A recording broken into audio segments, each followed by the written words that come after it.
The grand end of the century. Oh my great god, we have the exhibition fucking of tower, London. finally. Surely there is not a soul who has failed to hear of it. Surely. Wondrous new works of culture and industry from every corner of the globe had converged on Hyde Park, Okay. welcoming over 50 million visitors. The last great hurrah of this century. Astonished and delighted people of all nations, and ended on a note of resounding success. Okay. But as regards to the terrible catastrophe that occurred during the festivities, very few are aware my friend Mr. Herlock Sholmes had a hand in unraveling the matter. There we go. For from the shadows, Forgot we have to do a different it one was for it. he who earnestly unearthed the facts of the case. And like the centerpiece of the great exhibition, which rose high into the skies of Hyde Park, Sholmes's brilliant deductions, as clear and lofty as the Crystal Tower itself, brought the truth to light. All right. We're here at the showground of the Great Exhibition, which is absolutely packed with people. Okay. The weather is unusually fine, and we're There's about to voice witness acting? a most extraordinary scientific experiment. Ladies and gentlemen, the 20th century will see steam engines and electrical power dominate the world. Horse-drawn carts will give way to the motor car. Ships will sprout wings and take to the skies. What an insane freak. And today, we showcase even more advanced technology. A glimpse into the future. A world first. A demonstration of my super high voltage instantaneous kinesis machine. Okay. Oh, Jesus A fucking man Christ. will literally be disassembled by a pulse of high voltage electricity and beamed to another location. Whereupon his body will be reassembled by a series of complex calculations exactly as it was before. I don't know about this.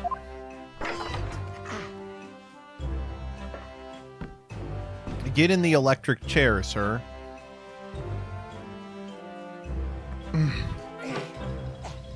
Let him cook, he's about to cook. In but a few moments from now, this gentleman will, in the blink of an eye, complete an incredible journey through the air. To arrive an instant later on the Crystal Tower behind you! Oh, he's not even on the Crystal Tower. He's on the Pistol Tower. Jesus. Oh, I don't like where this is going. Yes! Yes! Yes! Yes! Oh, he's going crazy over there. Oh my god. Please! That's not what I wanted! That's not what I wanted.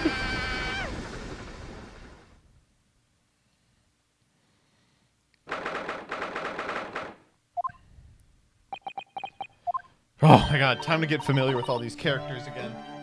Bruno! Bruno, are you listening? Oh, sorry, what was that, Iris? What's the matter with you? You've been miles away all morning. Didn't you like what I cooked for breakfast? No. Fuck you. What were we talking about again? Today's paper. It's full of news about the Great Exhibition. Ah, yes. You're really not your usual self today. You seem very down. Don't you agree, Hurley? Oh. He's in one of his moods. Did you say something, Irish? Oh gosh, you're even more down!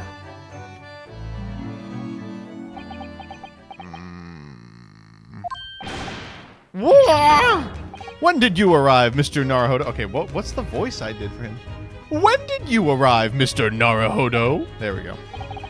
I've been here for about half an hour already. We had breakfast together. What? Why didn't you mention it before? I thought you might have known I was here. Because the breakfast... Iris is quite right. You're clearly lacking in vim. So much so that if I didn't notice your presence... that I did notice your presence. Thanks. Of course, I could deduce the reason perfectly well within some simple observations. Let's see. Yes, for example, your tousled hair this morning, with its unruly spikes. Clearly, it can be deduced, therefore, that... let me stop you there, Mr. Sholmes. I think I can see where this is going. My hair always looks like this. It always has, ever since we first met, in fact. How interesting. It just doesn't look like a haircut as such, I suppose. Thanks again. It crossed my mind recently that it's been 6 months now. 6 months since I was forbidden from working in court. So I've been wondering how much longer I'm going to be banned. Oh, well, that would explain why you seem rather glum. Don't you agree, Hurley?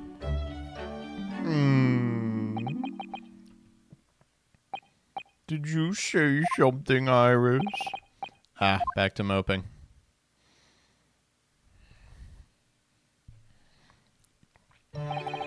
What's the matter with Mr. Sholmes today? He seems even more down in the dumps than me. I know! And the great exhibition has opened. You'd think he'd be excited. Oh, why don't we all go to see it together? I want to! Of course I do! But I can't. Not for the time being. Why not? Why not? Why not? Because! I'm a great detective, after all. So you're embroiled in some tricky case you can't be distracted from? Is that it? I don't remember hearing that you're working on a case, Hurley. Alright, let's talk to him. Or, let's click the wrong button. Ugh. Half a year ago now, I took on the defense of a young girl in a trial heard at the Old Bailey. What at first seemed like a simple case of murder that took place at a London pawnbrokery turned out to be one part of a much more far-reaching plot that involved the British government. We haven't been allowed to practice in court ever since we did treason. During the course of the trial, it was found that I made an unavoidable, yet at the same time unforgivable mistake. Words fail me. This situation is utterly deplorable. Mr. Naruhodo. Yes, my lord. I will decide upon your fate following the conclusion of this trial. Okay. In the end, I had my right to represent people in court revoked. I was told I had to spend my time in research and study, so that's what I've been doing. You have, haven't you, Runo? Reading all those big fat tomes about British law in your room, and the notes about Sholmes's old cases. Brewing Iris's special blends of tea, fetching my daily bread for me. You've become something of a manservant around here. Start on the silverware next, Master Naruhodo. Well, I'm thinking of gonna ask the powers that be to reconsider. Specifically Lord Strongheart. Ooh, I don't like that guy. Lord Strongheart? Ah, the delightful Lord Chief Justice. Not my favorite fellow. He's not mine either, but he's the man I have to talk to. He's the only one who can grant permission for me to start working in the courts again. Let's talk about the Great Exhibition, as it were. The whole of London has been swept up in this Great Exhibition, hasn't it? The most advanced science, the most modern technology, the finest works of art and feats of engineering. For the next 6 months, our capital will be showcasing these things and the world will be watching. Oh, do you know what I'd like to do? I'd like to look down on London from one of those lovely balloons. They fly? Yeah. But how? How does hot air have anything to do with flying? I can't understand it at all. That's true of a lot of new scientific discoveries. Most people can't understand them at first, but in 100 years' time, all these things will be common knowledge. I suppose they might be. Mind you, some of the science being demonstrated seems very questionable. Something went wrong on the open experimentation stage yesterday, apparently. There was a huge explosion. Still, I wish I'd seen it, though. I'd love to see how bad some of these scam experiments really are. See here. Every page of this paper carries some article or other about the Great Exhibition, and we'll put it in our thing. Personally, I find myself drawn to the darkness, to the impenetrable. That is my proper atmosphere. Oh no, I'd find you very penetrable. Alright, what are we working with? Shadows cast behind. Let's talk about why you're real upset. Are you investigating a particularly tricky case at the moment, Mr. Sholmes? You could say that, I suppose. Shh! Quiet, Mr. Naruhodo. We must not discuss it here. You never know who might be listening. Oh.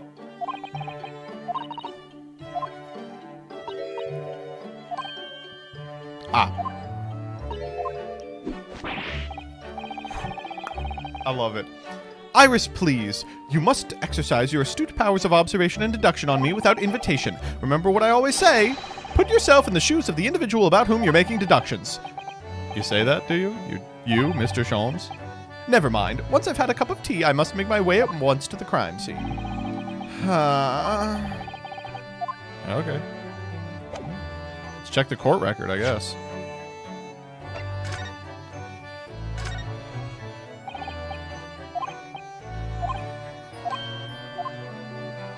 Ooh, to the back of the page. The Reaper attacked. Oh my god.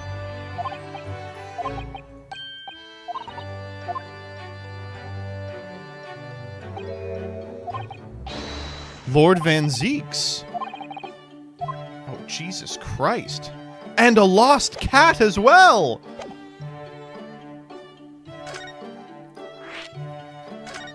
Hey, what's going on with this?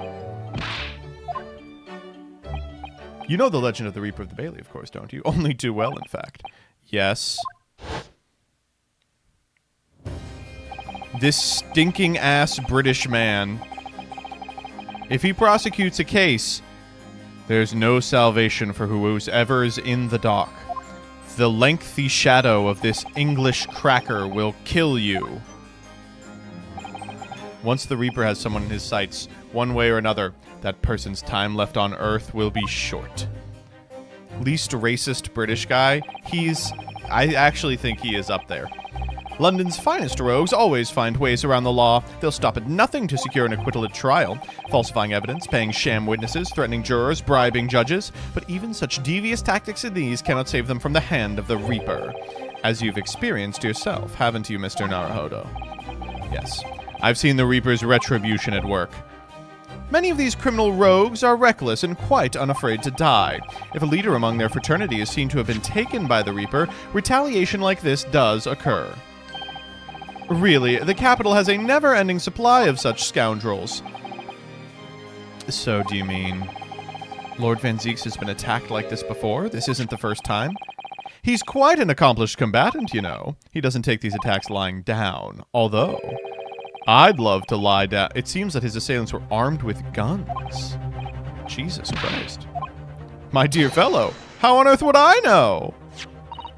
Well, in the article it says, all will be revealed in tomorrow's morning edition. I see. Well, we will have to be patient then. No! Let's go to the hospital.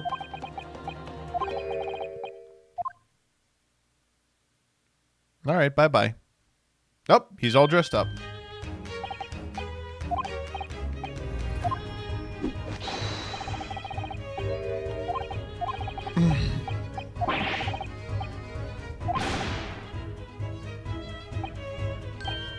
See you later, indeed. Bye-bye. Oh! Iris? What the fuck is that? I've got change to go to the great exhibition, and you're going to take me. Am I? Oh, that sounds fun, too. You're going to take me there, then. Alright. Let's, not bring the gun with us. Okay, then we'll go after. Sure. Do I want to look at anything here? I feel like I've seen all this shit a million times. Yeah, it's the same old fucking shit. Yeah, that's the rough part of... I feel a compulsion to just look around and click everything in these games. Despite the fact that I know that, you know, it doesn't matter and nothing's changed. But what if I miss text? What if?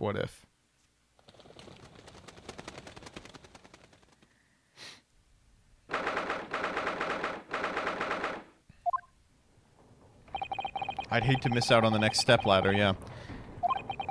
I don't like this fucking gear-ass room. Oh, okay.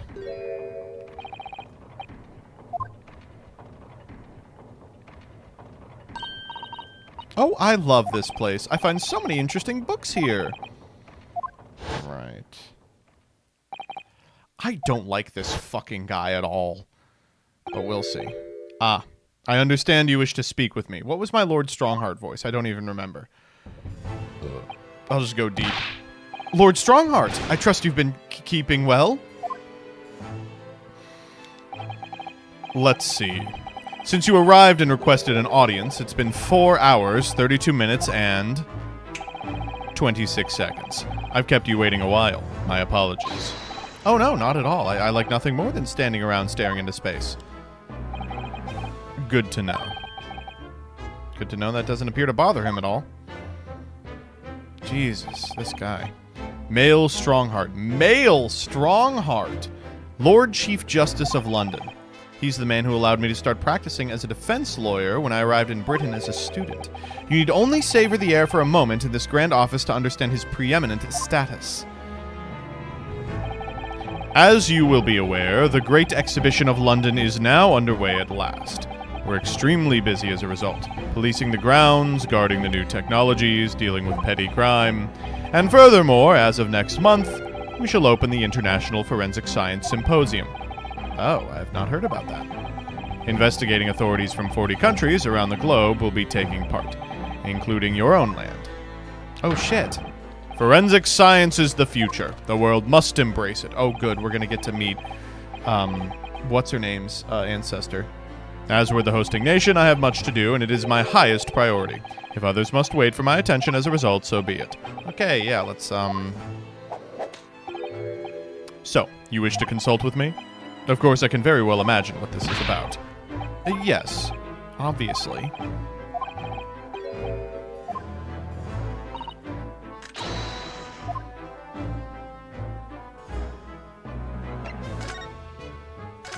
Alright, let's talk about permission to work. I actually came here today to ask for your permission. Go on. 6 months ago, my right to work in court as a lawyer was revoked, and I was told to spend my time studying. I'm very sorry for what happened, but the thing is, it made me understand what it really means to defend somebody under the rules of the foreign justice system. And I desperately want to have another go. Please, permit me to enter the courtroom again. Mr. Naruhodo. I'm sure you haven't forgotten your position here, have you? At best, you are a substitute for your compatriot. This was never your intended role. Jesus. I guess he was so determined to bring change to our own justice system at home that that was his calling. We did kind of fucking steal his role. Mr. Asogi was my best friend, you see. That's why I can't leave it unfinished. I have to fulfill his calling for him. I love his fucking theme. His calling, as you say. Has it never occurred to you that perhaps you know nothing of his true calling? Sorry? The mission with which that young law student was charged. What do you suppose it really was? What the fuck are you talking about? Never mind. I've read all the reports you've submitted over the past 6 months. It's clear to me that you regret your actions and have been studiously obeying your revised instructions. As of this moment, I reinstate your license to practice law here in Great Britain. Yippee! Thank you! Oh, we just had to wait for 4 hours. In fact, I believe I have the perfect case to mark your comeback. A curious affair. You'll consider it, I hope. Of course. Please tell me more. You described it as a curious affair. Yes, that's right. I believe it was reported in the press. Are you aware there was a serious accident at the Great Exhibition yesterday? Oh, no. A professor from Germany tried to carry out a crazy experiment. Oh, a German professor. Super high voltage instantaneous kinesis, yes. Moving things with a click of the fingers? That's right. It's just what my herbal blends need. A dash of devil-may-care and dead men. It's an unfortunate business. A large explosion engulfed the public experimentation stage and a man lost his life.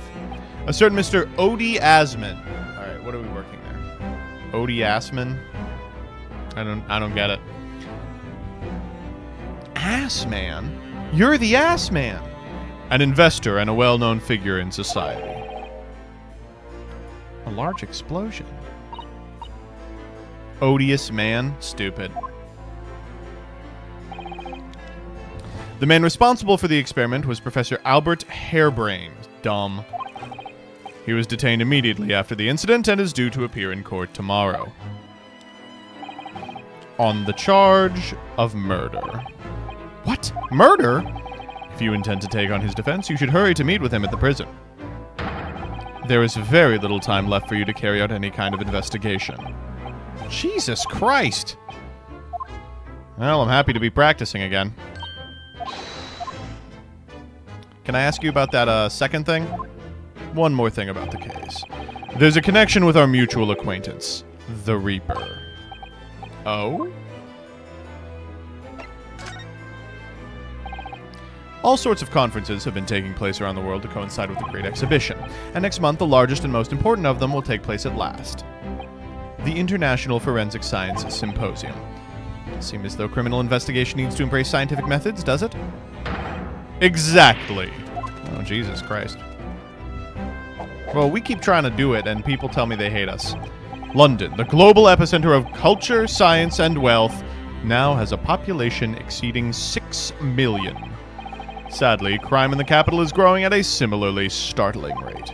So it's imperative that we use the latest scientific methods to investigate and resolve cases as efficiently as possible. Which is what's known as forensic science, isn't it? Exactly, the future of policing. Regrettably, however, Britain is currently dragging its feet when it comes to the adoption of forensic methods. It's alarming. Exactly. It's extremely alarming. Oh, Jesus. If I were Her Majesty's Attorney General, you can be sure the numbers of crimes committed and resolved in London would be very different to the current figures. And I can cite 12 solid arguments and 223 individual reasons to support my claim. By way of apology for keeping you waiting earlier, I shall detail every one now. It all began 15 years ago. Oh my God. Oh, Jesus Christ.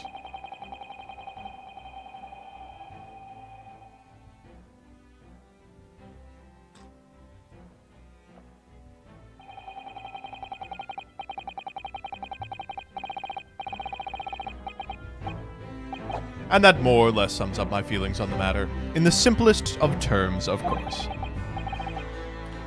Essentially, to formally establish a forensic investigation division within Scotland Yard.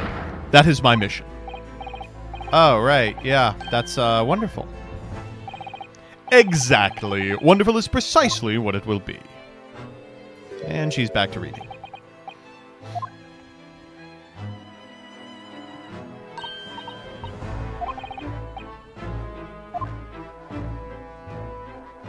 All right, well.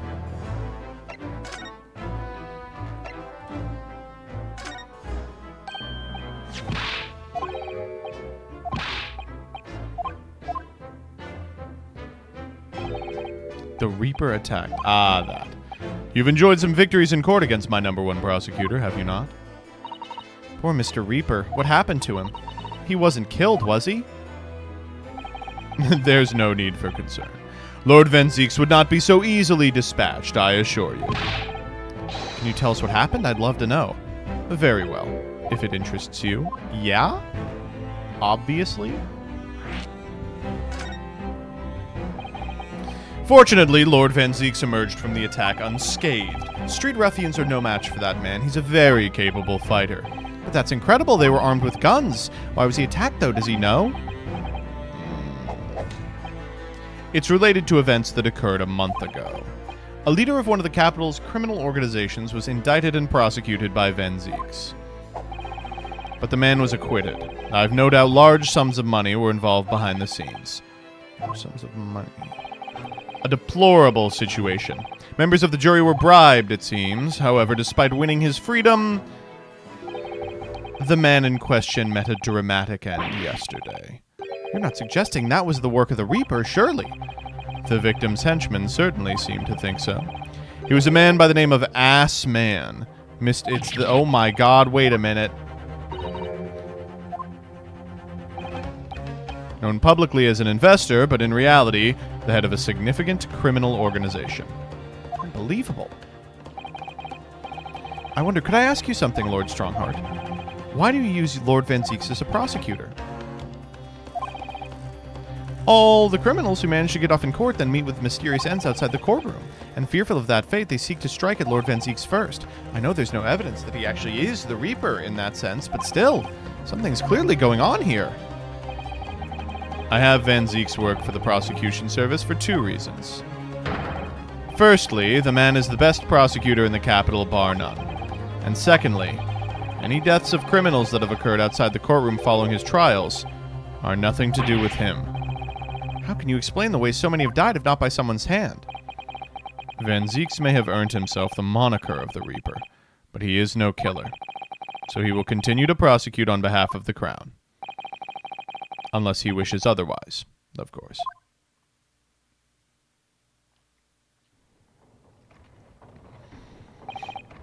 Well, I must be leaving for my next engagement.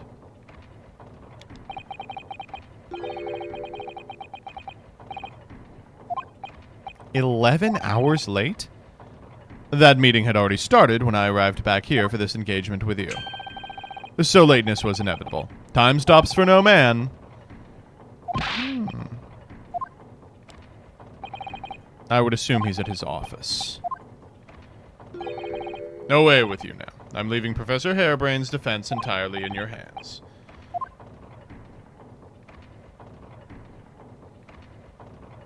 Alright, let's go.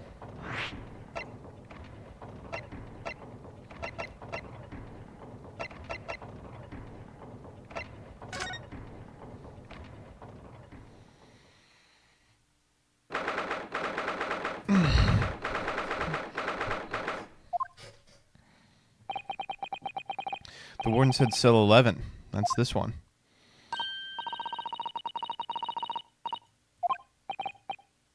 Professor Albert Hairbrain. Excuse me, Professor Hairbrain.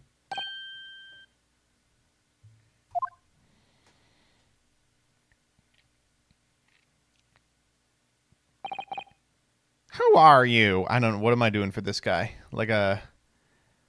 Oh, I already did a little bit of him. I was like... oh, no, he did a little bit of himself. He's like, actually, who are you? Yeah, we'll just do that. I'm Ryunosuke Naruhodo. A lawyer? A lawyer, you say? Would you be here about the experiment? Are you going to defend my hypothesis? Your hypothesis? Sorry, I don't... Yesterday's demonstration! That magnificent demonstration was an out-and-out success by anyone's calculations. But despite that, no one listens. No lawyer believes in the science. When explained, they all leave at high velocity. Okay, what's going on?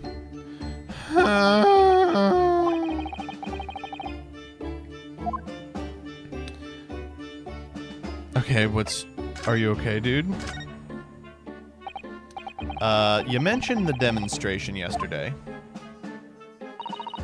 Papers have called it a spectacular failure. A man died in the explosion, didn't he? Oh! Yes, you could interpret the results that way if you really wanted to. Well, I suppose in the strictest sense, the experiment was a failure. But at the same time, it was a great success. I saw it with my own eyes, right there in front of me. Mr. Assman was spontaneously disassembled. Until then, everything was going exactly as my calculations had predicted. At that point, he should have been beamed to the Crystal Tower by instantaneous kinesis. However... The machine exploded and Mr. Assman died. Yes, I can't deny that part of the experiment was a failure. So what you're saying is the large explosion that killed Mr. Assman was an accident, correct? But the bigwigs had you arrested on suspicion of murder. I was responsible for a man's death. That is the immutable truth here. And for that I wish to be punished. At once! But... Murder? Never in a million years! It was an accident! An accident! Oh, we're just getting him down to manslaughter, or what? Hurley and I were talking this morning. He said the situation would change completely depending on whether it was treated as an accident or murder. Well, if it really was an accident, then the professor's machine would be kept in protective custody. Ah, yes, it's newly established here in Britain, the Special Dispensation for Scientific Equipment Act. But if the case is treated as murder, they'll say my machine was the murder weapon, and they'll be able to pour over it as much as they like. If they examine it in detail, they'll find out how it's made, and then they'll be able to copy my idea. My precious hypothesis will be stolen. The machine must be protected from that at all costs. That's why it's imperative for this whole incident is shown to have been an accident in tomorrow's trial. Okay, I get it. Let's talk about instantaneous kinesis. So, in short, there was a terrible accident at the Great Exhibition Showground yesterday. Yes! Or rather, no. The devil is in the details. Strictly speaking, there was a terrible explosion. Okay. You were demonstrating super high voltage instantaneous kinesis, weren't you? How fascinated. Humans, like all matter, are made up of particles that are held together by electrical bonds. So it must be possible using a sufficiently high voltage to break those bonds and beam the particles through space. That's it in a nutshell. That's my idea, you see? I'm fucking awesome. Oh, but dare to imagine it. Dare to dream of such incredible technology. Just think, one moment I could be here in this cell, and the next I could be at the Great Exhibition again. Well, yes, that would be incredible. And the next, in the mere blink of an eye, I could be at a great Parisian theater, say. The possibilities are endless. The whole of our vast planet could be within reach. Okay. I don't see it like that. Well, if you could travel anywhere in the world instantly, the planet wouldn't really seem that vast anymore. It would feel like it had shrunk. My word! That's exactly right. What are the implications? What does this mean? Oops, that's got Professor Bunny Brain really worried by the looks of it. Oh, great.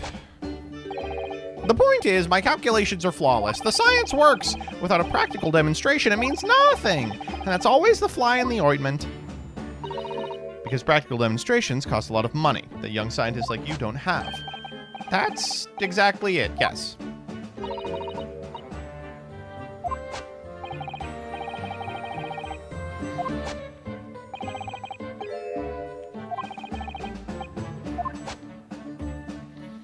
All right, let's talk about the Ass Man.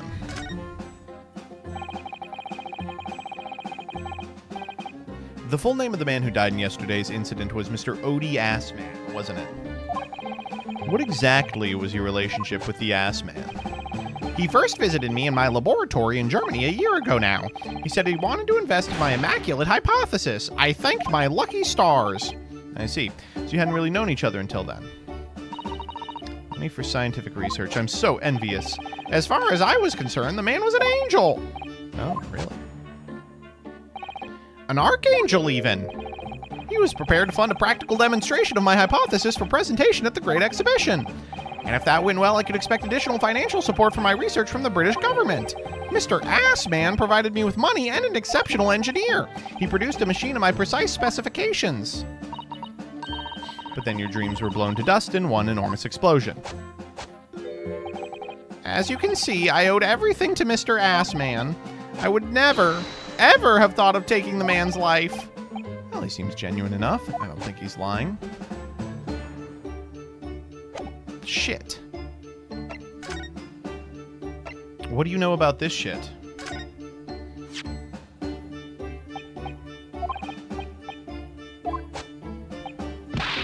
I know what happened. Must have been that. The day before the demonstration, I had my usual meal of frankfurters at the hotel restaurant. When I paid the bill, they gave me 3 shillings too much in change. But instead of saying anything, I just slipped the coins into my pocket. They're still there now. It's divine retribution for my wrongdoing. That's what this is. For a scientist, he has some very illogical anecdotes. Long and illogical. That's what they call me. All right, let's go talk to our good friend, Lord Van Zieks.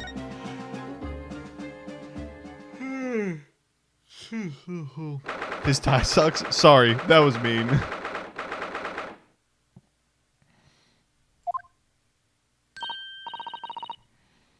So, oh my God, look at his office.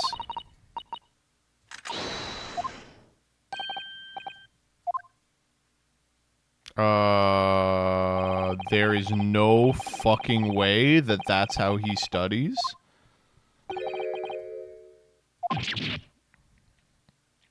Oh, it's not him?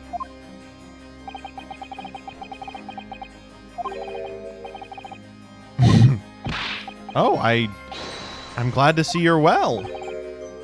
I am. His fucking stupid ass cabinet full of chalices. So, who's the person over there by the wall? No punishment is taking place here. Oh.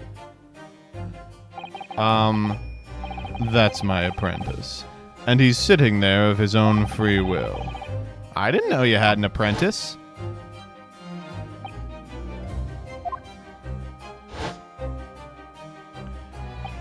He's very able in combat. A requisite skill for anyone under my tutelage.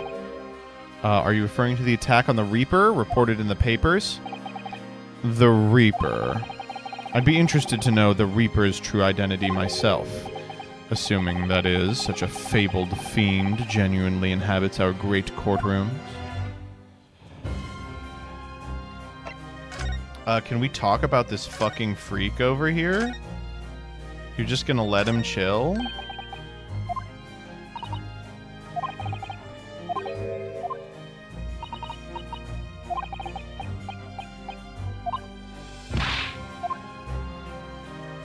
He's just sitting.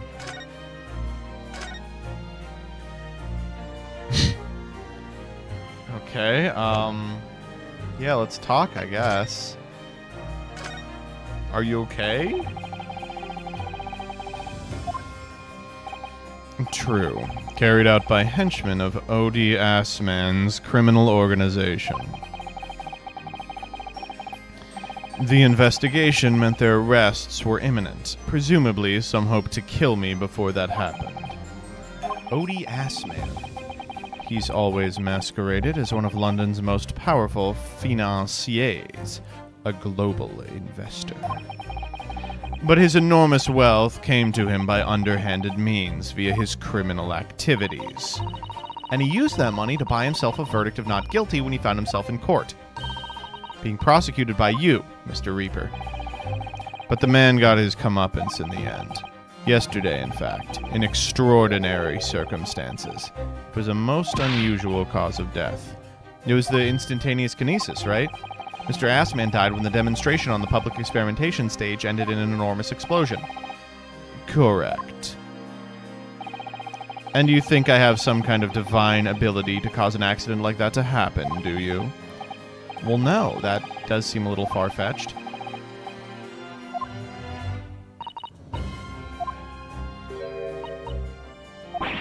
What? You're going to be defending him? Oh, yeah. Though I barely know the man's name yet, to be honest. Albert. Albert Harebrain. Yeah, that's right. Do you know him by any chance? Of course. He's a contemporary of mine. We were at university together. Oh, he doesn't look that old.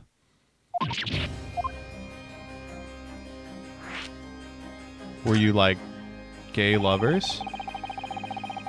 I'd understood that Professor Harebrain was from Germany, though. Harebrain's from a respectable British family. After graduating from the University of London, he moved to Germany to carry out research, that's all. So you were students together? I was in the faculty of law, of course, and he in science, so our paths rarely crossed. But curiously, we got along, though I've not met him since my university days. I certainly didn't expect our next encounter to take this form. And with you, of all people, representing him. Okay, asshole. He's actually been charged with murder, it seems. Yes, I know, because the prosecution will be handled by me. Why? But I thought you were friends. We are friends, it's true. Then why do this? If the Reaper is the prosecutor, there's nothing anyone can do to save him. He's doomed.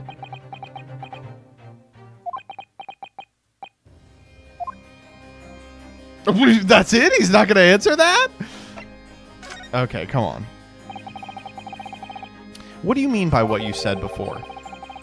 If you'd like to know the Reaper's true identity, does that mean... I'm a crown prosecutor and a mortal like any other. I'm no demigod. But they've all died. The people you've prosecuted. Well, with the exception of one specific guy. Whether or not the trial ended in a conviction or an acquittal, those I prosecute are the vilest wretches of our society. People who, without question, deserve to be found guilty. The world is a better place without them. Sick. That's not true of Mr. Natsume, for example. He wasn't a vile wretch at all, and he lived. Nor was Ginny, also lived. I can't deny that since I encountered you, things have taken a turn. But the point is this. If any of those vile wretches that escaped justice subsequently died in mysterious circumstances, it was at the hand of their own kind. It's not my work. You're a bitch. But you were attacked by those ruffians because they believe it's true. The fact is, since people started to call me the Reaper of the Bailey, the number of serious crimes in the capital has dropped substantially. Oh. It would appear that even the most hardened criminals can be made fearful for their lives. Do you mean to say... Mr. Naruhodo, what do you know about deterrence theory?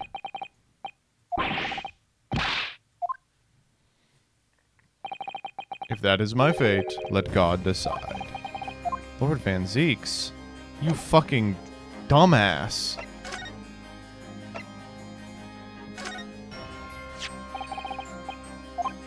Ah, yes. It seems there was a reporter nearby when that little skirmish took place. I had no idea I'd been photographed. It was careless of me. It looks as though it was taken after the people who attacked you had run away, though. Rest assured, the police have already apprehended every last one of them. But there's someone else fighting alongside you, it seems. This fucking rando. I think it's the same man over there, right? As I mentioned already, he's my apprentice. Perhaps you could tell us about him? Oh, okay, let's go. His name's gonna be Bob Von Karma. He's in my tutelage to become a prosecutor, so you could say he's my apprentice, I suppose. What's his name?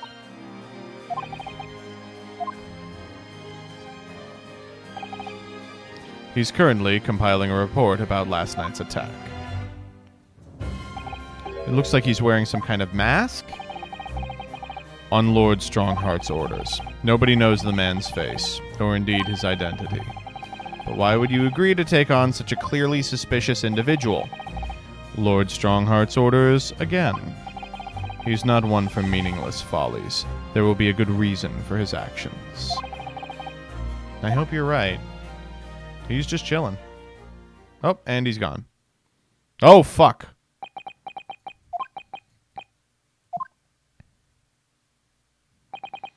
The task is complete. Good. In that case, you can collate the briefs.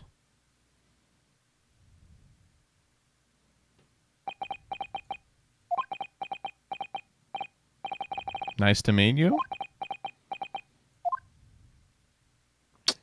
Weird guy. Don't like him.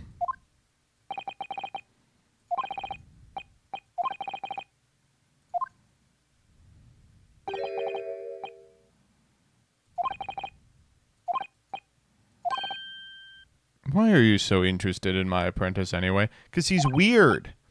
No, I mean, sorry, I didn't mean to... He's just a strange guy. It couldn't be... Oh my god.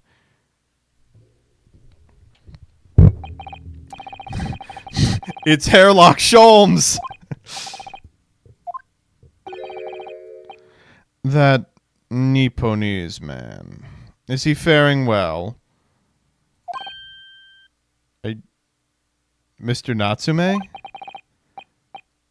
Yes. Okay, that's what we're talking about. Mr. Natsume, you mean? Yeah, he's doing great. I'm not sure he'd be very pleased to find you identified him from that list, Runo. Okay, well, he's fine, thank you. In fact, I received a letter from him by international post the other day. I see. Well, I think we can end our discussion there, don't you? There's little time left before tomorrow's trial. Investigate the case. Okay. After a deep one.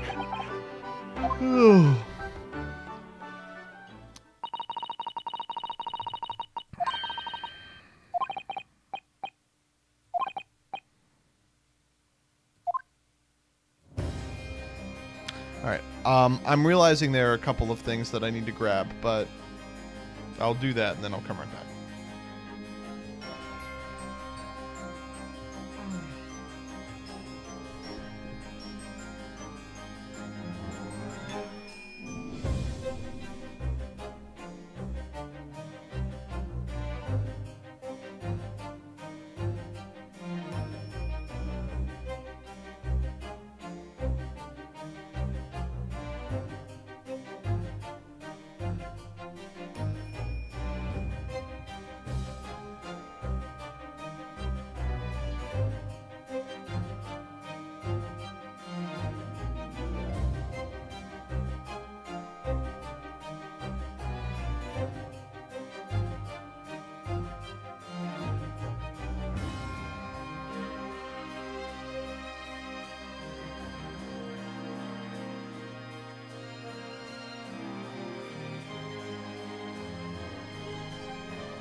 Stare, stare, stare, stare. Alright, let's look around here. What are we working with? My hallowed bottles are filled with the essence of the finest grapes from the finest vineyards I visit. And I personally oversee these chalices. Oh my god. Yes, because this imbecile is so unimaginably and repeatedly wide of the mark sometimes. Before you open your mouth next time, you should consider the poor artisans whose work you defile. You defile. It's my fault, silly me. Damn chess. That's the Western version of shogi.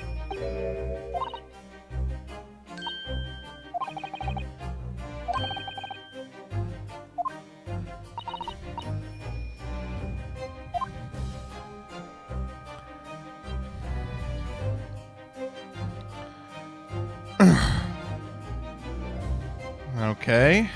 What's this stupid fucking thing? The Great Exhibition.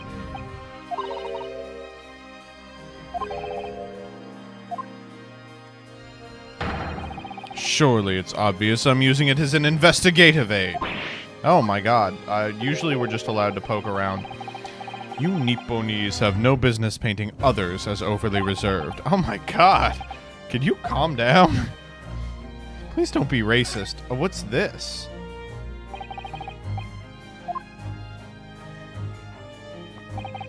Is that him? It doesn't look like him.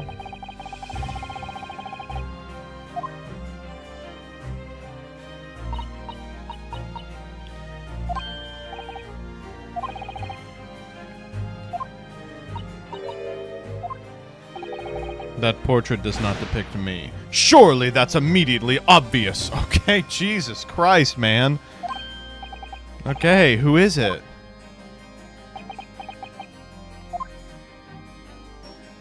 Alright, fuck me, I guess. Jesus. I don't get to know anything about this. Weird asshole. These are bats? You've got bats here? They were bats! Yes, the Reaper's familiars, I expect. I thought that guy was a familiar, just not the flying kind. He's a friend. Alright.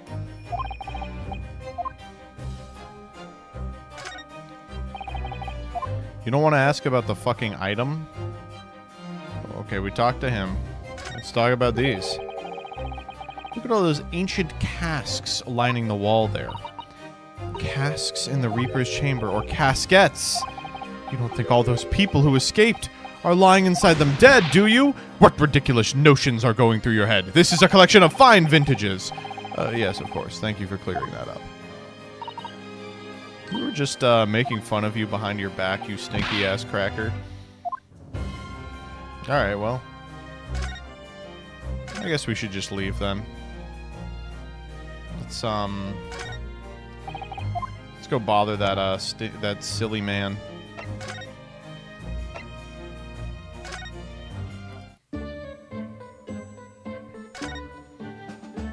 Hey, dude, you know the Reaper? Yes, that's right. He was studying law while I was studying science. What was he like back then? I don't know. All around nice fellow, really. What happened? Sorry, I think you misheard me.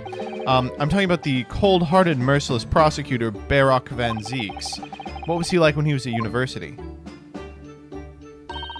Talk about a leading question, Runo. As I said, an unassuming and extremely pleasant gentleman. After all, he is the little darling of the Van Zieks family with its great aristocratic origins. Okay, I get it. Didn't realize he had noble blood. It was a bit of a shock when I came back to Britain and learned what he'd become. The Reaper of the Bailey. I did hear, though, that there was a very big event in his life that completely changed him after graduation. Oh, here we go. Now we're going to get to hear about it. I'm sorry, but I don't know anymore. I wasn't in the country at the time. I was in Germany already. Oh, yes, of course.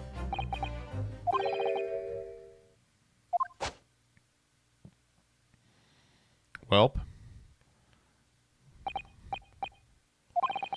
The huge explosion was an accident. You had no intent to harm the victim, who was the sole investor in your work. Is that correct? As correct as 2 squared is 4. I swear it. Yes, it's true. The man perished in a machine of my invention. So I know I'm far from blameless, but still, I would never use my discoveries, my inventions, to take a person's life, not in a centillion years. I'm a man of science. It's all I know. You have to believe me, please. Do you? Oh, my God. I'm afraid I don't know much about science or your theories, but I do believe you. I will fight to prove your innocence with all my might. I'm a man of the law. It's all I know. You have to believe me, please.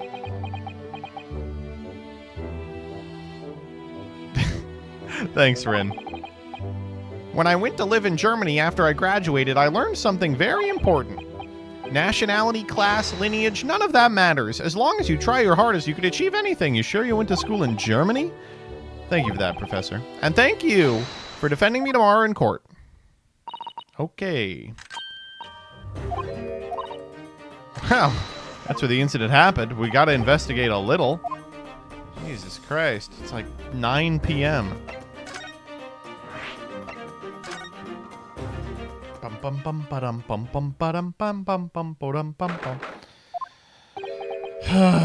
Show guards are a little too big for my liking. There are a lot of people, aren't there? Be careful, Iris. Okay. Oh, there's a big fucking hole in it. What the fuck?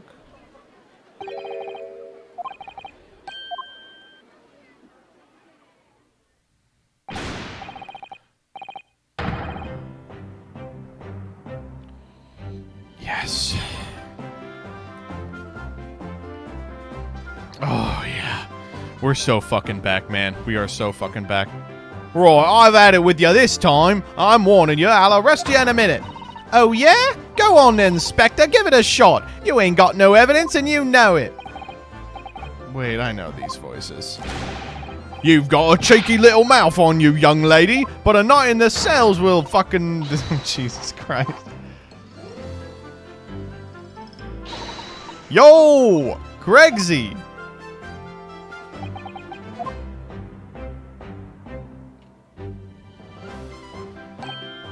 Ah! Ah! It's you here, your ladyship.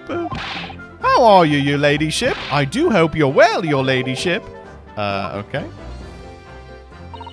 I'm not well at all. It's far too busy everywhere. I wanted to ride in a balloon, but there was a 3-hour queue. Unbelievable. I'll go and have a word for you at once, your ladyship. You'll be flying high as a kite in no time once I pull some strings. Okay.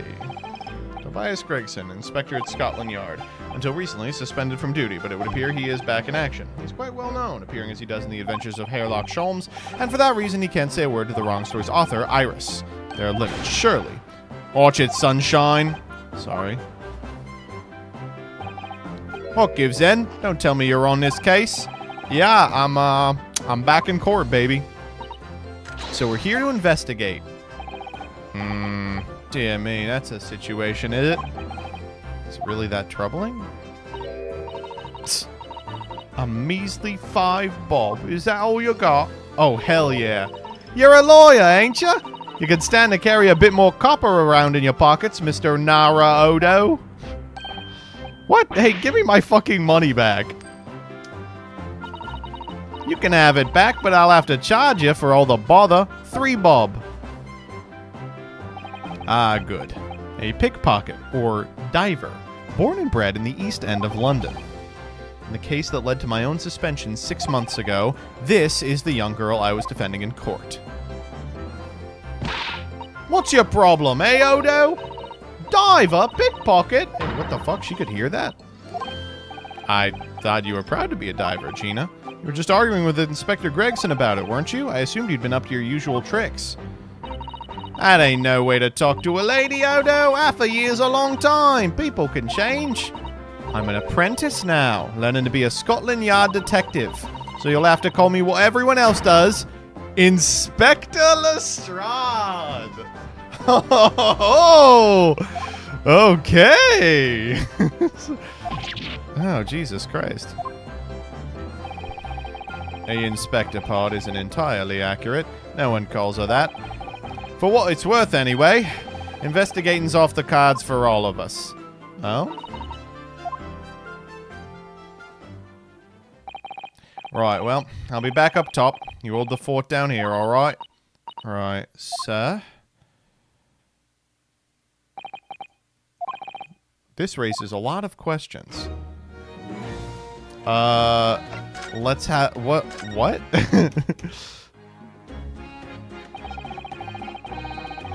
It was 8 months ago that I first encountered Gina in connection with a case I was working on. At the time, she was living in the East End with a group of orphans. She helped all of them survive by pickpocketing, but got embroiled in a murder. I had a lot of time to think in prison. I realized I couldn't go on like I was. The diver weren't working out. No, I'm so pleased to hear it. So, you went from being a pickpocket to a detective? You got it. Good, innit? Inspector Lestrade. Sounds like something out of a book, eh? I guess it does. Talk about a sea change. And then there's Iris's old man to think about. Iris's father, you mean? Yeah, I promised her, didn't I? I said I'd get all the police forces around the world to pull out the stops looking for him. Just a small promise then, nothing serious. Oh, Jenny, you're so sweet. So anyway, that's how I come and go with the... Only trouble is I don't read so well, do I? Just a small problem, nothing serious. And that's when Hurley approached Gregsy and asked for help. So the inspector said he'd take full responsibility for Ginny and made her a sort of apprentice. That was a very magnanimous of Inspector Gregson. And brave. Well, you know Hurley. He enjoys finding ways to make people do what he wants. Great detective likes digging for dirt, in other words. So the long and the short of it is, if you've got questions about the case, you can ask Inspector Lestrade. Right then, Inspector. Actually, there's still a big mystery surrounding Gina, isn't there? Well, 6 months ago, she was the defendant in a trial prosecuted by the Reaper, and she's living. Come on, you're not still on about that, are you? The Legend of the Reaper, or whatever it's called? Oh, you don't half worry, Odo. If I didn't half worry, there probably wouldn't be a whole lot of you left. It's like I told you before, innit? The Reaper's kinda like him upstairs, so he knows what I'm like on the inside. That I really ain't done nothing wrong. Nothing wrong might be stretching a point. What about Mr. Natsume in Japan? He's perfectly fine, isn't he? Well, that's true. Perhaps the Reaper is more discerning than I thought. Exactly. So I ain't worried. I'm totally fine. Okay, let's talk about what happened yesterday. Cole, it was out of this world, it was. The brainy bloke pulled a bunch of levers on his machine and suddenly it started billowing smoke. Then it just went pop. I ain't seen a better experiment here yet. You mean you saw it with your own eye? Oh, she's going to be on the stand for sure. Yeah, of course. The boss is in charge here, ain't he? Of keeping everything running smooth, I mean. The boss is Gregson. So all I have to say is I'm on duty and I can do whatever I want to. Get this, I was up on one of them flying balloons when it happened, watching it from above. Oh, you're so lucky, Ginny. Maybe I should join Scotland Yard too. Yeah, do it. You know how to pull the boss in his place already, right, Iris? You'd have no trouble at all. Oh, then it's settled. When do I start? No. You can't join Scotland Yard. You're 10. If the machine exploded, how can Professor Bunnybrain be claiming it was a success? Oh, right. Well, it was a success in a way. Okay, let's talk. Surely after the whole machine blew up, no one could call the experiment a success. It's like I said, it did sort of work. Yeah, there was a load of smoke and that whopping great bang. But where do you think they found the victim's body?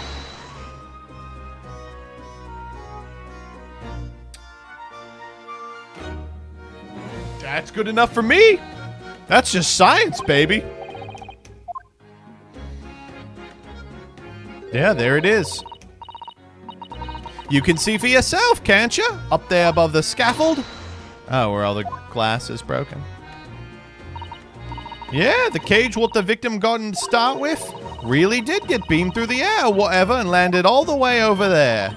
So you see, it did kind of work, didn't it? What?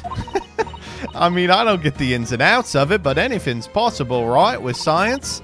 Oh, I tell you what, you can have this. It's a plan. Oh, thank God. We will be doing that.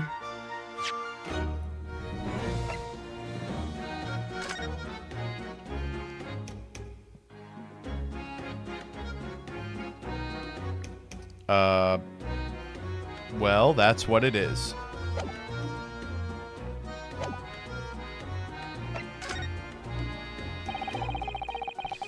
Something Inspector Gregson said before seemed a little strange. For what it's worth, anyway, investigating is off the cards for all of us. Are you guys not allowed to investigate? Yes, naughty old Gregsy ran off after that without explaining himself. Oh, right, that. The boss said no one's allowed to investigate that. Why not? Nah, you're not getting it. We ain't allowed to investigate neither. From who? The Forensic Investigation Team. Apart from them lot, no one's allowed to lay a finger on the scene. Bit funny, innit?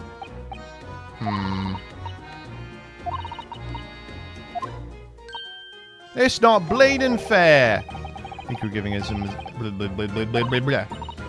Yeah, well, sometimes I think it's all them chips what make him so stubborn. Yeah, say something to him, Otto. Go on, see if you can get through to him. I don't think that I can. Oh yeah, let's scream.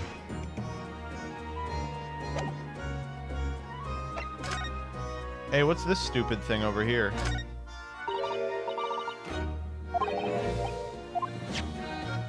It's a crossbow. What's going on here? Nothing. Big swole axe! Think of the 10 gifties! This is just money laundering, right? You're giving me money, I'll give it to you for thumbs. I appreciate it regardless. Dodged if you missed them. It was built to be the focal point of the exhibition, and it definitely is, being so tall and with all that glass. I can't imagine a building like this ever being erected in Japan. There are lots of exhibits inside of the tower as well, apparently. Of course, there's an observation deck, but there's also an art gallery, a zoo, and a museum. But I heard you have to queue for 3 hours just to get through the doors. And thanks to that accident, the whole tower is shut. Suddenly it's not the crystal tower, but the crystal glass shower. Ha ha ha ha ha! Ah ha ha ha! Oh my god. Okay, I don't really have anything else to say here. Well, we'll just go this way. Huh.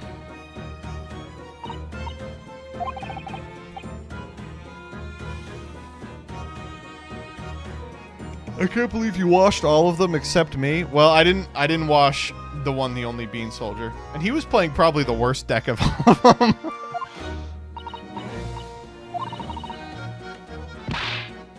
I did get my ass 2-1'd. I'm telling you, the scariest thing in the world is winning a game 1 versus Josh. He locks in.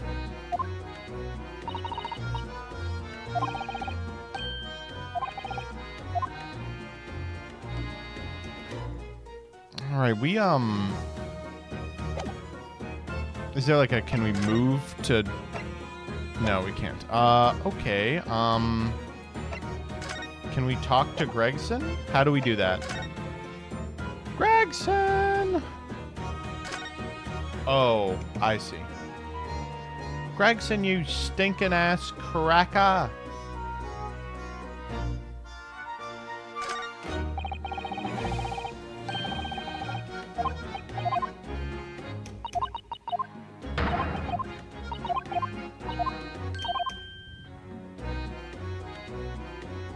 Oh, okay, we can look at the balloons, too. What are the funny blobs in the sky? They're the balloons. No, that's different.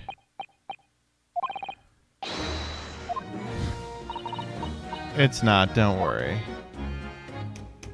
I don't know. I don't feel like there's really too much else to ask about. Oh. Hold. Oh, okay, there we go. That's where the Coven... Okay, here we go. Yet they're calling the experiment a success? What's the wooden scaffold for? A coppers set it up after the incident happened. To get the body down. Ugh. Yuck.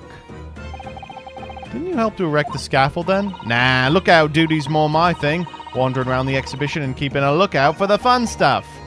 Mind Gregson doesn't hear you saying that or he'll give you the boot. It's incredible though, isn't it? Could the victim really bridge the gap by invisible kinesis? No, it's a scam. For sure, right? It's gotta be a scam. I'm not seeing anything. Oh, we have to click the ladder to go up. Okay. Wow.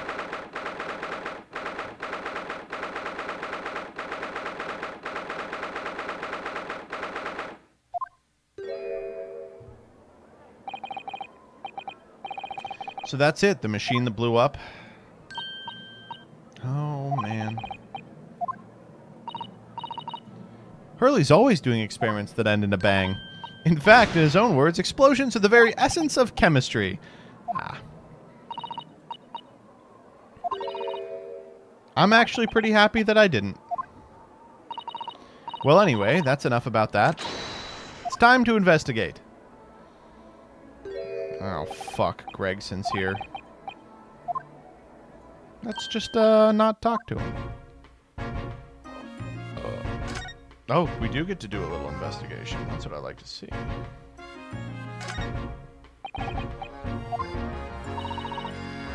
Oh, I love this theme. So someone stands in the middle of the machine to be disassembled and then beamed through the air. Beamed, not blasted. That's the point. Yes, that part's crucial, really. Is something like that even possible, though? Oh, Runo, I'm just a child. How would I know? Oh, well, fuck you. From what I can tell, I think if you were to pull this lever here... Oh, my God. Don't touch that! That was practically instantaneous kinesis the way you flew over here just now, Gregsy. Please, your ladyship, I didn't mean to startle you, but I can't let you touch anything up here. So sorry, you can have some of my latest special blend to make up for it.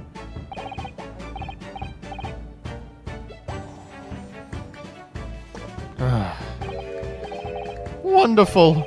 This stuff really is wonderful. Ah, good.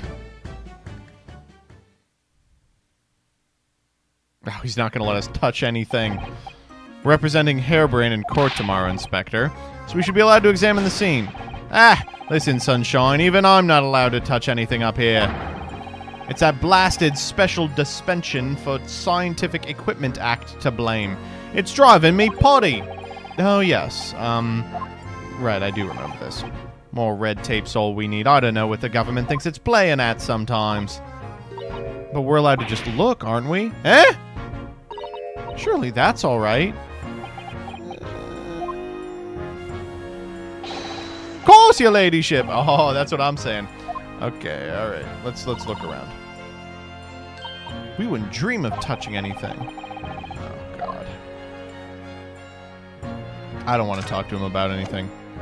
Let me look around.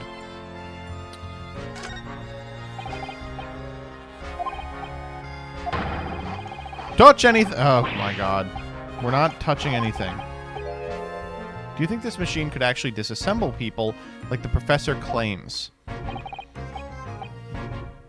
Give it a rest, Sunshine. If we were allowed to examine all this bleeding scrap metal, maybe we could answer that question. But we can't, can we? I guess not. Because of the rules? Exactly! The annoying and obstructive flaming rules! Look at the base of the machine there. Oh yes, there's a tool of some kind. It's a screwdriver, I think. The handle is in the shape of the capital letter A. What's the matter with you? Don't touch anything, I said. Okay, I get it. Jesus.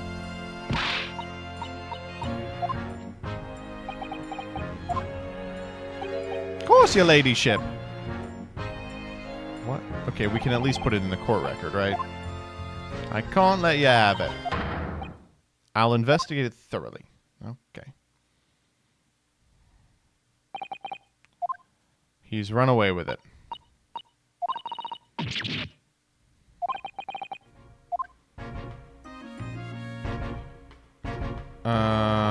Shit.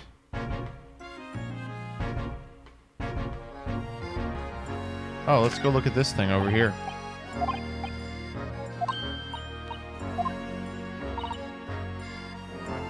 A steel samurai!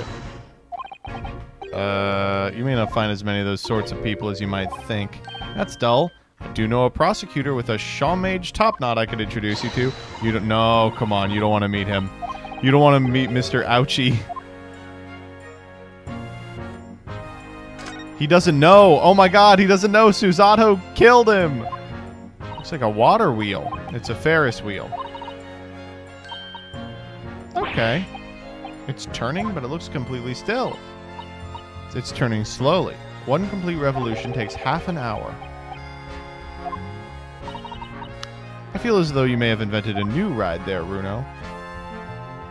The roller coaster.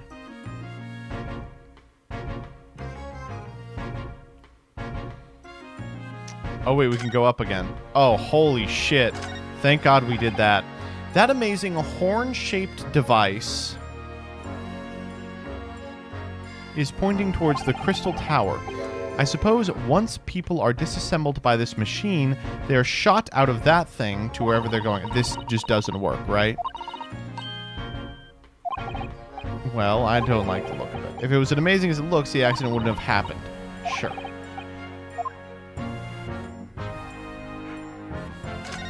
And here's the Space Invaders.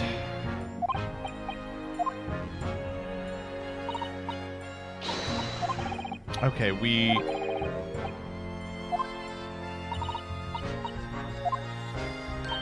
It's physically impossible for a flying balloon to plummet to the ground as long as it doesn't explode. Oh, well. Now I feel much better. Well, not too much more we can do about this fucking item. Let's go back down. Is Gregsy still around?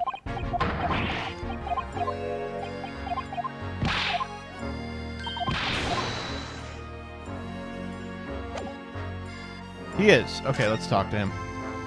Let's talk about the government policy. Using high-voltage electricity to somehow disassemble a man's body and then beam him across to the Crystal Tower, it's an extraordinary thing to attempt, especially in public. True, it was by far the most unusual of the experiments planned for the exhibition, mind. To be honest, I'm a bit surprised it was allowed. Carrying out something so dangerous with so many spectators present, I mean. Government's doing everything it can to promote new science and technology at the moment. They're more worried about being ahead of the game than the odd spot of public safety infringements. Okay. Suppose that's true in a way. Powers that be are placing a heavy emphasis on scientists' rights at the moment. The right to blow things up. Oh, wow, they're inventing IP. Behold, Patent Office. The Forensic Investigation Team. I guess we should see if we can find any of them.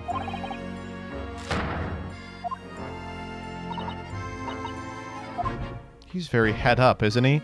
Oh, come on. He could be gay. Remind me again, what's this new legal act that means we're not allowed to touch the scene here? Are you having at me, sunshine? The Special Dispensation for Scientific Equipment Act. SDC.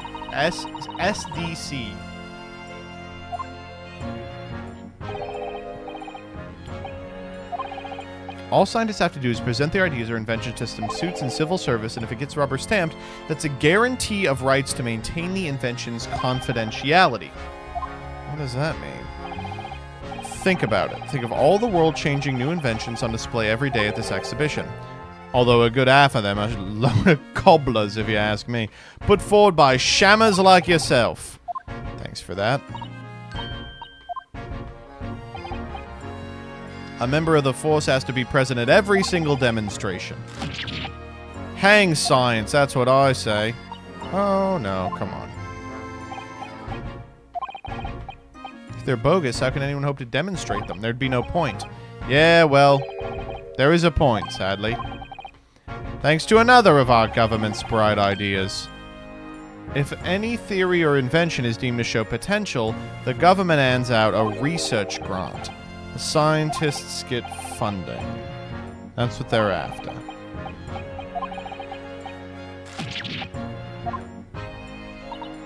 Oh, okay. Maybe I see the point. Let's talk about Professor Hairbrain. This guy's innocent, right? That's right. Came back to Britain especially for the Great Exhibition, as I understand it. Probably after one of the government's research grants. Well, no, actually, he's poor as fuck. Turns out he was at university with someone we both know, Lord Van Zieks. Eh? But if Van Zieks means the prosecution, then as the accused, the professor's fate is sealed. Yes, he's gonna die. Blimey, that man's beyond me. I don't know what goes on in that head of his. Talking of Van Zieks, this morning's paper ran the story of him being attacked. Read that. Yes, we did. Yeah. Right. Glad to hear it. Still, the Reaper, huh? How long's that business gonna keep up, I wonder? He's like, it's so weird that someone's just doing extrajudicial killings, huh? The answer is, of course, yes. Whew.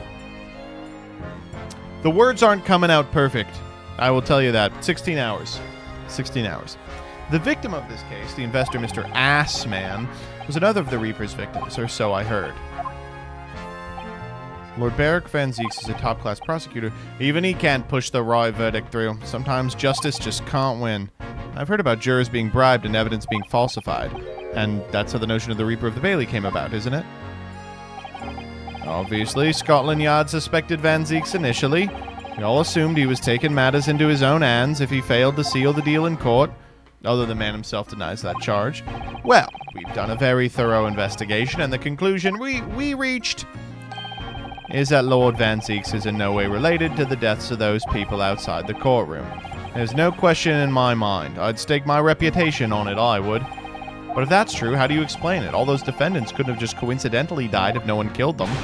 I know that, but I can't explain it. It's a mystery after all, isn't it? That's the whole point of the Reaper. Professor Hairbrain mentioned something else. He said at the university Lord Van Zieks was a totally different person. You what? He said it was after they both graduated something happened to change the man. Have any idea what it was? No clue. Really?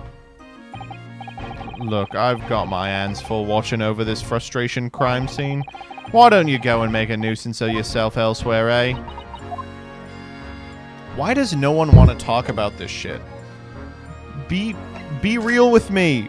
Why does he hate Japanese people? Hey, I'm gonna hold you at crossbow point. Okay, that's not helpful. Well, shit, now what?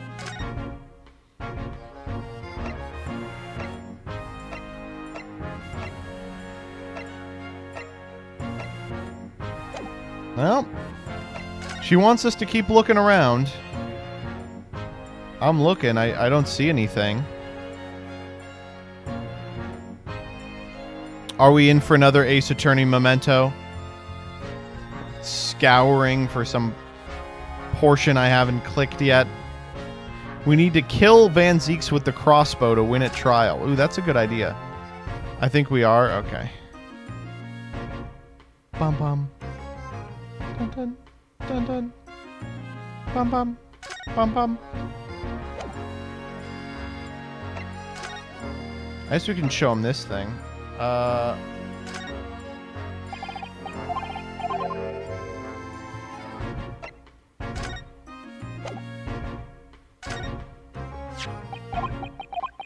Oh, hold up. Try to pretend I hadn't read it and turned over for another 40 winks. Thanks to that, I was laid up and got a roasting from the super. Some mornings are like that, aren't they? Okay, that's it. Who do we know so far? Very few. Oh, yeah, we know a great number of people, including this fucking freaky guy.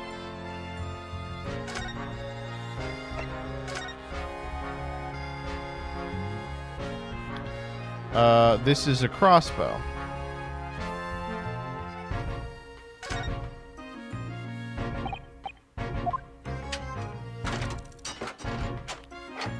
Oh. What is this? It's a cross between a bow and a gun. Okay. Do we know anything about this? Is this the murder weapon? All right, let's shoot it.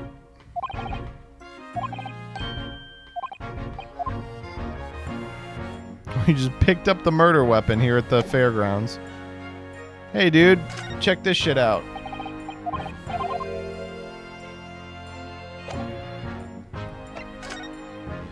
I'd like to tinker around this place some more.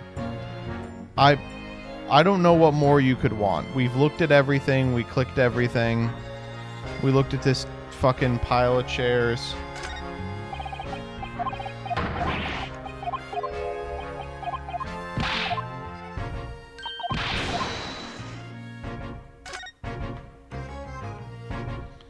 Bum bum. Bum bum. Bum bum.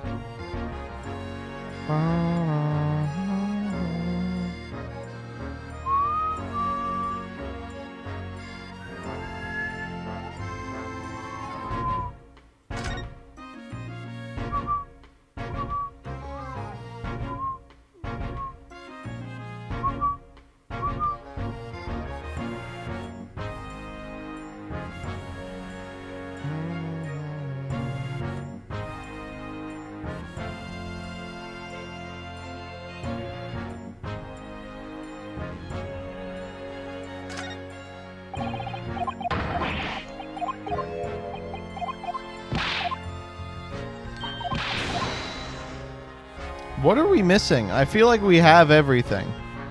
Why are they being assholes?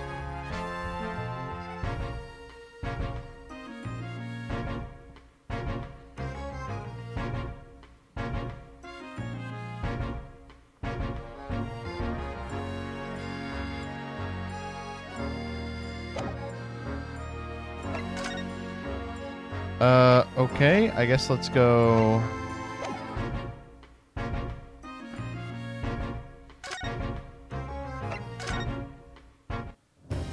Anywhere else?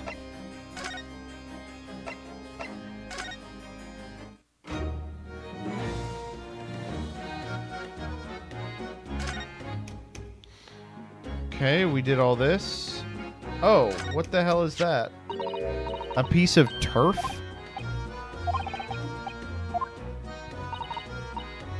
What the fuck?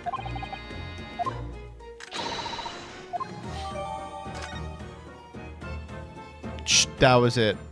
We needed to find the piece of turf.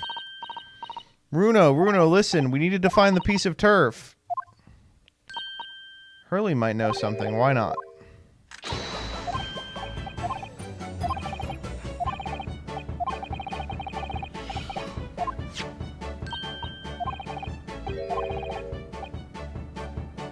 Madam Tuspell's.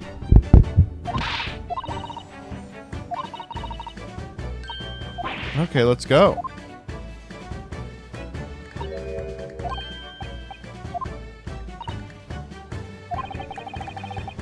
Is it Madame Tussauds, but it's about spellcasters?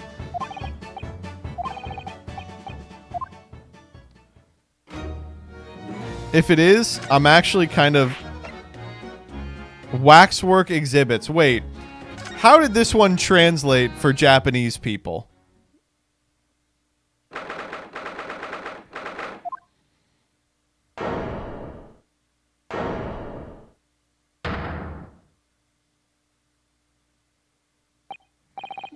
What is this place?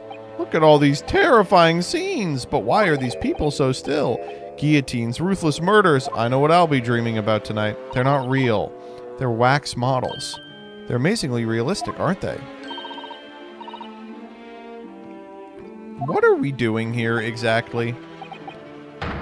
I read about dead bodies in wax once in a magazine about strange phenomenon. Ripley's Believe It or Not. Parts of them can turn to wax. It's called adipocere. Stop talking about creepy things like that. You're scaring me. Anyway, I've just remembered something else I read.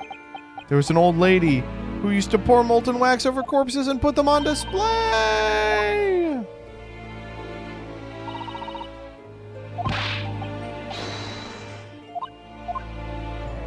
They're just really good.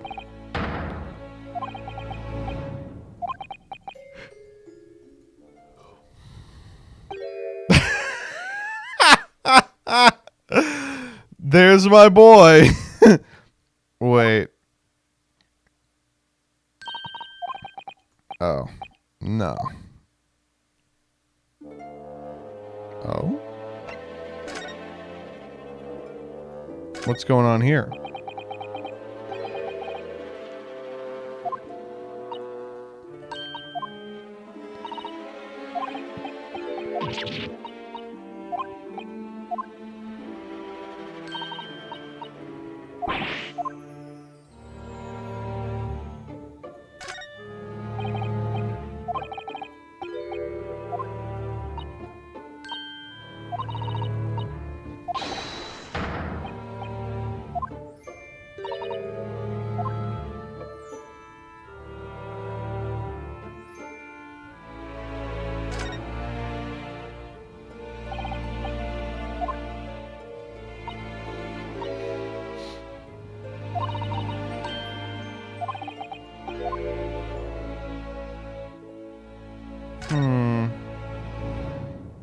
So this is actually Sherlock Holmes, right?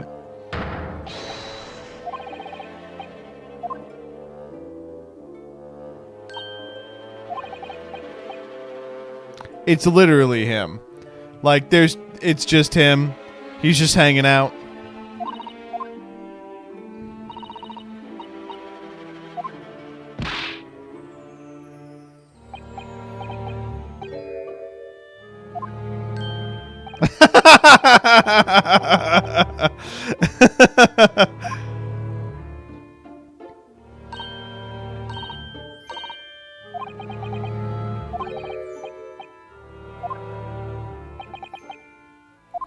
Mr. Sholmes, what are you doing?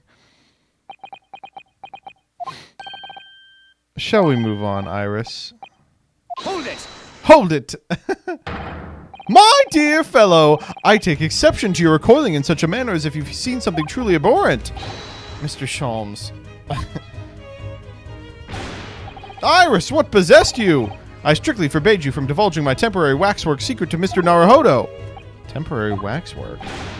And that kick! Could you have not exercised a little more restraint? You winded me. But Runo has something he needs to ask you. Ah, a question. Wait, is he just chilling here during the day? What the fuck?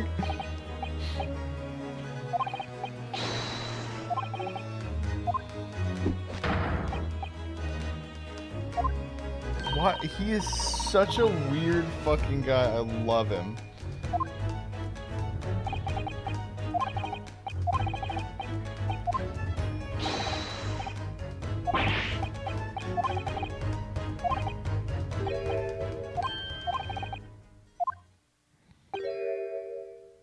Oh. What? Dog.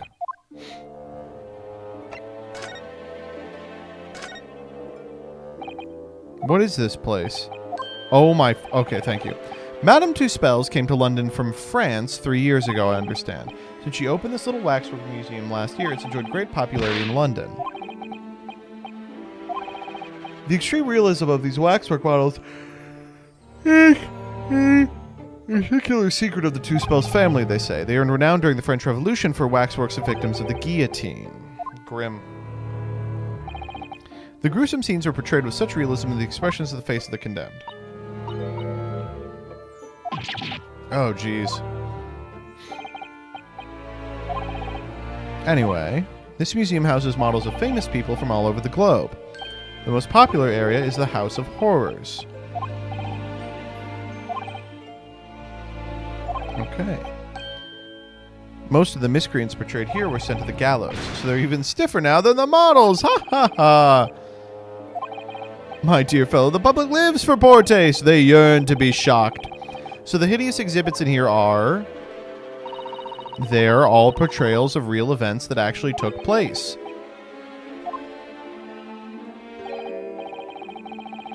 Anyway, I advise you not to think too deeply about what you see here. Oh, he's back to being a waxwork, is he? Okay, what is this thing? What are you doing?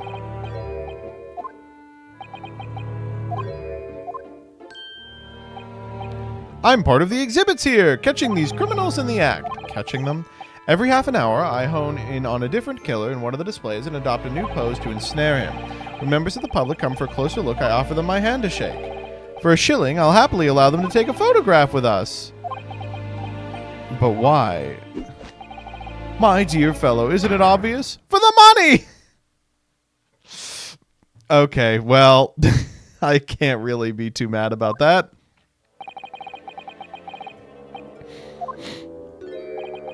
As it stands, I may struggle to pay this month's rent, and I have the ravenous iris to consider. Oh, Hurley, I'm so hungry. Push comes to shove, I shall have to ask you to do your bit, Mr. Naruhodo. So, with that in mind, how about a photograph? As a special treat, you may have your pick of the murderers and scoundrels in here. The choice is yours.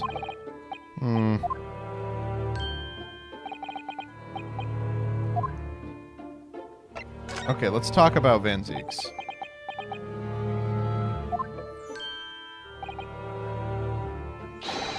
What is it you'd like to ask me then? Well, it's about Lord Van Zieks. Ah, our friend Mr. Reaper. How did you find him? Well, I trust.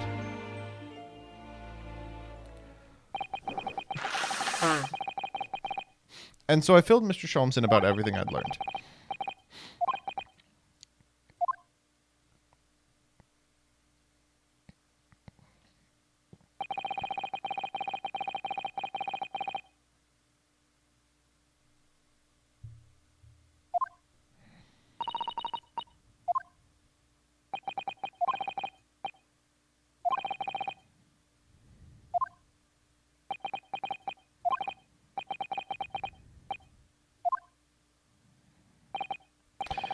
Well, it seems we've reached the end of... Oh.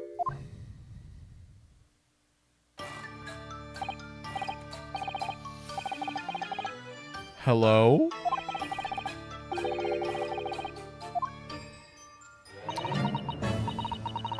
I hope you're appreciating my museum. Sorry? Have we...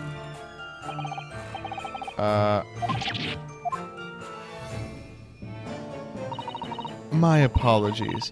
I am Esmeralda Tuspell. This is my museum of waxwork. You're the Madame Tuspells? You're like hot, bien sûr. Though only 26 years young, I might add. Is that significant somehow? I'm a madam in name only. It adds a certain je ne sais quoi. Right. Firstly, I must apologize for my waxworks, or rather one waxwork in particular. Yep, he's a fucking dick. I was led to believe he was a great detective, but he seems unable to settle. Next time you move from your designated exhibit, there will be toil and trouble. She sounds deadly serious. Fuck.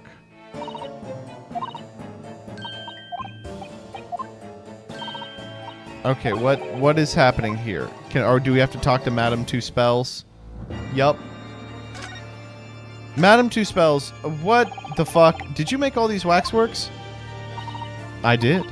I am the 3rd generation of waxwork artisans, you know. Gosh. It was my grandmother who began the tradition in my family.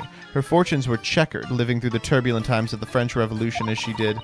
Though that is when she acquired the savoir-faire that leads to the astonishing lifelikeness.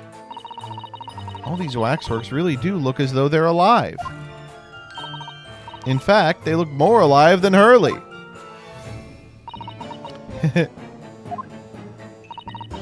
What you see exhibited here represents the most atrocious of London's criminal past. All the waxworks were created in the presence of the real people on which they are modeled, in the hours immediately following their executions. That is the secret to the extraordinarily lifelikeness. That sounds terrible. All walks of life have similar challenges, I'm sure. To carry out one's trade par excellence, one must go to extraordinary lengths. What's the real place? Madame Tussauds. It's exactly this, but it's just celebrities. My exhibits are a reflection of society. I create only that which the public wishes to see. Ugh. How can the public have wished for something less horrifying? You look tired? I'm tired. This room is the only one in the museum with such a macabre theme. I do hope you'll explore. There are models of famous singers, actors, politicians, something for every taste, I hope.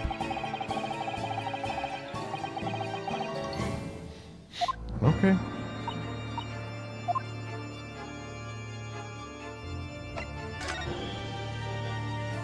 So what is this insane thing?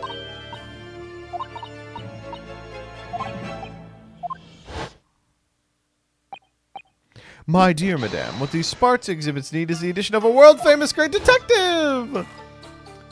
And I said yes because I'm stupid. Naturally, I am well aware that Mr. Sholmes is widely known in London as a talented detective. It's actually a great detective, you stupid ass. Yes, the creme de la creme. So I was keen to come to some arrangement with him, of course.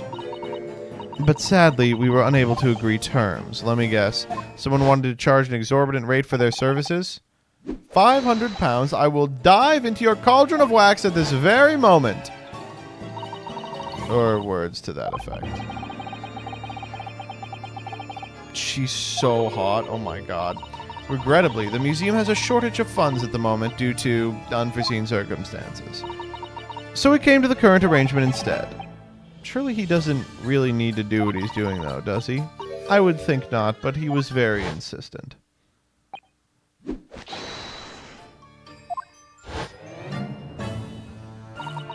Or words to that effect. It's the pawnbroker, that's what it is. Okay.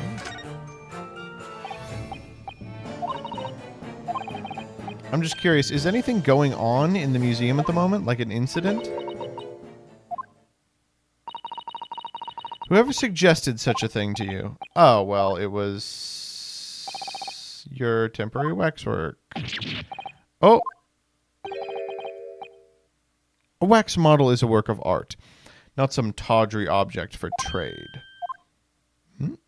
Oh, Jesus Christ, he's back. She's gonna kill him. My dear Madame Tuspell, save your reprimands. There are more pressing concerns. The wax can wait. It's our ideas about your current problem we must throw into the melting pot instead. All right, here we go. Personally, I would advise you not to involve the police. Why ever not? Because you have at your disposal a great detective whose services you may employ for a mere 50 shillings. Though please be aware that I prefer... No, I insist upon payment in advance. Very well. Let us see if the great detective is able to live up to his name, shall we? Gay dance, gay dance, gay dance, gay dance! Before I engage my analytical processes, I must ask you to clarify something. What, pray, is behind the curtain? That is the Tuspell special exhibit. There's an extra charge to see it. Ah, the special exhibit in the House of Horrors. It must depict a special killer, then, I presume. Would you be so kind as to draw back the curtain, I wonder? Absolument non! There is nothing amiss behind there. Nothing amiss, madame. What about the arm protruding ominously from under the curtain? Ah! I strongly encourage you to allow me to see what lies beyond before the situation worsens. Yes, very well. But only as a soupçon. Here we go. This is a metaphor, by the way, for sex. Oh. I must confess I peeked behind the curtain earlier. The Tuspell special exhibit is a very bleak graveyard scene indeed. And yet, somewhat surprisingly, the waxwork killer one would expect is nowhere to be seen. What does strike one, however, is the portly gentleman lying peacefully on his back on the floor. Well, perhaps Mr. Sholmes, that man on the floor, is the ruthless killer himself. I'm afraid not, my dear fellow. He's a perfectly ordinary London gentleman. Not even a waxwork, in fact. As skillfully made as these waxworks are, they are distinguishable from real humans. Here we go. 2 conclusions. 1 is that a sizable business transaction has been taking place in this special exhibit. Why? Why would you say that? God, she's hot. And the second is linked to a serious crime. Ah! I don't understand. So, Madame Tuspells, as you've agreed to my fee, you shall now have the pleasure of seeing this famously great detective say Gex!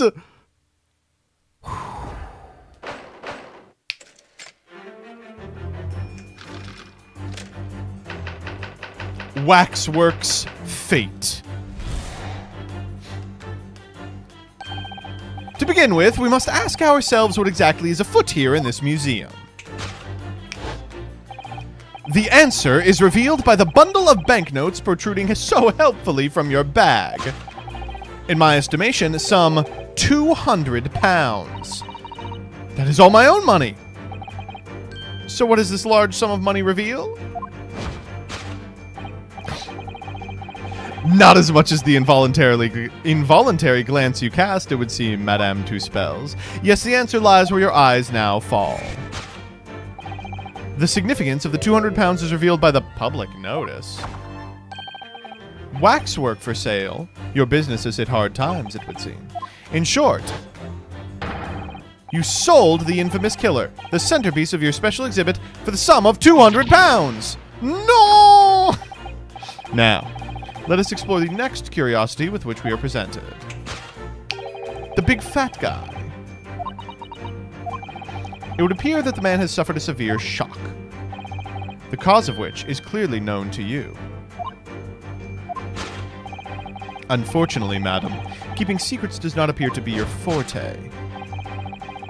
What dealt the man such a shocking blow was, of course, the 200 pounds. Looking like 200 pounds. It would appear that you twisted this gentleman around your little finger most effectively. What are you suggesting? He rashly agreed to purchase the waxwork for the sum of 200 pounds? Only when he came to hand the money over did it occur to him what an extortionate amount he was paying. But the money was no longer in his hands.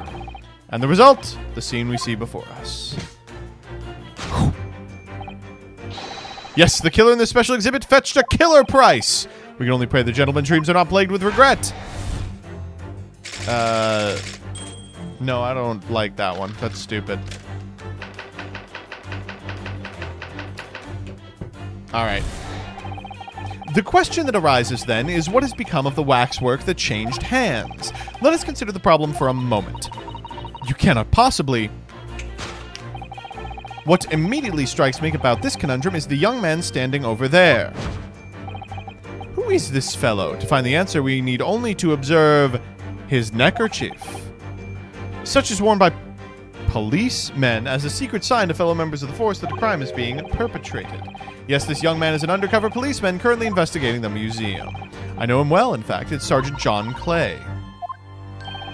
The man's quite a celebrity. He received triple accolades at last year's policing awards. But next, we turn our attention to the old man sat before him with a particularly unsightly visage.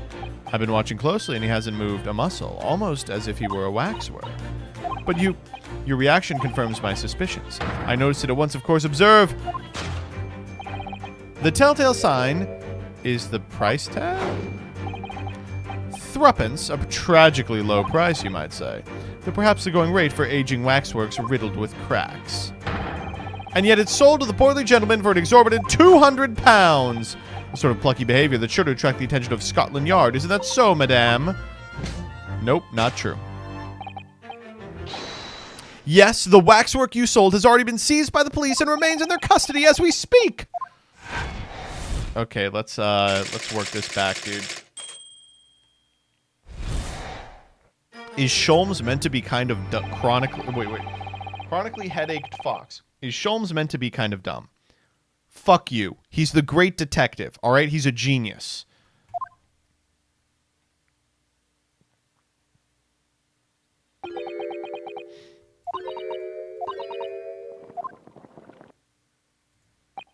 I see I've stunned you all into silence. See?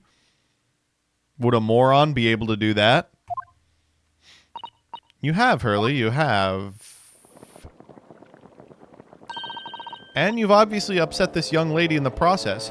That's an awfully hot coffee pot. Don't worry. I think that the two of us will be able to massage this one out.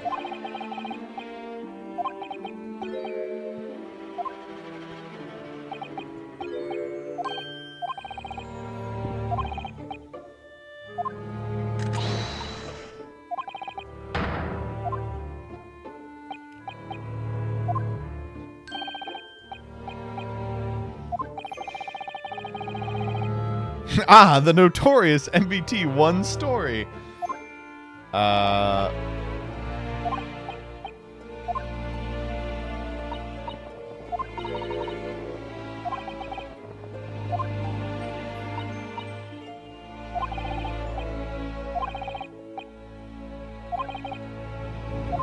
Here we go. Of course it's all right. We'll soon set things straight. Well, let's get started then, shall we? Ha! Just what I was waiting to hear, my dear fellow. Course correction.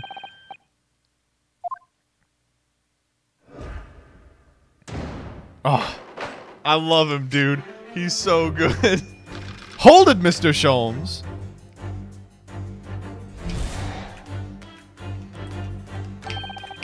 To begin with, we must ask ourselves what exactly is afoot here in this museum. The answer is revealed by the bundle of banknotes protruding so helpfully from your bag. In my estimation, some £200. That is all my own money. So what does this large sum of money reveal? Ah, not as much as the involuntary glance you cast, it would seem, Madame Tuspell. Yes, the answer lies in where your eyes now fall.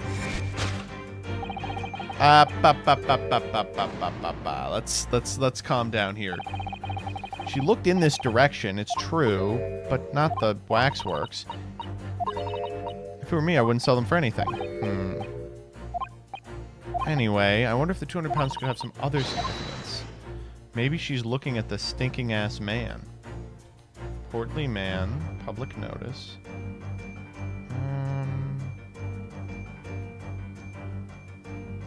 Is there anything else over here? It's gotta be him, right?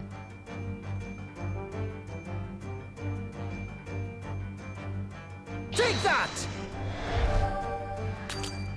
No.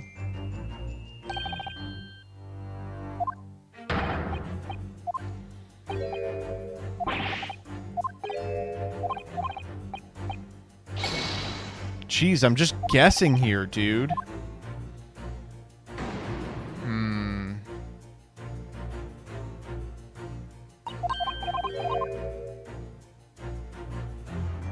Oh, we can... Oh! Note on the wall.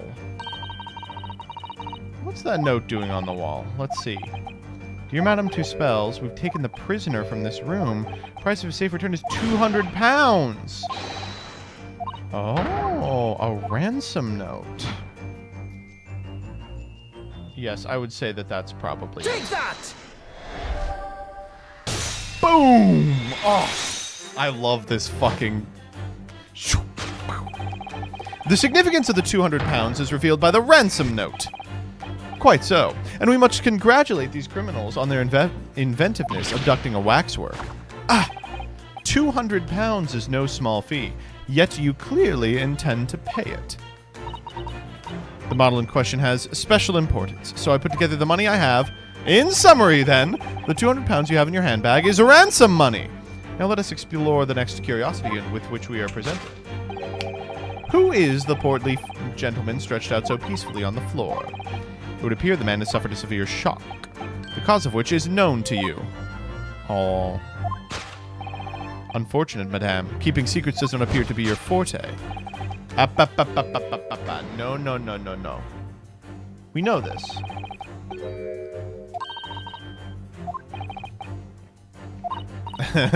We could just ask him.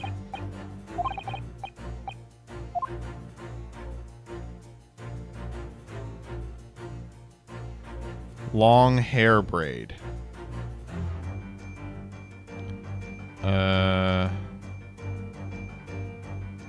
I don't think that's it. Maybe it is.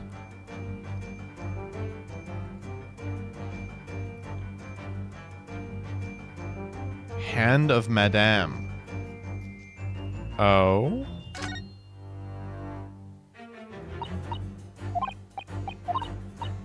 Wait a minute. This is a left hand as well. It's wax.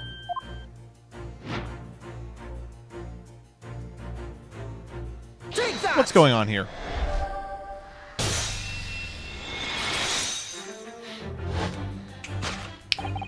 What dealt the man such a shocking blow was, of course, the waxwork hand. Indeed, with a solid waxwork limb, one can deliver a very substantial blow. The hand protruding from the bottom of your cape, it ought to be a right hand, but closer inspection reveals it to be a left hand. Ah! And it's somewhat masculine as well. Okay, asshole. In other words, it does not belong to you, madam. It's the hand of a waxwork model. Oh, it is.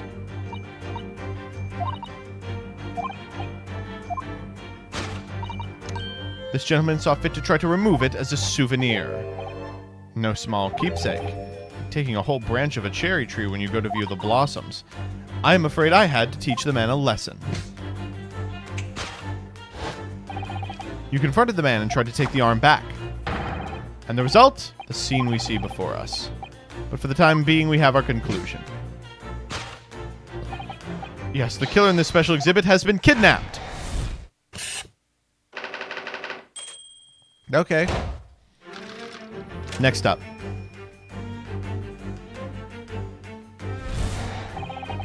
The question that arises then is what has become of the waxwork that changed hands? Let us consider that problem for a moment. You cannot possibly. What immediately strikes me about this conundrum is the young man standing over there. Who is this fellow? To find the answer, we need to observe his neckerchief.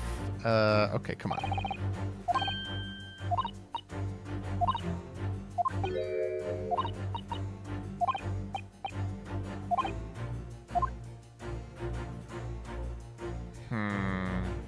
What reveals the identity of this young man? Oh, God. Take that! He's missing an arm. Who is this fellow? To find the answer, we need only to observe his shoulder stub. No such boneless human walks this earth, of that I can assure you. In other words, the man standing here, the young Sergeant John Clay, is in fact, defying all odds, a waxwork model. I seem to remember it was you who concluded he was a person in the first place, Mr. Sholmes. He has become quite a celebrity in London, being the winner of no less than 3 policing awards last year. I simply had to make a model of the man. Naturally! What other explanation could there be? You stinking ass. Next, we turn our attention to the old man before him with the particularly unsightly visage. I've been watching closely and he hasn't moved a muscle, as if he was a waxwork. But your reaction confirms my suspicions, madame. I noticed it at once, of course. Observe.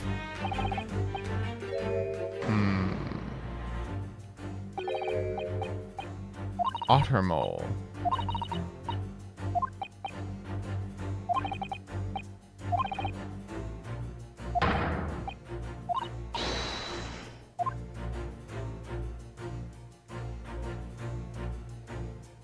He's moving.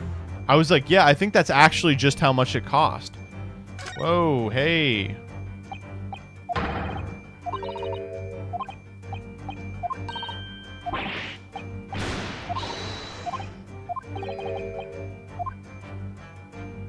You've seen a scarf? Yeah.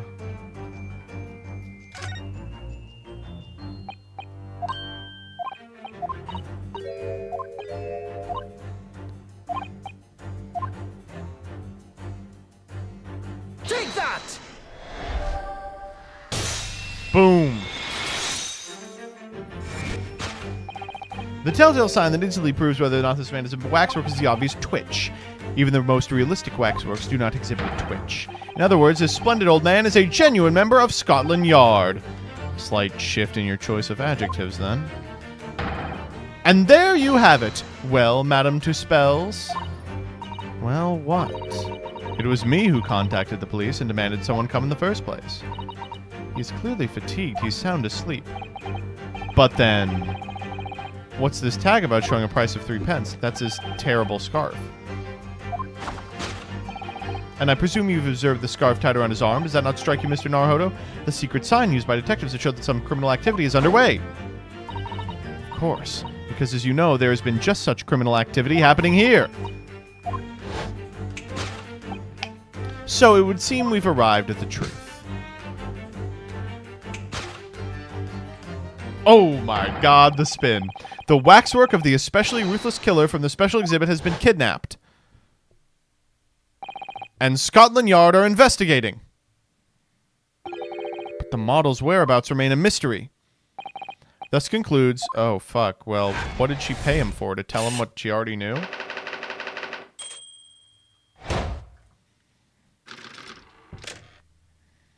Deduction complete. Elementary! God, this is my favorite part of these stupid games.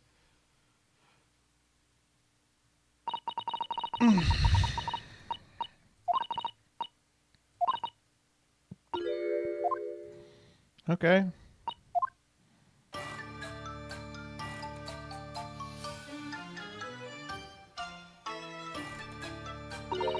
Your great deduction was even more enchanting than I've been led to believe. We tricked her. Oh, yeah. It was a pleasure, my dear madam. I'm gratified you enjoyed the spectacle. As for your rough customer, I have no doubt he'll regain consciousness shortly and return home. What concerns me more is the waxwork from the special display. It was indeed abducted. Yes, tragically it was. Then I would ask for you to recount to us the events surrounding the stolen waxwork. In as much detail as possible, if you please. Very well.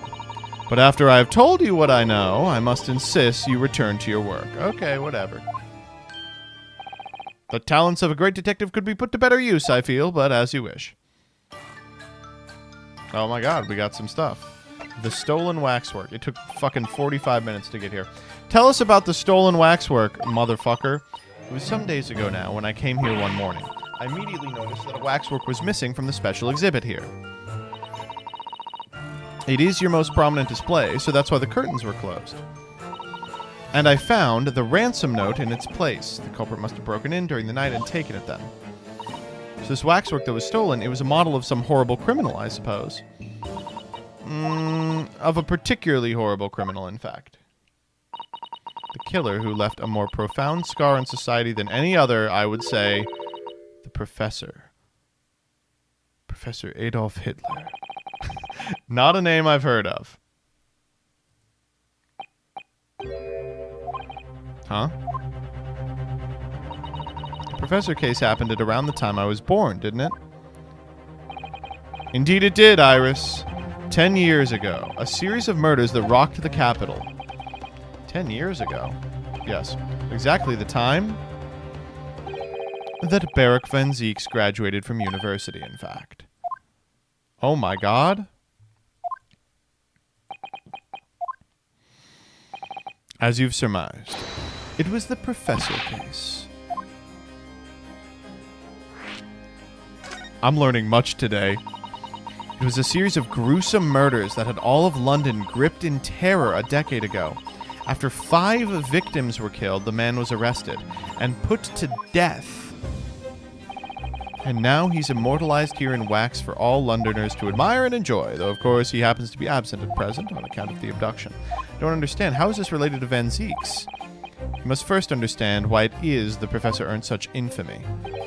It was due to the victims he chose, some of Whitehall's finest. Those murdered by the Professor were some of the highest members of the British aristocracy.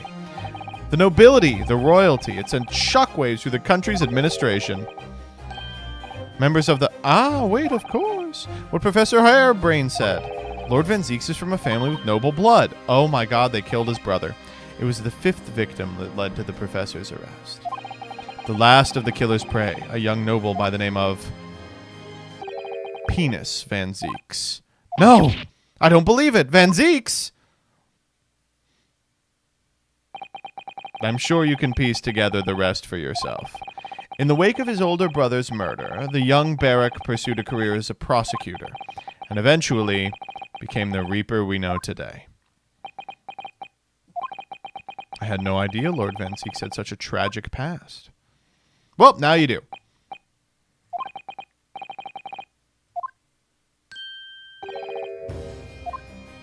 Okay. I'm afraid I shall have to excuse myself as well. Oh, okay.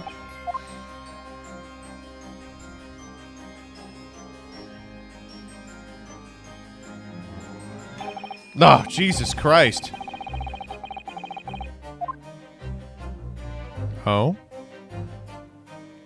Oh?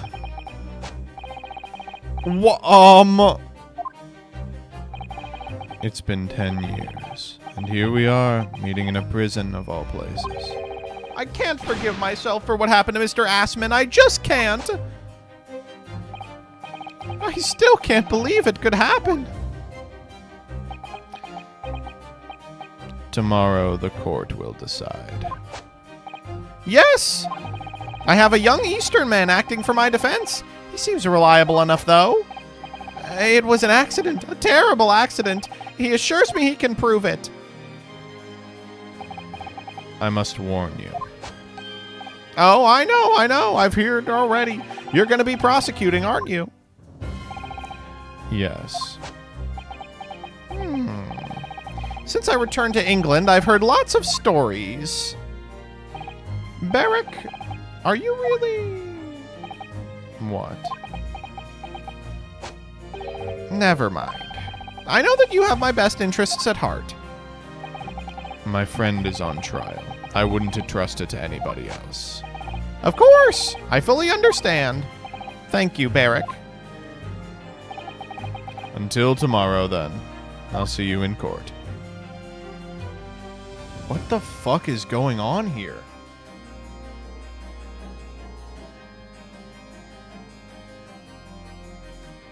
That was like 2.5 hours of prelude. This is like the longest case. We haven't even gone to trial. Oh my god, trial part 1. Thank the fucking Lord.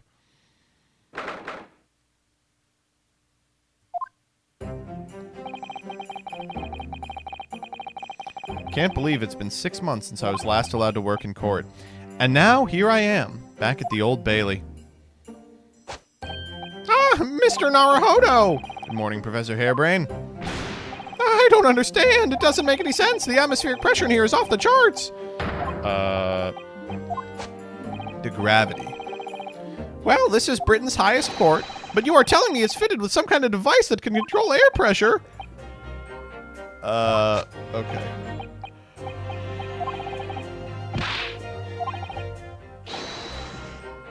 Okay, I think you have other problems, dude. Well, I'm sure there's nothing to worry about, really. Justice will prevail. My commiserations, Mr. Naruhodo. Oh, it's... Never mind. Mr. Sholmes, what are you doing here? That was very mean, Runo, leaving me alone at home with Hurley. It took me at least an hour to wake him. Is it... Are you... Herlock Sholmes? Indeed, sir, I am he.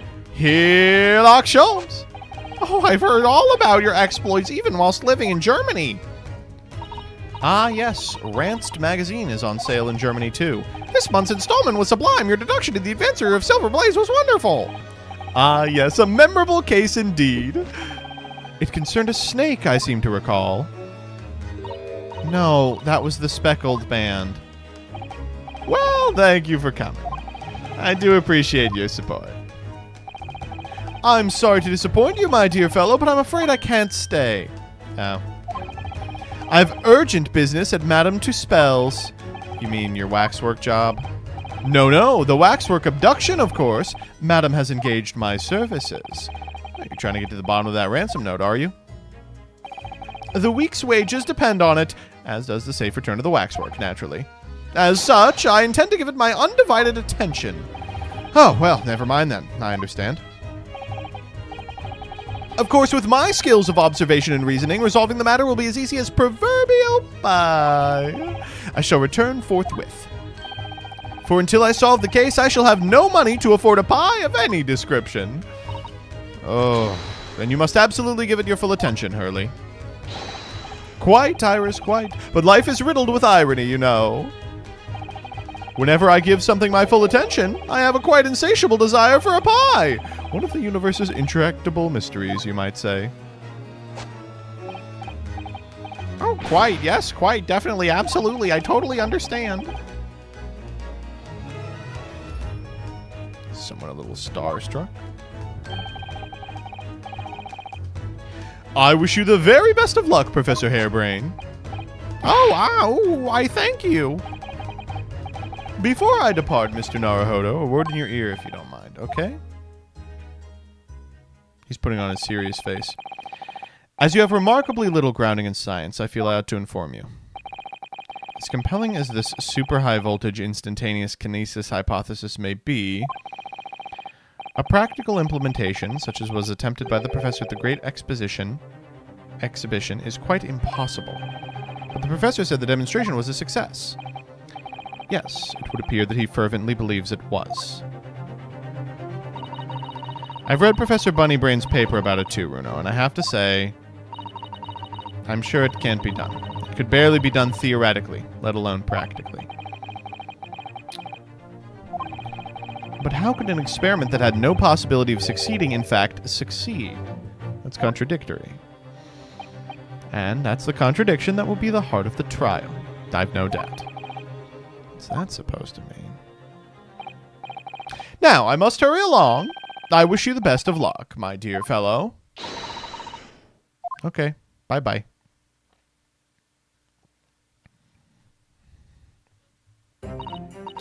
Well, looks like you're on your own today, Runo. But chin up, you can do it. Oh, what about you? She's gonna go do a hot air balloon.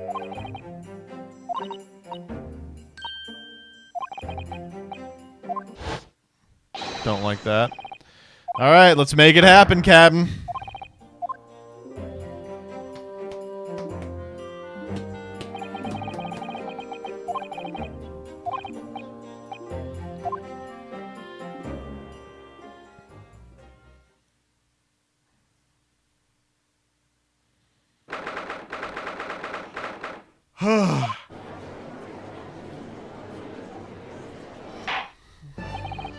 In the name of Her Majesty the Queen, I hereby declare this court to be in session. We are sitting today for the public trial of Professor Albert Harebrain. I now call upon the counsels for the prosecution and defense to declare their willingness to proceed. The prosecution is ready. And the defense is ready, my lord. Oh, no Susato-san. We miss her, folks. Don't we miss Susato-san? So, I must say I recollect the victim of this case all too well, Mr. Odie Assman. Mr. Assman was well known as a financier, but that was merely a front for his diverse criminal activities. It was only a month ago that the man appeared in court prosecuted by you, Lord Van Zieks, but the jury unanimously found him not guilty. Because every member of the jury had been bribed by the sound of it. These powerful London criminals are prepared to go to extreme lengths to keep their freedom. But 2 days ago, on 21 October, Mr. Assman met his end. The work of the Reaper, was it? If that is how your lordship would describe divine retribution. But the fact remains that Mr. Assman's death was a direct result of the actions of the accused.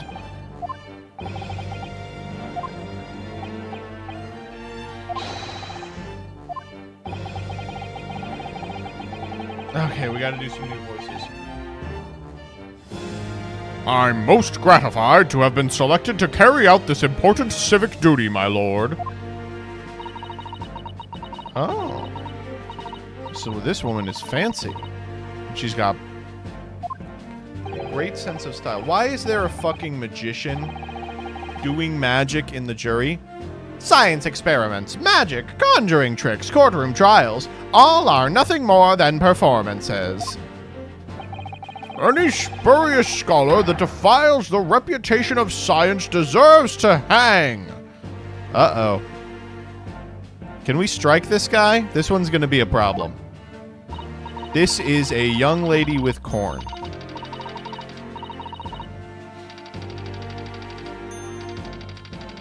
This is...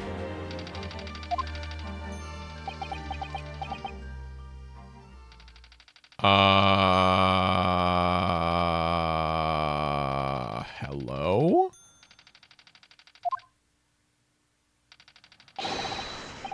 Oh, okay, wait.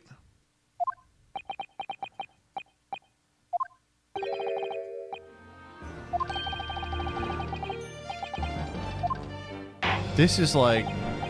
Jesus Christ. At least it's not the same 6 people again.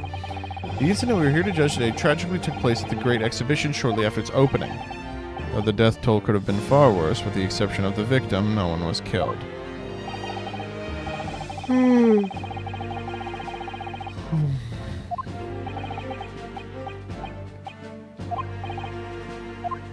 Okay.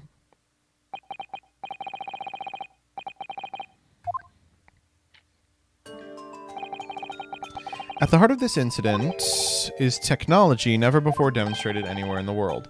One of science's latest developments, is it?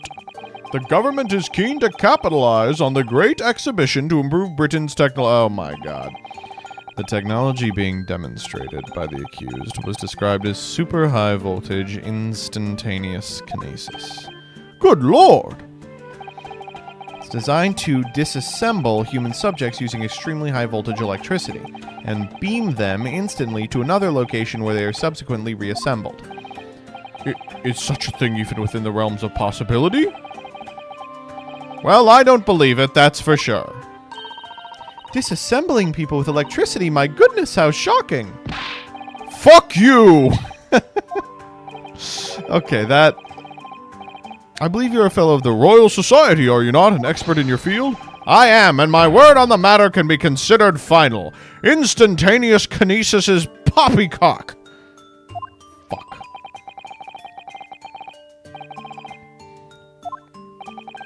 What is the prosecution's view on the matter? Who cares? The prosecution would assert that the accused instantaneous kinesis demonstration was a success. What? What rot? Okay, great, I'm in. Oh, he's going to say because the real purpose was to kill the guy. The professor's hypothesis is currently under investigation by the British government. If it is deemed to have merit, a substantial research grant would be made available. The accused made use of the invention built on his new hypothesis to take Mr. Asman's life, in order to be the sole benefactor of the grant. Oh, that's a cool motive. This disastrous demonstration was no accident. It was carefully designed from the outset to end the life of the victim.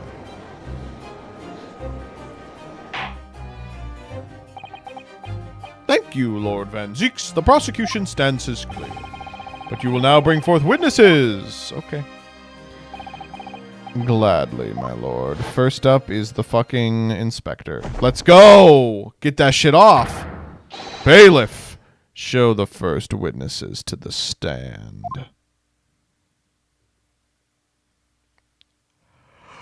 Okay! Witnesses, state your names and occupations for the court. Yes, sir.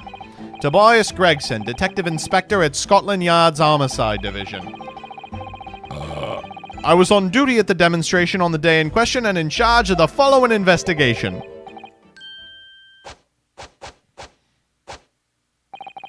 Albert Harebrain, scientist. Okay.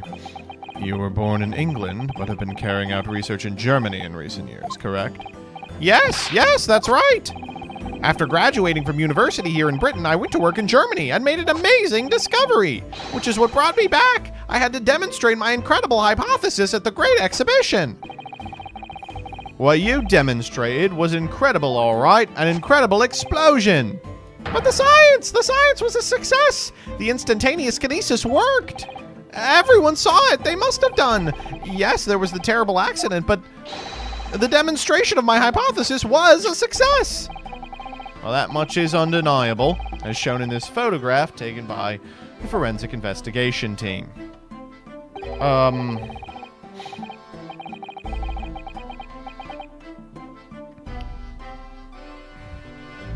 Sorry, like, what does this prove? This is just a dead guy. Check it out. Picture of a dead guy. Open and shut case.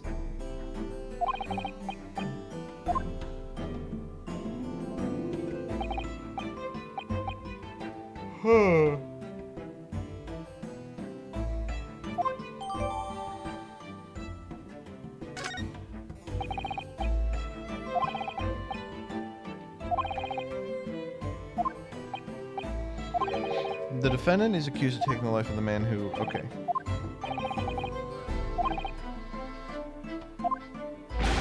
That's right! That must be it! My splendid machine! My poor, splendid machine! You saw it yesterday, didn't you? We can't even examine the wreckage thanks to the Special Suspension for Scientific Equipment Act. What? The wreckage? The wreckage? That being the case, how can the facts be established? How can it possibly be determined whether this was an accident or deliberate and malicious? Extremely simply, my lord. Oh? Isn't that right, witness? Sorry, me? No, your neighbor. Yes, sir. It was murder, plain and simple. Anyone could what? How could he possibly think that? Thank you, Inspector. I think we'd better proceed to formal testimony. Yeah, talk me through this shit.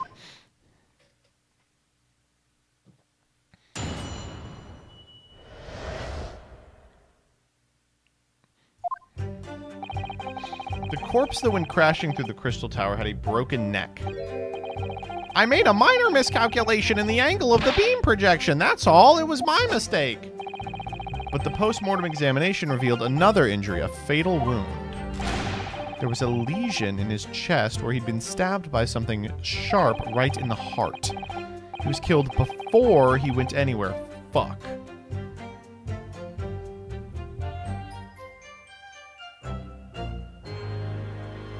We're so fucked. Oh my god. We are so fucked. God, I know every Ace Attorney case starts like this, but oh my god, we are so fucked.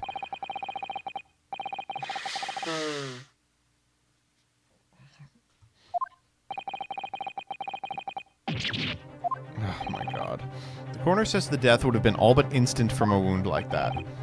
You could say, in fact, that the victim was killed twice by the accused. No, no, and no! That couldn't be further from the truth! I have here the experiment plan. Oh, Jesus Christ. Okay. The victim stood himself inside the bird cage, ready to be beamed to the second level of the Crystal Tower, 25 yards away.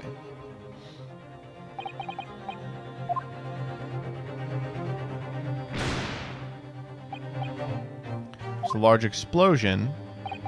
The blast caused the beam transmitter to point higher than intended. Oh my god.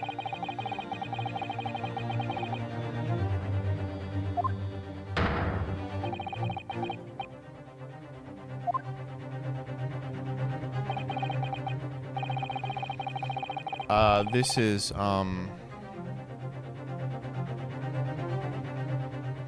This is insane. What is happening? I'm so sorry. I didn't mean for this to happen. The machine was just too powerful. It was just an accident. Unfortunately, that excuse can't save you. No, not considering the sharp murder weapon that pierced the victim's eye. Murder weapon? The autopsy report we are learning about in court. Some things never change, baby.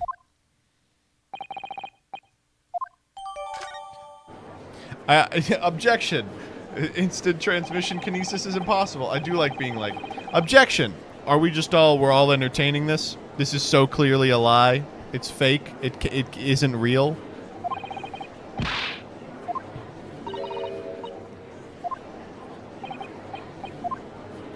Don't vote already. Holy shit.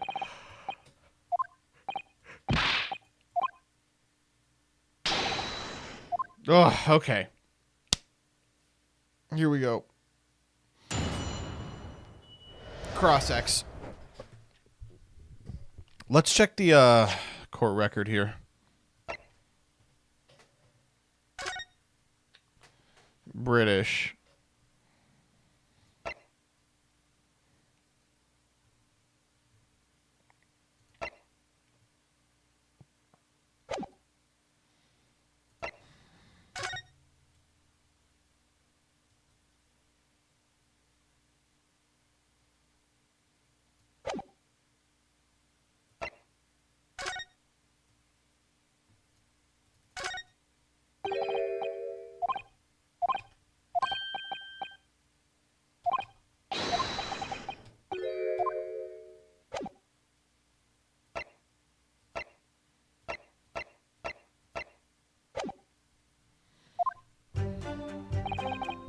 The corpse that went crashing through the Crystal Tower had a broken neck. Hold it! Exactly, which highlights something else about the whole business. What's that? The fact that the instantaneous kinesis was a success. After the explosion, the cage appeared out of nowhere in midair.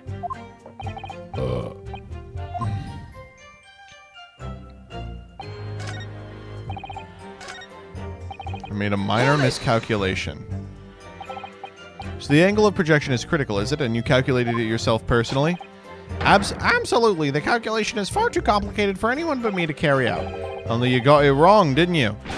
Yes, that's right. That's the point. It's so complicated, even I could make a mistake.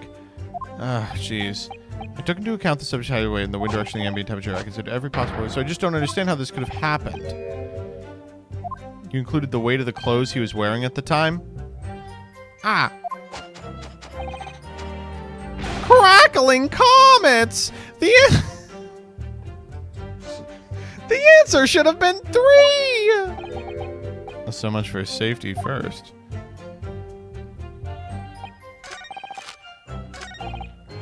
Hold it! Another fatal injury, you say? That doesn't make any sense. I didn't think I'd have to spell this out, but here we go. Just because there were 2 fatal wounds doesn't mean I'm saying the victim had 2 lives to lose. Obviously, we thought the bloke had died due to his spine snapping in half. But you're saying that's not the case. You'll get your... And so once I finish me fish and chips! Oh my god. That's a bottomless bag. The victim plummeted 30 feet into a glass tower. Right. That's what we all thought, but it was a red herring, wasn't it? There was a lesion in his chest where he'd been stabbed by something sharp right in the eye. The defense knew nothing of this crucial information. Prosecution received the report from the forensic investigation team this morning. I can only apologize for the impossibility of informing the defense. Sarcastic and insincere thanks. Okay. So what was the nature of the sharp object? Fuck. You know, if this forensic science team didn't exist, it would have been so easy to just walk off with this fucking thing. Wow, there he is! My trusty little companion, Andrew! Come on. Andrew. Of course. Ah, do you know each other already? He's one of my dear friends, like all my tools. I've named them all, you know. We're one big happy family.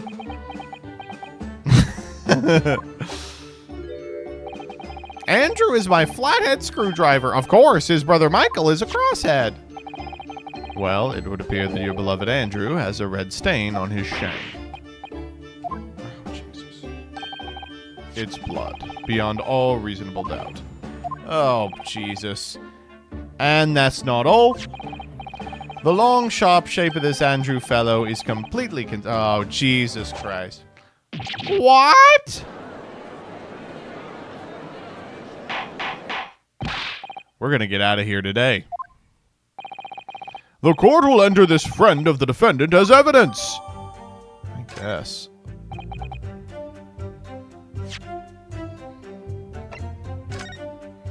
Okay, what's going on here? Oh, it's a screwdriver, all right.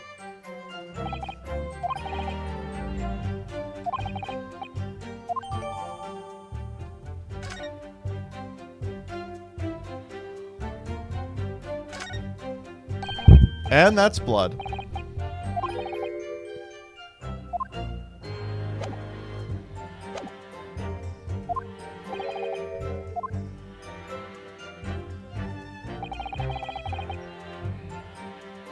Hold it!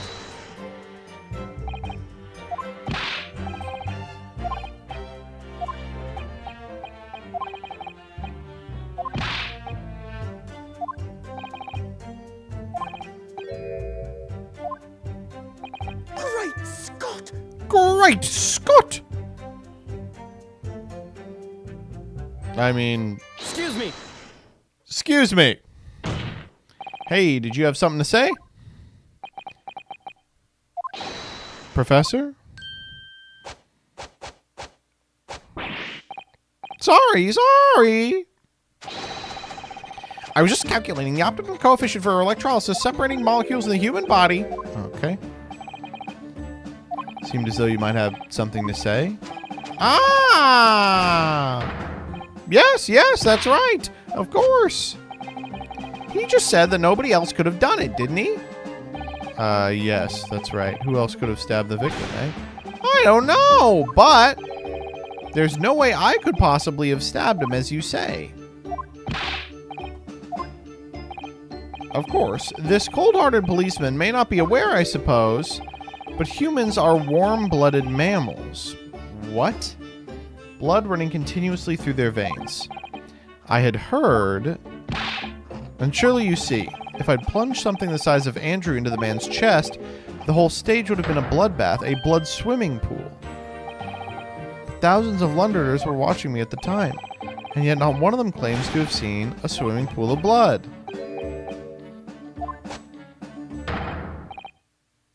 Huh.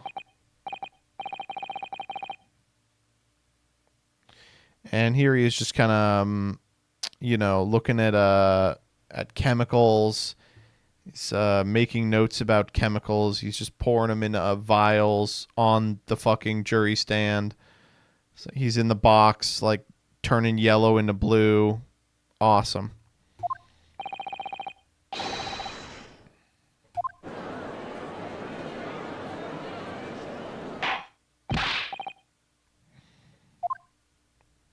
Uh-oh. Pray forgive the discourtesy if I savor a drop from my hallowed chalice to accompany my old friend's Deducing. Here's to you, Albert. Oh, you're too kind, Barrick, but I'm really not a patch on you. No, you're not. No? You've neglected to mention one crucial possibility. I have? A particular situation in which very little bleeding would result from a stab wound. Oh, if it was cauterized?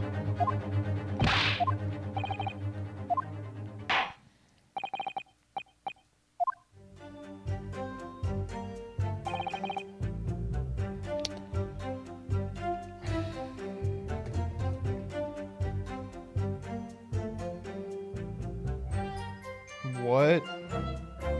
Hold it!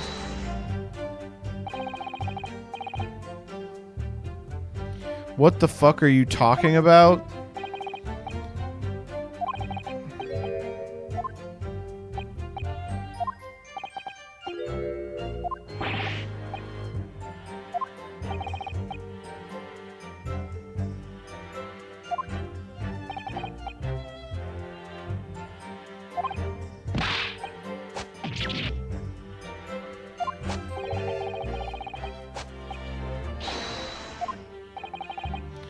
The fact remains the lack of blood at the scene can easily be explained as the prosecution has demonstrated.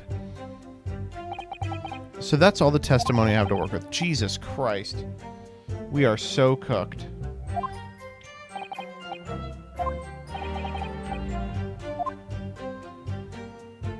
Oh, we already pressed them like a million times.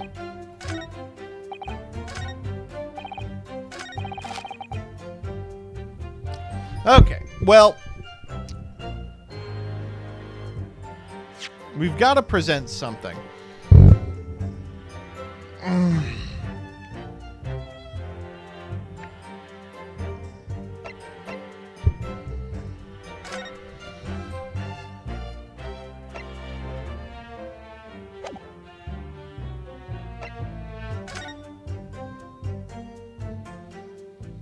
Oh, and then they're... Well, here's an easy one. If it went with him, why is he not in there?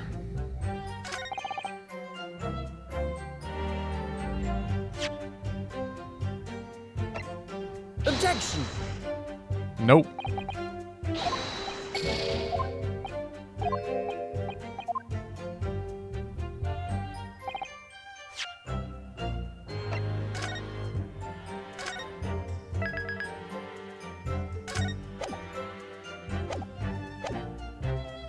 Saves come. Okay,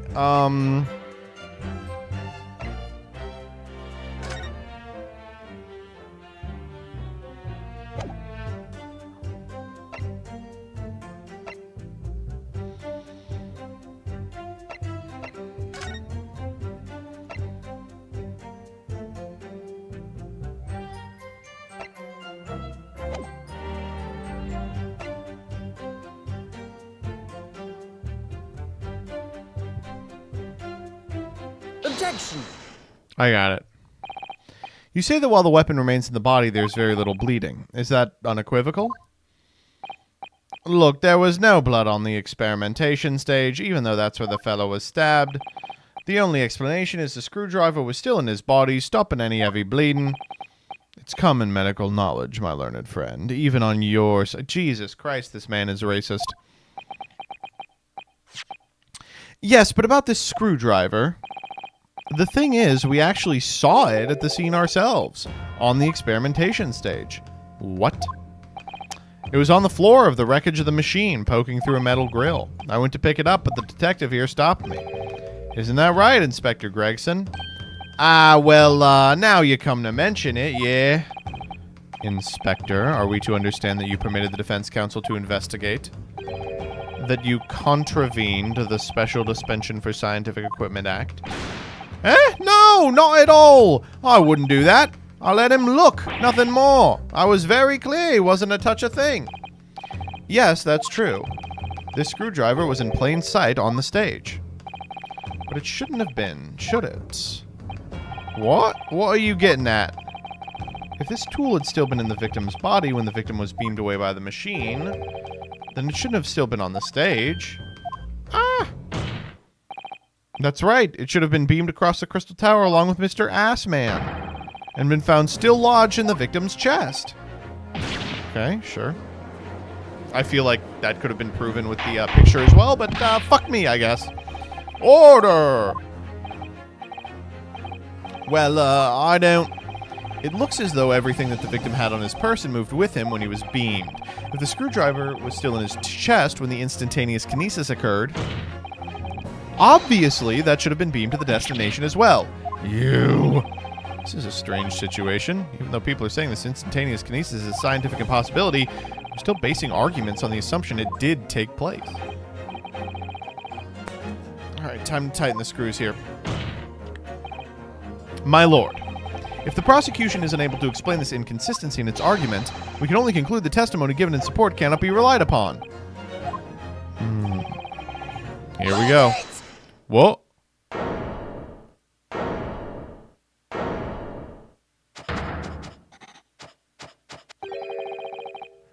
Do you have something to say, witness? Yes, I knew it. It bears out. The equations hold. Mr. Naruhodo, don't worry. About what? Without delving into the details, there is no inconsistency.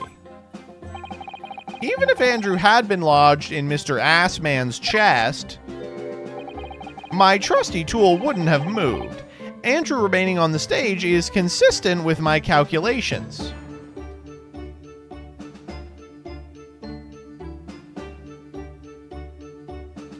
Can you please shut the fuck up?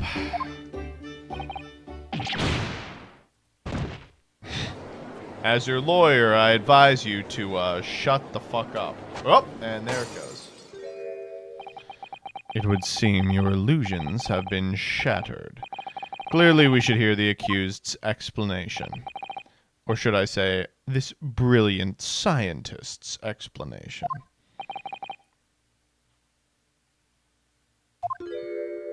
Oh, man. Sure. What does he have to say?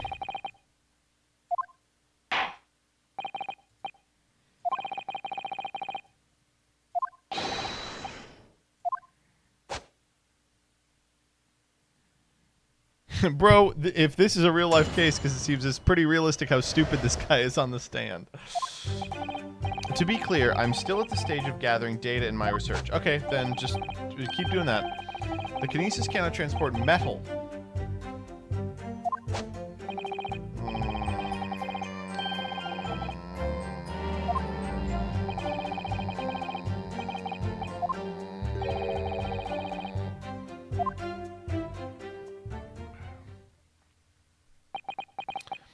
What was the cage made out of?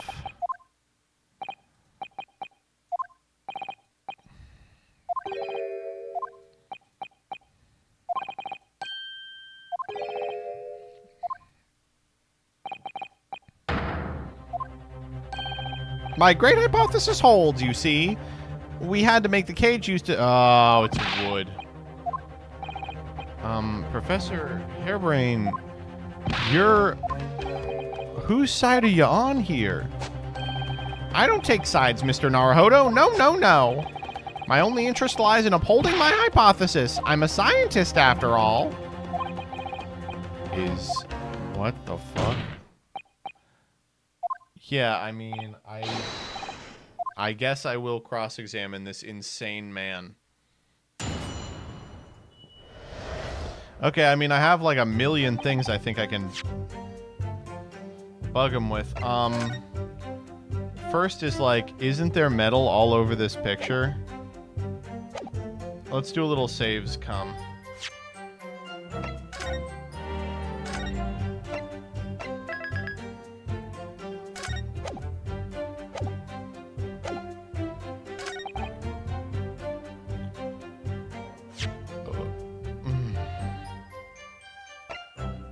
Objection! I need to press him at all. Professor Hairbrain, you're dumb. Yes, that's right. Spot on. Exactly correct. So, this guy's covered in metal. He's got a chain. He's got glasses. What? Metal? No! Metal can't. That's not... metal? No! We've already established the proposed murder weapon, the screwdriver, was found on the stage.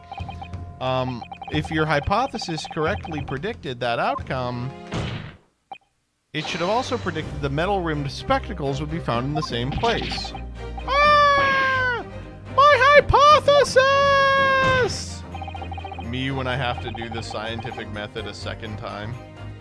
Professor Hairbrain, this isn't easy for me to say, but your hypothesis is clearly flawed. Ah! Look at him, he's fucking going crazy.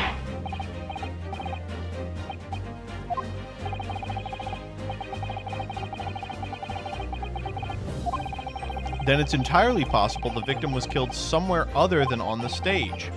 And in that case, someone other than the defendant could have been the culprit. But my hypothesis is sound! I proved it that day! The experiment was a success. The experiment was proof of all my work. If I could say something here in my capacity as a fellow of the Royal Society. Yes, drawer number 4. As a man of science, there's one thing I simply cannot abide. And that's a fraud who pretends to be a fellow man of science. What? Great Scott, are you suggesting my science is suspect? It's just been disproved, hasn't it, in front of all of us. In other words, the whole demonstration was nonsense from start to finish. Believe me, my fellow jurors, when I tell you that this man is a heel, a bounder, and a fraud. Okay? No, never! That machine is the essence of my entire hypothesis! It's protected by the Special Dispensation for Scientific Equipment Act! What the devil is that blasted act all about, eh? Who made up such a daft rule? Okay, I mean... I don't fucking know. What, object to my own case?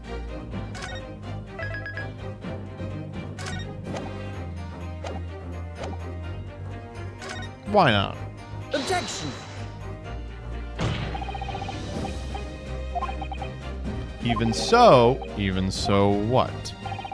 Going to such trouble and expense to create a fake machine to display in public, you would have absolutely no reason to do such a thing. Oh, fucking hell.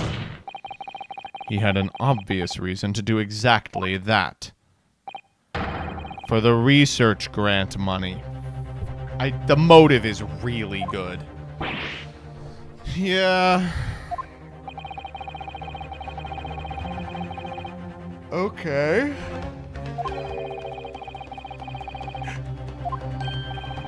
Conspirators? Yes.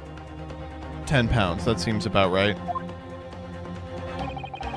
You're an order of magnitude out, madam. 500 pounds a year! That's not much either.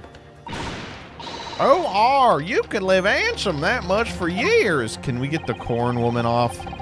The Society's noticed an increase in bogus public demonstrations in the field of science, and plenty of scientists arguing with each other to get the largest slice of the funding cake. Oh, Jesus. No, I haven't deceived anyone, least of all the government. Objection! No matter how unbelievable this hypothesis may seem to you, ladies and gentlemen, the fact remains the victim was transported instantly to the Crystal Tower. Which means the experiment was a success. Ah, Barak! And therefore, the only person who could have possibly committed the murder is the accused. Ah, Barak. What the fuck is going on? Yeah, I'm with you. My lord, if I may. Yes, Lord Van Zieks. The prosecution would like to summon a new... Oh. Eyewitnesses.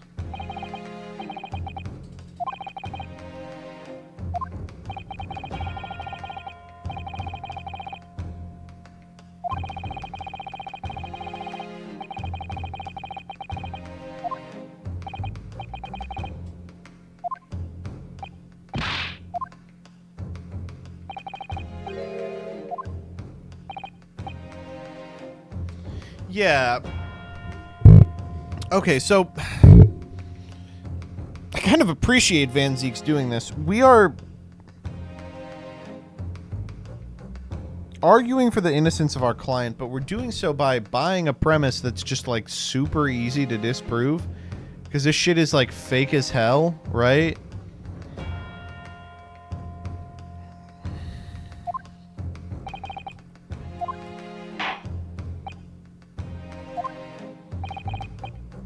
Oh. Okay. We have made it to trial part 2.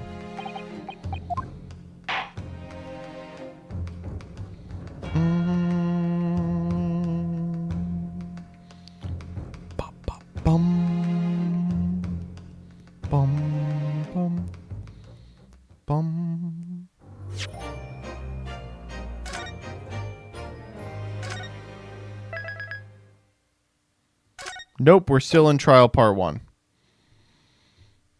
Alright, I'm going to run to the bathroom. I'll probably be there for like 3 or 4 minutes.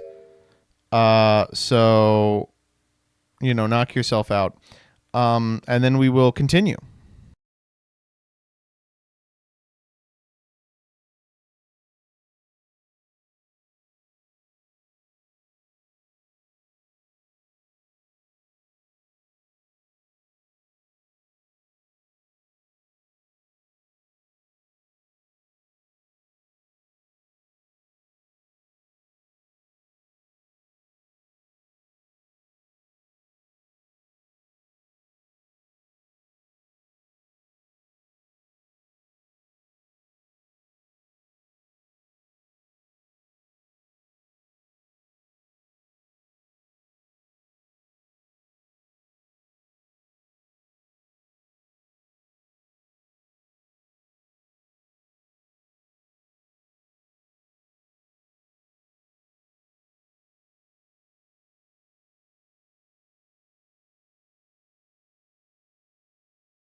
How's everybody doing? Holy. No, I was just like walking around. I was like, damn, it feels good to be walking around. It's also, just after 6 here. And, it is becoming bright outside. Don't know how I feel about that. Moving on.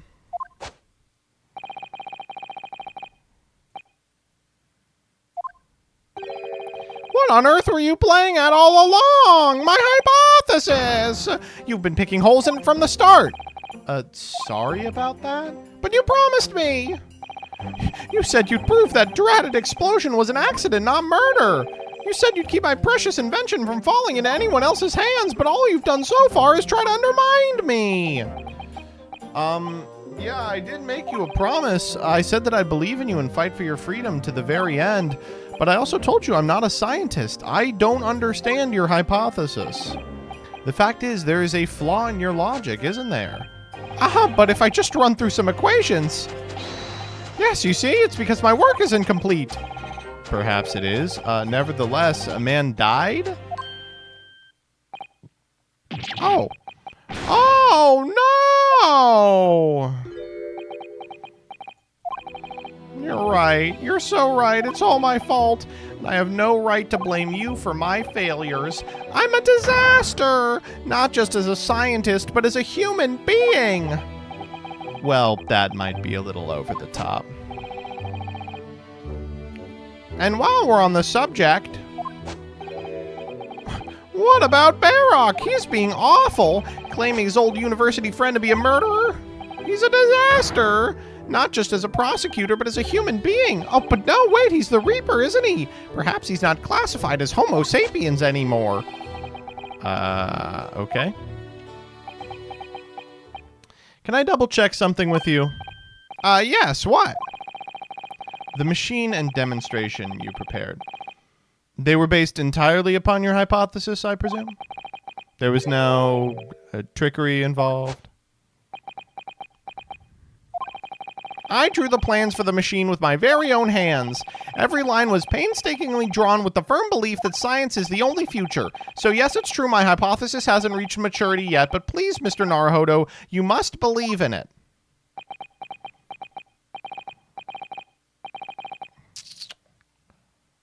All right, Professor, I understand.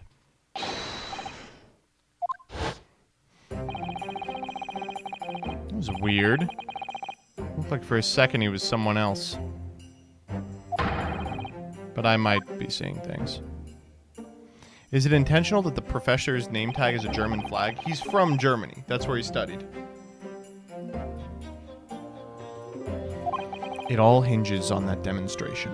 If the professor's hypothesis is as sound as he claims, it leaves him as the only person who could possibly have killed the victim. But on the other hand, Mr. Sholmes was adamant that it's impossible. I don't know. I mean, it's not like Sholmes is a genius. Ugh, this is hard.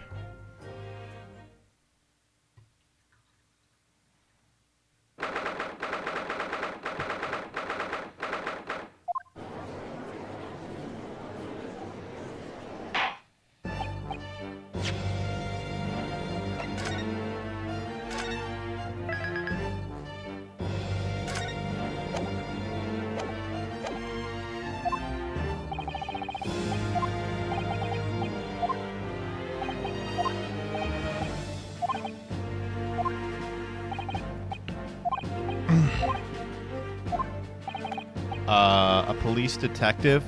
Oh, fuck, it's gonna be Lestrade. Though it ended in tragedy, the demonstration on the day in question was scientifically sound. And consequently, the sole person with the opportunity to have committed this act of murder is the only other individual to have been present at the stage at the time, the accused. Thank you, counsel. The prosecution's position is clear. So bring forth your witnesses now. Bailiff, show the witnesses in. The witness whose proximity to the incident on the day in question will clarify the truth unequivocally.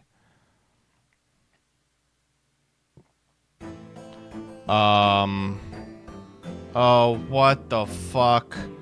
Where did you find these people? Witnesses, state your names and occupations for the court to hear. What are we doing for this guy?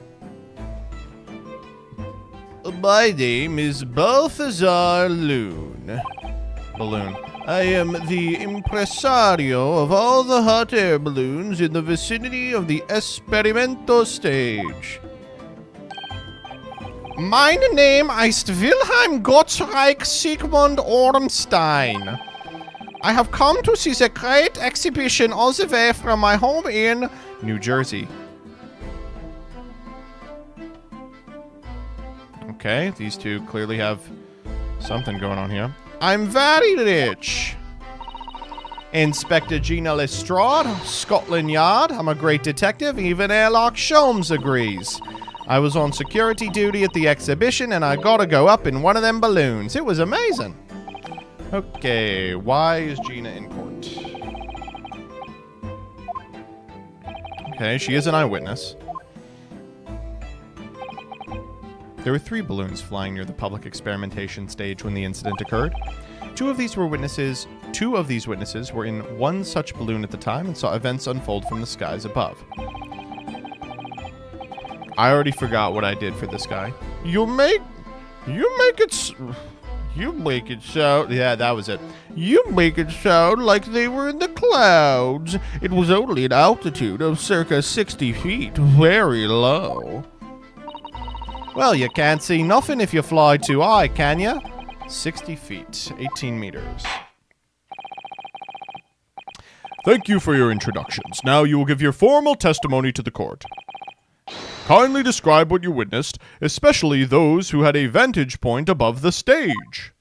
Okay.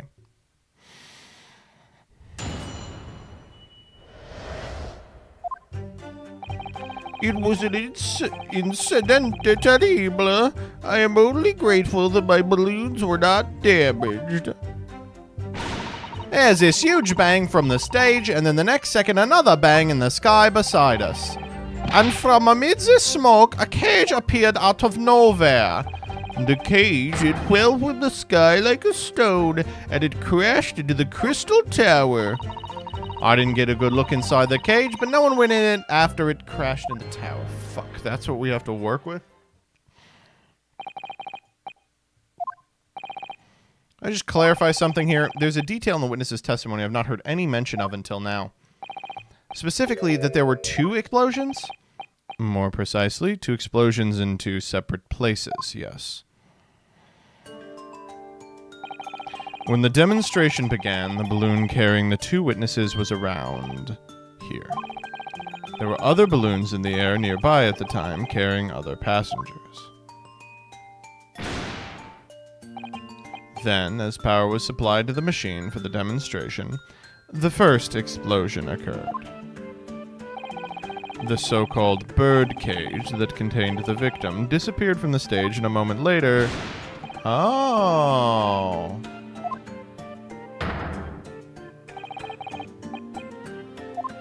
Okay. I was very surprised. Suddenly a cage appeared before mine eyes with a person inside. The blast was so hot, but I didn't want to miss a thing, so I kept my eyes open wide. Okay, you little German boy.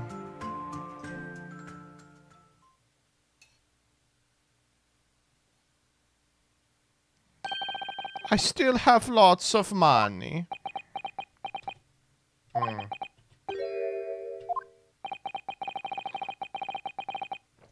Okay. He disguised himself in order to steal unnoticed into the great exhibition.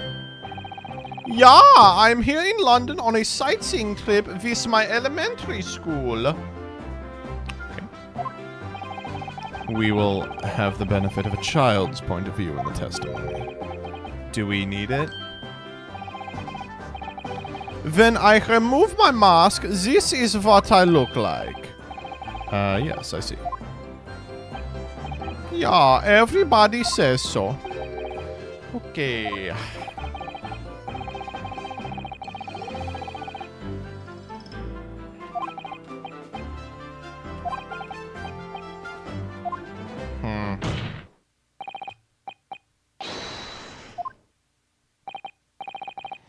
Well, what am I supposed to do about that?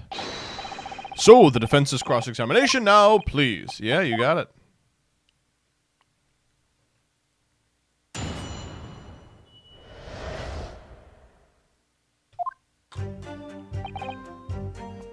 I mean, I guess we have to just press on everything. We have nothing to... I don't fucking know, man. There were 3 balloons flying above the experimentation stage at the time, I understand. See, all 3 of them, my bellissimi bambini. They're very popular, signor. Some people will pay £10 for one ride. That's a lot. Holy shit. £20 a month. That is my pocket money. Okay, I don't need to hear from you, asshole. I got up there for free, I did. Okay. If they're so popular, why would you only be operating such a small number of balloons, though? Because if I have too many in the skies, they could crash. The operators for the balloons were decided by lots, with each operator manning a particular area. See, and the zone above public experimentation stage is the most profitable. The other impresarios, they hate me. Thank you, witnesses. I think the court has a clear picture of the arrangements for balloon rides at the exhibition. Perhaps we could hear more about what you actually witnessed of the incident. Okay. Oh, I can fill you in there, my lord. There's this huge bang from the stage, and the next second, another bang in the sky beside us. And from amidst the smoke... Oh, let's actually bugger on that. Hold it! So you saw the accident happen from up in the air. Yup. Isn't it amazing what a detective gets to do, eh? I'm telling you, Odo, being a lawyer's a mug's game. You should join the force and we can go flying together. You know me so well. Yes, well, anyway. Could you tell us exactly what you saw, do you think? Everything! We saw everything because we were up above it all. That dodgy cove climbing in the cage, and that dodgy professor pulling all the screws, and that's when it happened. That's when there was that massive bang and the cage disappeared just like that. You are describing the moment the subject's body was decomposed by the electricity. I didn't know what to make of it. But then there was another bang right in me ear. I look around and there was a huge great fireball next to us in the sky and there was What did he just fucking say? What did you just say? Excuse me. Excuse me. What did you just fucking say?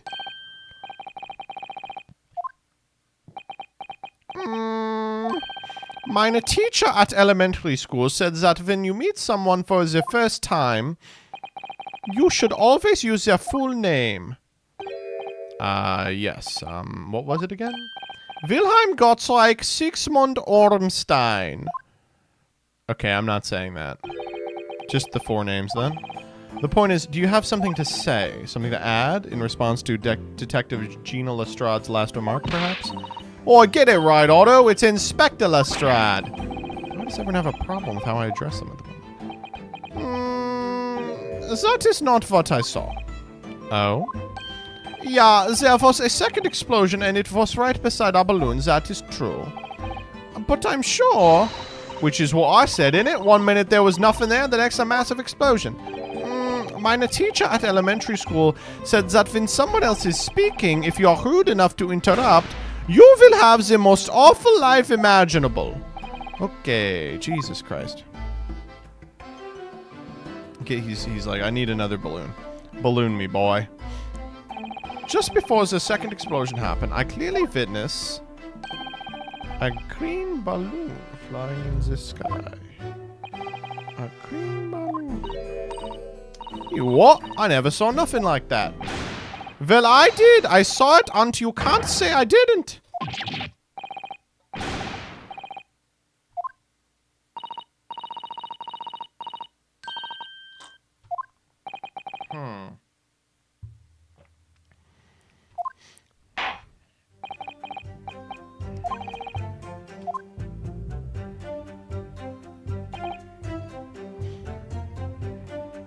it! Well, I gotta bother this guy.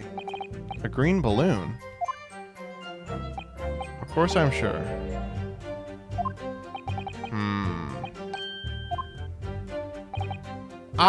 English is very annoying. Ragazzo, it is very wrong to lie. Lie? Flying balloons never explode. For the same reason, planets never explode. It is logical. Okay. I will have the army come and shoot your stupid balloons out of the sky. Oh, Jesus. Okay. Well, all right. If you want a balloon, I will give you one. Here you are, Your Highness.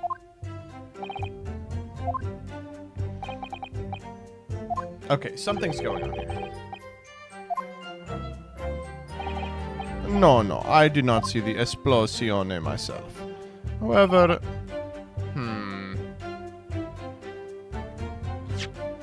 do we have anything about a green balloon exploding? We actually do. Well. Oh my god, that Van Zieks guy is so fucking hot. Where have you been? Objection! No, maybe not.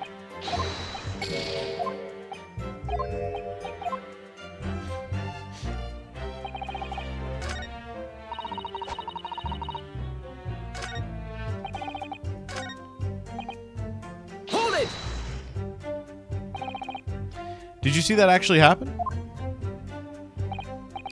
No, in reality I did not. I saw it after it hit the tower. There was a grand confusion around the stage. I ran to see what happened. I was terrorized by the idea that one of my balloons had crashed. Okay. But when I looked up to the sky, all my balloons were still there. I saw it slam into the tower. Okay. That's what I like to hear.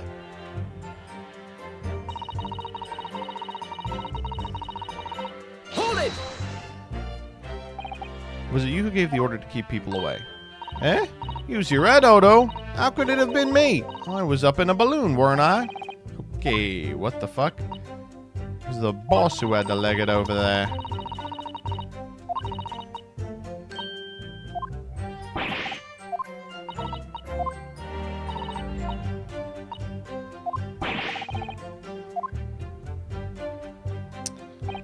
Okay.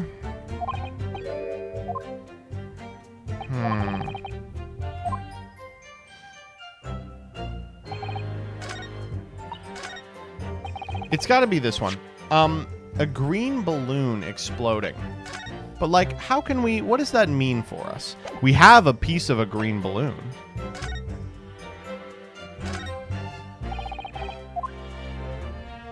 And we've already looked at it here.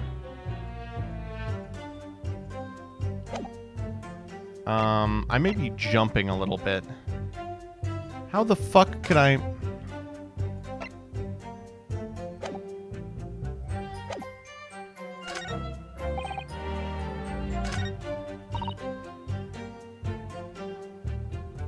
No one went near it after it crashed into the tower.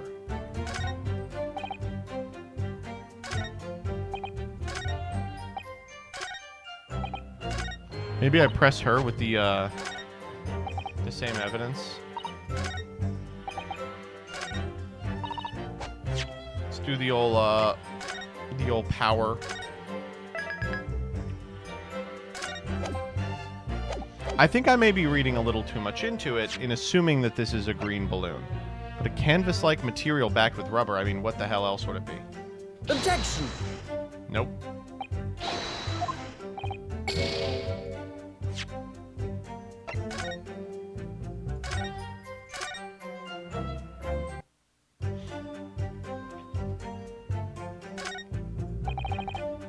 This has got to be the one, for sure. I mean, we did find the crossbow. It could be the crossbow. Objection! No, of course not.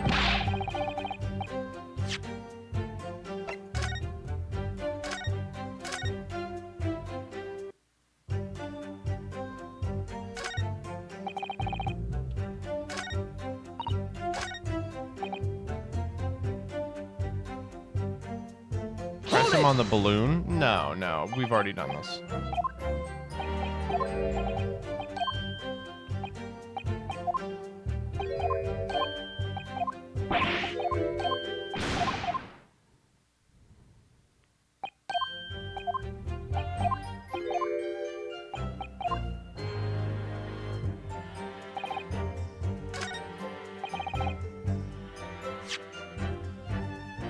We have to be able to show it some kind of trick. Oh, wait. Objection! Nope, still nothing.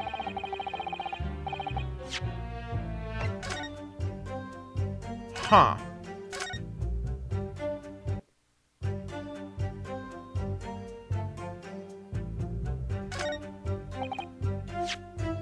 Well, we've presented pretty much everything here.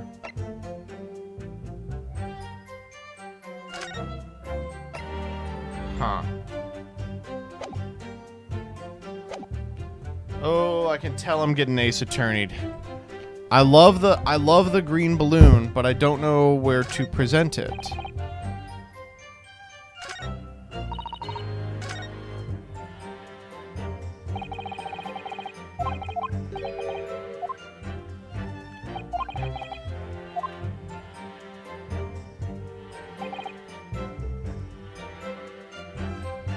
Maybe the green balloon here, and he's like, oh, it's not mine? Objection! Sure, whatever. You said that 3 of the balloons were undamaged. See, that is correct. If they had been caught in the explosiones, it would have been terrible. Is this one of your balloons? I think it may be... See, part of a balloon. A burnt piece of the fabric of the envelope. Sorry, the envelope?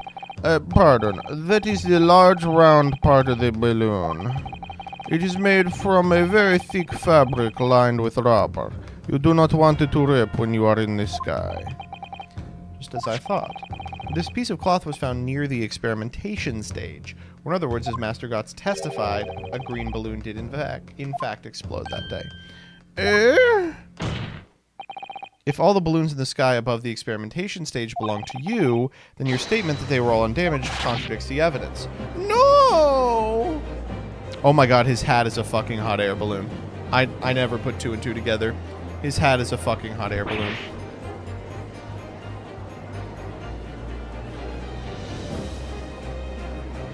Objection! Objection!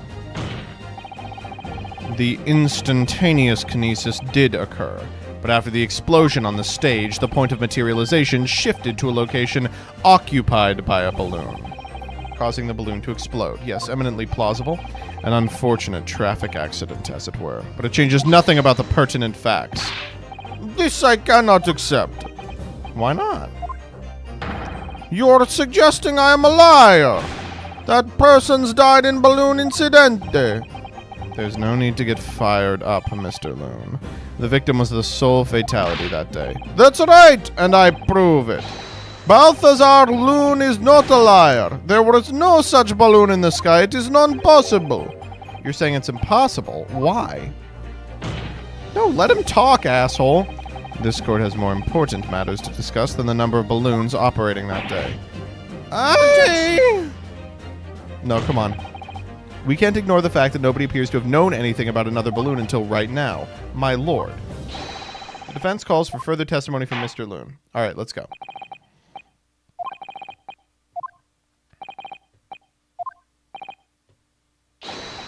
Grazie, my lord. I like this guy. Why is he a part of this again? Okay, here we go. As I said, Balthazar Loon is no liar. 3 of my balloons were carrying passengers. If they fell to the ground in an esplosione, what a catastrophe. Can't get away with the fact that a burn-up bit of cloth was found at the scene, can ya? Coppers at the yard reckoned it was probably some debris thrown from the explosion on the stage. This stupid ragazzo is mistaken. Okay, well, maybe it wasn't one of your balloons, asshole. But who else?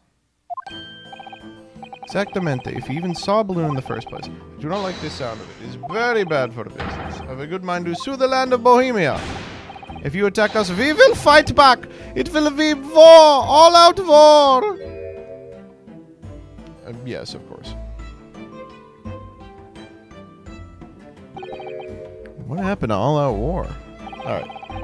Mr. Loon doesn't appear to be lying, but that doesn't change the fact that testimony and evidence are contradictory here. Fuck.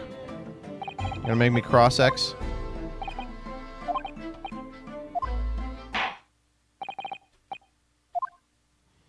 We need the quirky witnesses. It's a series staple. I mean, it's the important part.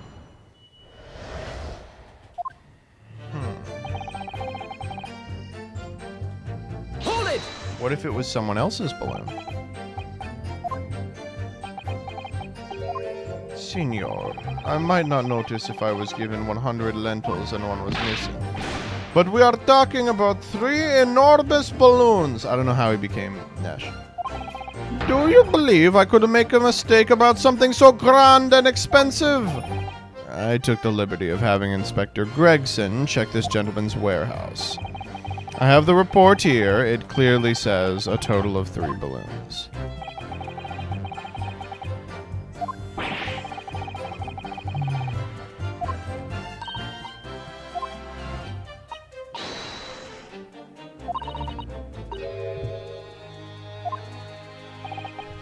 Haha. Hold it!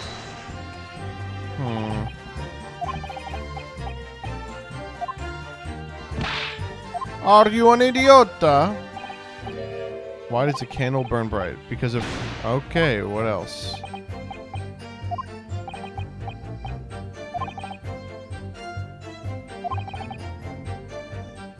Okay. The magic gas, I believe. Hydrogen. Oh my. I do not permit smoking of the cigarettes. The magic gas does not like fire. Even a small spark of static electricity could cause the balloon to explode. What's the matter with you, senor?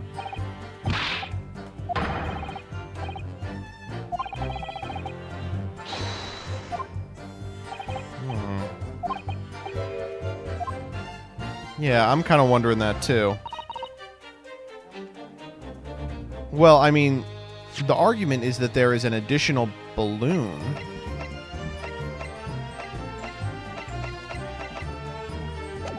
But I don't know how to... Well, we'll just keep pressing. We'll see what happens.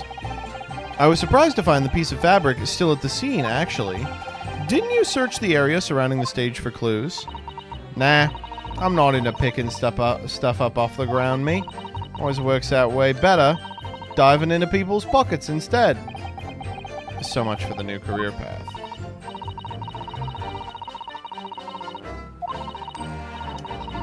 The cave went crashing in the Crystal Tower, didn't it?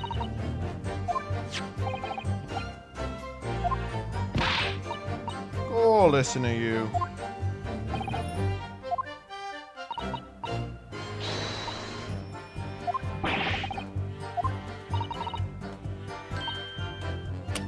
Hold up.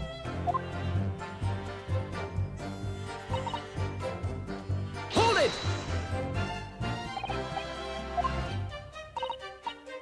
Some of the coves who were watching the experiment were caught in the blast and injured. Good job the old contraption didn't keel over, eh? I hadn't even considered that. It seems there was great panic after the incident occurred. Nevertheless, the police shouldn't have missed a torn piece of the envelope from a balloon. Inspector Gregson can expect repercussions. Like me swiping all his fish and chips, eh? The man's sole pleasure. None of this matters. Hold it! Okay, so it wasn't one of your balloons. The color is wrong? Si, senor. And yet, a piece of green cloth at the scene from a balloon. Well, I do not know how that can be.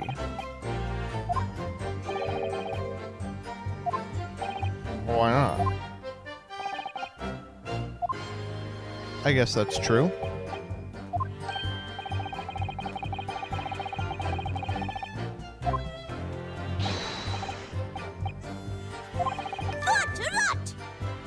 Oh! Excuse me! Excuse me. Is something wrong, Master Gotts? It's Master... Oh, my God. Wilhelm Gottsreich Sigismund Ornstein. It was on the tip of my tongue. Yeah, something is very wrong. I know what I saw.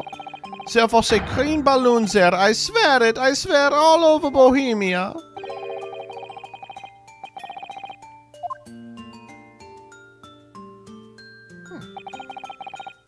If you do not have evidence, Fragozzo, I must tell your parents to punish you, eh?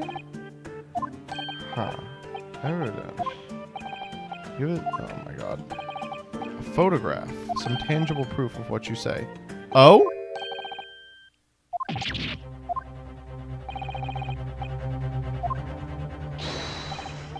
Oh.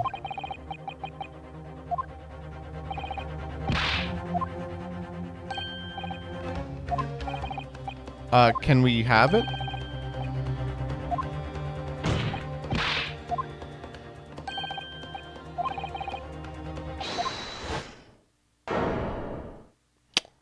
Oh my God.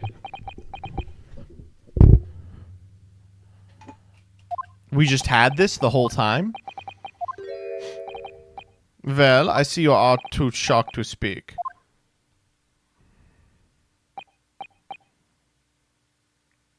And perhaps you cannot see it for the... But... that is not my fault. It is the fault of the stupid person who made the camera. I mean, there's an easy answer here.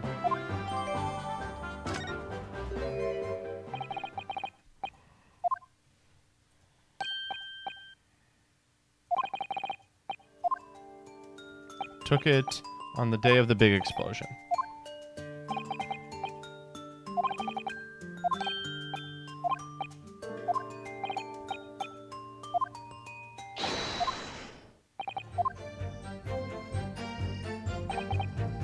Okay, I think we got something.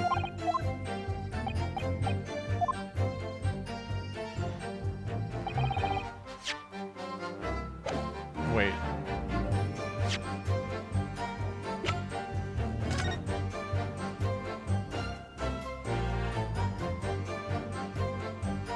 Oh, it doesn't actually tell us too much, does it? Because, we can't see that this has stripes on it or not.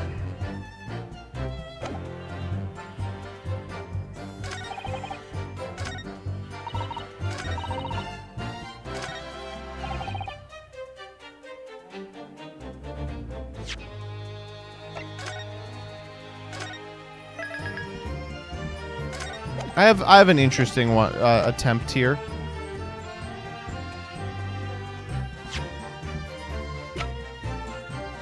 Objection. Nope.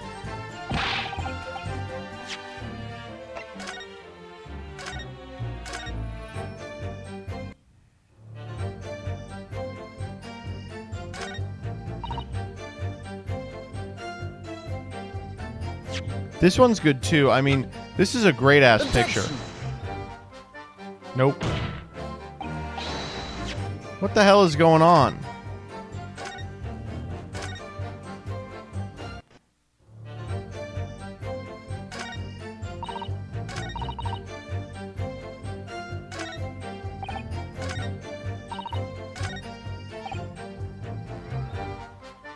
I mean, another fantastic thing we learned in this picture. There's no one in that one. Objection. Unfortunately, the photograph Master Gotts took can't tell us the color of balloon, but it can tell us something else. What? It shows the pictured balloon wasn't carrying any passengers. But surely all the balloons would have been carrying passengers. There would be no sense otherwise. See! They are for pleasure, for seeing the view. My balloons only fly. Which tells us the pictured balloon isn't one of them. So when the incident occurred that day, there was a fourth balloon in the skies. The mysterious green balloon. I know nothing. Niente.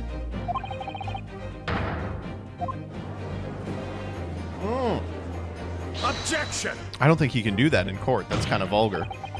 There are illegal tradesmen everywhere you care to look. Clearly, one such entrepreneur decided to capitalize on the opportunity presented. Oh, and send it up with no people, dumbass? See, the competizione, trying to steal my profits. I did not notice because of the esperimento that went wrong on the stage.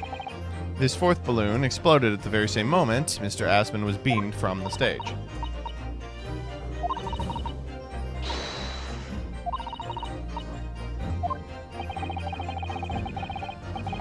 But why? Objection! This photograph shows us nothing more. A stray balloon carrying no one and operated by a traitor. Clearly it has nothing to do with the case.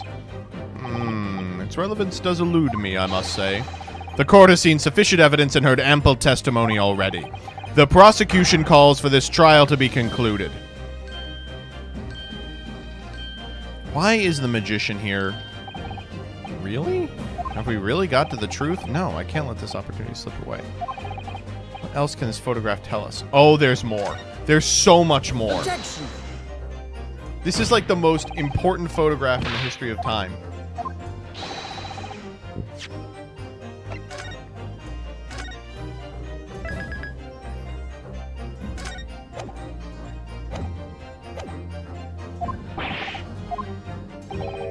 Oh! Objection! Well, it's time for definitives now. Tell the court. What exactly does this clue prove? Oh, fuck. The cause of the explosion. Easily. We can reasonably assume the pictured balloon was destroyed in the searing heat of the explosion. Yes, that's right! Evidently, because the birdcage from the kinesis machine materialized in the sky where it had been flying. And the balloon, filled with flammable hydrogen, instantly and explosively ignited. Not so fast, fucker. What?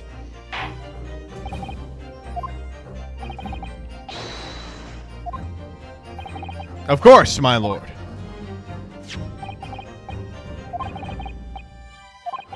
I know what the real reason the balloon exploded is because of this shit right here. Take that! The timing on this photograph can only be described as miraculous. Does Ryunosuke ever pull his sword out? Well, it's the sword of his dead friend. So he doesn't really brandish it, but his dead friend does. If you look, you'll notice there's a bright white line that appears to point directly at the balloon. Most likely a ray of light caught incidentally on the film. Oh yeah, that would be nice, asshole. I'm afraid I could see nothing of the sort. If you look with a magnifying glass, my lord, it becomes clear what the nature of this bright line really is. Goodness, what is that? Undeniably some flash of light, yes.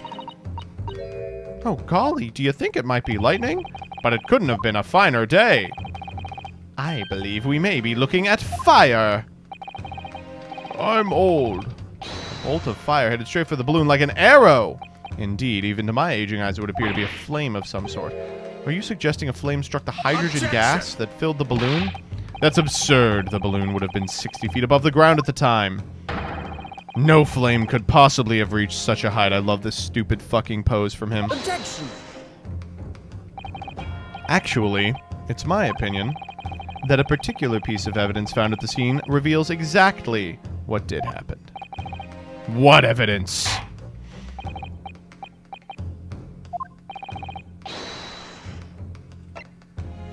Take that! This was found hidden at the foot of a small ornamental tree near the scene. Good lord! Is that a crossbow? An arrow dipped in oil and set alight could have been shot from this weapon, sending a flaming arrow straight into the hydrogen-filled balloon. Are you suggesting that crossbow was used to deliberately... Blimey, you're right! That streak of light in the photo looks just like an arrow, didn't it? Then the esplosione of the balloon, it was... Very likely the result of a flaming arrow from this crossbow igniting the hydrogen gas within it. But why? Counsel, this is an extraordinary supposition. If the aim was to cause the balloon to explode, the shooter could have used a gun, of course. However, there's an obvious reason why that would have been out of the question. The noise of the discharge, of course. That's right. By using a crossbow, the projectile could be fired at the balloon silently. Well, yeah, if someone had shot a gun off in the exhibition grounds, it would have caused a real panic. But with the big esplosione, there was a very big panic anyway, no? I don't like this. I should be pleased to have found a plausible new explanation for all of this, but something feels wrong. Objection! Uh-oh, we're about to figure it out. Do you understand the implications of what you're saying, my Nipponese friend?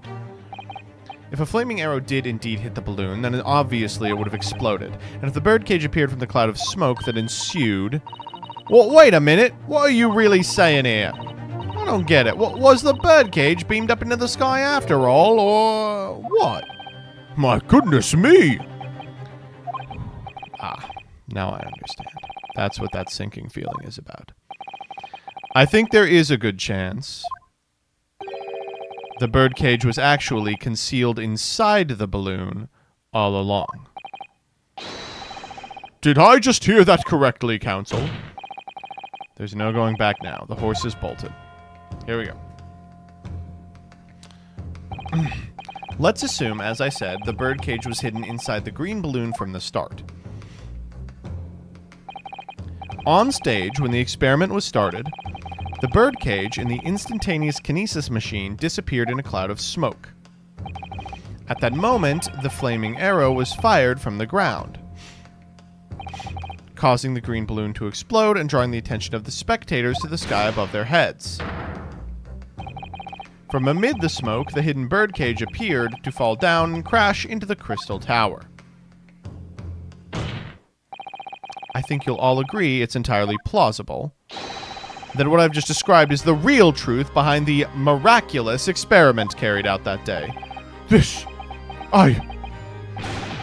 Good grief!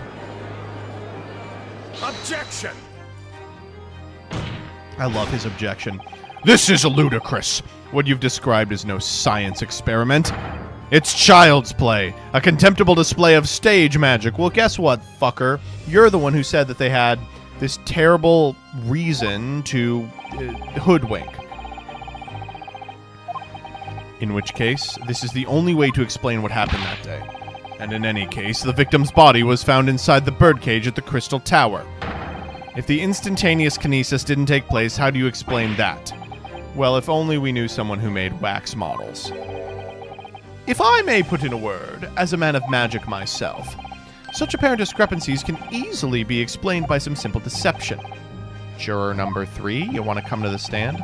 All that would be needed is a doppelganger, someone who looked very similar to the victim, Mr. Assman, and having this other man appear on stage in front of the show as a body double. Yes, of course. So in fact, Mr. Assman must have been inside the birdcage that was concealed inside the balloon right from the start. You're gay. That balloon would have been filled with hydrogen. Anything hidden inside it would have been scattered to the four winds when it exploded. No one would ever have embarked on such a risky venture. Not necessarily. The explosive force of the balloon gas would very much depend on the mixture ratio. Oh my god, wait. The people in the jury are like the experts for this. What is going on with jury selection in this country? Clearly something's up. Every jury that we've been a part of has been like planned in terms of it's the same people or people involved in the case or the culprit is on the jury, or it's been like, what is this? Like the fucking experts in the... Something's going on here. Flying balloons are rarely filled with pure hydrogen, but a mixture of other gases such as helium as well. Helium on its own doesn't explode, but by controlling the gas mixture ratio, the force can be altered. The mixture ratio? Obviously, the victim's body would have suffered some burns. That would be unavoidable. But not to such an extent as to render this whole obscene charade impossible. So everything that happened can be explained, logically and scientifically. The explosion that engulfed the stage at the start of the experiment was no accident. It was all part of an elaborate deception to make it appear instantaneous kinesis had occurred.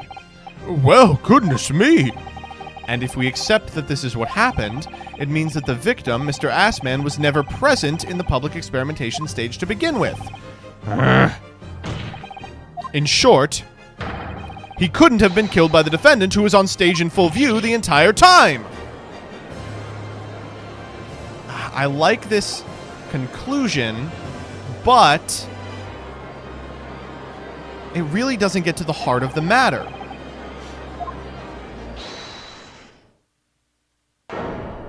Oh my god, it's gonna be the stupid-ass professor. Ah, god damn it.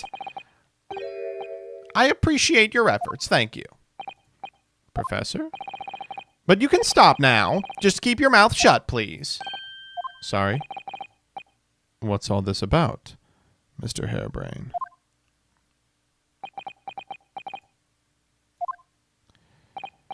I, Albert Hairbrain, hereby confess that it was me who stabbed Mr. Odie Asman. Yes, it was me, with my faithful friend and partner, Andrew the Screwdriver. What are you doing? Something's going on here, yeah. Order! Defendant, explain this confession. Yeah, I got one. He likes his hypothesis. What are you talking about, dummy? It's what I've said all along! I must protect my hypothesis and my precious machine! You stand there and claim it was all a trick, all an elaborate prank, but where's your proof? No, you'd have to examine the machine if you wanted to prove it, but then it would all be over. My beautiful hypothesis would be laid bare. I mean the indignity of it. It's clear that you drew the plans for the experiment, but you didn't actually build it. It's quite conceivable you were duped, Professor. If you'll just let me, I can prove... Barrack! Yes. I'll cooperate. I'll do whatever you say, I swear it. So, please, ensure the Special Dispensation for Scientific Equipment Act is adhered to and protect my creation. Oh, fucking hell, he's got the chalice out.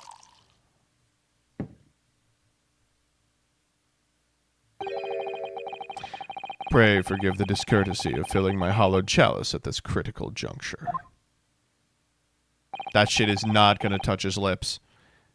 Here's to my learned Nipponese friend. What? And his upcoming attempt to clarify the defense's position in the light of the accused's confession. Do you intend to formally assert that the experiment was nothing more than a conjuring trick? Because the moment you do, the Special Disposition for Scientific Equipment Act that protects the professor's invention will cease to apply. The prosecution will then demand a rigorous examination of the machinery involved in order to establish the truth. However, if you acknowledge the machine is genuine and instrumental in the victim's murder, any chance of investigating will be crushed, and the confidentiality of the professor's hypothesis preserved. Fuck. Oh, Jesus. But it is fake. I know it's fake. I can't... I know. I have to do what the client wants. I understand. I know. Yeah, that's where we are, dog. Welcome to the fucking roadhouse. Do I protect my client's life by asserting his innocence, or do I hold my client's request but see him condemned?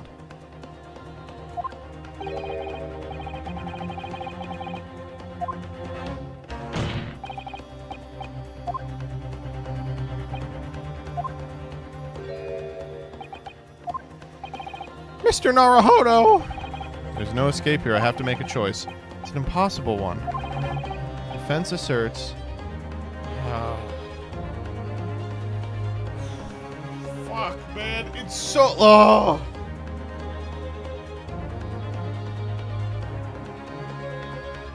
It'd be so easy to say that it's fake and get him off.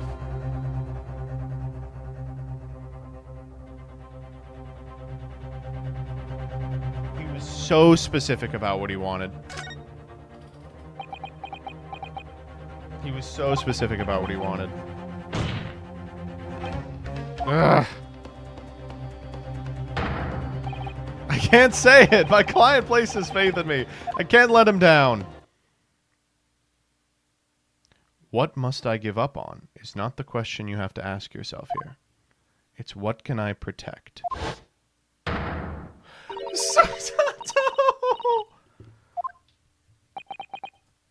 she's not really here. But what are you... I got rotated! Is she really here?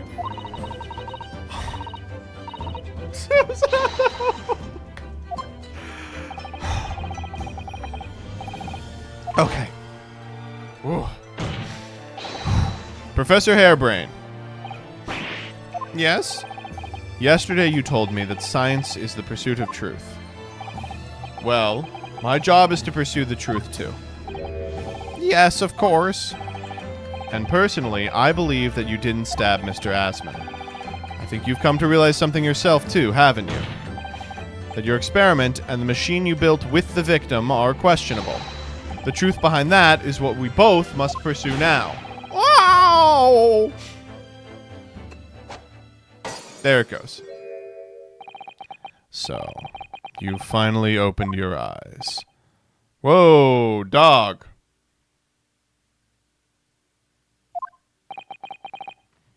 And as for you, Albert, you can't ignore this any longer.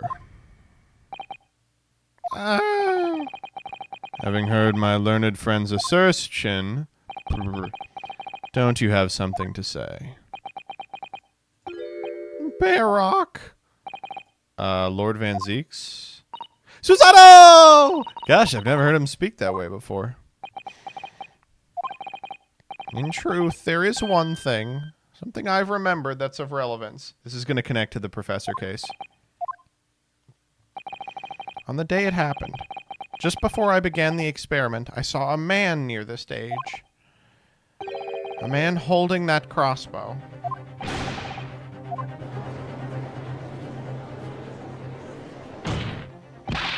Professor!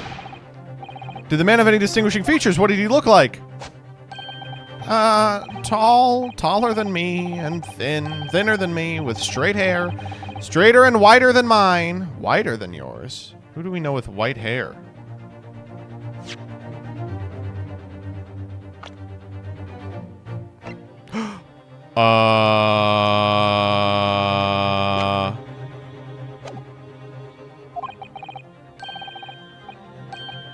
A monocle. A stylish black monocle.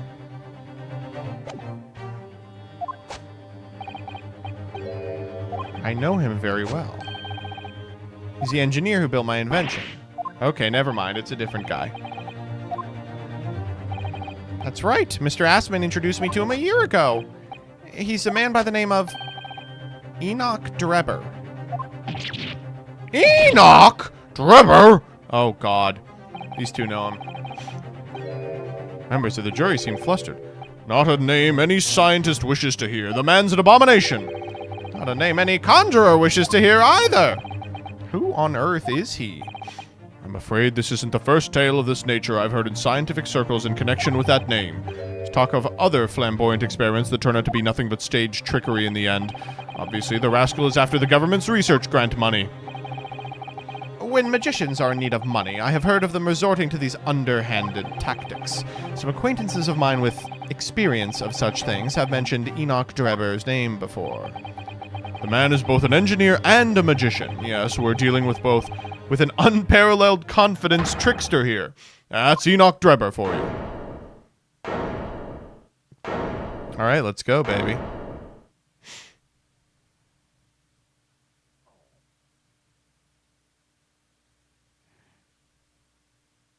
Bring him in. So it's true then. My invention, my great machine, it's just a grand illusion.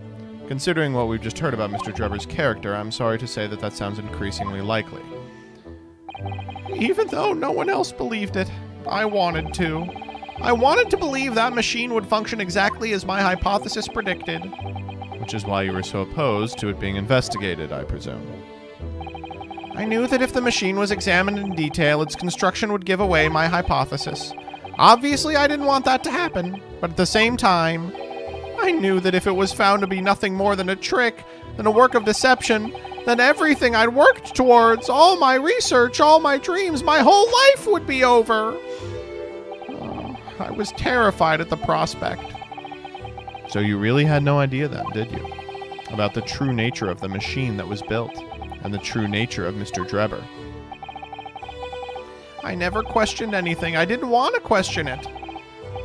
It's entirely possible that Mr. Asman and Mr. Drebber were working together to use you as a means of fraudulently acquiring the research grant money.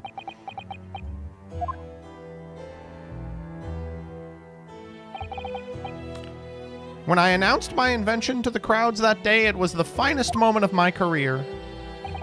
I pulled all the levers and turned the dials in exactly the way Drebber had described. When the smoke suddenly started billowing out, I panicked. I didn't know what was happening. But I really don't know how the whole illusion was made to work. I don't know anything anymore.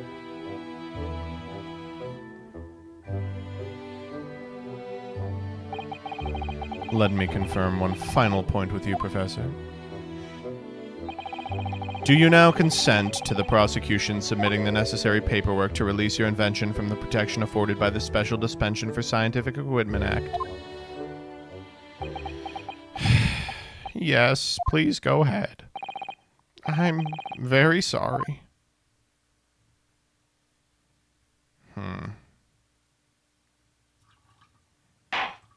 I'm gonna go fund a company called Theranos now.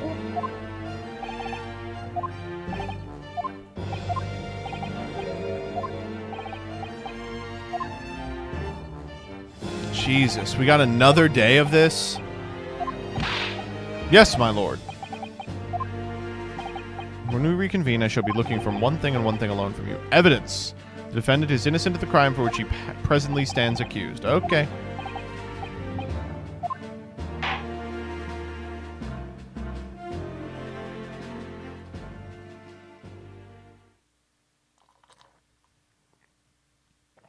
From here out, it's full-on gas. It's already been kind of gas. Mr. Naruhodo. I'm so sorry. I was wrong. You were right. I tricked you. You trusted me. I dragged you into my mess. Oh, how did it ever come to this? I'm so sorry. All right, we have to do an investigation. Naturally. That machine was the embodiment of my hypothesis, of my hopes and dreams. I had complete faith in it. All right, in that case, I won't say any more. Now, the murder accusation against you still stands, so we have to do investigation before the trial resumes tomorrow. Well, thank you for doing so much for me. Okay. Susato, what the fuck are you doing here? I'm so sorry for arriving late this morning, Mr. Naruhodo. Arriving late? Didn't you receive my postcard? I wanted to let you know when I'd arrive. Postcard? No! I did, haha. I hid it from you, Runo, so it would be a surprise. Well, did it work? Yeah, I was surprised, alright. Oh dear, I'm so sorry. I was just so happy to see you again that it sort of slipped out. Maybe we could stick to more traditional displays of emotion in the future. Susie's train was late into London Victoria this morning, you see. But we made the coachman really whip the horses hard so she didn't have to miss the trial. I was watching from the gallery for a while, but in the end, I'm afraid I couldn't contain myself. Well, I'm glad you didn't. Having you on my side in court gives me the strength I need to win. So, I'm delighted to see you. Oh, you're too kind, Mr. Naruhodo. I'm delighted to be here. I hope I can continue to be of service to you. Oh, absolutely. Why did you come back? Okay.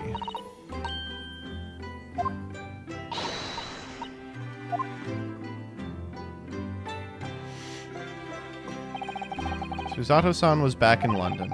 It's hard to describe how happy it made me feel, but despite my elation, our tale was about to take another extraordinary turn.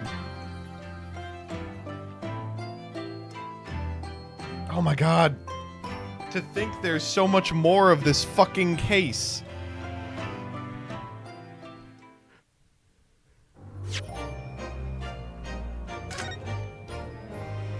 Oh, okay.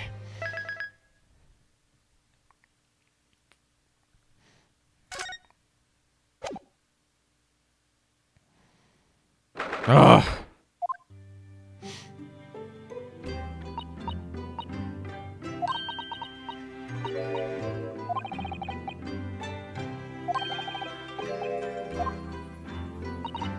So is your father all right? What happened? My father?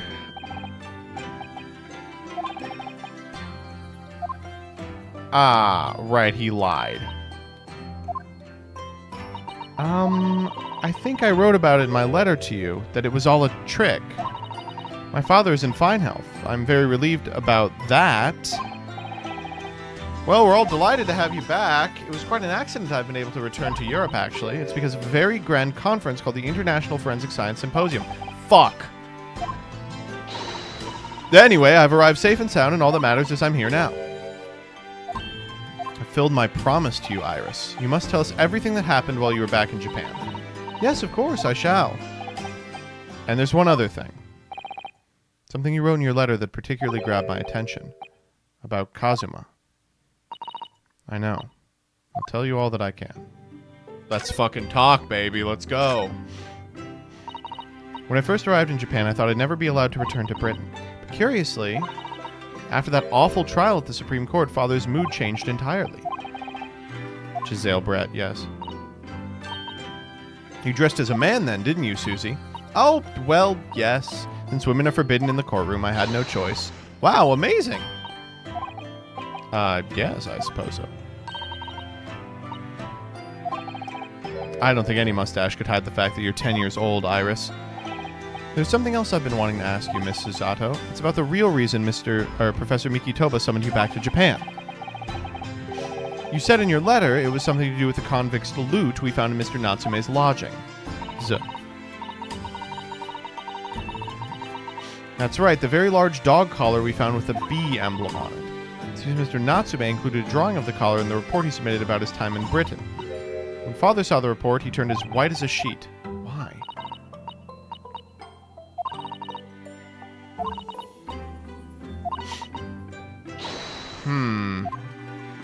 Maybe the dad found out the guy he was working with was the evil professor? Let's try the Forensic Science Symposium. Lord Strongheart mentioned something about the symposium, too. He said investigative authorities from 40 different countries would attend. Yes, and from Japan, my father and Judge Jigoku have been invited. It's something of an honor, I believe. Well, Professor Mikitoba is the leading expert in forensic medicine in our country. Who's the other person you mentioned? Judge, did you say? Yes, His Excellency Judge Saishiro Jigoku.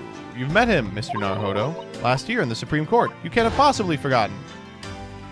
Oh, shit. Yeah, he was sick.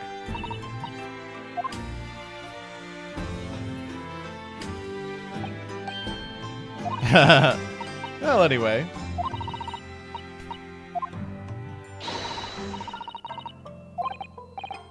About the symposium, Strongheart has put in a lot of work. It's very important.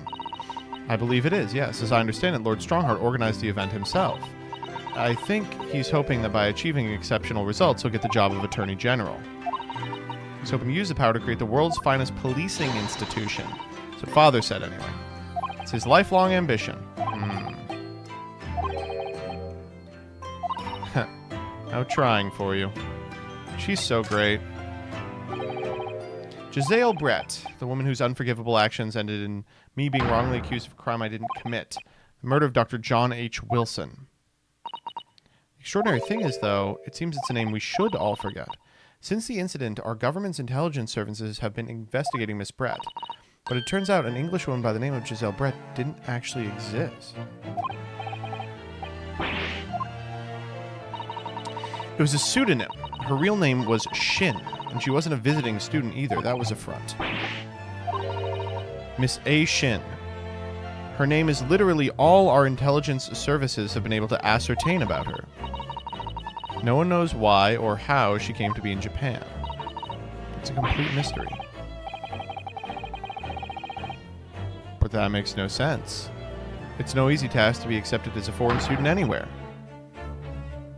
What could the woman have been up to? I'm afraid I don't know. Now she's been killed.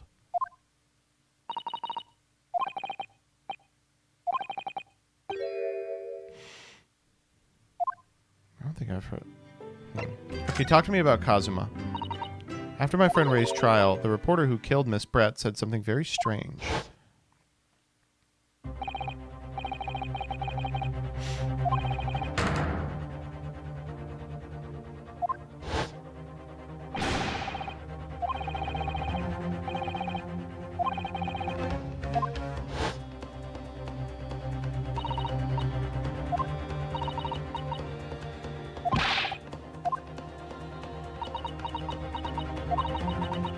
After he died on the voyage to Great Britain, his body should have been unladen at the port of Hong Kong and passed in the care of the consulate staff. Turns out his body never arrived. It just disappeared.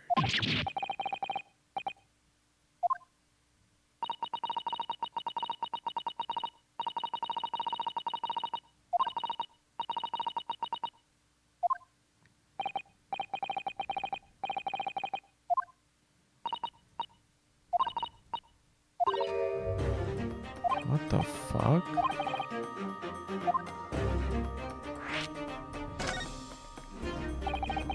Thinking back now, some of the things that happened on the SS Burya were definitely strange. I mean, certainly. After he died, we never saw his body again. Could it be that he's still alive? No. But...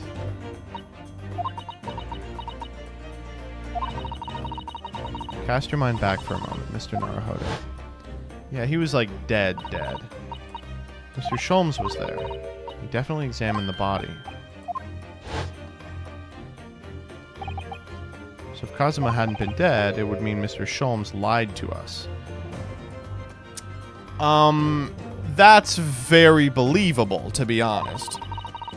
There's no reason why he would possibly have done such a thing. I suppose that's true.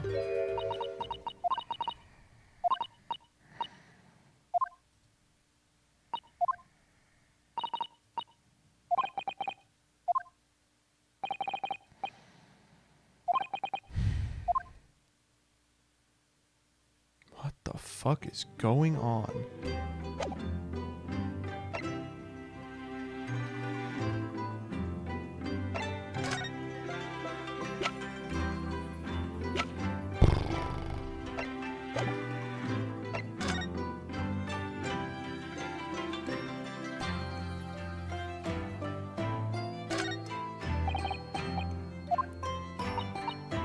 This is actually not a spade, it's a shovel. Shovels are for digging. This is for scooping up loose material. Spades are for digging. Shovels are for scooping up loose material. Great. Now we tried.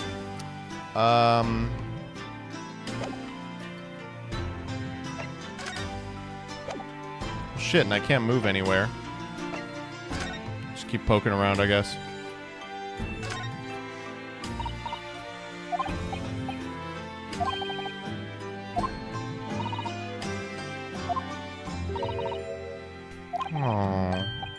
I do like the little chocolates. Oh, Mr. Naruhodo. Oh, they're just so fucking cute.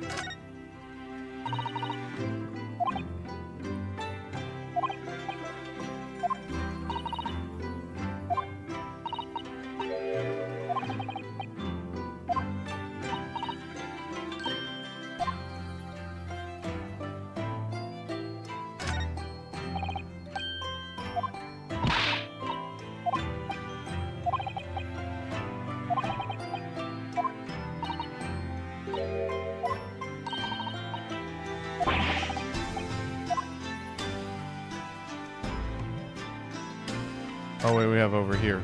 Oh, it's Iris. Right. We'll just talk to Iris. I wrote a really long story based on some of my father's old notes. It's about one of Hurley's great exploits, the Hound of the Baskervilles. Then Mr. Sholmes forbade you from publishing it. So nobody knows anything about it. For some reason, you knew the title of it, didn't you, Susie? Oh, yes. Why did she know that shit? Fucking strange.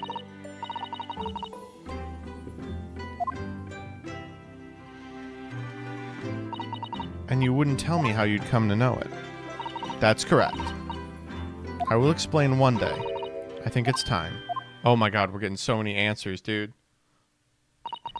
I'm only sorry I've had to keep it from you for so long.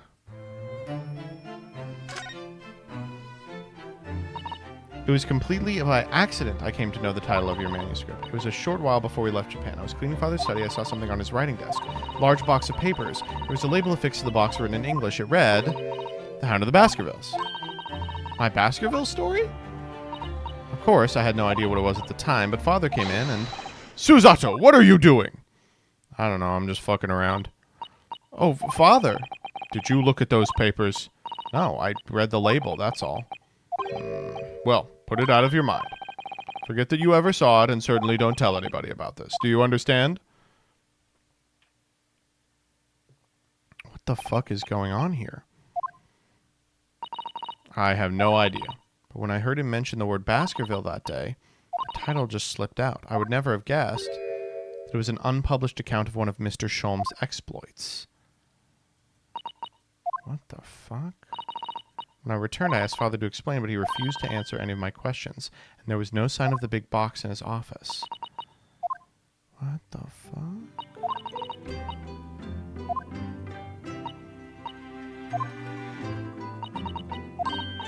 Well, thank you for being so honest, Susie. That actually was not a very satisfying answer. Let's go investigate, baby.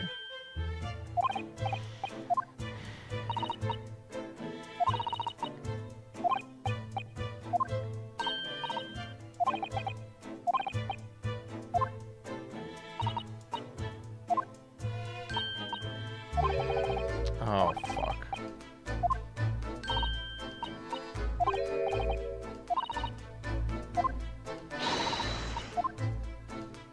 No Iris today. That's fine. I need some alone time with Susato.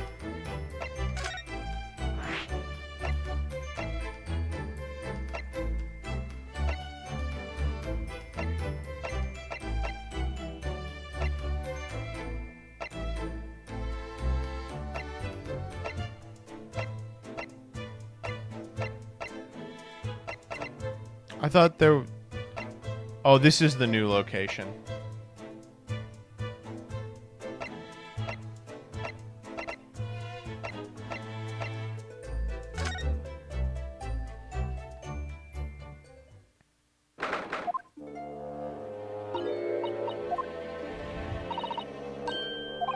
Okay.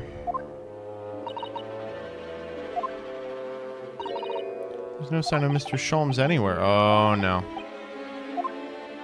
I'm gonna hit examine. I'm gonna move to the right, and he's gonna be there, isn't he? Oh, what the fuck? No Sholmes. Where is that stinky man?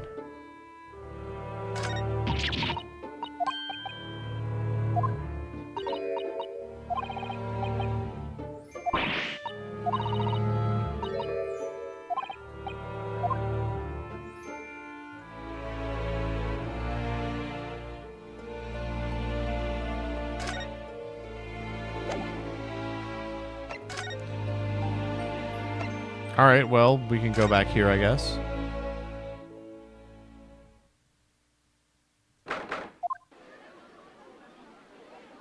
Oh, hey! Oh my god, there's a dog.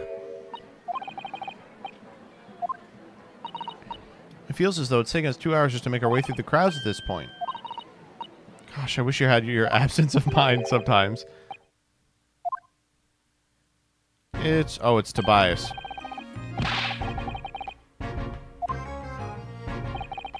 Warm greetings to ya. I do hope you've been keeping well since last we met.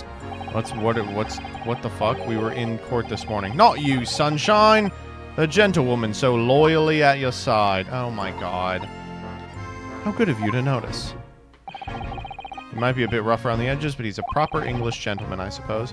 We were hoping to investigate the scene some more. Right, well, that's a young trainee's domain. Oh, get over here, Gina. The dog, man.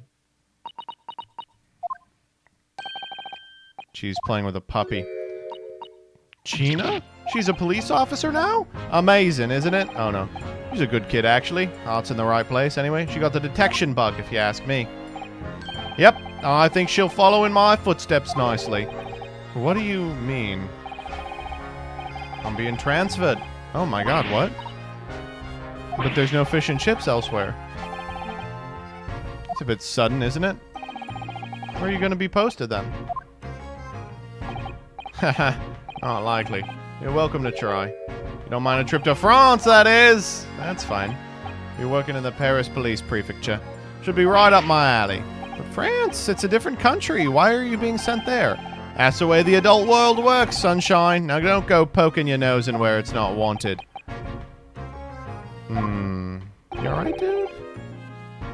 I'm intended to take the kid with me when I go. Taking Gina to Paris? Well, I can't leave her here in London. Who knows what'd become of her. Well, yeah, that's a good point. I think he's worried about the Reaper. Oh, God. Is he transferring to get her away from the Reaper?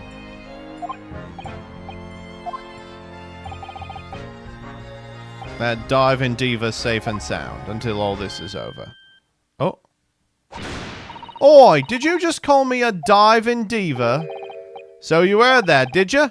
Right, well, any questions about the scene, you can put them to my capable detective diva here. Alright, you heard the boss. Inspector Lestrade's in charge here now. Gina, got a new dog? Oh my God. Toby.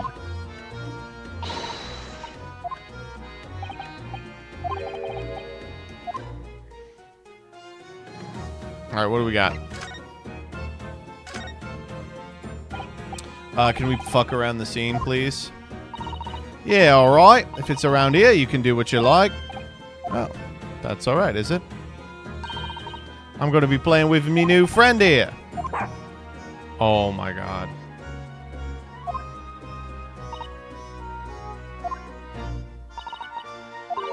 Sorry, you can't go up there, Suze. Oh? Like I told Otto yesterday, even I ain't even allowed near that wreck. She is not happy to see Susato. Is it cold again? The reason we ain't supposed to touch it? The special... Oh my God. I thought that he literally waved that right. That's the one, yep.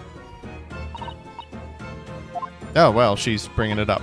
I think so. I don't really get it, to be truthful with you. You're still supposed to get permission.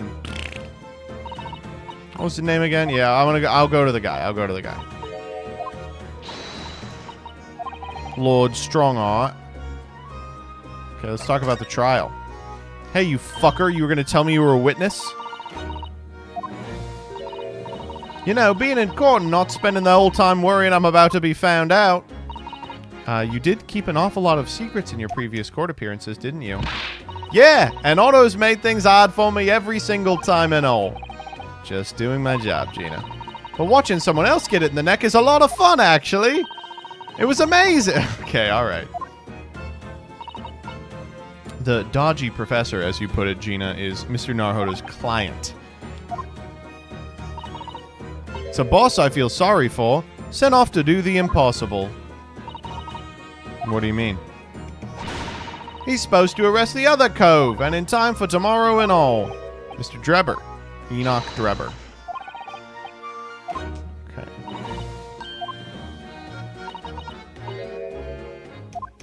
Okay, we have to talk about the dog. Yeah, engineer schmengineer. Let's talk about the dog.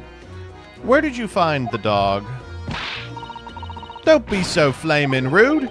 Slight overreaction, don't you think? He ain't no mud, all right. Toby's, how did they put it? Oh, yeah, a bona fide detective. I love it. Oh, my God, he's adorable.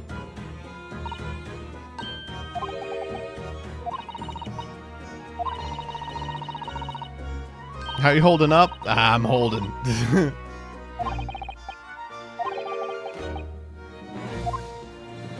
How would you rank all the animes of Yu-Gi-Oh? I just started Zexal and I'm really enjoying it.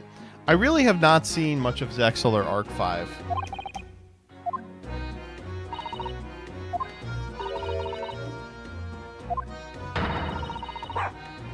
Can I borrow this dog?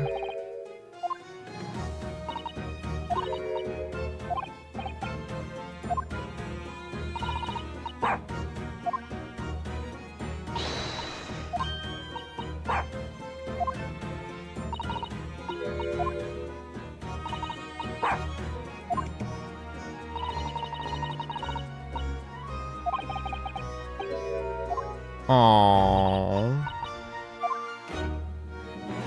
Alright, let's talk about the engineer. So Scotland Yard are trying to track down Mr. Enoch Drebber. I wonder if they've had any luck. He's really funny looking. 2 eyes what don't match. Stole a glimpse of a picture of him earlier. Actually, pinch it or nothing. The old devil's got it. That scowling reaper what's always glugging down glasses of that blood-red plonk. Ah, Lord Van Zieks. Always at it for me, that cove. You know, what he's always scowling about, mind. Probably would have been a pretty good boss as it goes. The way I see it, if the choice is between a chip-guzzling detective and a chalice-glugging demigod, you're equally bad off with both. I suppose you're right. Damn. Well, we can maybe talk to,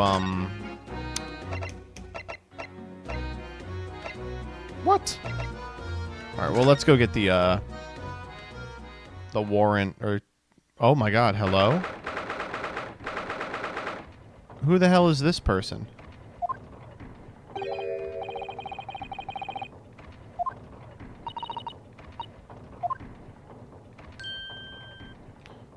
Hello? Ah, the young champion of the court. You had some successes this morning, I understand. And you've thrown the entire government into disarray as a result. You mean because of Professor Harebrain's experiment? Sham science is being demonstrated at London's Great Exhibition. The country's been made to look foolish, and now politicians are scrabbling to respond. Lord Van Zieks is in Whitehall as we speak, giving an emergency briefing. Oh dear, I didn't mean to cause any trouble. None of this is your responsibility. The government is entirely to blame for having been taken in. The special dispensation that prevents investigation at the scene will be annulled later today. Once that happens, my forensic investigation team will move in and deal with the scrap metal in no time.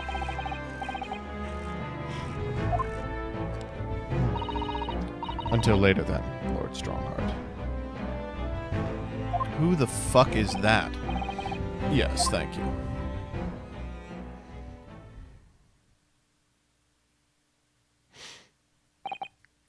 Who is that? That was Dr. Courtney Scythe, Scotland Yard's esteemed chief coroner. She's leading the forensic investigation team's handling of this case. She was just delivering her report about the victim, in fact. I see. Mr. Assman. Following the outcome of the trial earlier, I asked the coroner's office to reevaluate its findings. I don't have time to tell you what she concluded. If you want to know, you'll have to ask her directly. You can find her in the forensics laboratory, and goodbye. Now, what were you here to see me about? I can give you 7 minutes and 39 seconds of my time. God, what do I want to talk to him about? I don't really have anything. So what exactly is the forensics investigation team that you mentioned before? The British Empire's police force must become the most exemplary in the world. For that to happen, it's imperative that we embrace forensic science and everything it has to offer. I first created the forensic investigation team a year ago now, unofficially, of course, to pave the way. Goodness, a year ago. At next month's symposium, I intend to present the results of their work to the world. Once I do that, the House of Lords will be powerless to oppose the creation of a full-scale forensics division.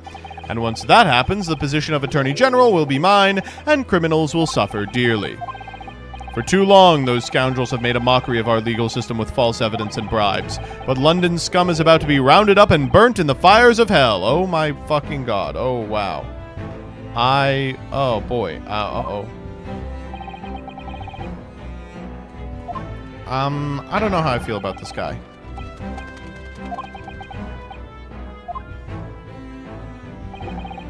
Dr. Scythe is an extremely reliable coroner.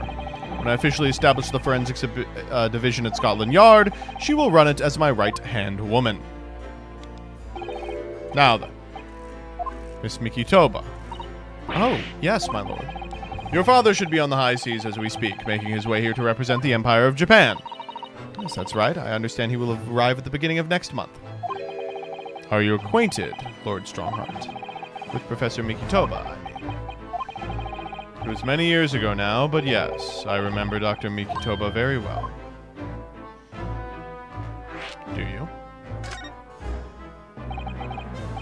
If memory serves, it was 15 years ago that your father came to Britain as a visiting student. It was the year I was born, so yes, 16 years ago, in fact. Mikitoba was a young practitioner of forensic science, and Shigoku accompanied him as a young, promising judge. The punctiliousness and politeness of the Japanese at the time impressed us greatly.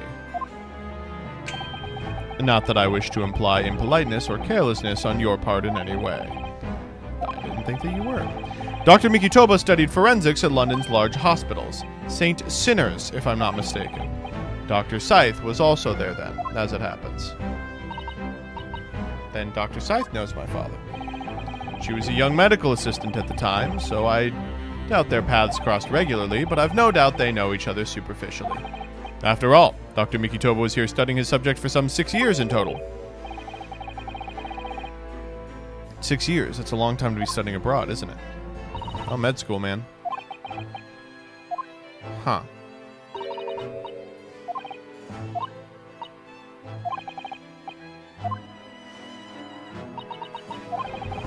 Wow, okay.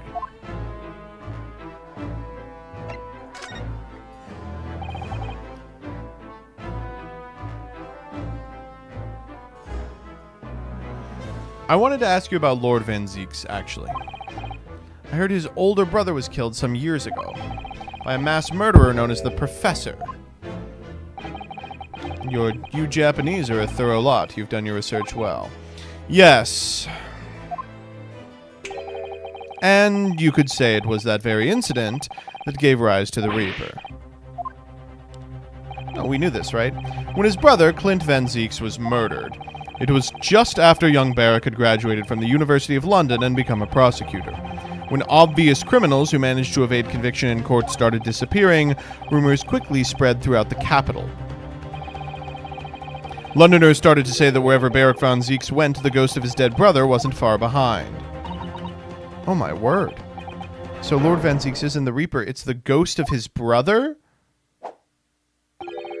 Ever since that time, he became a very aloof figure in London's legal circles. Oh, yes, Lord Strongheart. Go ahead. Professor Harebrain's experimental machine. We'd like your permission to examine the remains, if possible. Are you well versed in science, then? Not in the slightest. In fact, you could say I was barely aware of the subject at all until recently. Well, the special dispensation legally preventing investigation of the machine is currently being annulled. Within a few hours, Dr. Scythe's team of forensic experts will begin their own investigation. But I suppose until then, there's no harm in you looking at the wreckage as long as you touch nothing. Thank you! And I'll be able to see it too! Your time is up. You'll have to excuse me now, I'm afraid.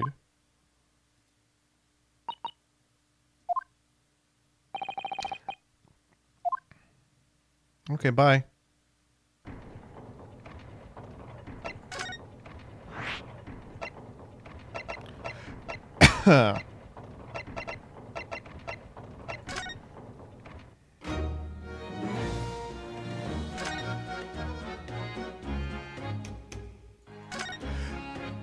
What's all this shit on the ground?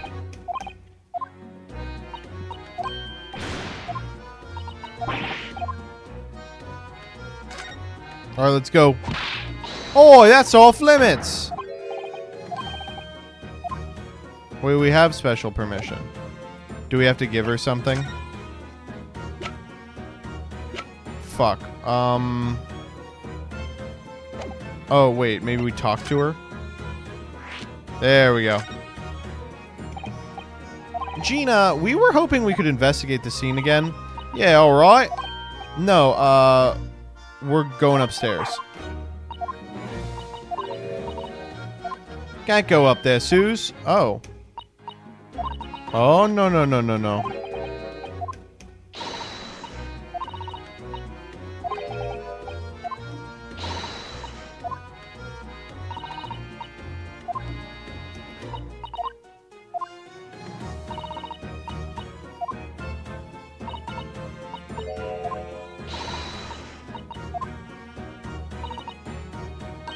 We just went to see him. Eh? You what? You met him?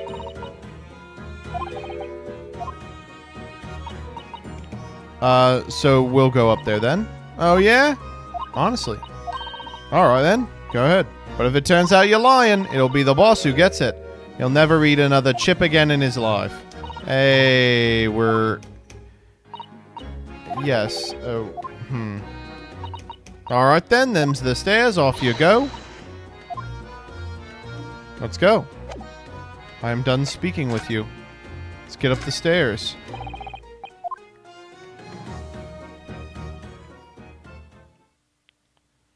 Well, it looks the same as yesterday, to be honest. Mostly. This is the machine. Yeah, it's a big piece of shit.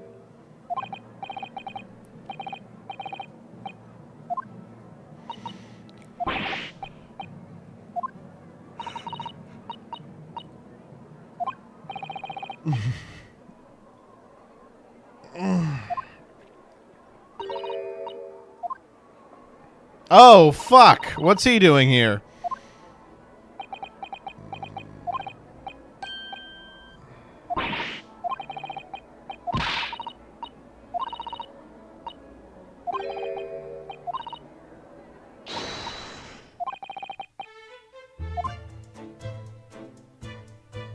Do we want to talk to him at all? Hey, dude, what's going on?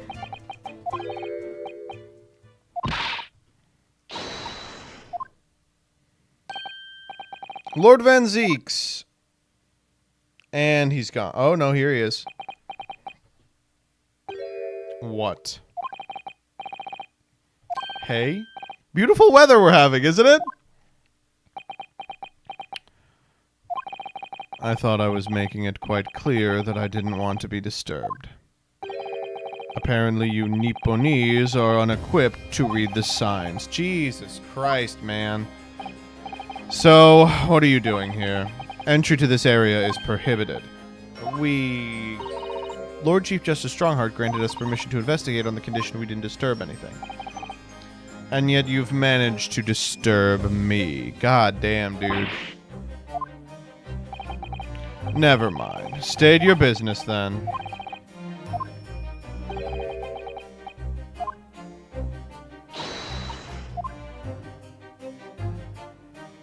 I guess can we talk about your dead brother? So, your dead brother. Remember when he died? Was the name of your older brother, I understand, Lord Van Zieks. You Nipponese, I always have to be on guard when you're around. So you've been investigating me, have you? Oh, no, not like that. Well, okay, exactly like that. My older brother was also a prosecutor. He was the pride of the Van Zieks family. But tragically, a vicious killer took him from us. The professor.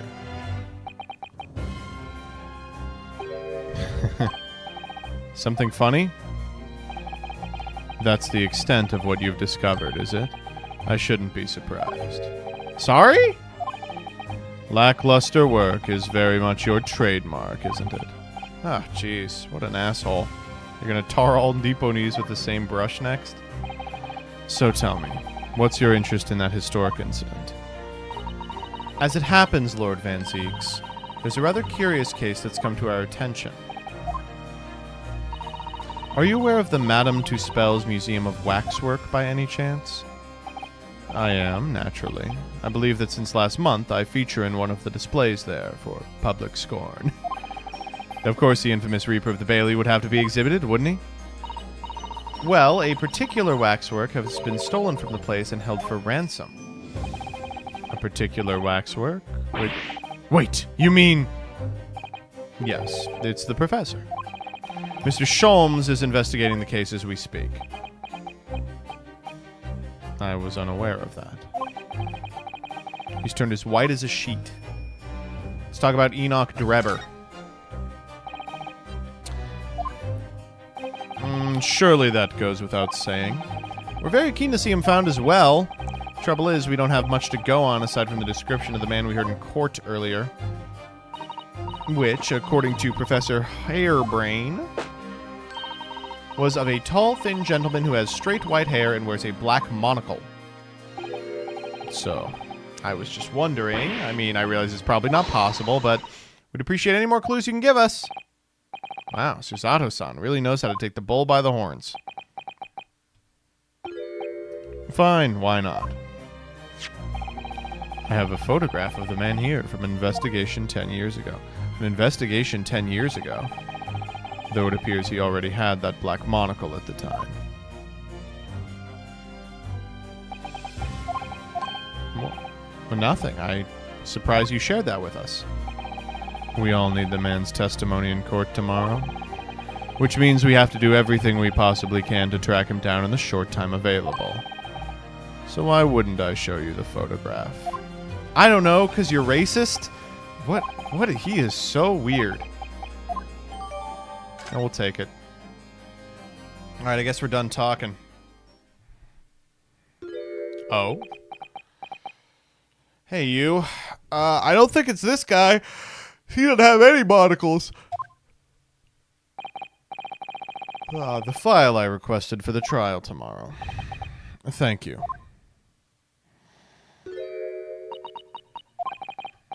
You alright? Oh, yeah. Yeah, sorry. He's got like a weird, like, little freak. Lord Van Zieks' apprentice, apparently.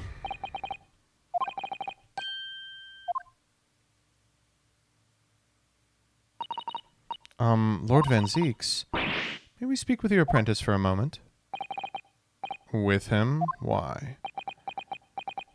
Oh, there's no fucking shot, dude. Yep, there he goes.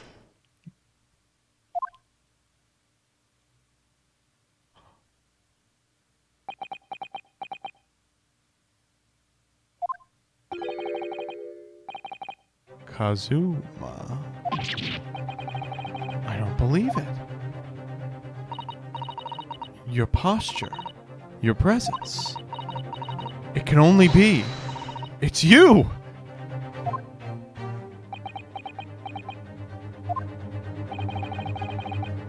There's no fucking shot, dude. There's no fucking way. As if I knew him somehow.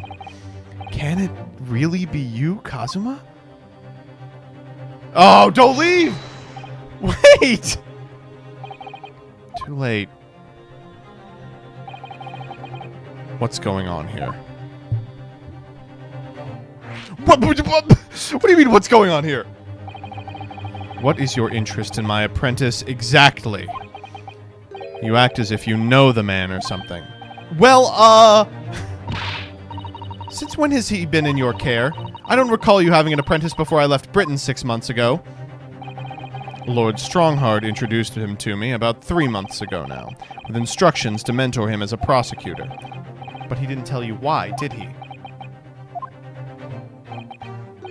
The man appears to be suffering from amnesia. He's forgotten every last detail about himself. He has amnesia? Tomorrow, he will appear in court at my side. What? He's to serve as my judicial assistant, on Lord Strongheart's orders. Holy fuck. He'll be in court with us? Now then, unless I'm much mistaken, I believe this conversation has run its course. Oh, yeah, bye. What the fuck? Is it him?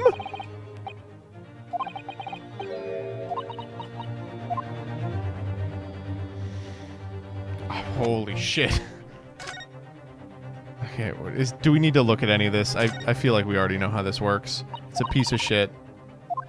The steel girders? I thought he said it was made of wood.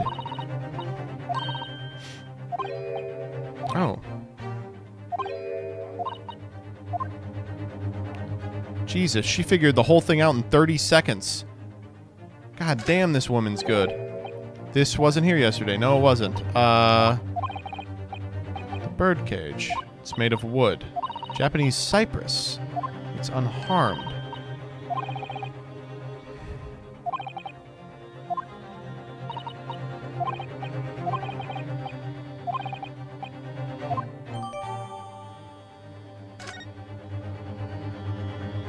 Okay, we got to get out of here. You'd already met that masked man, hadn't you, Mr. Naruhodo? Yes, yesterday, in fact. I see. And if Kazuma-sama really is still alive, it means that Mr. Sholmes lied to us. I know. You're going to have to leave now.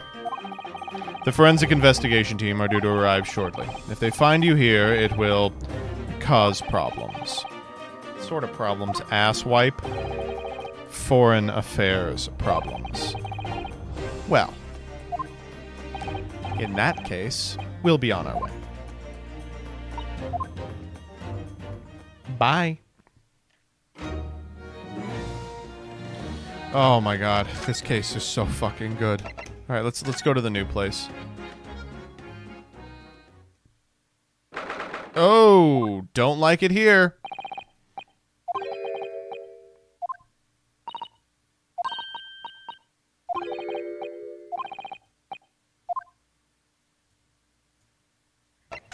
Yeah, why not?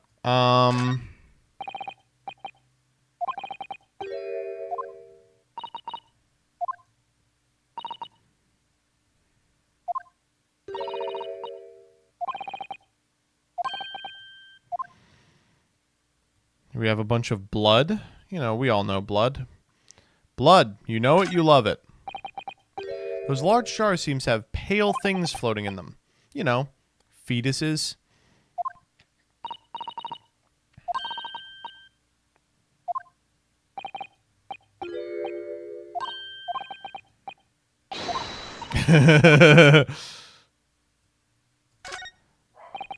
Look at all the bottles on the shelves in these cabinets. What an assortment of chemicals.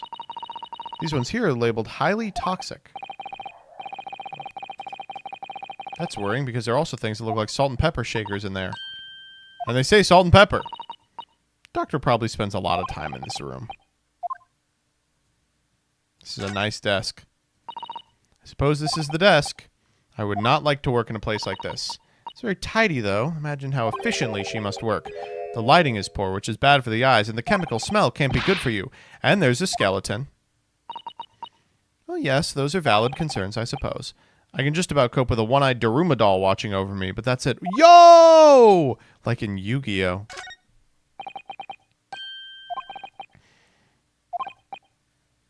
Western cabinet makers really are very skilled, aren't they? Oh, stop. Do you have nothing to say about the skeleton inside?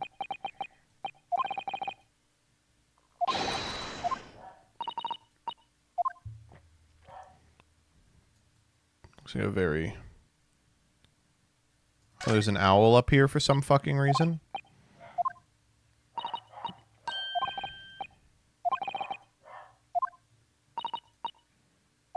Sadie's up.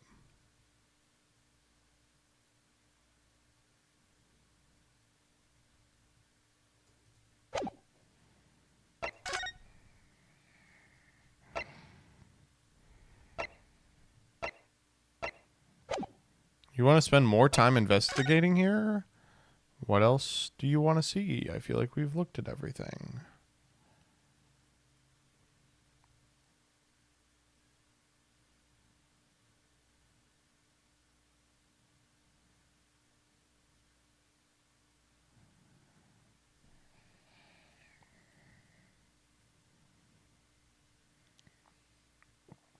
Ace Attorney moment, I guess.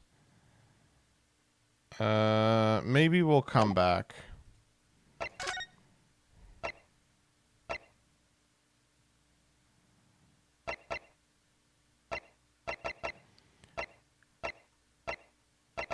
We haven't been to the prison in a while. What the fuck?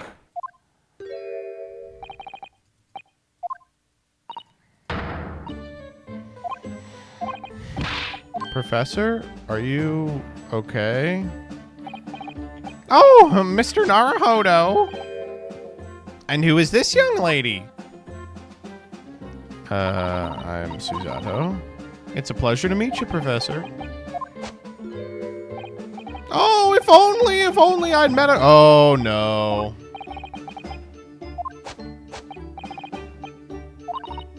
Oh, dear. I'm sorry if my presence here upsets you. I owe you an apology too, Professor. I didn't manage to deliver what I promised in court this morning. Oh, no. This whole thing, this whole miserable affair, it all happened because I've been such a complete and utter clot. Professor Harebrain? What the fuck's going on in here? Oh, you mean that? Oh, dear, how embarrassing. I was suddenly struck by an idea, and I had to write it all down. The wall was all I had. Is it a hypothesis? Something to surpass super high voltage instantaneous kinesis? No, actually. This is my autobiography. How I was diddled and fiddled. Whoa. Get diddled and fiddled.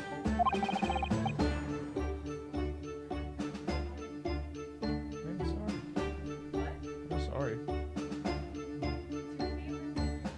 I didn't go by and turn them off. I've been up here the whole time. All the lights. Good morning. How is the stream? It's going. It's still going. We've been playing Ace Attorney for like 6 hours. Is it fun? Yeah, it's great. Yeah. How are you doing? Oh, I'm very tired. But I'm coming to the end of it. Oh, you're already starting on the yearbook? Oh, I never stopped on the yearbook. Oh, no. I've just been filling up the same cup. It's, at this point I'm just drinking water. There's only so much caffeine in it, This is you Yeah. on the inside. I'm gonna have to pay back all the loans I took for the kinesis machine, you see?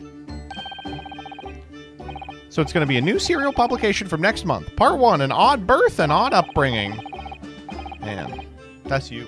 So you're a scientist.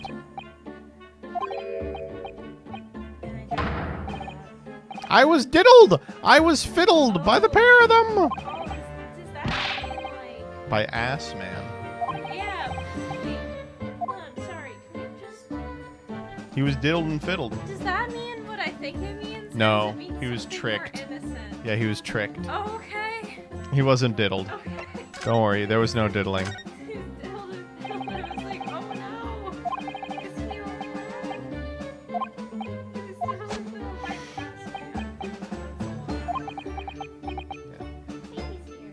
I see her.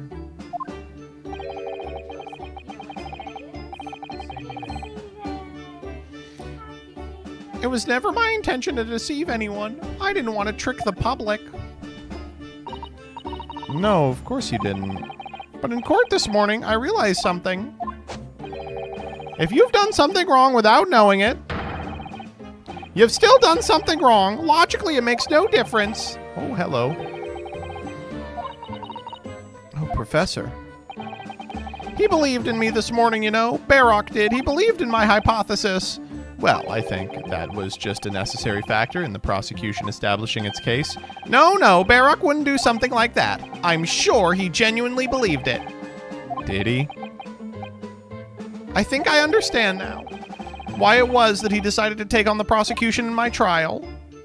Why? Great, I guess we'll just click. After the terrible accident happened, no one would believe my hypothesis anymore. Not the police, not the prosecution service, not even the lawyers. I feel like I dealt some kind of finishing blow there. Oh, wait, that's us. So if any other prosecutor had taken the case, anyone other than Barrock, I'm sure the prosecution would have declared my hypothesis a complete and utter nonsense.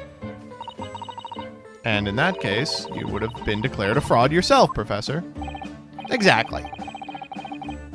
Which would have been a fate worse than death for me, but Barrack insisted I was a proper man of science from start to finish.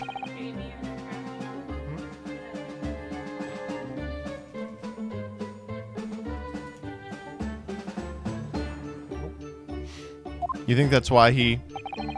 I know him very well indeed. He's an extremely kind-hearted soul. That extremely kind-hearted soul, spent all morning trying to paint you as a murderer, didn't he? Well, admittedly, that part of the analysis appears to have some flaws in it. And what about the whole Reaper side of things? Does that fit into the kind-hearted soul idea? All right, I gotta take a piss. I'll be right back.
you think he set out to trick me from the very start? Yes.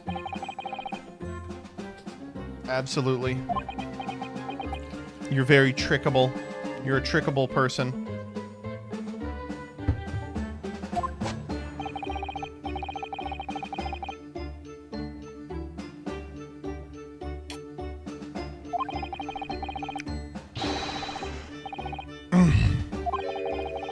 He was so enthused, he was so empathetic, but in reality, he was the mastermind of some vast criminal network, it seems.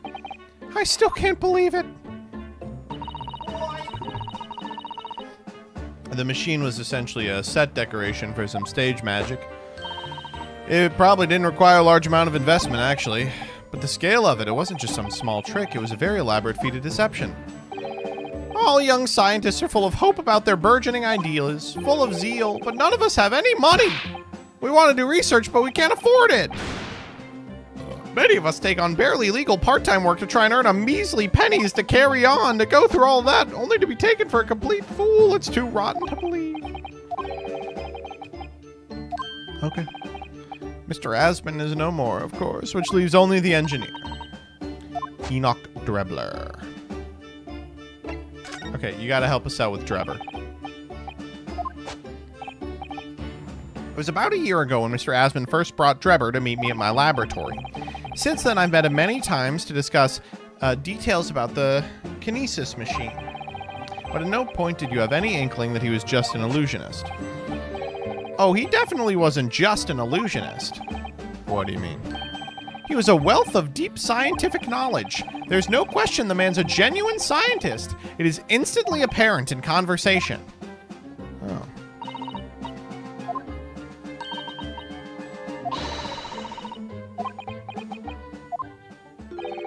I'm sorry. We only ever discussed the kinesis machine. Nothing else. Although, just once, I did visit his workshop. Oh. Where was it?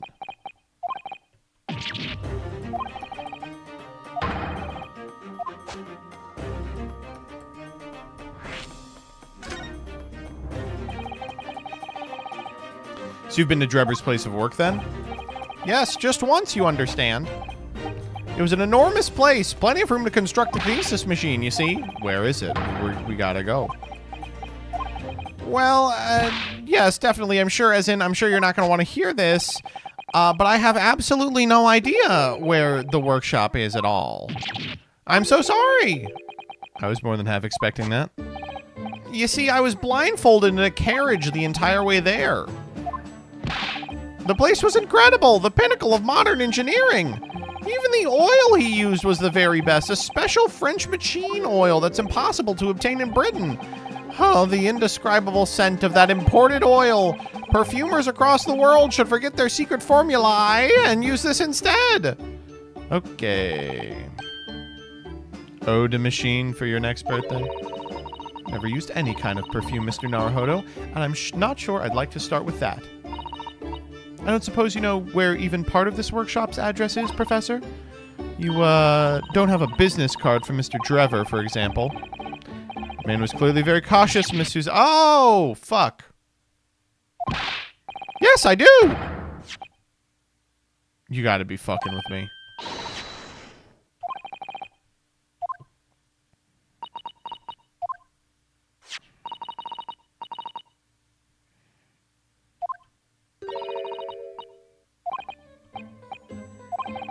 Okay, well, we'll take it.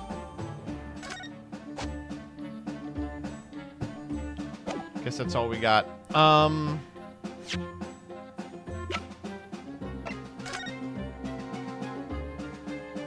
Ooh,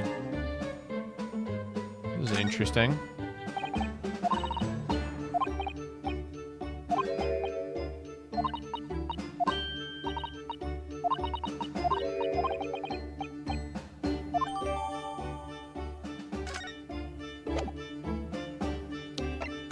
We should look at the bird cage as well.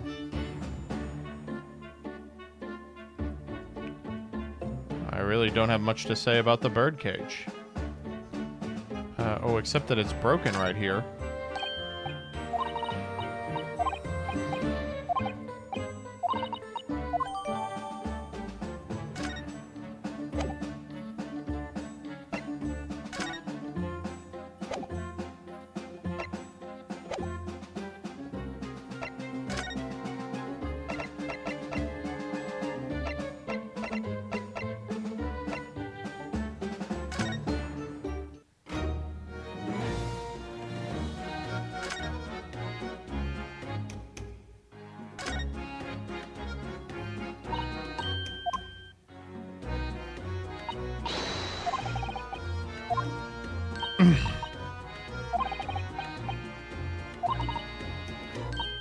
Perhaps I was wrong to curse my luck so harshly.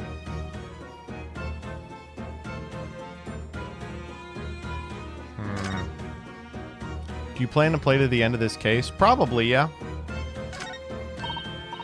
A flying balloon! I've never seen one in the flesh before. Can't understand how they can fly, and so high up as well. Think of the view you must be able to see for miles and miles. I do think of it, and it terrifies me. It would be certain death if you fall out.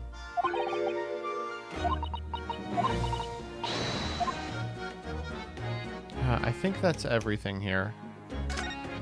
And we can't go up there anymore. Oh.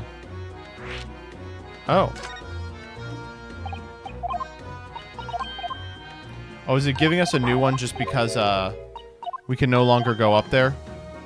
Yeah. Okay. Maybe she knows some shit about this guy.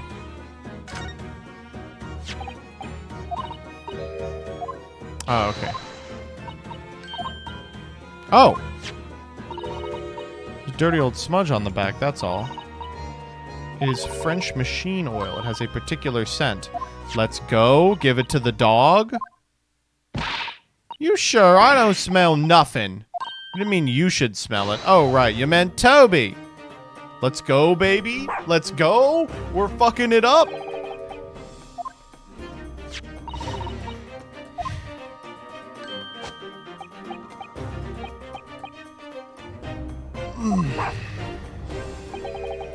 He's got it. Let's go.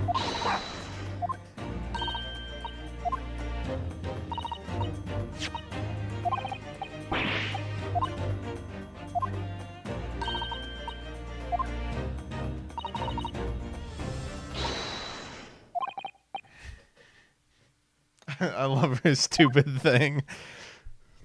All right. We found him. All right, then, Otto, leave it to me.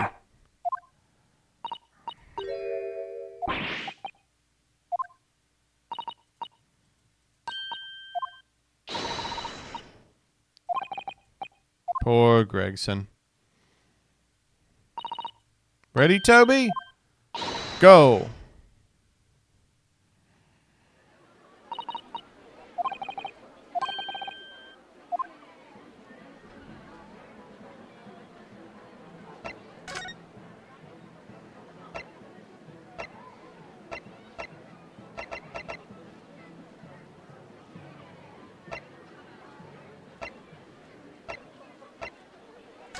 I think we're almost done investigating. There's something in here that we didn't finish, but I don't know what, because we have investigated everything and we can't speak with anyone. Perhaps she means we can't come back afterwards. Because, I don't know, man. I really have no fucking clue what they want from me. Oh! The book on the desk. Okay, thank you. Oh. The team purchases various equipment and supplies on a monthly basis, but one entry seems rather strange. They're buying 500 scalpels every month. I don't know. Scalpel blades can be sharpened. Why are they buying that many? What are you doing? Oh, fucking hell. Yo. You. Hello. She looks like a VTuber. So you thought you'd snoop around? That's acceptable to you people in the East, is it? Well, what do you want? Lord Strongheart told us, you see, that it was you who examined the victim's body, or Mr. Asmon's body, I mean. So we came to ask about your findings, on Lord Strongheart's advice. Very well. If the Lord Chief Justice has given his consent, I'll tell you what our investigation revealed. But when we're done, you must leave immediately. Okay. What are your findings? So, you want to know what the forensic investigation team determined from its examination of the scene? The victim, Mr. Odie Asmon, who disappeared from the experimentation stage amid an explosion, and the Mr. Asmon who appeared moments later partway up the Crystal Tower were without question one and the same person. That is the team's conclusion. What the fuck? That can't be right. If it was an elaborate trick, we can only speculate about how it was carried out.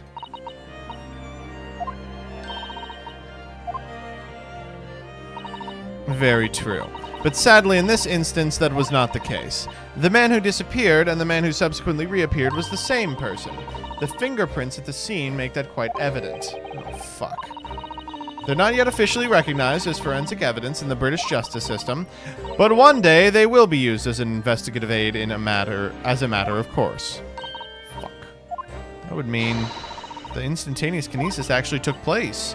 Where does that leave us? In hell. My team was tasked with investigating, not drawing conclusions. Okay. I mean, we have done 15 cases where a body moved from one place to another. These Ace Attorney people, they love... Oh? They love stage magic.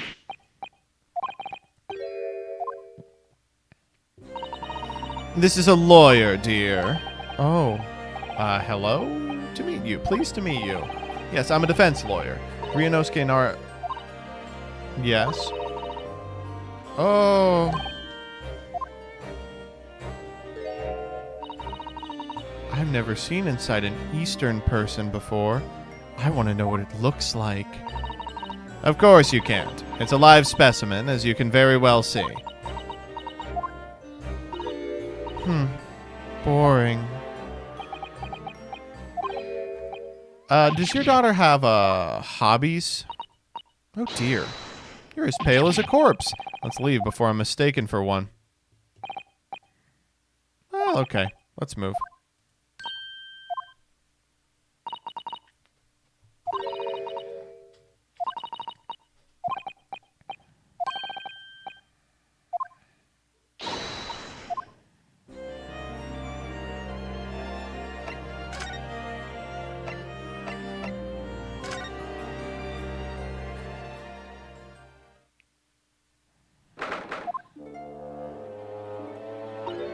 Here we are again at the House of Horrors. Ugh. Oh, and there he is. Yeah, dude. That's him. It's literally him. Sorry, I think you'll find... Oh, hello. The friend of my dedicated employee. Oh, yes, hello again. It's Ryunosuke Naruhodo. I must say, I am quite spellbound by the great detective. Spellbound! Yu-Gi-Oh! He is a marvel. My precious waxwork is already back where it belongs. You don't mean... But yes, the mystery has been solved already. So as you can see, he has returned to his habitual duties. Alors, do not disturb.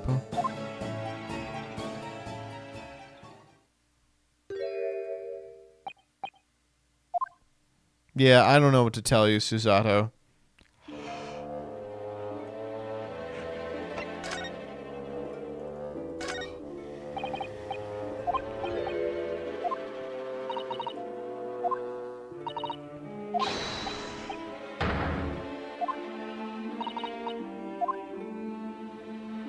We don't get to see it? I thought she said it was... Okay, come on, get out of the fucking...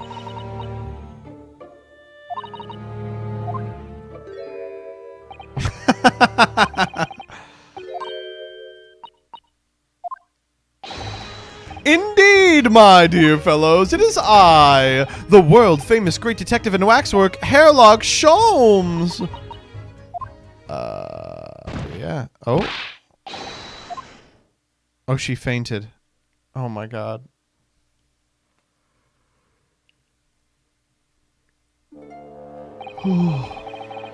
My most humble apologies. I thought I'd died and gone to eternal paradise for a moment. Via London. My dear madam, allow me to make amends by offering you a tasty free deduction at some point. I don't understand. Why are you working as a... Oh, no. We're going to have to explain this again. Okay. Oh. Largely solved? The waxwork abduction? Indeed we are! As predicted, it was as easy as proverbial pie. Though I confess I'm yet to partake of a pie, proverbial or otherwise, or any food so far today, for that matter.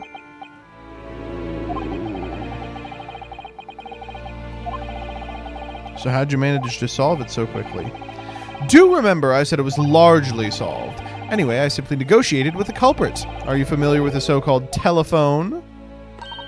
Oh, yes.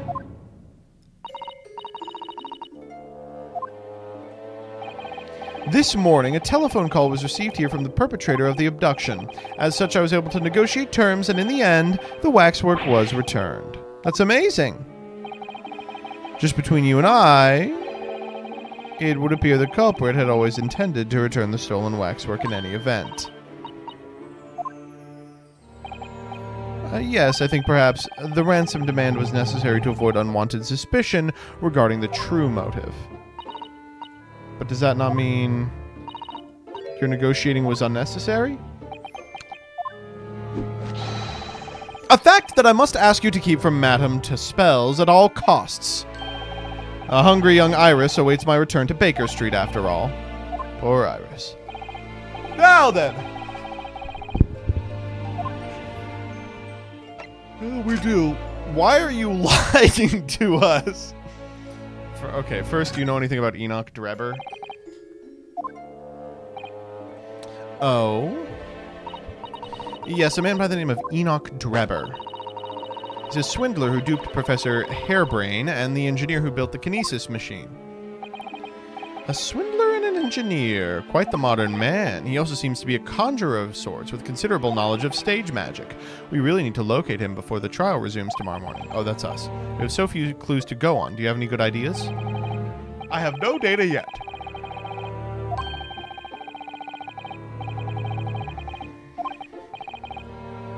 Oh, we have something.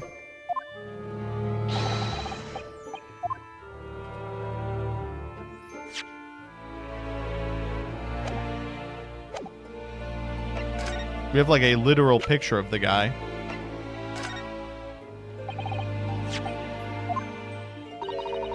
It's a Mr. Enoch Drebler, the face of the engineer we seek. Well, an Englishman look broadly the same, of course, so looking at the photograph won't be particularly... Oh? Ah. Yes, forgive me. Very interesting, this. Very interesting indeed. What's wrong, Mr. Sholmes? You turned quite pale all of a sudden.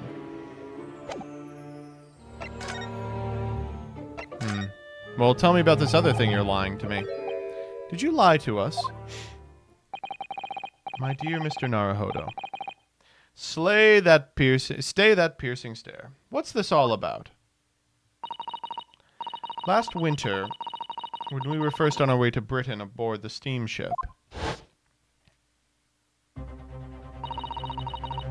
your words were very clear. So then, let us unravel this mystery and discover what events led to this curious murder. You told us it was murder, and you examined Kazuma-sama's body. Indeed.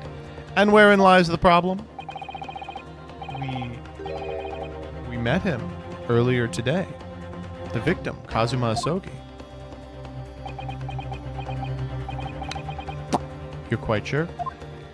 I mean, we're like 50% sure.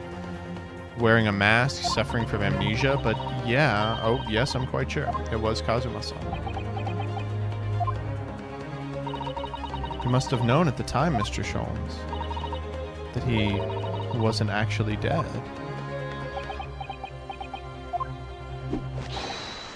Well, I can only assume I was swept up in the murderous atmosphere of the moment. But the fellow wasn't dead at all? Priceless. I don't suppose that performance would pass muster, would it, Mr. Naruhodo? I could believe that the crewman present at the time made a mistake, but not you, Mr. Sholmes. I will now tell you something of the first importance, my dear fellow. Great detectives are wont to lie. It will serve you well to remember that. Please, Mr. Sholmes, Tomorrow in court, you will find yourself on the threshold of a very great mystery. For now, I'm afraid that is all I can say. I have a suggestion, Mr. Naruhodo. Will you indulge me? Oh, well, what is it? As I explained to you when you arrived, the missing waxwork has been returned, and I personally reinstalled the exhibit from which it was taken behind those thick curtains. Would you like to see it?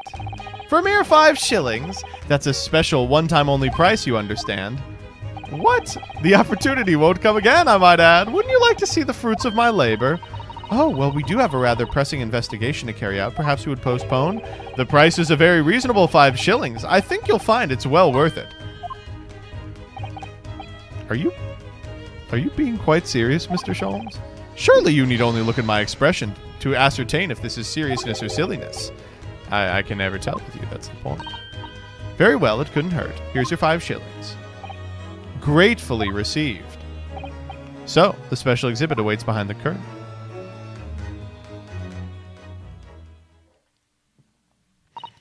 Well, the money's been spent, so let's see the special exhibit. I guess, man. I fucking...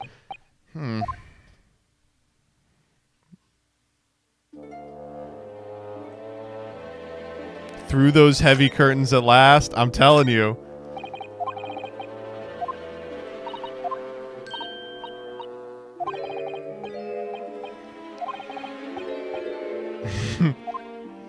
Well, the chip-loving inspectors... Inspector Gregson comes off rather well in that list, I think. I was going to say, that's pretty unfair to Mr. Gregson. All right, let's see this exhibit. We've already seen it, right? Well, it was missing the professor.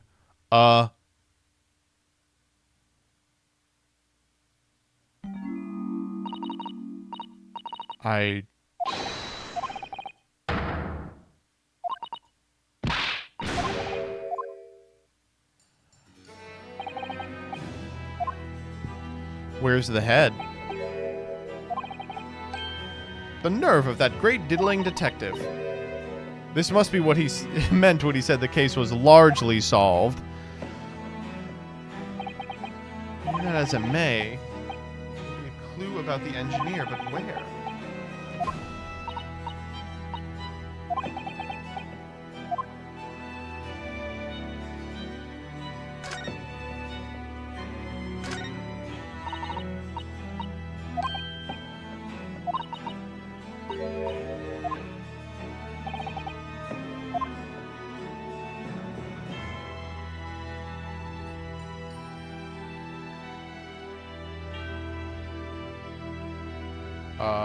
Is this him?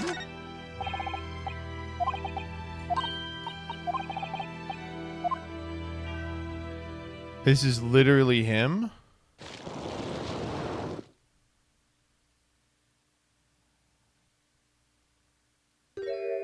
That looks almost exactly like him.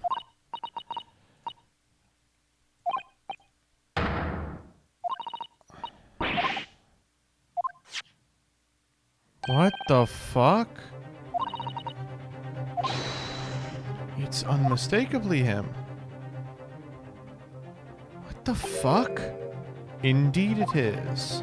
Sholmes, what is happening here, you asswipe?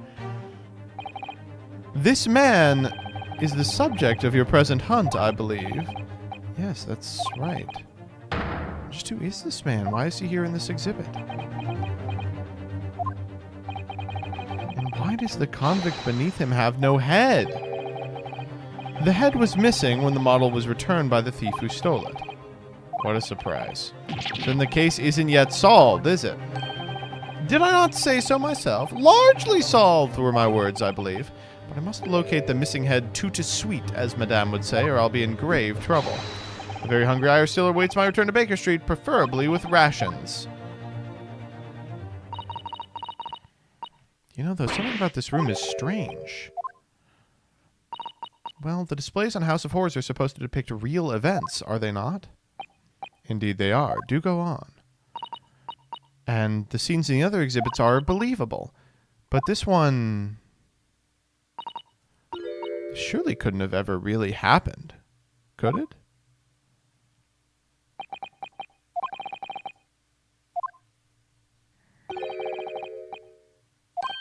Okay.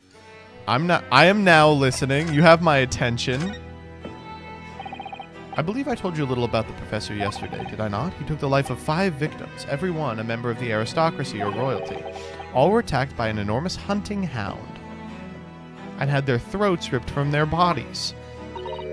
Oh gosh, an enormous hound. How awful, like those in the Baskervilles. After taking the life of his 5th victim, the killer was apprehended. It was a case of unprecedented magnitude in Britain, you understand. Accordingly, the professor was tried in a closed court. No members of the public were permitted. So the identity, as you've surmised, was never made public. He was found guilty and was sentenced to death by hanging. He was buried in a grave at Lowgate Cemetery, which adjoins the rear of the prison where he had been held. However, that was not the end of the affair. The very night that he was buried, the convicted man came back to life. Hold on. He clawed his way out of the ground and emerged into the moonlit graveyard. The exhibit here depicts that very scene described by the sole witness to those chilling events. There was a witness, but of course, it was none other than the young man in the white overcoat.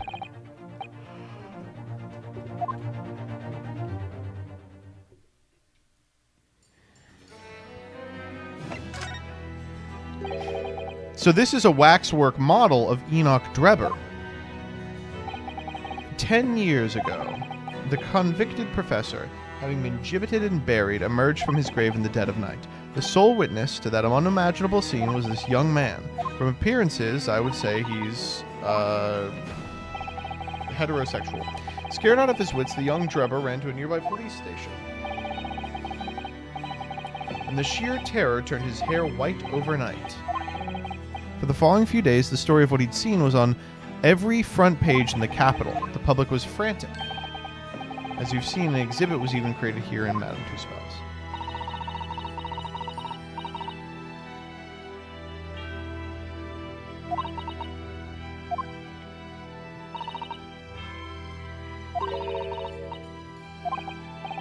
That's a good question. And what about that fat guy who got a shock?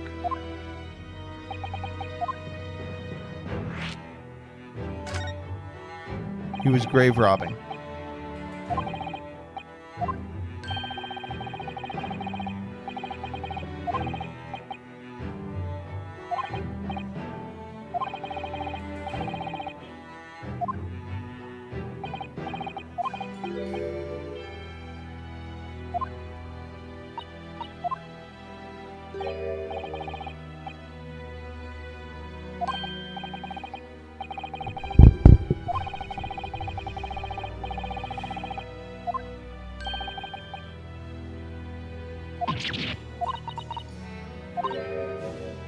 Huh. Very interesting. Very, very interesting.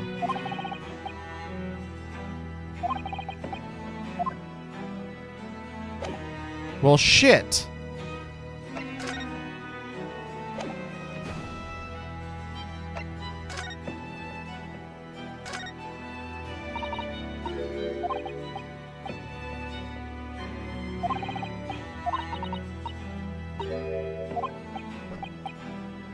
Oh, I really don't like this.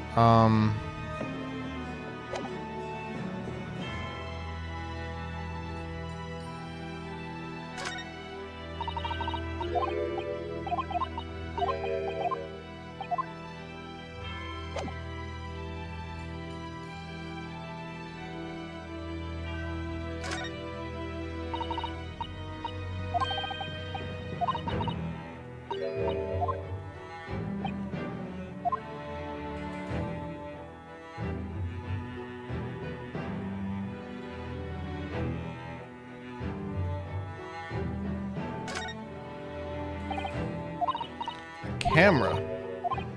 A big ass old camera.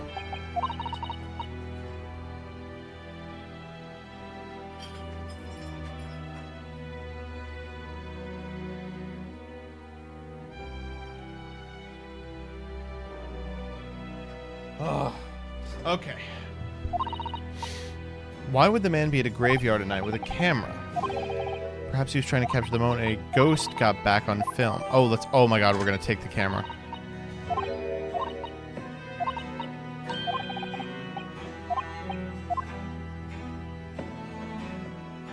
I feel like maybe we are not supposed to do that. Let's steal his shit.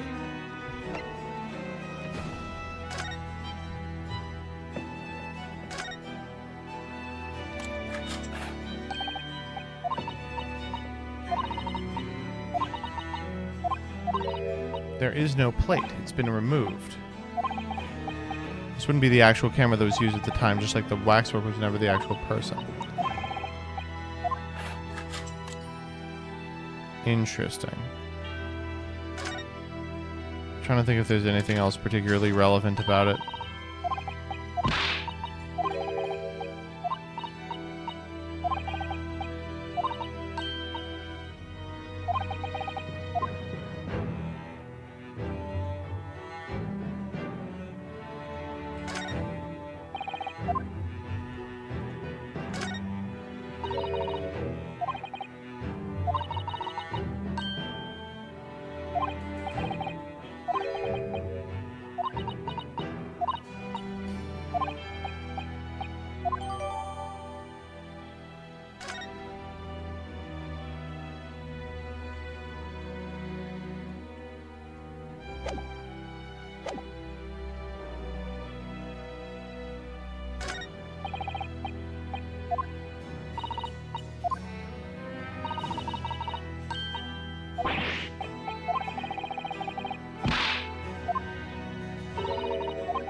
What the hell? A piece of broken glass? I do know where the glass came from.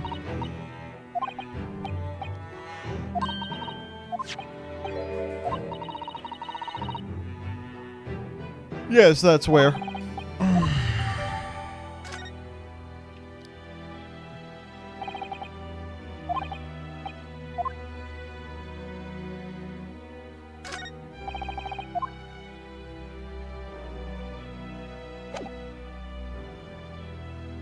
Oh. And we're done. Oh? Oh.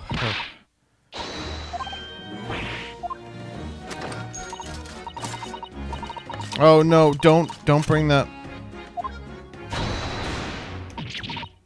Tina, don't use the gun. Madam Tuspell will have you taking a position as a waxwork if you're not careful.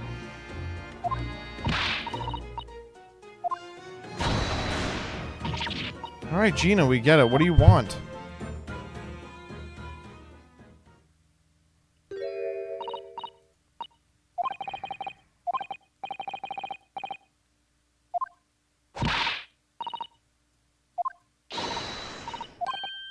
Oh my god.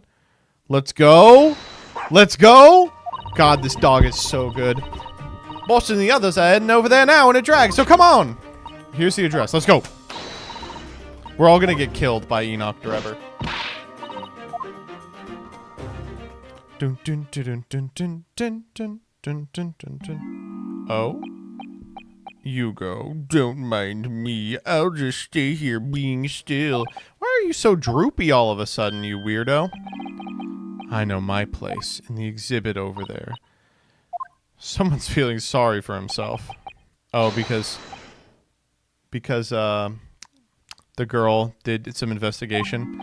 Let's go, Mr. Sholmes. You're coming. Your words harden me, but if I were to shirk my duties here... forget that. I'll pay for everything. Then there's not a moment to lose, my dear fellow. I shall hail a carriage at once. No offer to share the cost for Mr. Sholmes, then. I'll gladly pay half, Mr. Naruhodo. Thank you, Miss Susato. Let's go. Okay, here we go. We're gonna get a cutscene? Oh my god, we are. Oh no, this is just the... Whoa. There's a lot going on in here.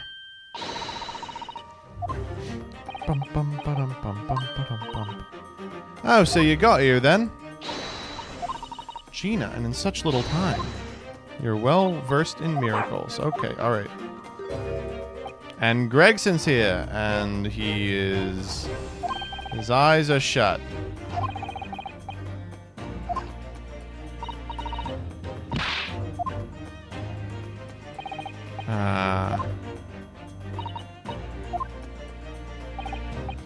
Well, thank you for giving us the chance to investigate.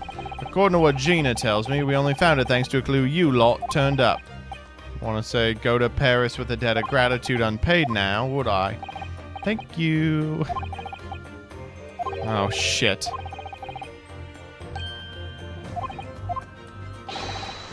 So then, my dear fellow, let's turn this place upside down. And you, Sholmes. Pardon? To even less kindly to great detectives than they do to lawyers. Very droll, Gregson, very droll. But you may consider me nothing more than an inconspicuous waxwork model. Right,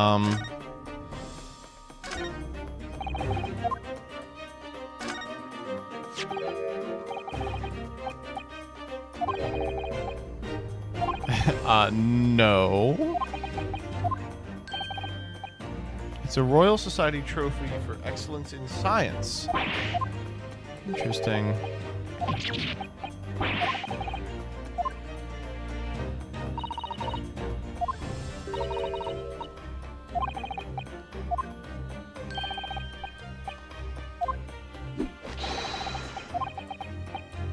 Okay, I'll take it. I'll take it.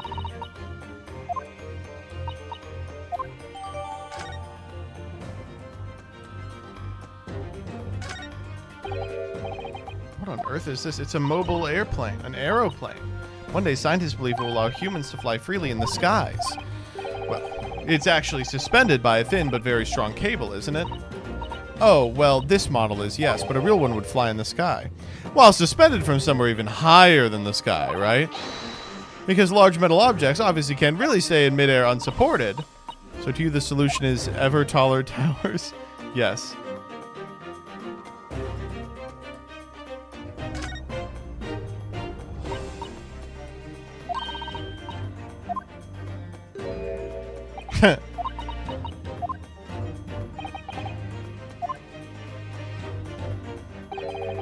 It's quite hollow inside. No working parts or devices of deception to be seen, my dear fellow. No loose change dropped on the floor, nothing. Not even a bone for Toby here, my dear fella.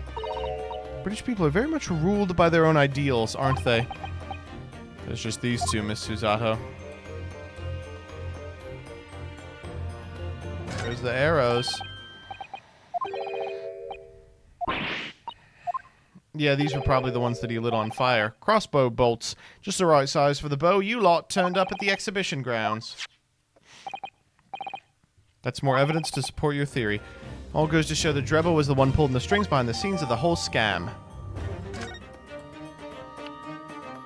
Oh my god.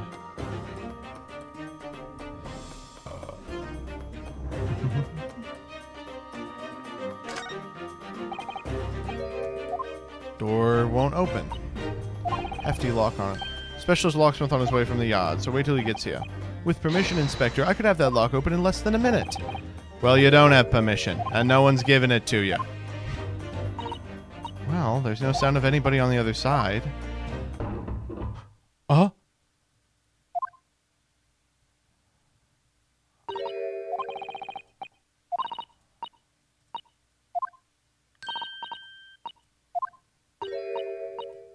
Oh, he's so totally dead. Oh, he's so totally fucking dead. Right, mind the grease.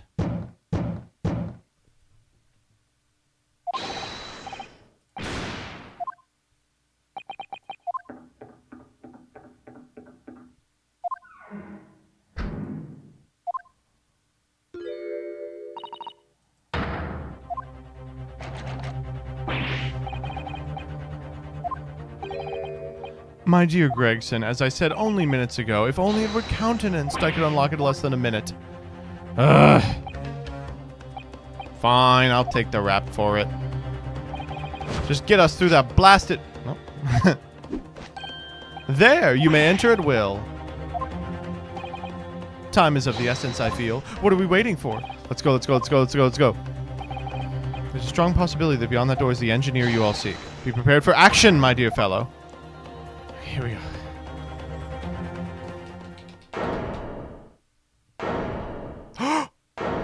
Holy fuck! Oh no! What's happening here? Why is everything upside down? But there must be. It was moments ago we heard that noise. It's the sound of Trevor running away. But there's only one door into the room. And no windows that can afford an escape route.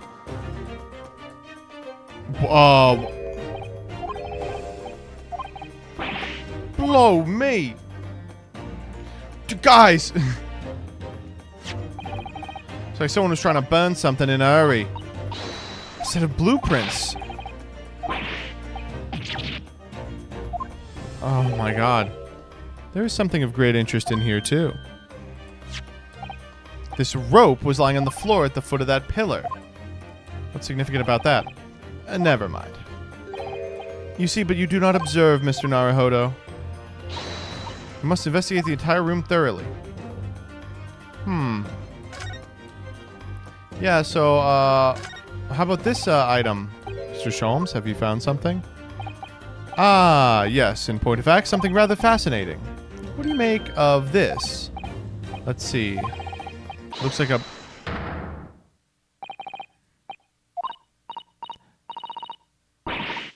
That's a... Surely that's a time bomb! We gotta go. What is a time bomb exactly? You truly are one of a kind, Mr. Naruhodo. Ah, you don't know nothing, do you, Odo? You don't know what it is either, do you, Gina? I invite you to consult a dictionary later, Mr. Naruhodo. But this particular specimen is no time bomb, though I confess it has a very similar appearance. Oh, well, thank goodness. What is it? I see, so that's it.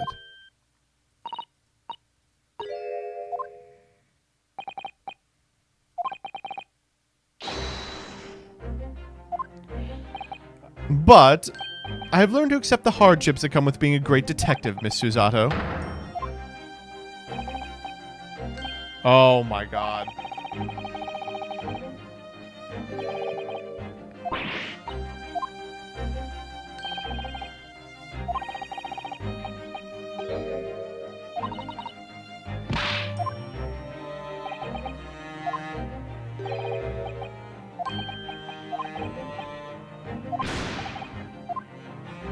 Are we gonna get to do it?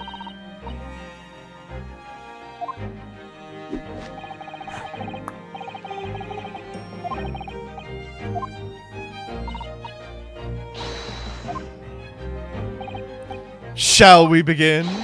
Once again, Hairlock Sholmes is proud to present his logic and reasoning spectacular...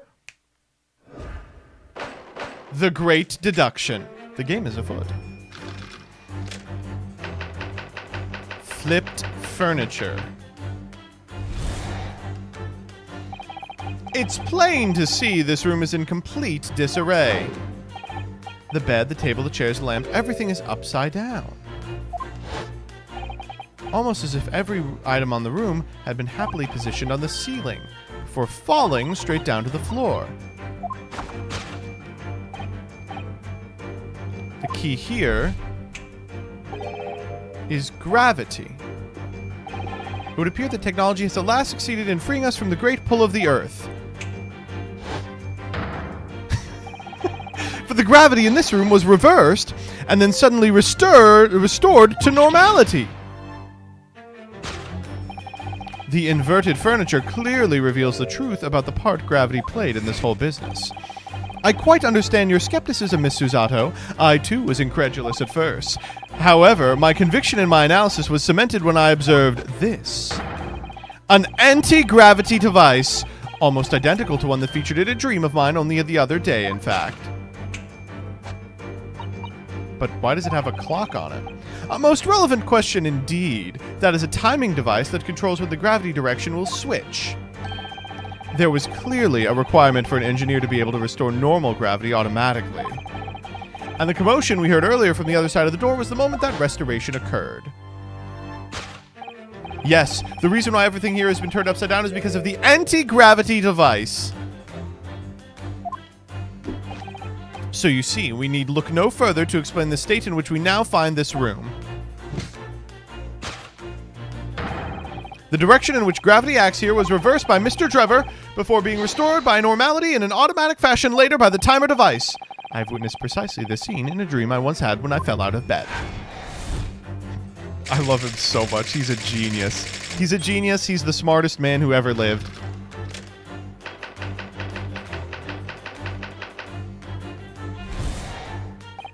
Now, let us consider the next conundrum. What was our engineer friend's aim? Indubitably, the greatest clue we have to explain his actions is above our heads, yes?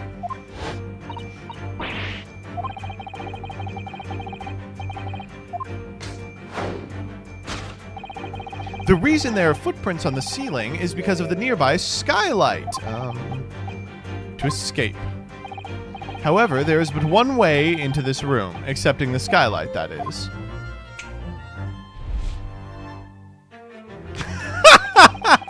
By inverting the gravity in here, Drebber was able to fall conveniently to the ceiling and make his escape via the otherwise inaccessible skylight, leaving those footprints behind on the way. But the ceiling in here is very high, Mr. Sholmes. If the gravity reversal was sudden, wouldn't Mr. Drebber have fallen up the ceiling rather violently? Falling up is both scientifically and philosophically a rather interesting concept, I feel. But the man was cornered with nowhere to run, so escape through the skylight was his only option. You may recall I found this in the room earlier, which I believe offers a solution. That's true. To reach the intended destination, what better tool than this rope? By anchoring one end to the wall, the man was able to lower himself safely to the ceiling, which explains how Drebber was able to escape this room before our arrival. He reversed the pull of gravity and fled via the skylight. And personally, I should very much like to reverse the pull of gravity again now, just for fun.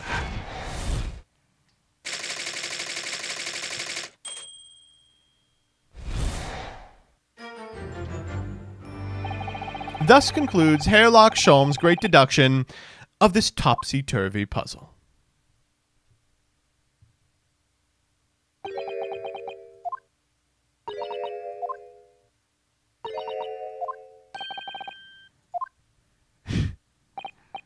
Mr. Sholmes, there is just one thing that troubles me.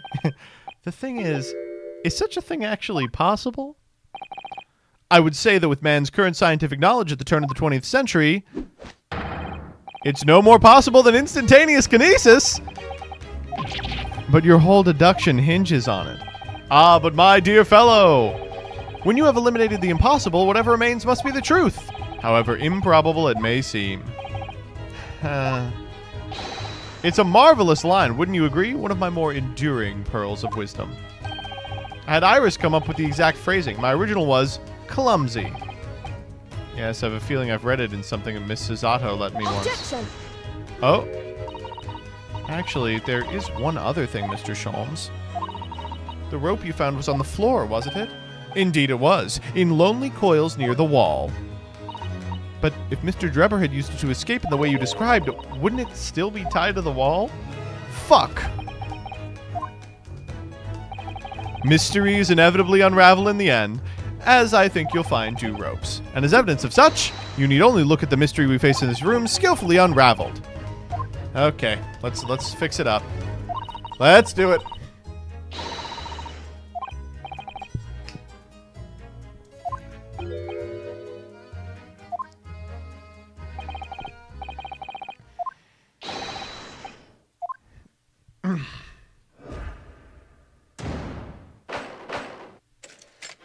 Hold it, Mr. Sholmes.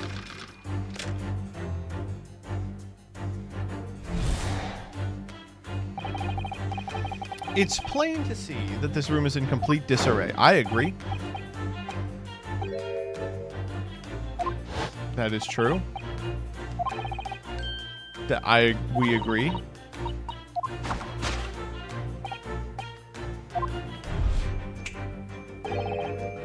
Okay, that's not true.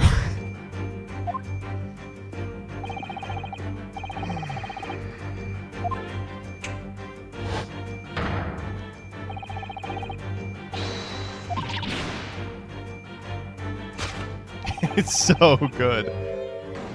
Okay, what's going on here?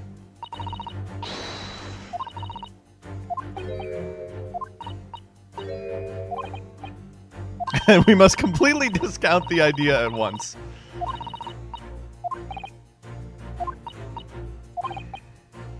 Okay.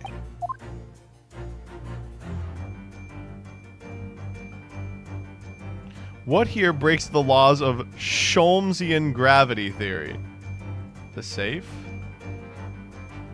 Yeah, the safe is right side up. Take that! Oh, fuck me. Mr. Naruhodo, I implore you to observe more closely. As you can see, the safe's feet are bolted to the floor, saving it from the effects of gravity. Oh, piss off.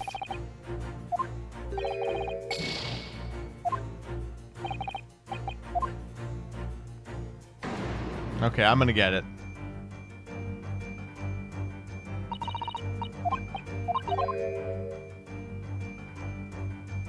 Well, here's another good one. Take that! There we go.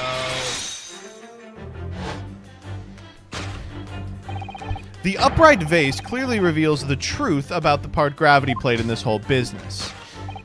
Upon my word, Mr. Naruhodo, you've surpassed yourself by completely turning my argument on its head. Trying to impress your assistant here, perhaps. No one is trying to steal your spotlight here, Mr. Sholmes, trust me. As you rightly say, though it appears at first glance the furniture in the room is upside down, this unassuming slender vase is standing keenly at attention. And unlike the large safe, there is nothing affixing it to the floor. And it's the exception that breaks the rule. In short, much as it pains me, the gravity in this room was never inverted at all! Oh my god, are you okay?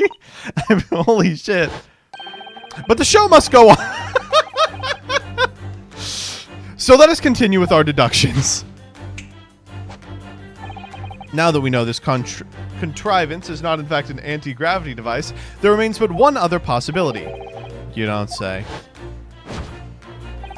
Someone deliberately turned over every piece of furniture in here, that's true. Which might sound obvious, but leaves one mystery very much unsolved. Namely, why?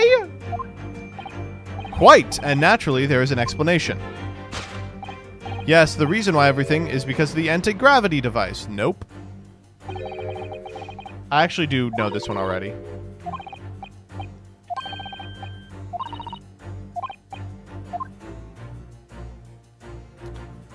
It's written on the bottom of one of the pieces of furniture, the code to the safe.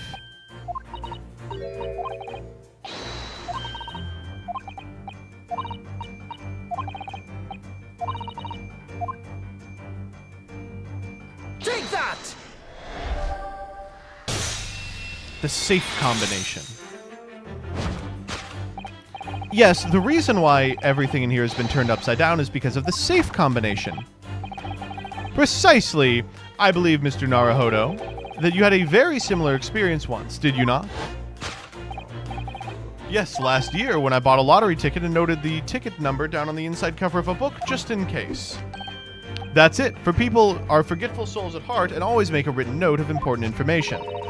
Just keeping the ticket itself safe would be more sensible, I think. And what, pray, happened next, Mr. Naruhodo? When the day of the draw came round, I'd forgotten which book I'd written the number in. That's it, for people who are forgetful souls at heart and always forget where they note things down. Not if you always note things in the same place. I actually won the second prize, you know. but I couldn't remember which magazine I'd slipped the ticket into, so I had to turn my room upside... Thank you, Mr. Naruhodo, but I believe I've proved my point. Which is that very similar scenario has clearly unfolded in this room. Finding himself requiring access to the safe, the occupant of his room needed the combination code. He remembered he'd written it on the inside of a piece of furniture, but forgot which one, leading to the state in which we now find the room. Yes, Mr. Drebber overturned all the furniture in here in a desperate hurry to locate the combination code that would unlock the safe. Okay, we got that one done.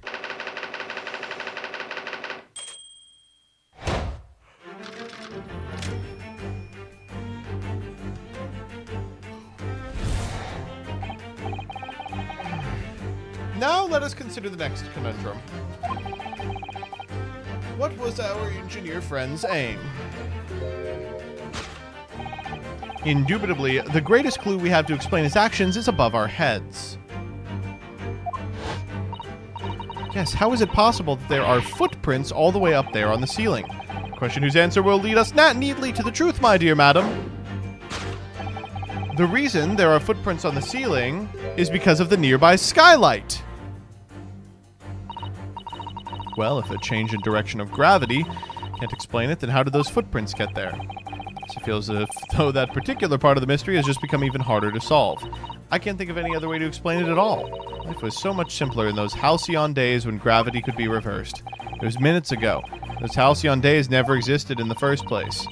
Well, I suppose we must simply put our faith in Mr. Sholmes and observe the area in more detail. Put our faith in Mr. Sholmes is what gets us into these situations in the first place. Oh, what the fuck?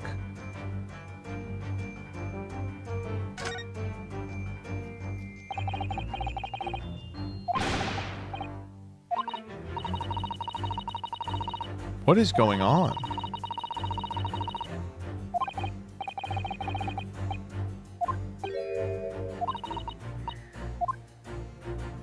I guess.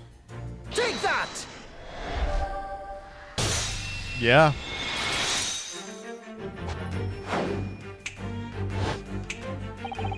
The reason there are footprints on the ceiling is because of the nearby shoe. On closer inspection, there are clearly footprints all over the balloon as well. In other words, the aim was never the skylight at all, but the balloon. But for what purpose? A green balloon. That seems like somewhat familiar data. There's a piece of a green balloon's envelope that Mr. Naruhodo and Iris found at the scene. And inside the green balloon that Master Gotts claims he saw above the stage when the incident occurred was the second birdcage, the crux of the instantaneous kinesis deception. You mean to say, if we assume the balloon in here is a model of the one used on that day, there is a strong possibility something may be concealed inside it. Something our absconder was desperate to retrieve before making a hasty getaway. But the balloon's out of reach. Hence why he resorted to a projectile, namely the shoe. However, his efforts were thwarted when the shoe itself became a prisoner of those lofty heights. We've all been there. You may recall I found this in the room earlier, which I believe offers a solution. Rope-a-dope.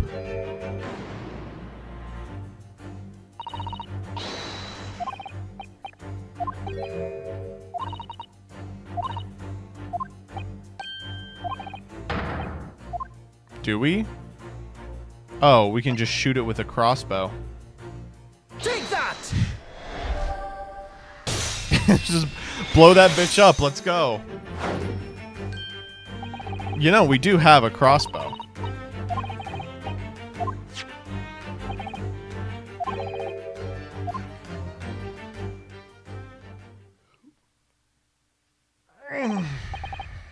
Shall we? Your curiosity is deeply stirred, no doubt, my dear fellows. What is it that Enoch Drebber has hidden inside of that balloon?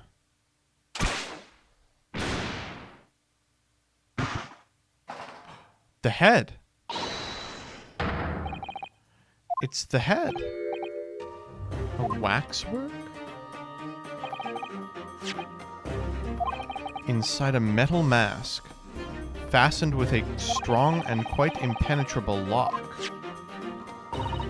Oh. It's the head of the professor's waxwork that's being concealed to protect his identity?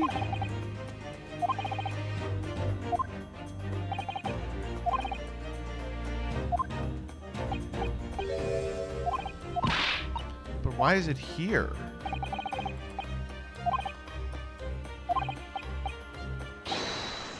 Okay. But why? I'm in for all of this, but I just don't understand why he would do it.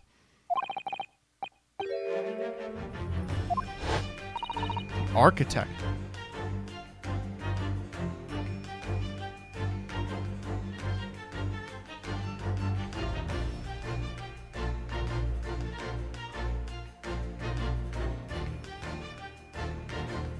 This is insane, dude.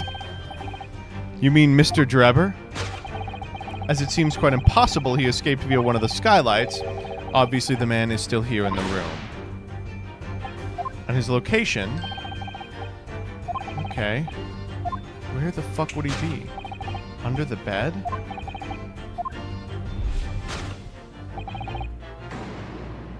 Must be the... I have no idea. Where must his hiding place be? The wardrobe?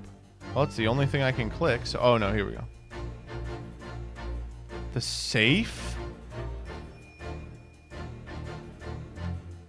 That's correct. It's the only place he could be.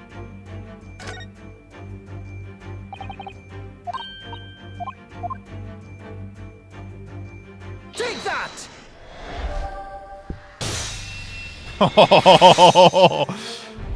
Fuck, this one is tight. Before we gained access to this back room, we heard noises. Which tells us the engineer was still in the building at that point in time. He was in fact searching for the combination to his safe. And pressed for time, made no attempt to right the furniture he overturned in the process, from which we can deduce the search for the combination happened very recently indeed. In summary, Mr. Enoch Drebber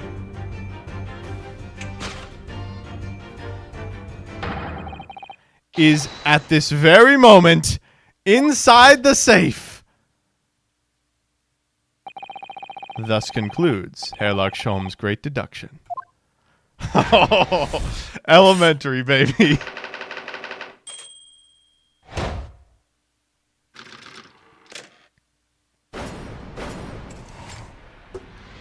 Fuck, this game is so good. Oh my god.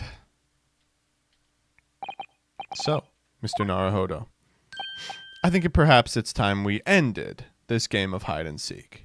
Don't you? By opening the safe, you mean? What else? Let's see. The combination was 1, 4, 3, 2, 5, 8, 2. Here we go.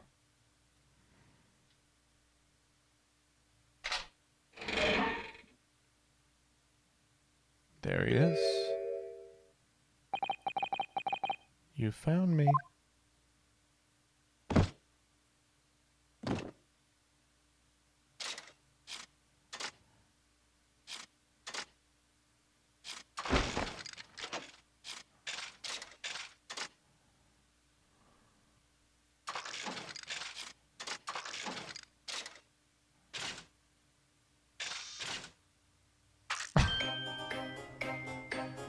Hello? Alright then, sir. Mr. Enoch Drebber, I presume? Correct. You better start talking. You tricked Professor Haybrain with that bogus machine you built. And you have to explain the theft of the waxwork from Madame Tuspell as well. Whilst I would be delighted to answer your many questions. Personally, I would advise that you deactivate my little parcel first. Parcel? I refer, of course, to the time bomb. I left it in a most prominent position. Ha ha ha. I see. Stunned silence. You're all gearing up to die with me then. No?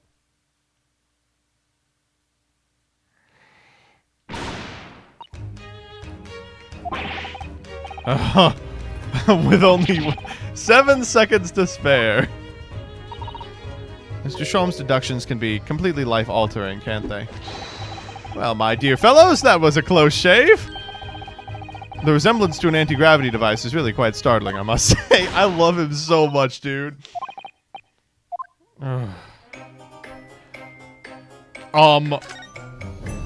What the fuck? What happened here? You found me, haven't you? No need to screw me down any further. Everything in here is precisely what it seems.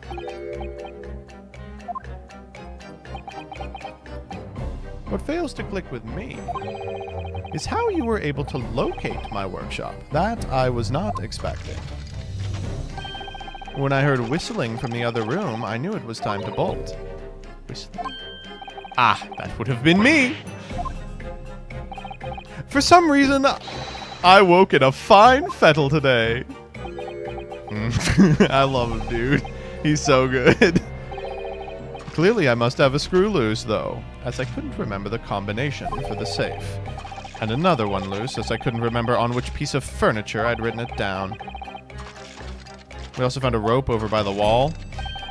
Yes, I had hoped to exit through the skylight, but sadly the rope was too short. So I then set about searching for the combination code to open the safe. And burning the incriminating blueprints, don't forget. Regrettably, though, you failed to retrieve the head from the balloon among the rafters. And after that, you hid yourself inside the safe, having first set this parcel ticking. Well, I had no intention of being nailed by the police. Okay, let's talk about the time bomb. Got a death wish, have ya? Please, why do you suppose I chose to hide inside the safe? It's no ordinary safe. It's specially designed. A dynamite explosion wouldn't leave a scratch on it.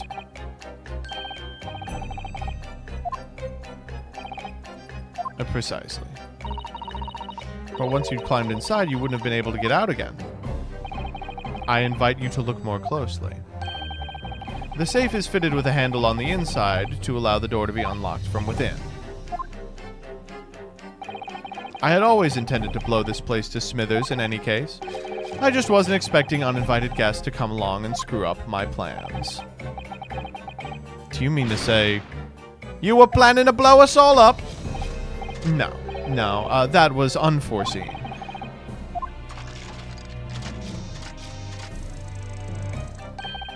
Most people run, you see, when they see a ticking time bomb at their feet. I calculated the time required for retreat to a safe distance and set the device accordingly. But your seemingly endless discourse in here threw a spanner in the works.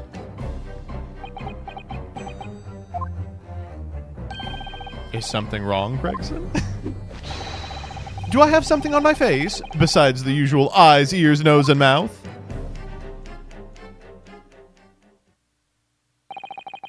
I think we have a fairly good idea of what's been going on here now. What about the 2 incidents you've evidently been involved in recently? Professor Harebrain's instantaneous kinesis experiment at the Great Exhibition, and the waxwork model you stole, which this head belongs to. That's no ordinary head, you know. That's the head of the professor. Clad in a mask with a lock so strong, I'm unable to open it safely to reveal the killer's identity. I've been considering carrying it around as protection. After all,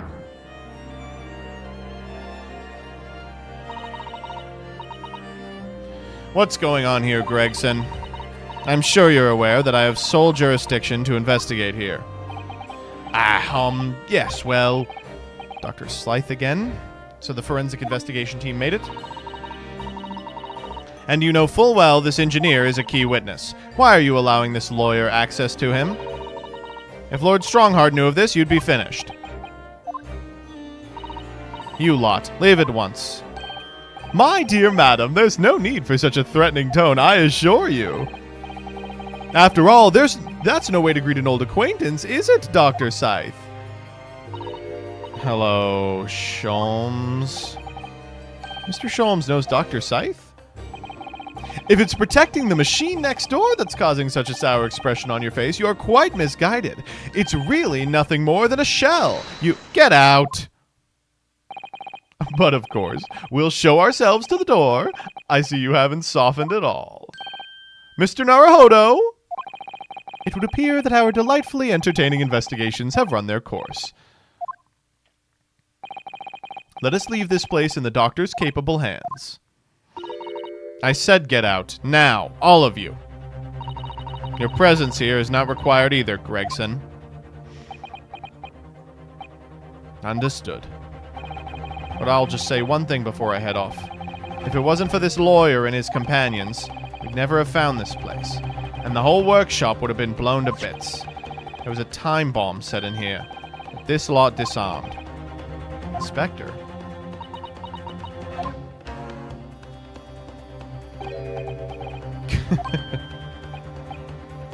Something giving you a chuckle, has it, Drebba? Ah, so sorry. Didn't mean to offend. You're quite right, of course. You did disarm the time bomb, didn't you? Yes.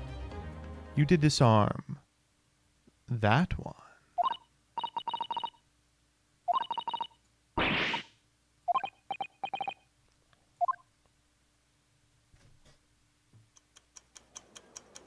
Holy! We're gonna die! Oh my god, there's one inside the fucking... Oh, Jesus Christ. Oh, these guys are dead.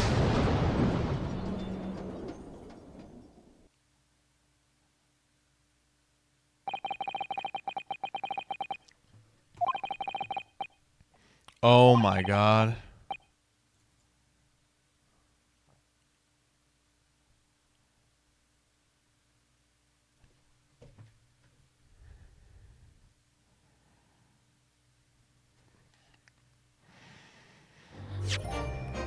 Oh my god, dude.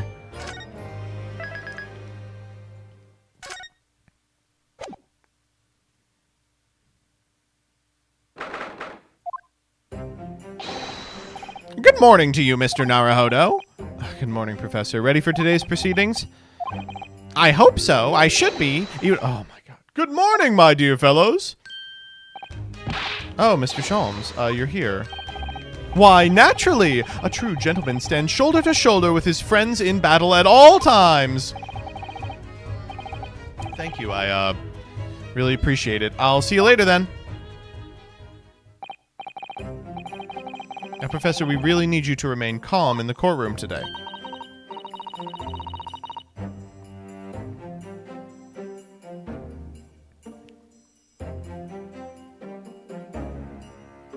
Yes, do your hardest not to enter the witness stand uninvited again. Yes, I will. It was a... Okay, he's back.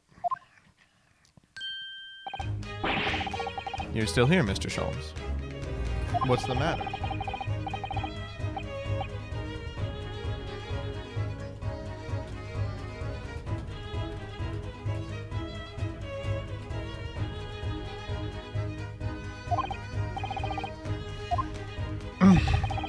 Must I spell it out? I, the great Hairlock Sholmes, the greatest detective of worldwide acclamation, arose at some ungodly hour to be here now, first thing in the morning, a miracle. You must agree.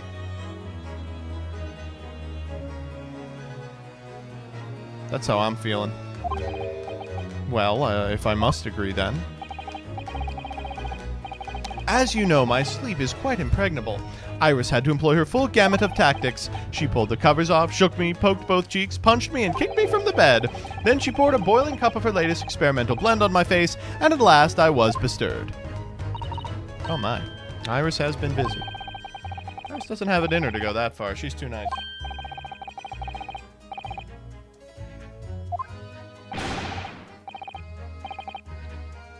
I'm the one worthy of praise here, not Iris. This is my victory. Sorry to cut in. Oh my god, Gregson. What are you doing here?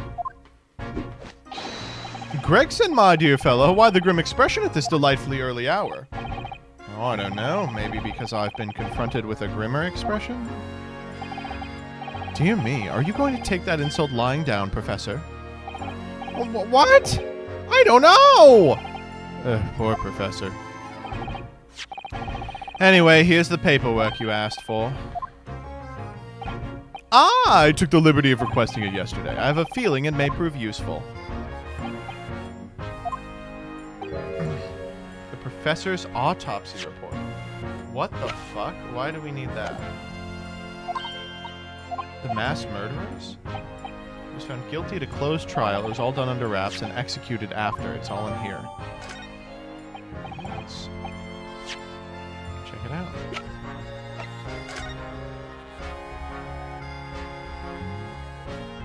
Jesus. Courtney Stevens. Where have I seen that name before? Courtney Scythe. Oh, no. Did you change your last name? Get married or something?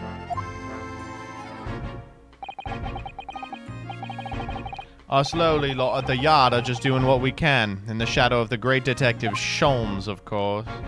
Is Farfa up? Yeah, we're gonna get with Farfa momentarily. He's doing the first, I think, round by himself. Well then, Professor Harebrine, this is it. Today we're gonna lay this all to rest at last.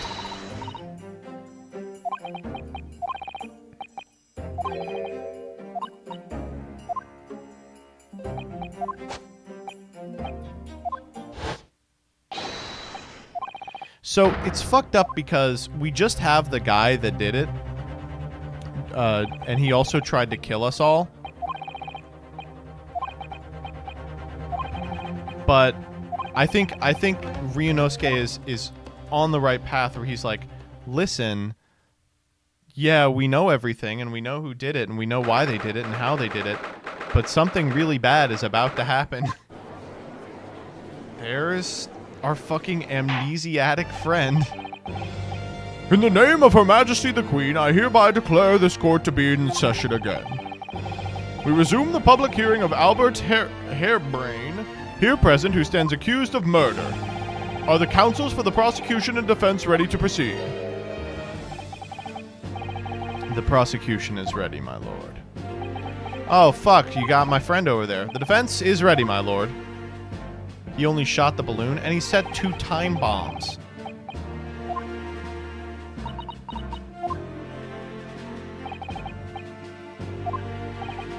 Yes, my lord. There appears to be someone standing at your side. Yes, my apprentice and assistant. The prosecution believes today's proceedings will see complexity of this case rise considerably. Oh my god, that's stupid. I therefore instructed my assistant to attend to ensure the smooth running of the trial. The way he holds himself, the way he moves, it couldn't be anyone else. But he's still suffering from amnesia. Oh, this is so very hard. It would appear the prosecution has done a fine job responding to the demands of the court made yesterday. Understand you have successfully secured... We did it! Yes, my lord. I intend to call him as a witness shortly. Very good, very good. Now then, ladies and gentlemen of the jury who have been chosen at random to represent the will of the people in this courtroom today, are you ready and willing to proceed? Okay, same 6. To take a man's life with a conjuring trick. It is against the magician's code, not to mention the law. This fucking guy brought another beaker in there.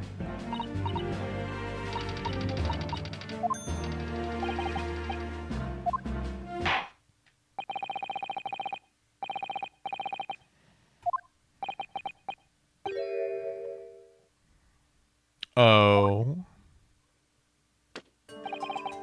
Yesterday, at the Great Exhibition Grounds, the evidence of primary importance in this case, the super high voltage instantaneous kinesis machine, which was installed on the experimentation stage, was deliberately destroyed in an explosion effected by an unknown person or persons.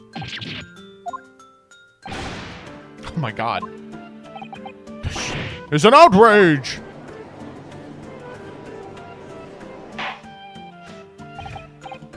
Yes, I heard this grave news yesterday. Scotland Yard submitted a report to my office in the evening. I read that the machine was blasted to smithers and the wreckage reduced to ashes in the flames. I have here a photographic print of the scene taken in the wake of the explosion. It shows what little remains of the machine. Terrible business. But why?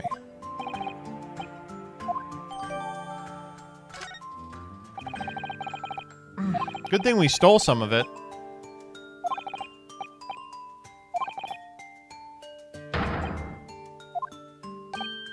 Very different trial. I'm very excited to see where he takes this. As it stands now, with no evidence on which to draw meaningful conclusions, the authenticity of the kinesis machine... Holy shit. However, one thing remains clear. The victim's death was the result of the actions of the accused. Of that we can be certain. For it was the accused himself who was operating the machine who ultimately caused its loss of control. Well, implying that it did anything. As Lord Van Zieks rightly says, this is a very different trial now. The accused accepts responsibility for his part in the events that transpired. He acknowledges Mr. Asman died as a result of the accident caused by his machine's malfunction. However, unbeknownst to the professor, he was being deliberately deceived by a pair of very clever fraudsters. Names, counsel, if you please? Well, the engineer, Mr. Anak Drebler, and the victim himself, Mr. Odie Asman.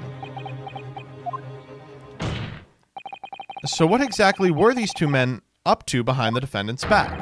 The defense intends to expose that information, establishing the unequivocal innocence of the defendant. Okay. Thank you, counsels.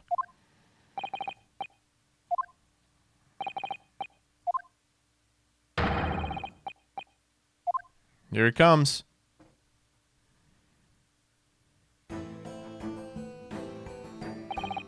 State your name and occupation for the court. Name, Enoch Drebber. Occupation? Hard to pin down, I would say.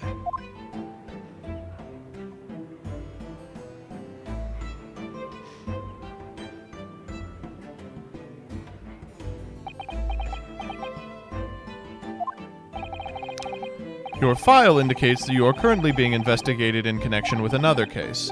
The theft of a waxwork model, is it? Most extraordinary sounding business. But that has no bearing on this trial, I assure you. Cleave it from your mind. You're familiar with the public experiment carried out at the Great Exhibit some days ago. The accused's super high voltage instantaneous kinesis demonstration. Yes, you could say that. I am aware of it. There was a terrible accident, wasn't there? I love the way he talks in orange. It was you, Mr. Drebber, who constructed the vast machine used in that experiment. Or so our investigations indicate. Can you confirm your involvement? Yes, I constructed it in precise accordance with the blueprints, but that's all. Then the court would be very interested to hear your thoughts about the machine, I'm sure.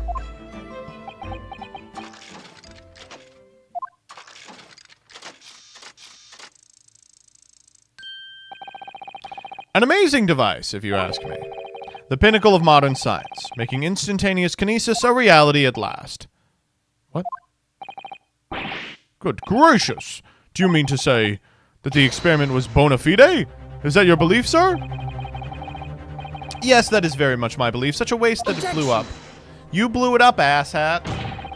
But we've already established the machine was nothing more than a prop for a conjuring trick. Oh my God. You've established nothing of the sort. All that was shown during yesterday's proceedings is that the same outcome could have been produced by means of stage trickery.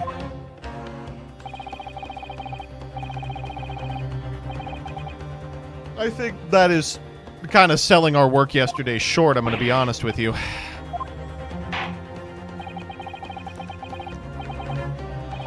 We've procrastinated long enough, I feel.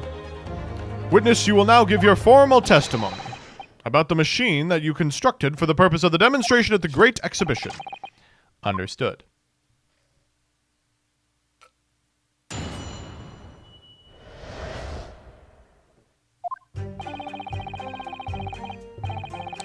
I met the young professor approximately 1 year ago through Mr. Asman's introduction. He provided me with the blueprints and I constructed the machine to his precise specifications. It was no trick.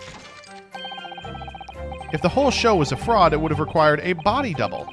Tell me, did the victim have a twin?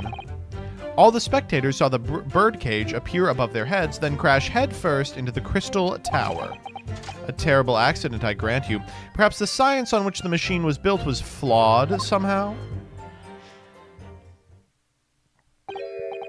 A body double? Oh, that goes without saying, surely. To give the impression that something has moved, in reality it hasn't. It's basic conjuring principle. The deception cannot be achieved without substituting the original with a fake at some point in the performance. But would I be right in saying you haven't managed to establish anything along those lines? Incidentally, the prosecution has already confirmed Mr. Asman had no twin siblings.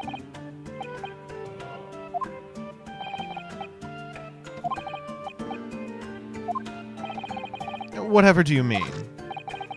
Yesterday's proceedings brought the true nature of your past exploits to light, Mr. Drebber. Indeed it did, my lord. As a swindler who preys on innocent scientists to elicit government grant money through conjuring know-how. Yes, it's true that I possess considerable knowledge of stage magic.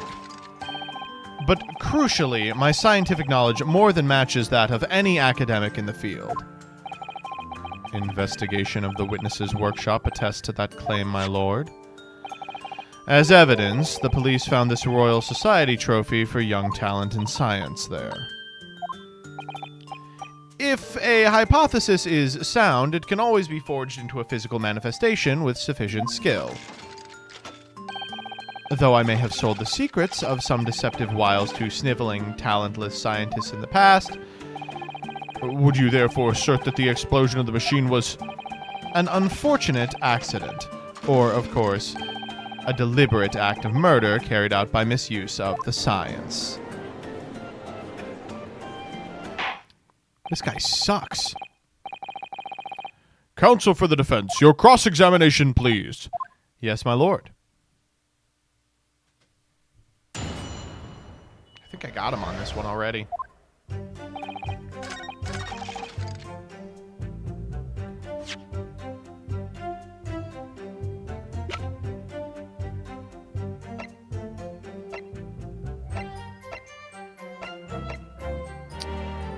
Shit. Maybe I don't.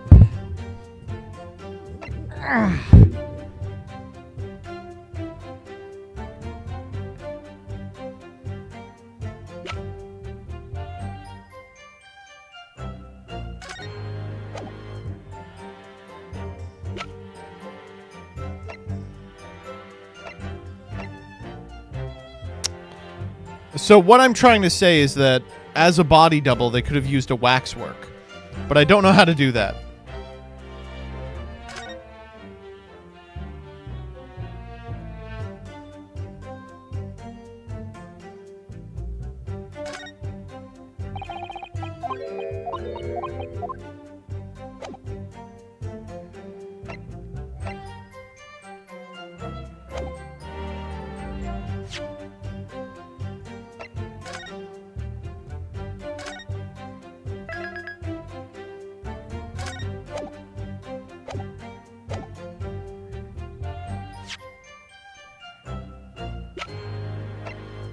Objection!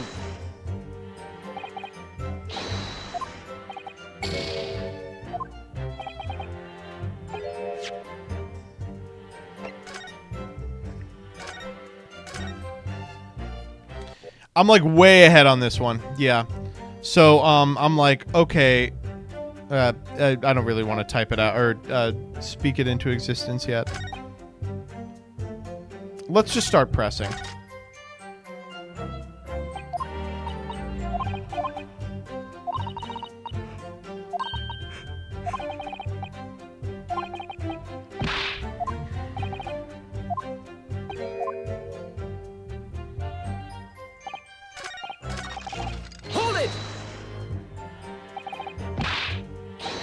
Objection!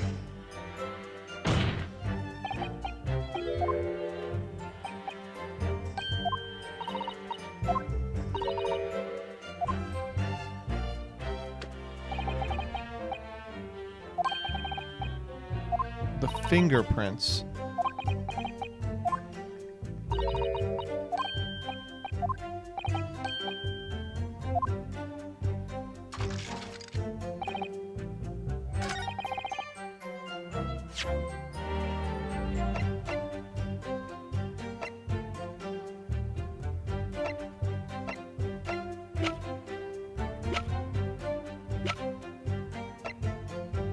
Objection!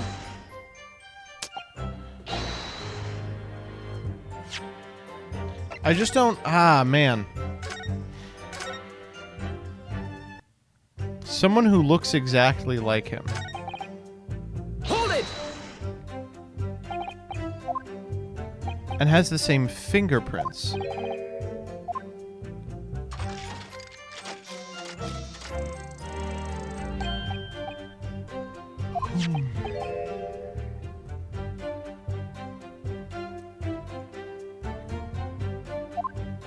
I could see Pheromone cosplaying as Drebber.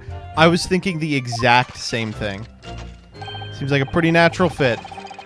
It was the unveiling of a machine I'd labored over for many months. I saw it clearly with my own eyes, the birdcage plummeting headfirst into the tower.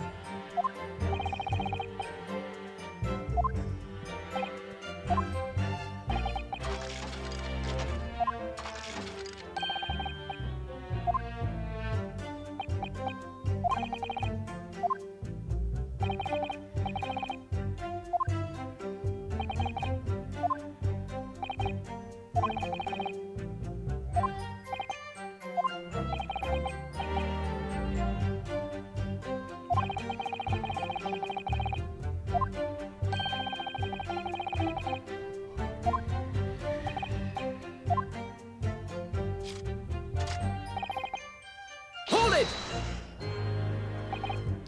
You understand the science, do you? Not in the slightest. Oh, right. As I've said a number of times, I'm an engineer. My job is to manufacture according to blueprints I'm given. I would be inviting manifold problems if I foolishly allowed my brain to digest the ideas behind them. I could be accused of stealing those ideas, for example. How is it possible to construct a machine without really understanding the principles it relies upon? Well, you're practicing law without really understanding the principles it relies on, aren't you? A very good point. The point is, the experiment resulted in the instantaneous kinesis taking place.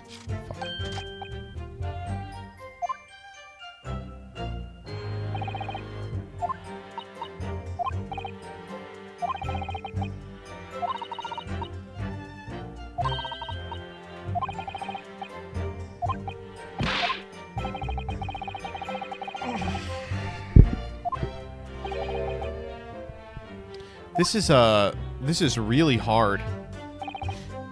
Hold it! Okay, we met him a year ago. Not really. By chance, I'd seen his name mentioned in the papers, that's all. But I had no interest in his private affairs. If he was an unscrupulous investor, it was no concern of mine. As long as people pay their bills, I'd take up my tools and construct what they asked for. This trial is probably the hardest in all of Ace Attorney, to be honest. Jesus. So why did Mr. Asman approach you in particular, then? Who can say? I presume because my name is associated with excellence in engineering.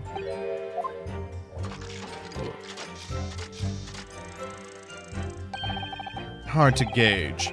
But the point is, all I did was construct the machine according to the blueprints I was given.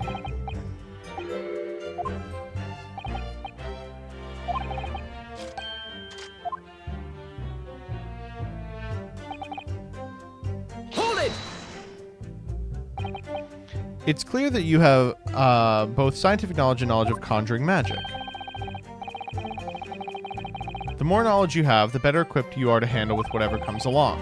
The implication is that I furnished the machine with some trickery, I think. It's a possibility. Unfortunately, though, machine has been blown to Kingdom Come. So there's really nothing left to explore, is there?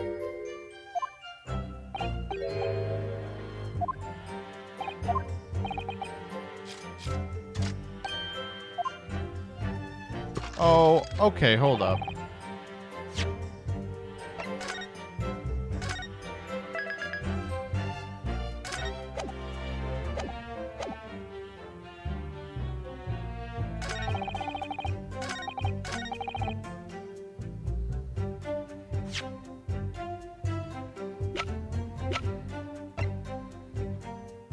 Objection! Nope.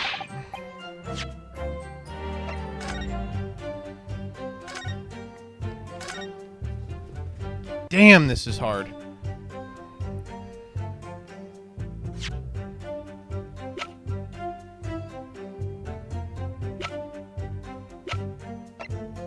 Objection!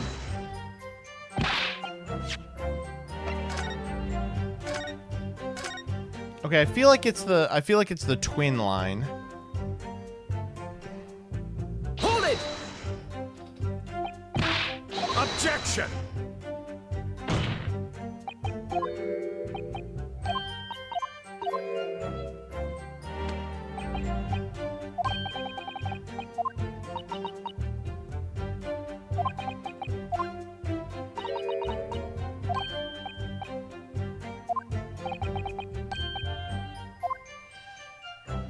Someone who looked identical.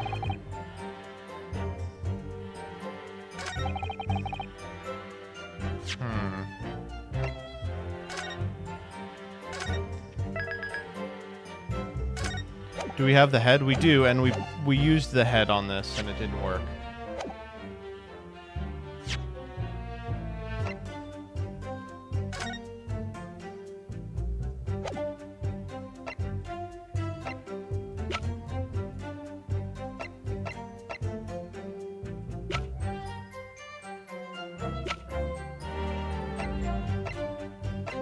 Well, we really do not have a lot of shit. Objection! Yeah, we use the head.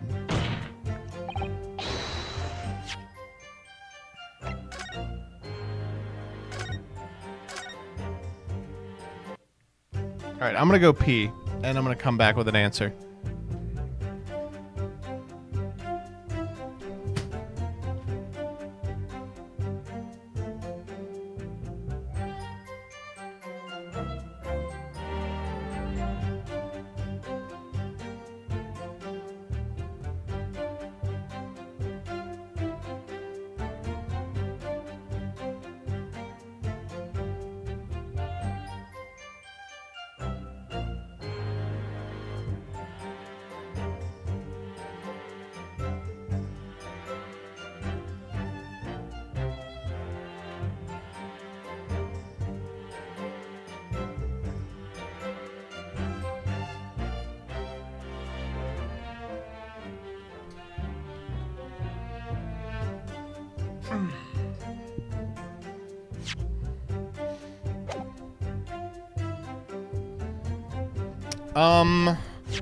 Okay, I have another idea. This.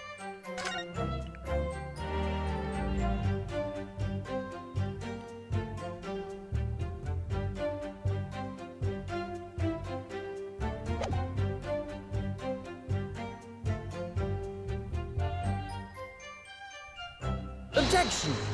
Nope.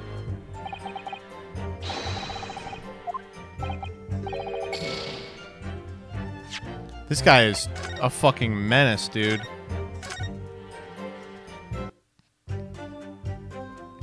Did the victim have a twin? Okay. He talks to Susato about someone who looks like him. Ugh.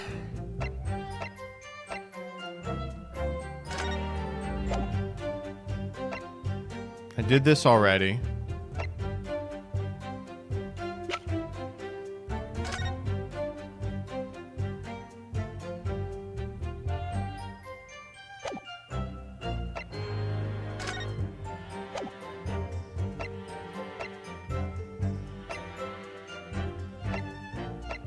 Tried those two.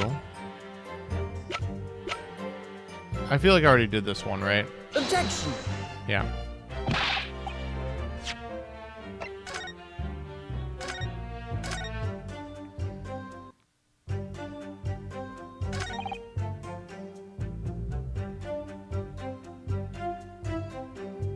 That's true.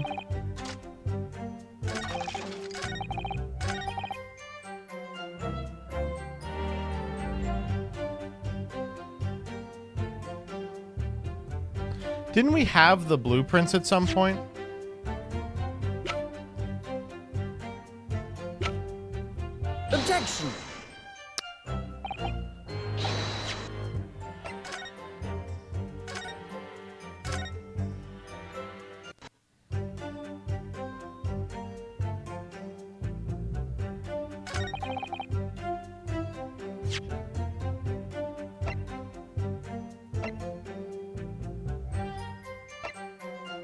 The photograph literally shows a trick built into the machine. That's what I'm saying.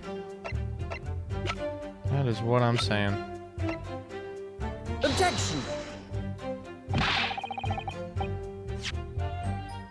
Wow. This one is so hard. Holy shit. Okay. If the whole show was a fraud, it would have required a body double. Tell me, did the victim have a twin?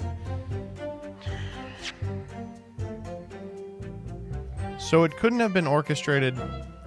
Okay.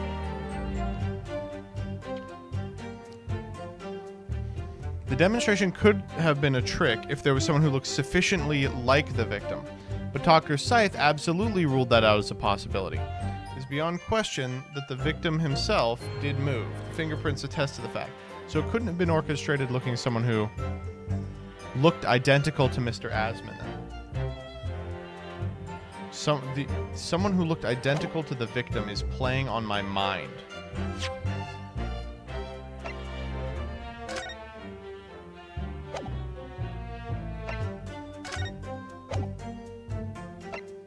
What could that mean?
Very specific wording on this.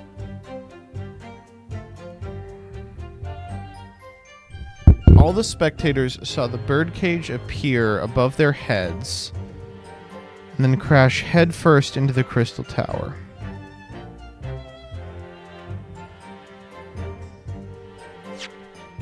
We have the birdcage. Oh, but the crash is by feet. God, that is such a nothing statement to press on, though. That's like, okay, well, I guess it was feet first, not head first. How does that prove anything?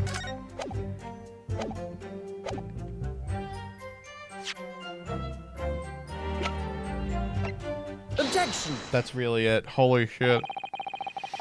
We've examined the birdcage that crashed into the crystal tower ourselves. As you can see, the cage, which is a wooden construction, has sustained damage in one particular spot. Following the explosion, it fell some 30 feet into the glass of the crystal tower. The level of damage is to be expected shortly. I agree. The damage itself is entirely understandable. What doesn't make sense is the location. All the breakages in the wood are at the base of the birdcage, not the top. What are you saying? That's the opposite of where they should be. That's right, my lord. The birdcage that was at the scene is damaged at its base. So we have reports of the birdcage falling headlong onto the crystal tower, yet damage is at the bottom. The only way to reconcile these two facts is to accept that there were 2 bird cages in play that day, which were at some point switched. Switched during what wasn't a scientific experiment at all, but an elaborate piece of stage trickery. Grr. I love this guy. Holy shit. Well, if we examine the facts, there's only one logical conclusion we can draw. The damage on the base of the birdcage indicates it crashed tail first into the tower. Okay, but multiple witness reports claim it fell head first. The birdcage materialized in the sky next to a balloon flying over the stage following a spontaneous explosion at an altitude of 60 feet above ground level, which is approximately 18 meters. It then proceeded to fall some 30 feet into the crystal tower into the ensuing deflagration. Witness reports amid such chaos are notoriously unreliable. But the victim's neck was broken. He plummeted 30 feet inside a heavy wooden cage. However he fell, it would be unsurprising to find 1 or 2 vertebrae crushed.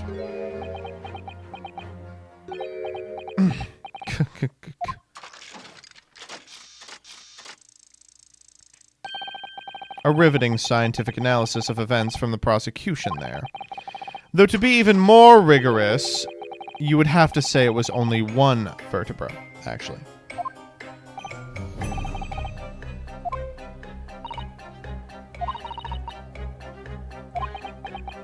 I am also a little...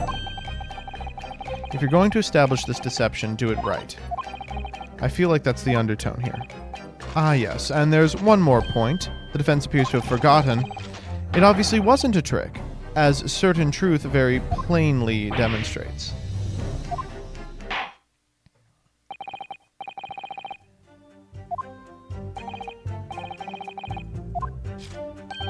Of course, we must treat the matter scientifically, after all.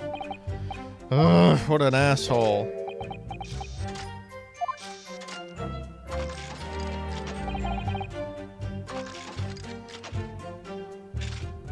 What?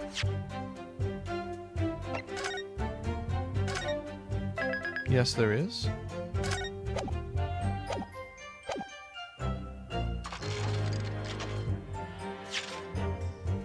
Why is he letting me do this? Objection! Why didn't that work?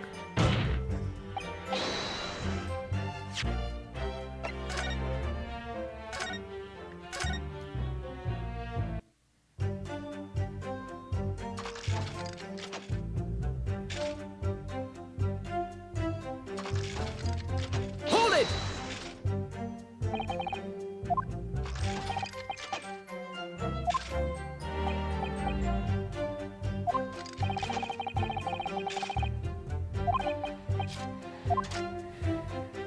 Mm-hmm.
Objection!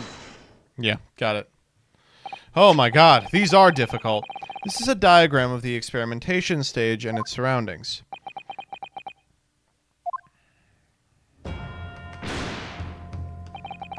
We know that somehow the birdcage appeared in midair before falling down on the crystal tower. A fall of 30 feet or 9 meters. However, if you examine the diagram carefully, you'll see there is another location from which he could have fallen. The same distance of 30 feet. No. Uh-oh.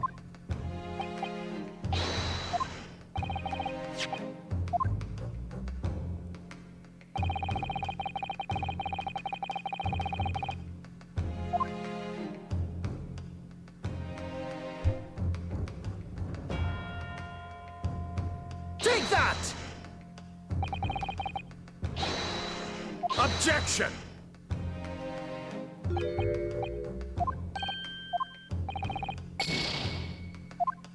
What'd I fuck up?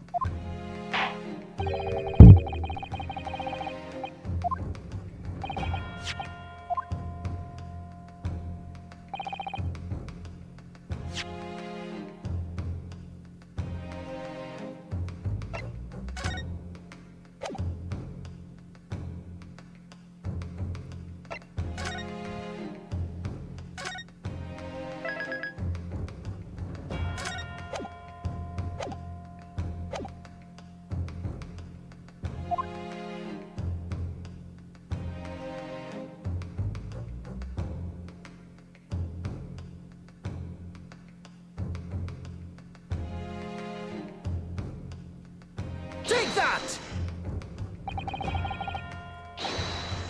Objection!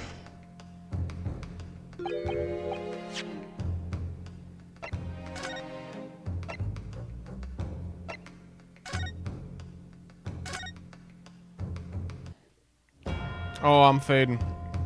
Oh, I am fading.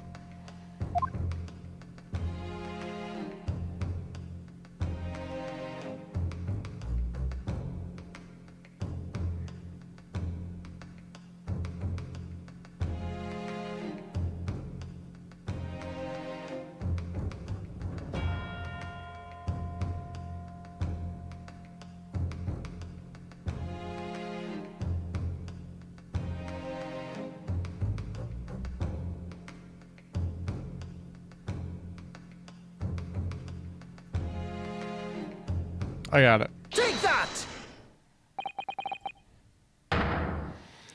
Oh my god, okay.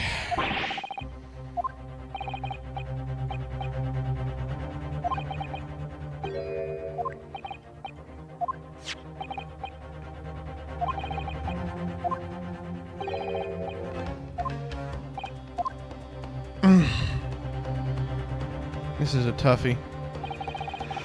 The experiment got underway, the machine and the birdcage.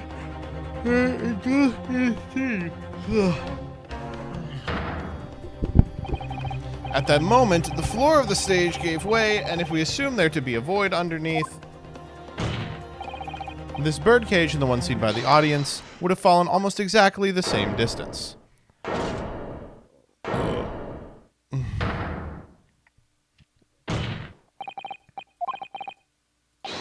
Objection! Objection. My learned friend has no evidence the stage had a contrivance in its design. In fact, I do. Oh, they're just gonna do it. They're like, this one would be too easy. Yes, most likely blown open by the force of the explosion. And guess what? There's a big hole in it.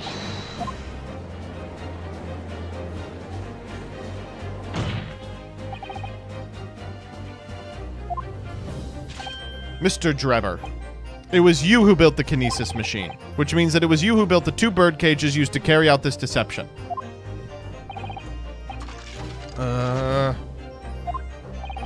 Whether Professor Haybrand's hypothesis is sound or not makes no difference because it's the construction of this machine that matters. A machine designed to take Mr. Asman's life and lay the blame firmly at the professor's door.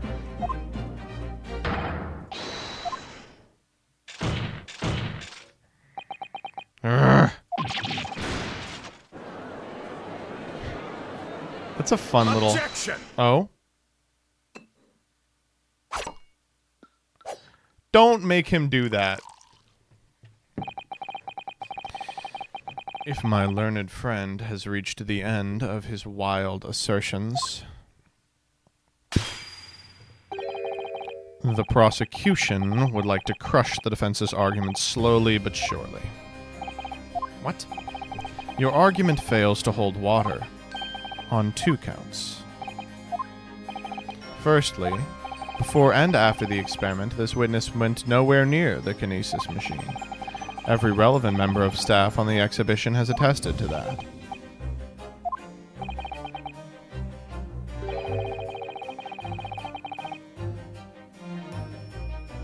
Objection!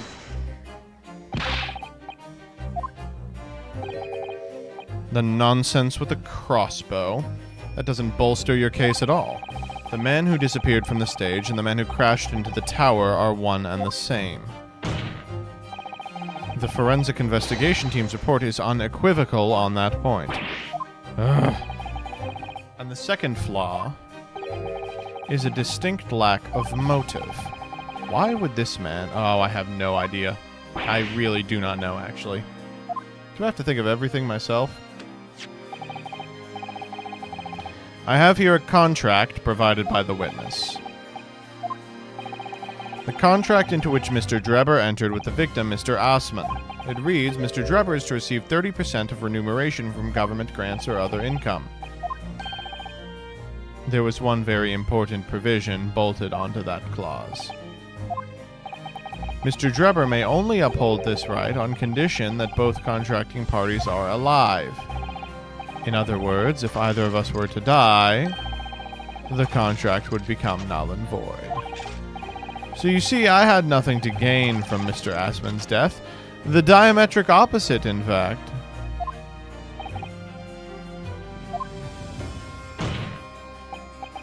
Need I say more? The witness had neither an opportunity nor a reason to commit the alleged crime.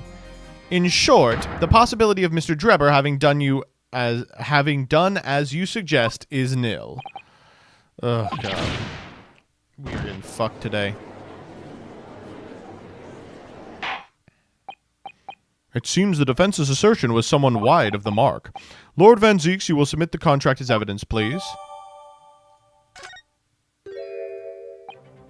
It's true. If Drebber had no opportunity to switch the birdcage under the stage with the one in the crystal tower, he couldn't have done it. In any case, I have no idea what his motive might have been. There's one aspect of your argument that holds true. There were 2 bird cages. So I'm sure you're on the right lines, and I've no doubt there are other aspects that are undeniable truths too.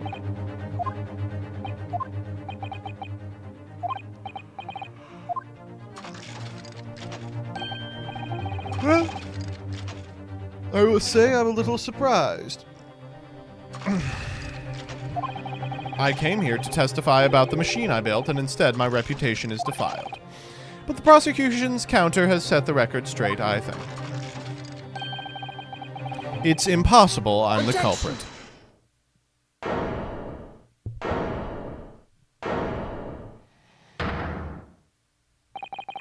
At the beginning of this trial, we believed there was only 1 birdcage, yet now we know there have been 2.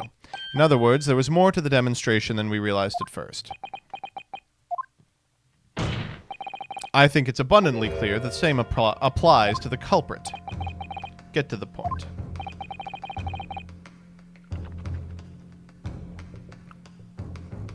The stage demonstration was constructed and set up in its entirety by you, Mr. Drebber. Therefore, it's inconceivable you had no hand in the events that transpired.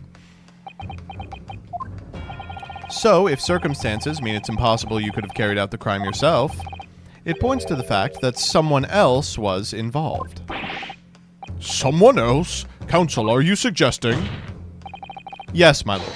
Mr. Drebber had an accomplice. An accomplice now? Well, then I presume you're prepared for what's to come. Now that you're accusing not only this witness, but someone else of the most serious of crimes, if these accusations turn out to be false, then make no mistake, the prosecution will demand an equally serious punishment for your slander.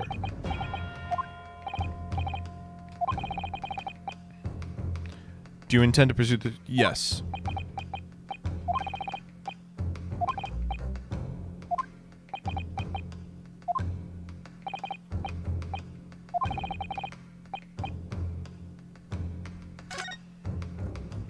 I think I know who it might be.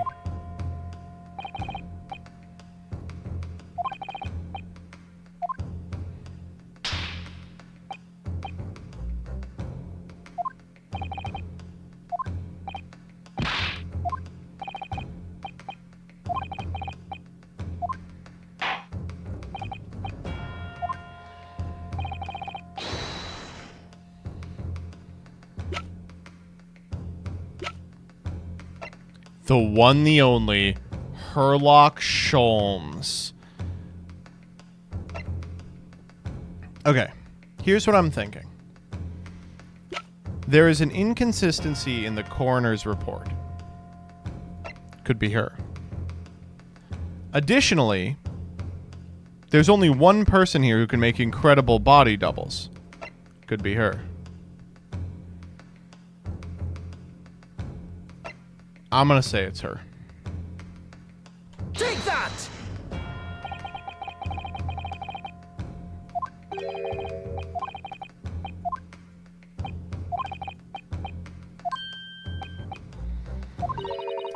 Oh man, here we go.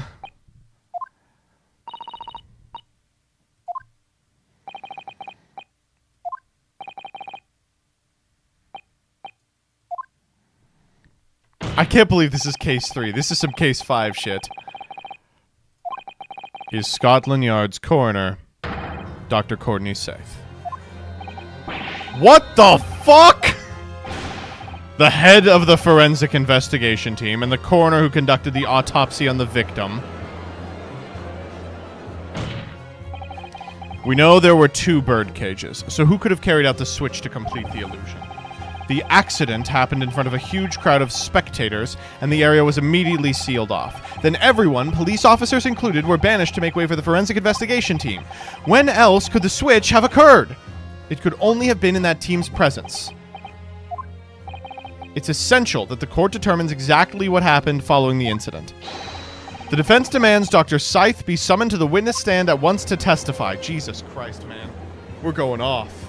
This is getting crazy. Wake up, bastard. You've got a nerve, lad. Standing up there, dragging the yard's name. Okay. I know the woman very well. How dare you call her a criminal? My learned friend's imagination appears to be wilder than the East End at night. Oh my god. But the recklessness of your accusation aside, there's another grave problem with your argument. One which the prosecution demands you address at once. Oh my god. Who do you claim acted as the victim's doppelganger? What?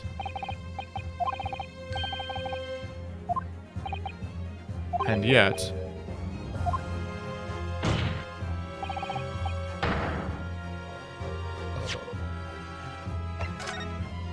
I think I know this one too.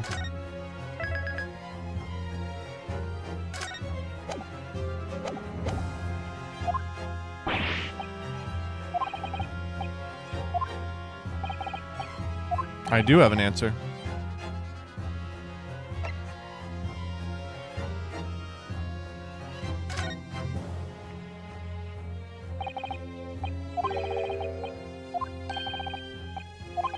I could also have named someone.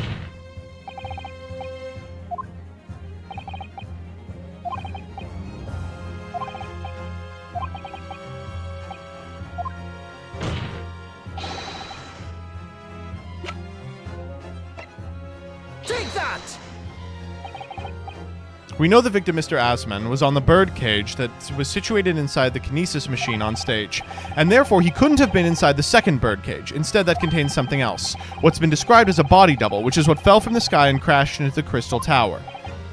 Yes, counsel, according to your somewhat elaborate version of events.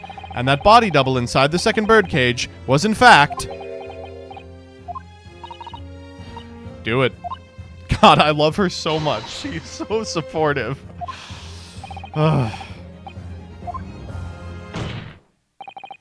As I was saying, as unbelievable as it may seem, that thing there.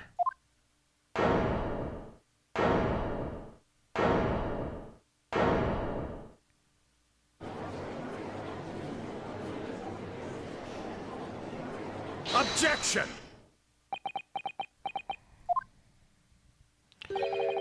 Open your eyes and look into mine, my Nipponese friend. Now tell me, what are you playing at?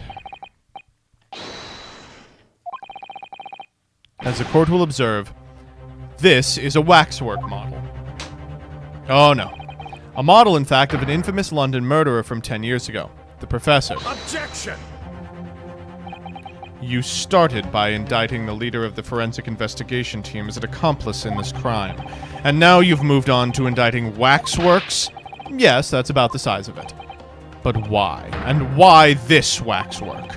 It looks nothing like the victim. In fact, it could hardly resemble him less. What possible justification can you give? If you want to know why, ask Mr. Drebber. What? Just days before Professor Harebrain performed his public demonstration, Mr. Drebber abducted this model from Madame Tuspell's. Did you say abducted? And 2 days after the incident at the Great Exhibition, he returned it to the museum. Then the timing. Is this true, Mr. Drebber? At first, I couldn't see why Mr. Drebber would have stolen the waxwork and then given it back again. But now the reason is clear. He took it so he could put it inside the second birdcage as a body double for Mr. Assman. Oh my god.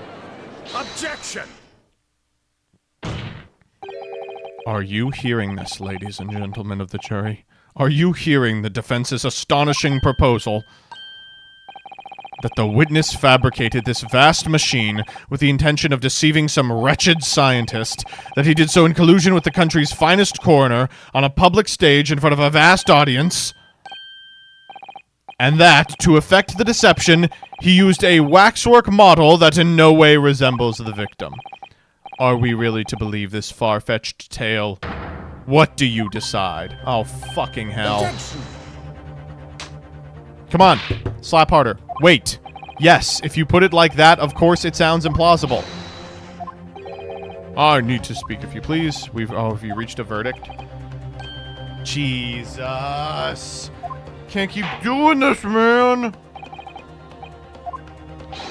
Let me cook. Guilty! Guilty. Guilty. Guilty! Guilty! Guilty! Guilty.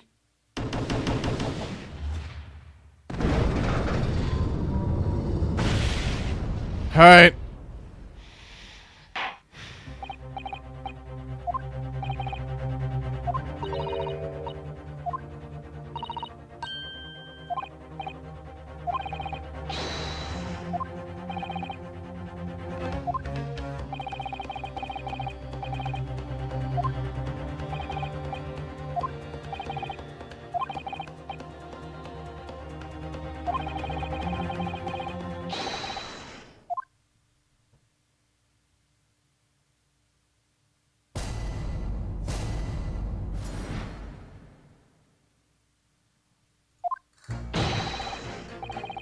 I've known that woman for years. She'd never be an accomplice to anything. It's utter nonsense to think those two would ever be conniving with each other. Oh, I can get him.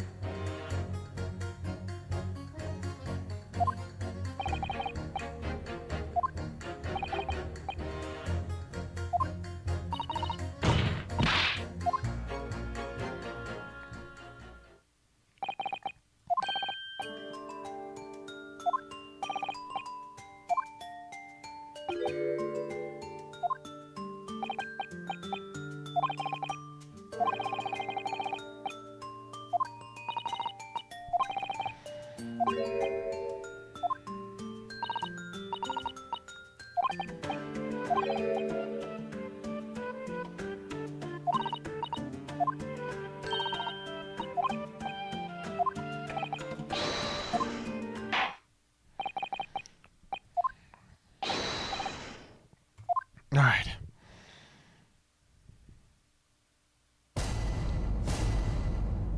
Ugh, Drebin's just back there, like, clicking. Okay, not a lot I can do about that.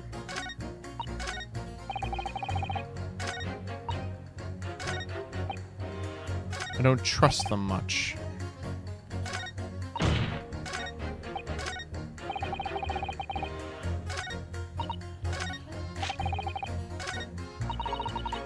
Well, let's just press everybody, right?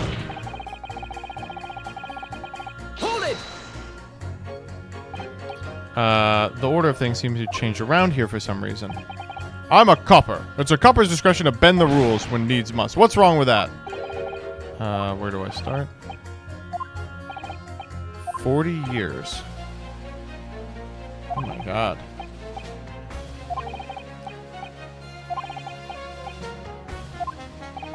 Dr. Scythe, you mean? That's right, about 10 years when I was a youngish Bobby on the beat. And now look at her, head of the forensic investigation team, and a woman no less. Well, you won't hear me complain. Okay. Okay, this guy is not useful to us. Hold it! Can you put your fucking paper down, dog? We're only just starting to understand this case. What are you reading there, sir? The man behind those murders on Solar Pond Street was caught in 2 days flat. That's real policing for you. That's not relevant to this case, is it? You're wrong. Because it was Dr. Scythe in charge of examining the bodies. Evidence arising from her work that led to the arrest of the scoundrel responsible. Oh. That's right! Oh. That woman is at the forefront of this country's fight against crime.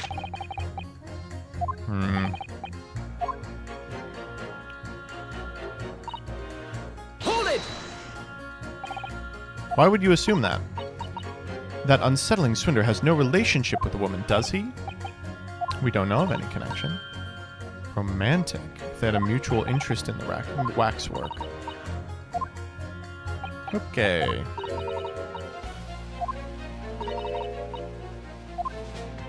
Okay.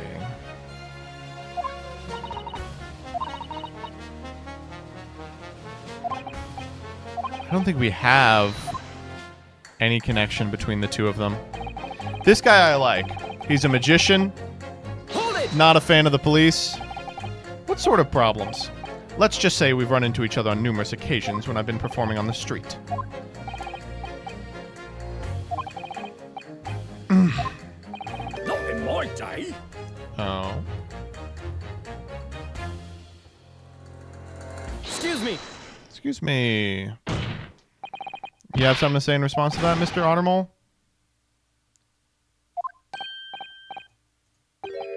I got confused because I heard you look like him. Oh, I don't look anything like the man! Thanks, Mr. Sholmes. Perhaps we could move on. I was really wondering if you had something you wanted to say in response to juror number 3. And clearly you do. Jesus Christ. Back in my day, back in the good old days, it wasn't like this. We worked our fingers to the bone. By Jove, we earned it. People respected us. Respected you? Huh. No one would have called a coroner into question in those days. A coroner's report was the hallmark of an investigation done right.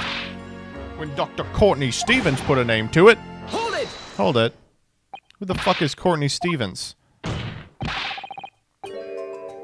Oh my god, Streamlabs is back up. Sorry, got a bit carried away there. Stevens is Dr. Scythe's maiden name. Figured this out 30 minutes ago. I'm a genius. Her maiden name? Of course, yeah, silly me. It's Scythe now, ain't it? Stevens. I'm sure I've seen that name somewhere recently. Anyway. Sorry to interrupt, sir. Do you think you could change your statement to include that name? I don't see why not.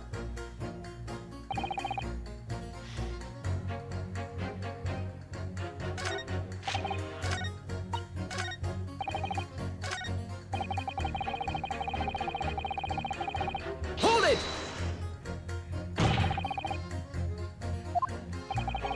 That I did, but there's more than one way to pull a rabbit out of a hat, isn't there? I grant you, given the cage appeared from amidst an explosion, there'd have been no need to use a real person. But if a waxwork had been used, the culprit could at least have made the decency to make it look like the victim. The point is, if you're going to make a claim about that waxwork being inside the birdcage, you need to give us some evidence. Fuck, I really don't have anything. Professor Waxwork was... No, I don't have anything. That much was abundantly clear before... Shut up.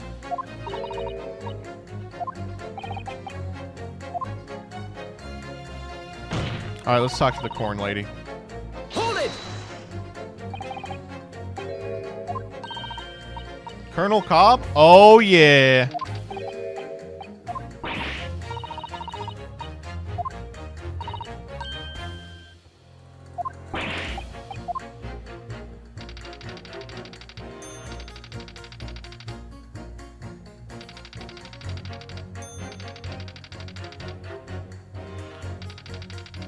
This is not good.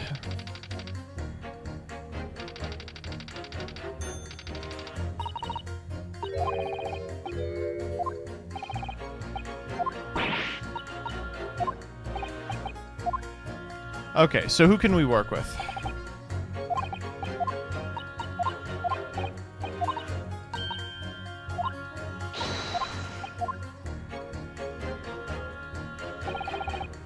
Okay, so here's what we have with that's relevant to the fact that her maiden name was Stevens. The Asman autopsy report is by Courtney Scythe, right? But Courtney Stevens wrote the autopsy report for the professor. I guess that would connect her to the waxwork, wouldn't it?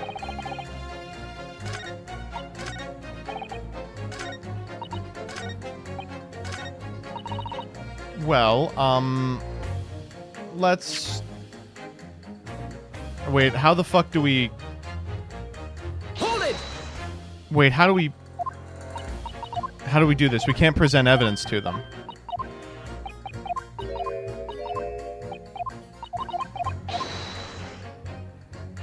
Hold up. I want to pit her against something. Shit.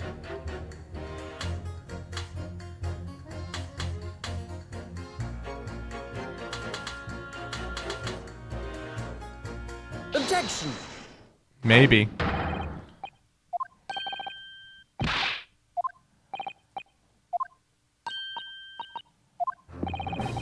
I presume you heard what juror number 6 said in his statement.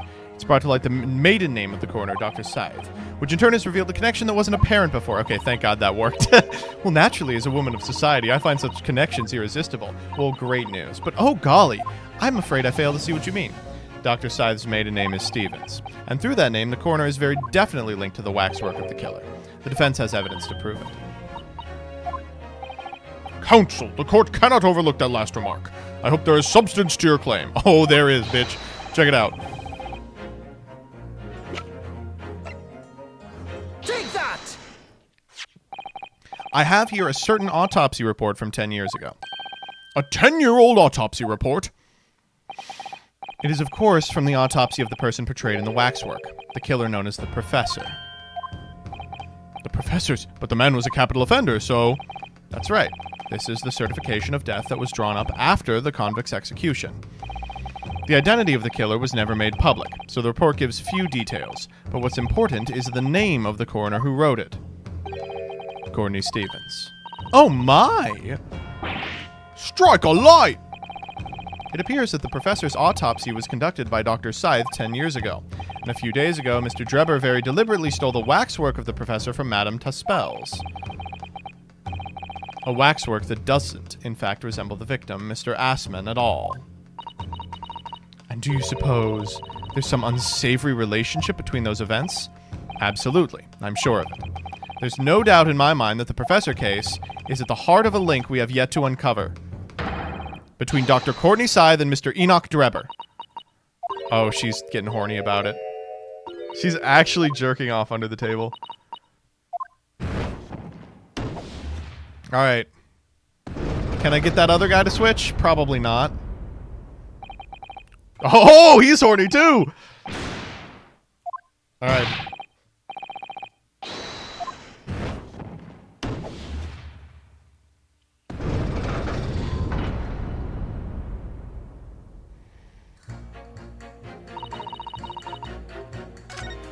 I got two more. This guy hates the cops. I've seen no rigorous proof that this waxwork was ever inside the birdcage. It's conjecture. So this is obviously the one that we're supposed to pit next, but I really don't have any proof the waxwork was inside the fucking birdcage.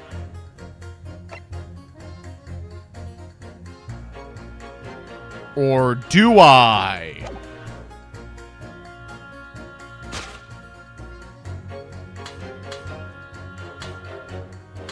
Who the fuck do I pit him against? Like this. Objection!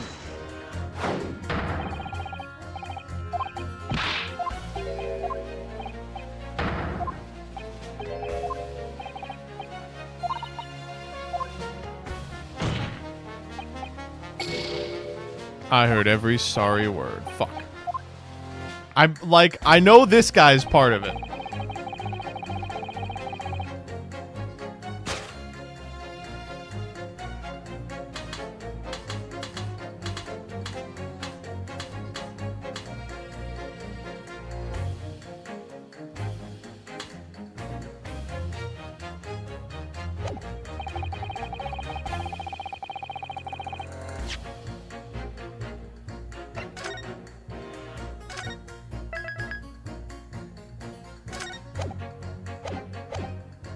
Oh, right. Yeah, this is the one where I press him.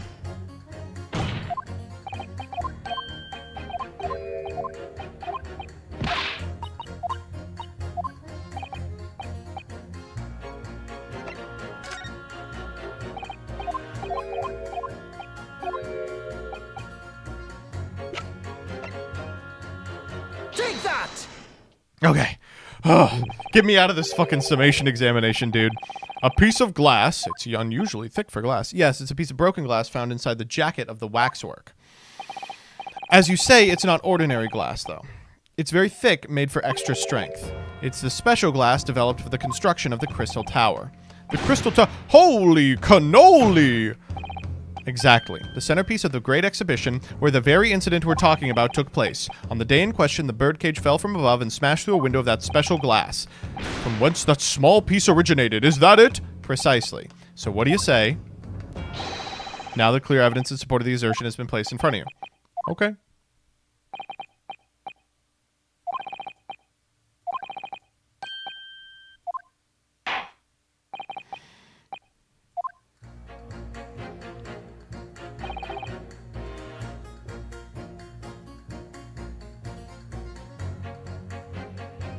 Oh, now we can pit him against her. Objection!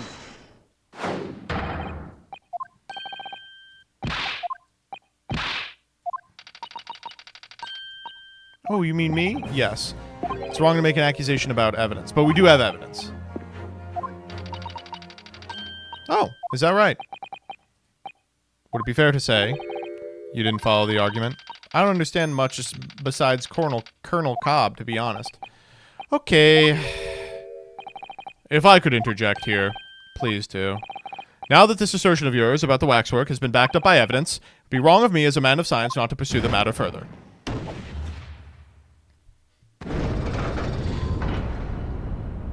Alright, can we get her too? Alright, well, me too then. Sorry? If this brainy gentleman says he's right, then he must be.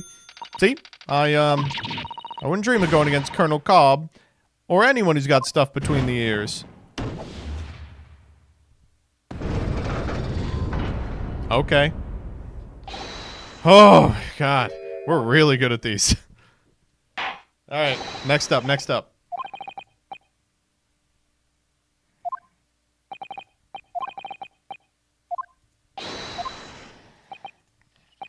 We did it. Wrap it up. Let's go. Get that bastard back on the bench. Alright. A waxwork of the despicable professor uses a body double for the victim. I must say, it's hard to believe this assertion could be true. It would appear it doesn't warrant further investigation. And I'm convinced there's a significance to that link. I don't know what you're hoping to prove, lad. I really don't. The truth, sir. Okay. If the court is to delve deeper into the alleged involvement of the waxwork in this case, then the prosecution calls for the owner of the... Oh, fuck.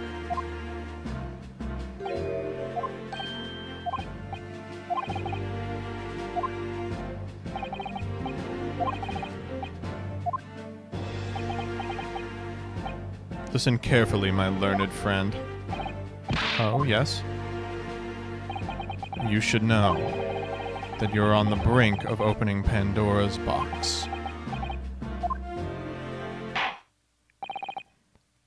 Oh my God. Holy shit, dude. Oh.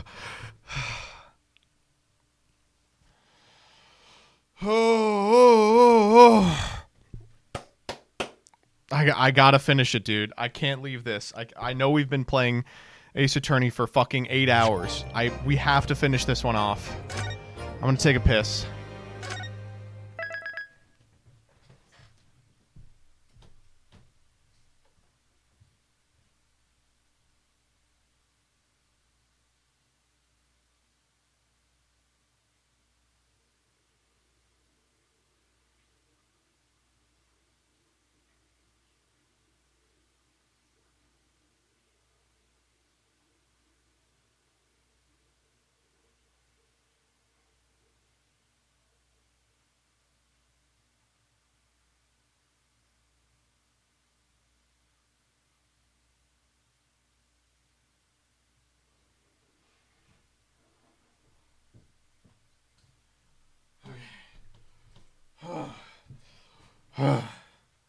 Okay, here we go. Farfa can wait. We got a case to solve. Farfa hasn't hit me back up. I was like, let me know when you want me on. And he's like, I'm going to do the first round by myself because there's too much. That was like an hour ago. Ah, the knight errant himself. Oh, have you been watching from the gallery, Mr. Sholmes? I've been on the edge of my seat the entire time. Courtroom trials are fascinating affairs, as a spectator at least. I'm glad you've been enjoying yourself. I have to ask, what on earth is going on? It makes no sense. What's this professor business all about? He doesn't look like any professor I've ever met before. Who even is he? Of course, you were in Germany 10 years ago. Yes, the professor... when I discovered he was the one who had been abducted, a sense of foreboding stirred within me. But who knew the monster would come knocking at your door? My heartfelt sympathies. Ha ha ha ha. As it turns out, Lord Van Zieks is even more intimately tied to this case than any of us realized, isn't he? Yes, how true. His great friend from university in the dock. And now a waxwork of the killer who took his esteemed brother's life makes an appearance too. I imagine even the shrewd Mr. Reaper failed to foresee that kick in the teeth. An extraordinary move on your part, my dear fellow, to throw that in front of the man. You make it sound deliberate. I can't help feeling that this professor case is really very puzzling. Oh yes? In what particular manner? Well, there's Mr. Drebber, Dr. Slythe, and Lord Van Zieks. It seems everybody in the trial has a link to the case somehow. Yes! In fact, I alone am not a member of the set. Though that leaves me an empty set, all alone with no intersection to any other. Excuse me. Uh-oh. Dr. Scythe. Hey, I have, like, really bad news about what I just said about you in there. Ah, Dr. Courtney Scythe, nay, Stevens. Good day to you. Hello, Sholmes. That was very shrewd of you. What in particular, pray? You requested that 10-year-old autopsy report from Gregson, didn't you? Why would you assume such a thing? Because Gregson told me.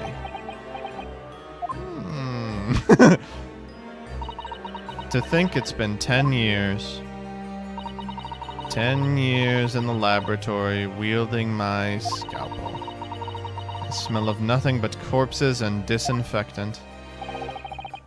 A policeman on the jury had a lot to say about you, as it happens, Dr. Scythe. And I've accused you of being complicit in what happened. I'm hoping you'll take the stand and tell the truth about what happened. That certainly won't be possible. Lord Van Zieks won't be summoning me as a witness. Lord Strongheart has forbidden it. Lord Strongheart? The Pandora's box you were warned about is the Professor case. But please, don't make the mistake of thinking you'll get any information about it out of me. But attempting to hide from the truth, that's cowardice. I've always fought crime in the way that I see fit. I have no regrets. None at all. And that's all I came here to say. So, good day to you.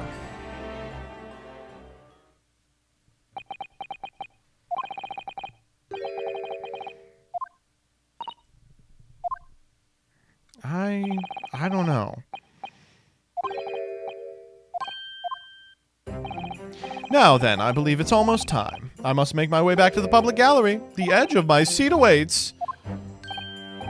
Yes, one word of warning before I go. If in the course of the trial this afternoon you perceive even a shadow of doubt about the truth, don't let it out of your sight. Pursue it like a dog with a bone. To the bitter end, you understand. Do not falter, whatever may come to pass. Alright, I understand. Thank you. Good! I shall make myself scarce then. I purchased a bar of caramel earlier, so I shall be gnawing on that as you gnaw away at the truth. Sholmes caramel. What did that warning from Mr. Sholmes really mean? Whatever may come to pass. Jesus Christ. Here we go.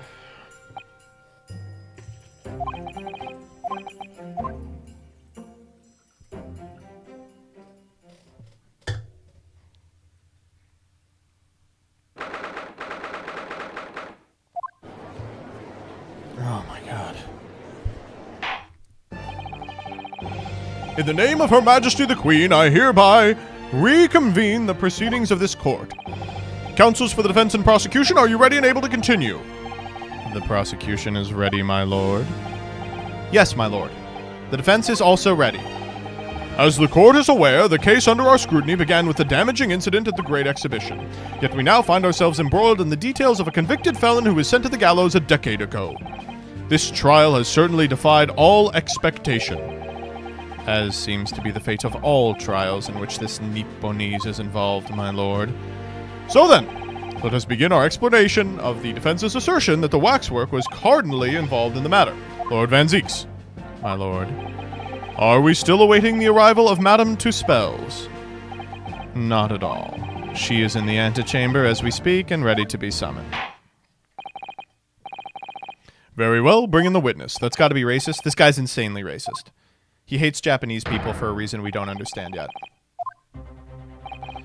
Things are about to become a lot more intense. If Drebber is responsible, it means he must have had an accomplice. Connects the pair of them is the waxwork, model of the professor. It's the key to the link between these otherwise unrelated individuals. It's a tenuous link, admittedly, but at present it's all we have to go on. Oh, God, she's so crazy hot.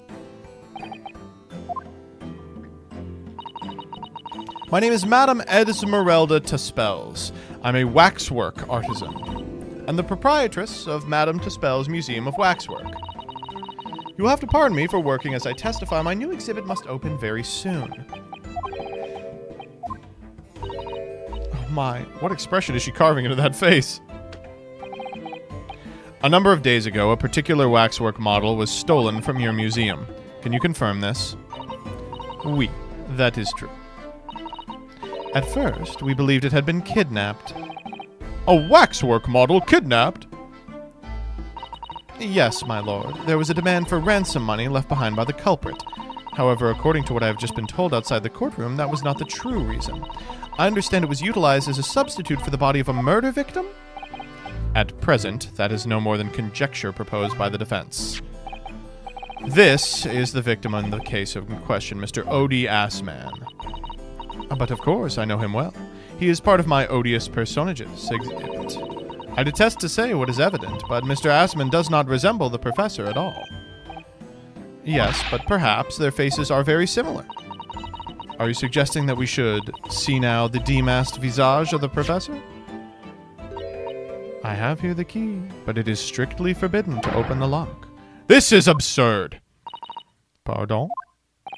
I don't know what face you've carved onto your fancy figure beneath that mask, but clearly it won't be that of the actual killer. Indeed. The man's identity was never made public after all. The trial took place in a closed court. The proceedings were strictly confidential. The condemned man was summarily executed. His identity remains a closely guarded national secret. There is no possible way a repository of tawdry exhibits could get its hands on that information. She got her hands on that information. Quel dommage. It would seem you are unaware of the Tuspell's principles. Oh, no, I know. The family Tuspell's has always prided itself on sculpting its models à la perfection. Every detail, including the visage, is fashioned with complete fidelity. Et voila, our principles. There's a well-known legend about the Tuspell's waxworks from the time of the French Revolution. A member of the Tuspell family is said to have made a waxwork of the queen who was executed. Oui, that is true. It was a century ago now. I believe the queen's face was carved in the minutes following her death at the guillotine site. You are correct. The model is on display still today in the House of Horrors. We Tuspells will stop at nothing to obtain a faithful replica of our subjects. Dear me, a somewhat disturbing tenacity of purpose. It is the only way to obtain a truly lifelike representation of the subject. And it has been my family's secret for generations. Do you mean to say that beneath that mask? Oui, the true visage of the killer is there.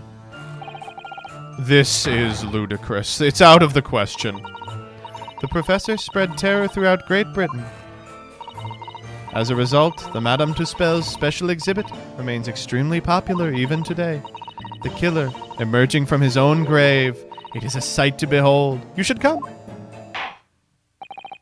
I think, madame, it would be beneficial to hear your formal testimony on this matter. You will explain every detail of this macabre model and your personal involvement in its creation. With pleasure. Okay. Here we go. The special exhibit in the House of Horrors is based on a room of the Shock Society in London. Impressive the visage. Yes, I enlisted the aid of the Gravedigger. Created a mold for the head in the cemetery just before the... Hid myself until he gave me a signal. I was there a very long time that night. No problem with this testimony. It's perfect.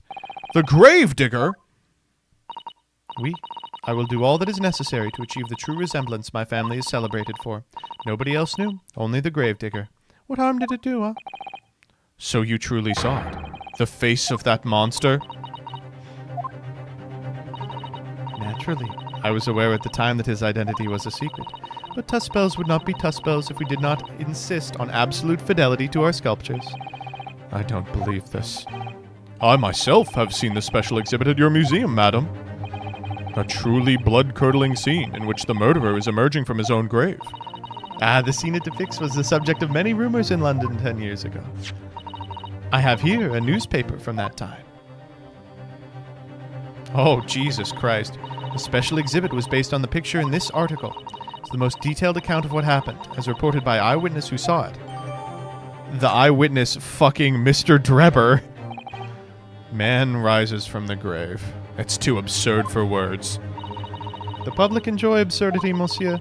That is why I have reproduced the scene as carefully as possible in my museum. And it's a waxwork from that exhibit that was stolen some days before the incident at the Great Exhibition, wasn't it? That is correct. The professor you see before you here... Most puzzling.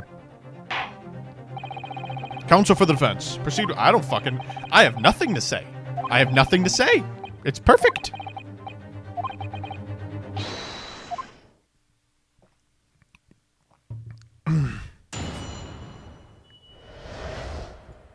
Okay. Hold it! And the rumor would be? Oh, right. Oh, they all know it. The tale of the condemned killer rising from the dead. The rumor whispered all over the city, and it was like this. It was in Lowgate Cemetery behind the prison. The dead of night after the execution of the killer, the interred professor slid back the stone slab covering his tomb and emerged from his grave. A young man who witnessed this felt a scream welling up inside him, but an instant later heard an ear-splitting gunshot from over his shoulder. The bullet struck the emerging corpse, and he fell motionless once more. The scream found its way from the mouth of the young witness, who turned and ran for his life. Jesus Christ.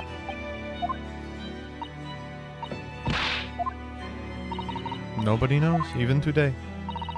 But remember, it was just a rumor, perhaps nothing more than a ghost story. The good people of London, they love stories like this. That is why it was in every newspaper across the capital. But was it just a story? I mean, this is exactly the scene from the museum. Oui? For a while afterwards, the contents of that article were reproduced in every newspaper imaginable. Please go ahead, mademoiselle. When something is described as a rumor, it doesn't necessarily mean that it's entirely made up. Why'd you make her French? She's French! It is only now I have realized that she's French. I believe that often, rumors contain elements of the truth. Ah, I see that people from the East can be just as astute as the people of Europe. Can we be sure, for instance, that the professor's execution was successful? It is not possible for the dead to come back to life. Sorry? 10 years ago, I was there in Lowgate Cemetery, after the criminal known as the Professor was killed by hanging. I took a wax impression of his visage from the corpse just before it was interred. So I can assure you, the man was dead. I see.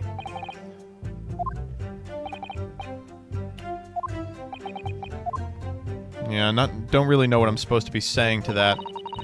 Impression of the visage was taken directly.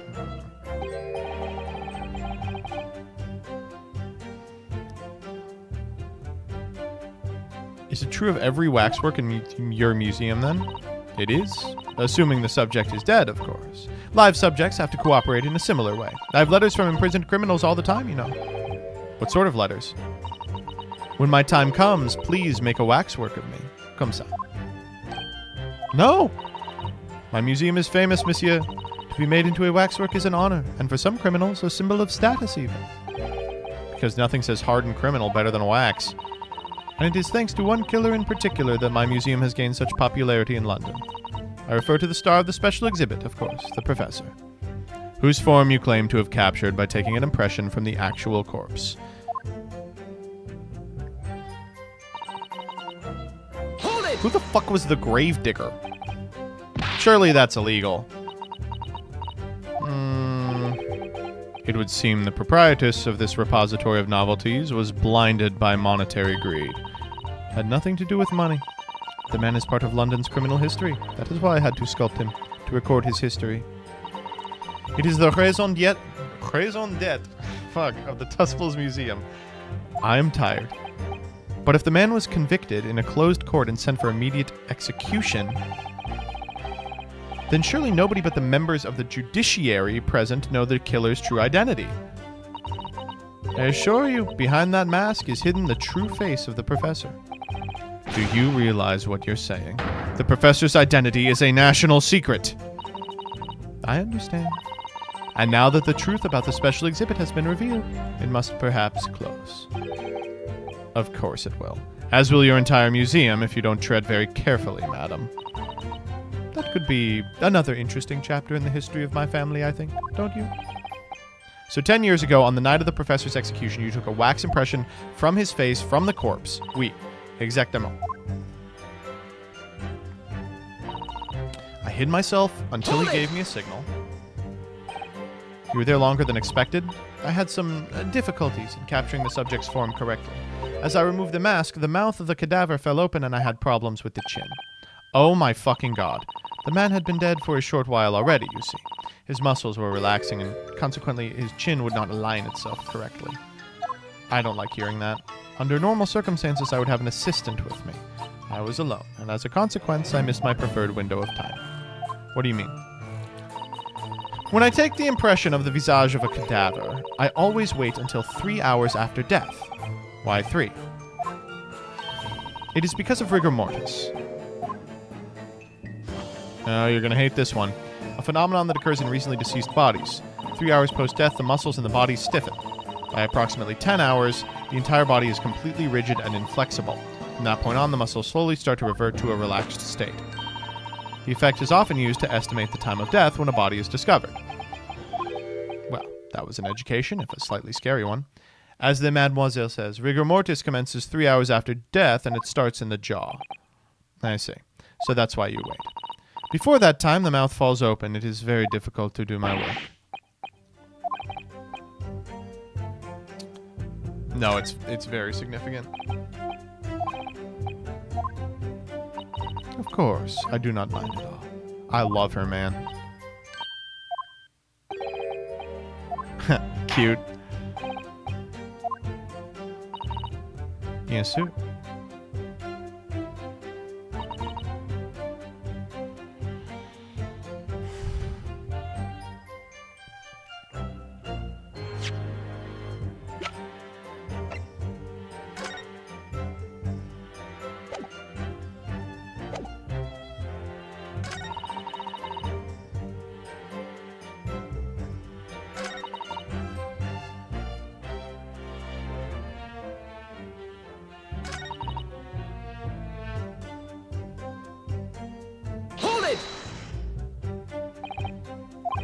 dawn was approaching? Well, I could not say. The morning light was becoming visible. The execution took place on 17th June, which had the earliest sunrise of the year. 4:40 in the morning. It is early. I had very little time. I finished my work in a half hour, necessary to complete the impression. We'll hold.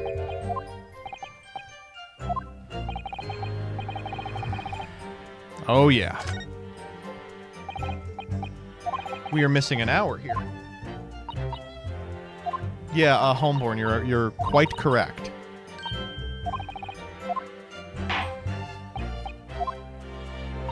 Hi, Joseph, are you gay? No. Not yet.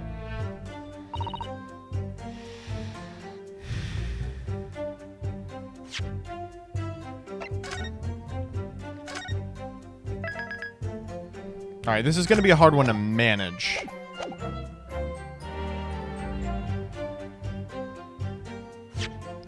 But there's a huge inconsistency here, because the autopsy report says he died at midnight, which means that rigor mortis would have been completely set in by 3 a.m.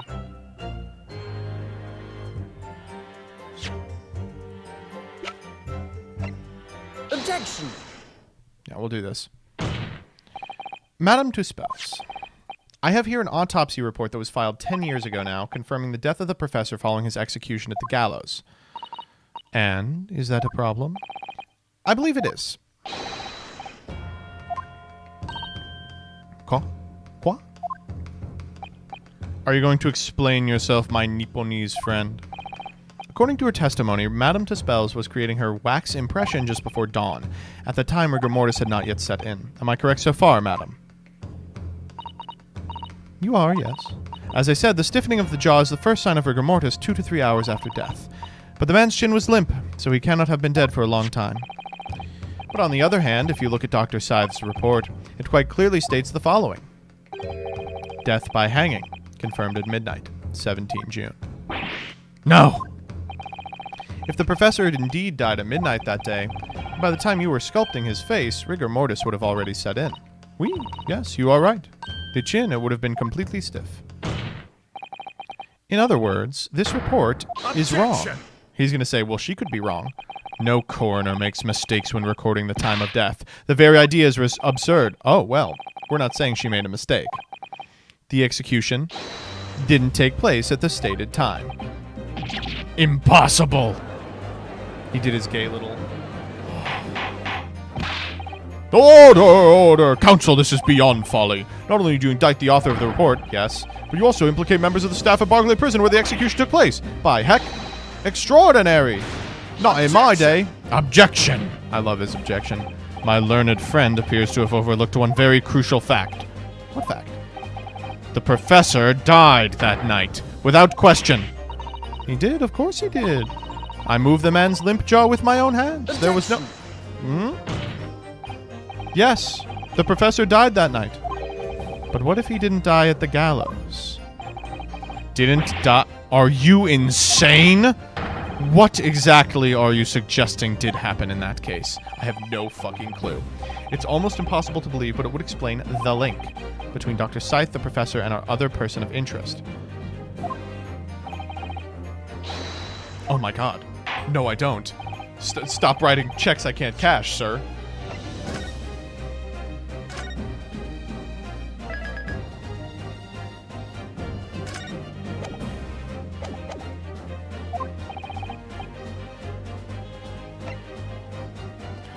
Oh, Jesus.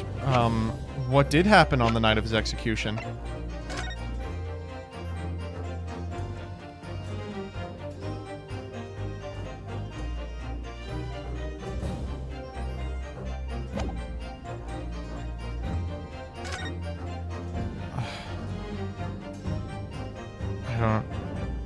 This is the only thing we have from back then. Okay, so this connects Drebin. This connects Slythe. We have nothing that connects Assman. Holy shit.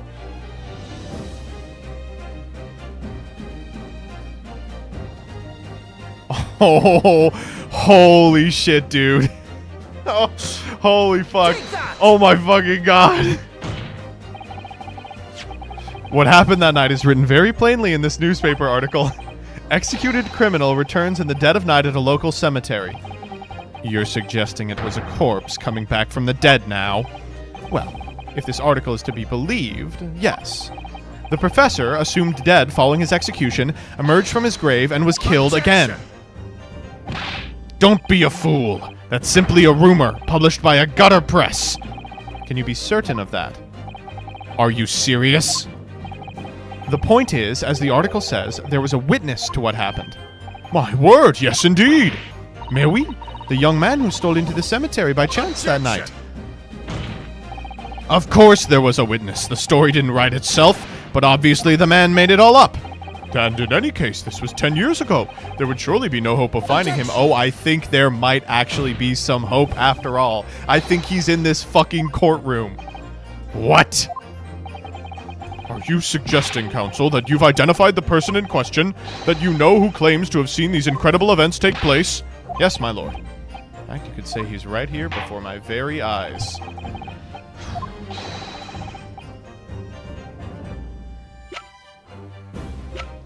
Not hard to figure out. There's only one asshole who looks like this. Take that! The man in question is Mr. Enoch Drebler. Drebber? The previous witness? The special exhibit in the House of Horrors at Madame Tuspell's Museum of Waxworks recreates the decades-old scene in great detail. The condemned criminal emerging from the grave, and beside the tomb, a young man with a lantern stumbling upon the terrifying sight. That young man is a 10-year younger Mr. Enoch Drebber. Fucking hell, man.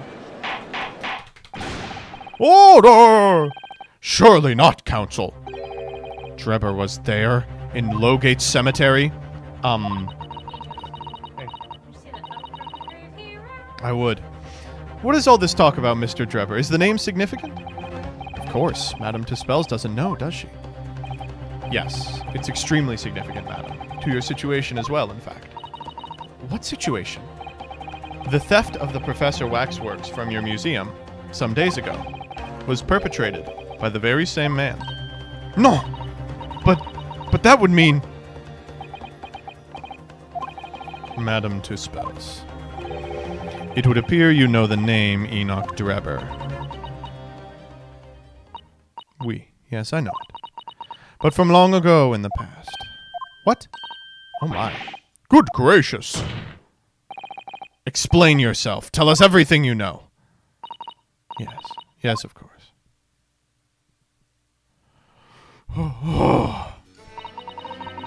The story of the young man and the terrible sight he witnessed in the cemetery 10 years ago was published in every single newspaper in London and throughout Great Britain. However, in all of the articles, the witness was simply described as a certain young man. No details were published about his identity. His name was never revealed. That is, apart from one newspaper. The Daily Circus. It is the paper from which comes the article I've already shown the court. You're saying that his full name was only publicized in that article. Goodness me! Yes, here it is. The university student who experienced the shocking event is Mr. Enoch Drebber, a disciple of science at the University of London and a resident of student dorms. Unbelievable. Farfa calling, by the way. I gotta see this one out. I'll be available in about half an hour. When I read the article, I went to meet with the man. His discovery of the condemned criminal coming back to life in the cemetery in the dead of night would make a perfect exhibit in the House of Horrors, whether it was the truth or not. I see. So you went to meet Dr. Drebber in order to sculpt a waxwork of the man, did you? Exactement. He was studying science at the University of London these days. He was just a poor student. I paid him £5 to model for the waxworks, and since that time it has been my museum to recreate the scene of terror from the cemetery.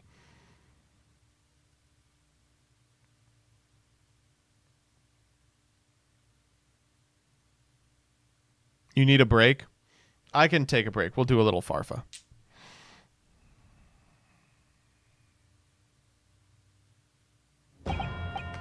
So 10 years ago, a young man appealed to the public about an extraordinary event he'd witnessed. A criminal who had been put to death re-emerging from his grave in the middle of the night. But the public treated his claim as nothing more than an amusing anecdote that was soon forgotten. 10 years later, the same man steals a waxworks model of the exact same criminal, ostensibly to use as a body double for the victim in the case we're discussing here today, even though the waxworks build is a poor match for the victim and its face is obscured by a mask. So the question is, why would the man do such a thing?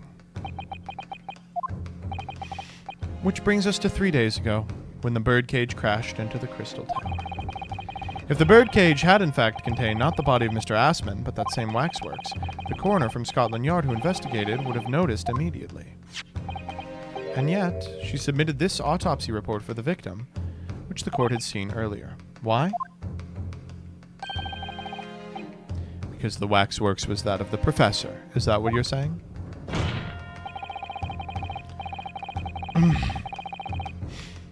Dr. Scythe put her name to a document confirming the death of a confirmed criminal who was still alive, a criminal whose resurrection was witnessed by Mr. Drebber. But that misconduct was a deadly secret the coroner would do anything to protect, which is precisely why Mr. Drebber used that particular waxwork as the body double. Oh, man. My lord, this court must summon Dr. Scythe to the stand. The defense is determined to find out exactly how the coroner and Mr. Drebber are connected. But according to the missive I received this morning through the prosecutor's office, Dr. Scythe is unable to participate in these proceedings. Is that not the case? She told us so herself, didn't she?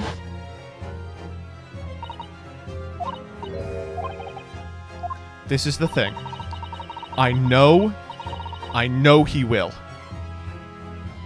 Van Zieks is he's a fucking racist asshole, but there was one other time where something like this happened, and he stuck his fucking neck out for us.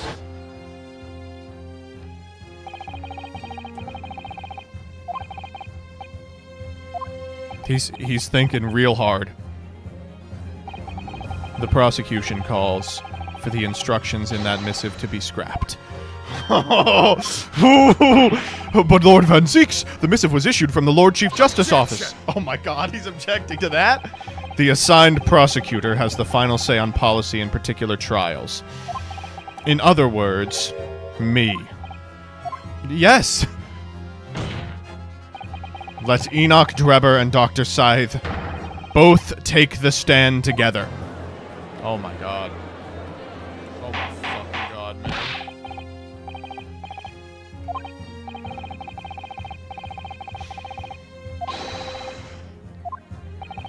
Alright then. Enoch Drebber and Dr. Scythe. If they weren't colluding with each other, this crime could have never been committed. I'm a stone's throw away. I can feel it. The truth behind all of this is about to come out. Let's take a short break. If the ban list drops in 15 minutes, I'm gonna shit.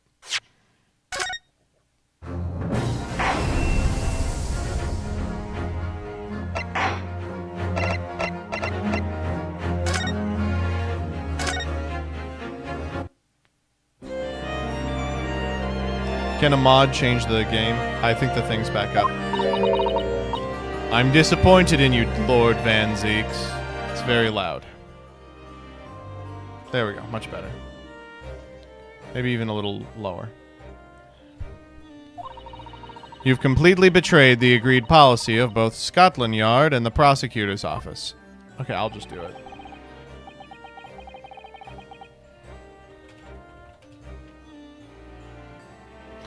Betrayal is not in my nature, as long as the truth isn't compromised.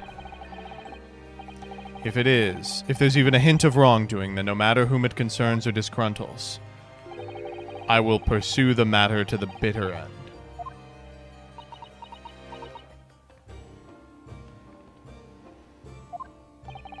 Mr. Drebber, you took the victim's life by means of a machine that you constructed in your workshop. And Dr. Scythe, as the investigating coroner, you were the first on the scene to examine the victim's body. It is the belief of the defense, and I'm just going to sneak up here.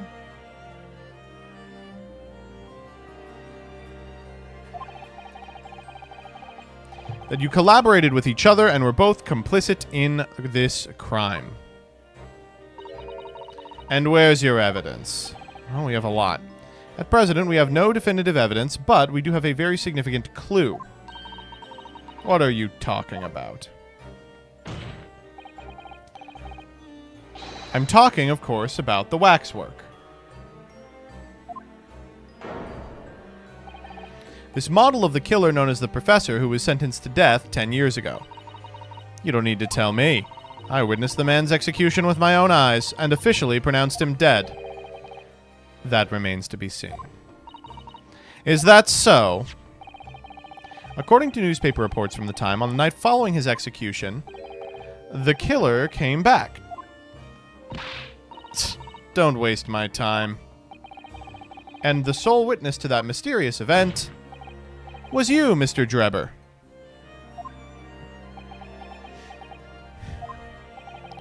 If what you saw in the graveyard that night 10 years ago wasn't some chilling fiction but reality, it would make you privy to a very great secret of Dr. Slide's. A secret so profound it could compel the coroner to agree to collaborate in your evil scheme, in fact. Mr. Drebber, tell the court. Tell everyone the truth of what you saw that night in Lowgate Cemetery. So he was the student who saw it. You can see the resemblance.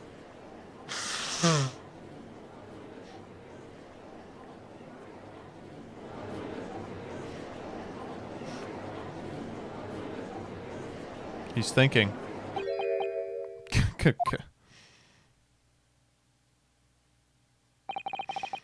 What an interesting twist. When at the time, not one person would take me seriously. Yet now here we are, 10 years later, and suddenly my story matters, and in a court of law, too.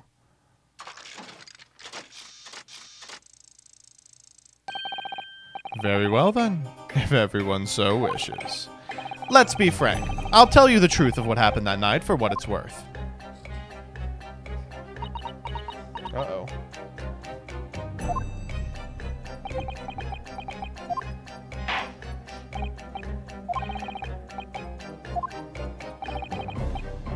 You will tell the court exactly what you stumbled across in Lowgate Cemetery. Yes, of course, as you wish.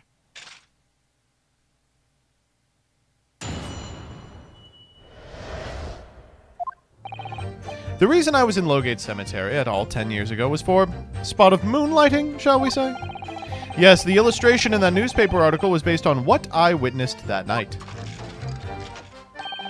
But thinking back now, I realized that I never actually saw the professor.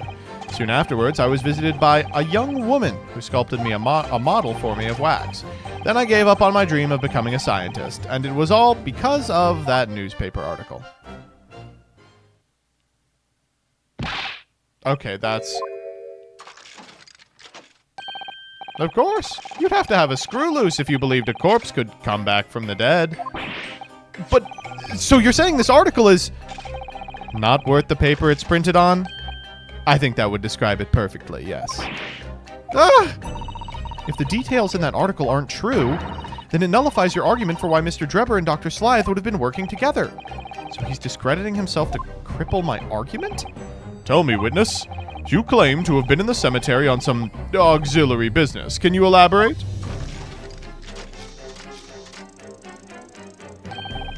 That's right. Grave robbing, to be precise. As you know, Lowgate Cemetery is at the rear of Barclay Prison. So among students at the university, it had a reputation for being haunted by the ghosts of condemned convicts. Grave robbing, you say? Yes. Exhuming fresh corpses to sell is reasonably lucrative. Of course, I'd never laid a finger on any valuables buried with the dead. So you were one of the so-called resurrectionists, a particularly unpleasant scourge on society. Actually, my fellows and I went by another name. The Repurposers. That is quite beyond the pale. You would invite divine retribution, sir. Yes, well, I think I suffered retribution enough. The daily circus Eventually unearthed my name and put it in print. It caused me a great many headaches. In the end, I had to leave the university.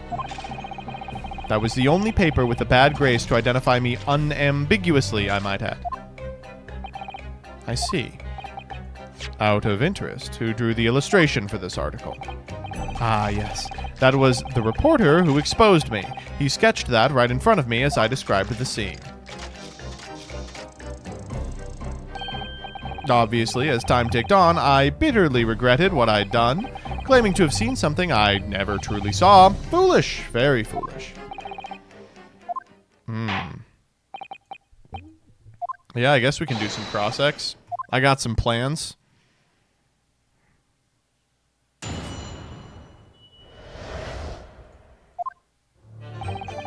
The reason I was in Logate was for a spot of moonlighting.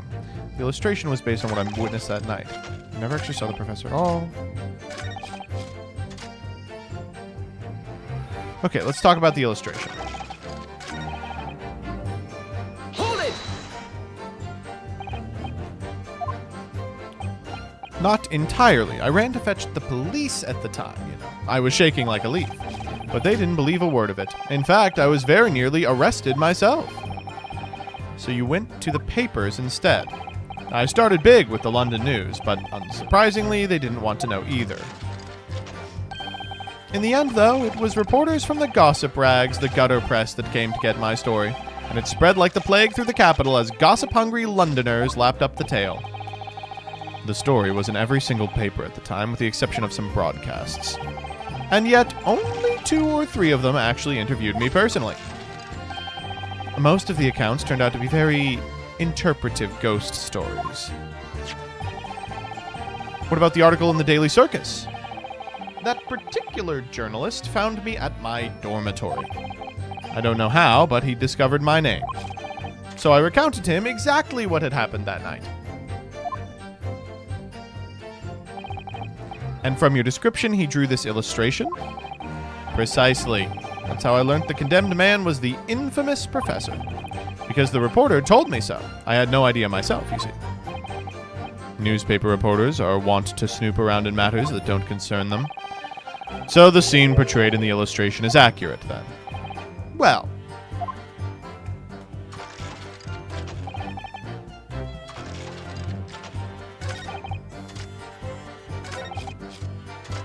Hold it! This article, published in the Daily Circus? Yes, somebody informed the dean that it was my name that appeared in the article. Carelessly let slip that night after night I was digging up graves. Hardly a model student, you might say. The university's reputation was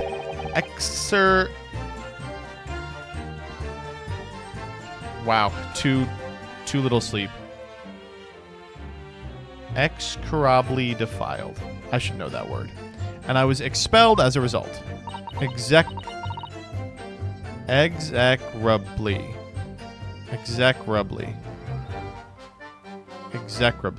we go. Mon Dieu, I had no idea. And having been run out of university, you found employment in a somewhat specialist trade. You combined your knowledge of science with knowledge of stage magic to create various experimental machines intended to demonstrate never-before-seen technology, and you used those deceptive machines to trick the government and private investors into giving you money. Professor Albert Hairbrain was just your latest victim, wasn't he? Whatever are you talking about? I have no recollection of doing anything of the sort.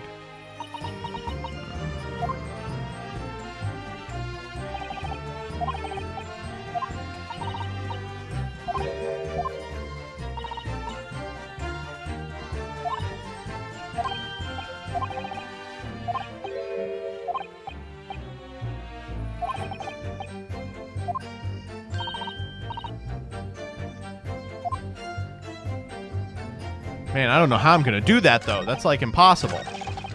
Hold it! What are you talking about? I think I explained it already, didn't I? Logate Cemetery is at the rear of Barclay Prison, so it was renowned among us students at the university for being haunted by the ghosts of condemned convicts. for some absurd reason, I was scared of the graveyard at night. And as a result, only too willing to believe that nonsense about the dead coming back to life. But you said you actually saw it. I said what I'd seen in my mind's eye. After all, resurrection is impossible, isn't it? You'd have to be unhinged to think otherwise. Unless, of course, you have some evidence that proves I encountered the professor that night. I don't think I do. Well, let's see. Is there any material evidence? There's like a paper that says that he saw it, but that's really nothing.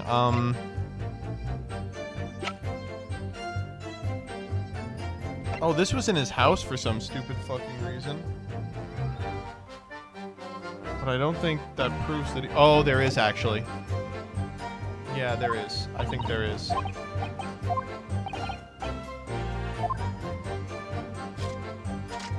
That's right, chat.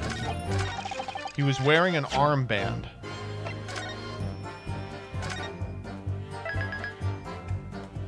Hodl, hodl, hodl. Here we go.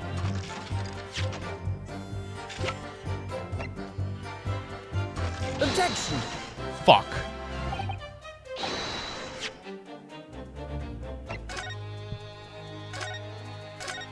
I really felt that one.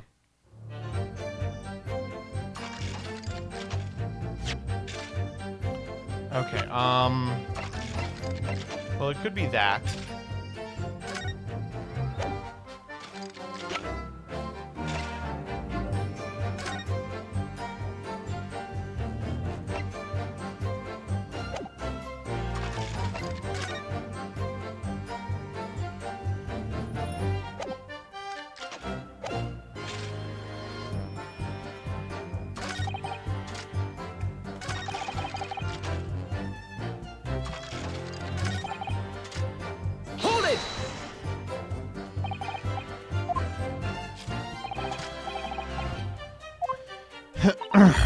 As I have explained, I went by the name published in the article, and comme ça, I found the man. Yes, the article in the Daily Circus, I think you said. I was a poor student with barely a penny to my name at the time. And the young lady put 5 pounds in front of me. So you readily consented to having a waxwork of yourself made and gave permission for it to be put on display. I did. I should sell what little I had to sell, I concluded. Ah oui, I remember now. I purchased something else from you that day, n'est-ce pas? Yep. Did you? I can't say I remember. What was it, madame? His camera.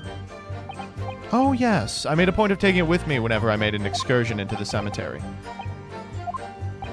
To record the details of the bodies I disinterred. But I had no intention of ever visiting a graveyard again after that night, so I sold it. I see. But I still have it, monsieur. It is part of the special exhibit in my House of Horrors. I am very meticulous about such details. It is the Tuspell's way. And we have it, too.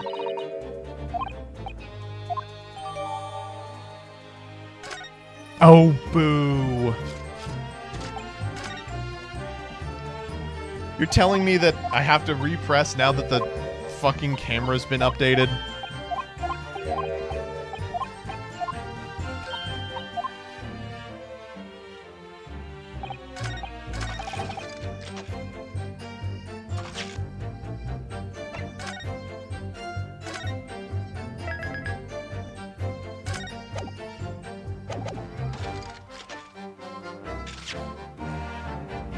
Guess what, asshole? I've got the camera. Objection! No, wait, it still didn't work.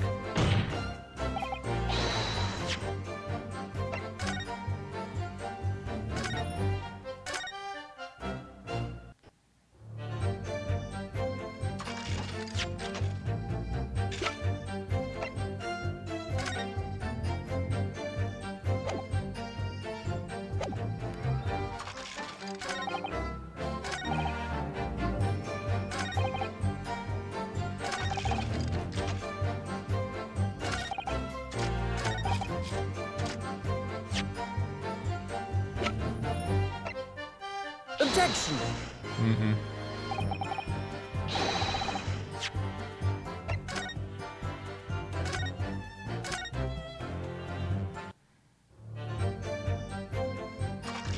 Wow, these are all good to, Hold it! These are all good to...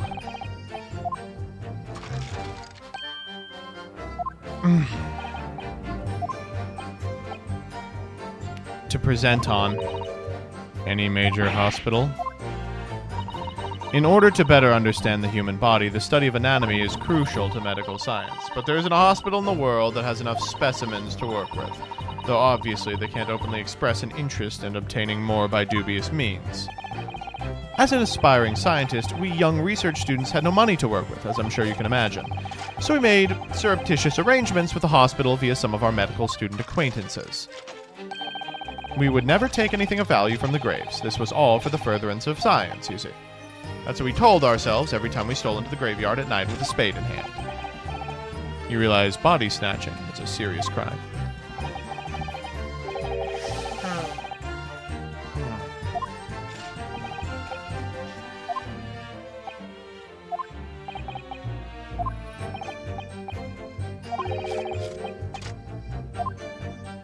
This is hard.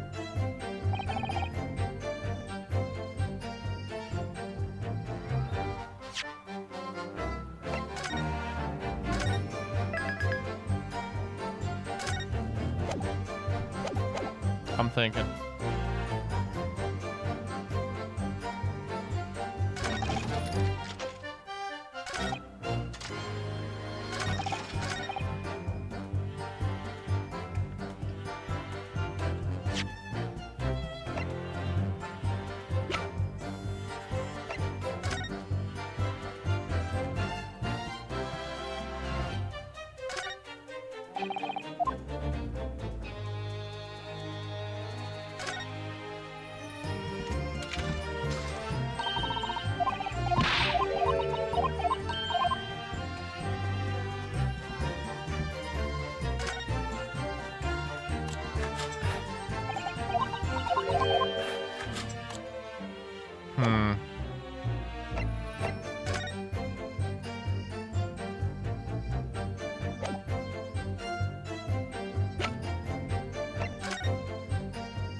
Objection!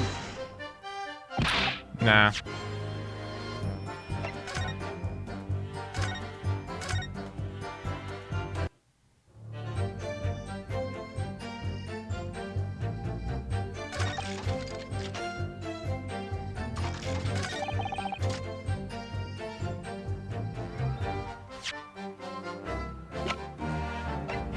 Objection! Nah. Okay, I'm gonna go pee. I'll come back with a fresh understanding.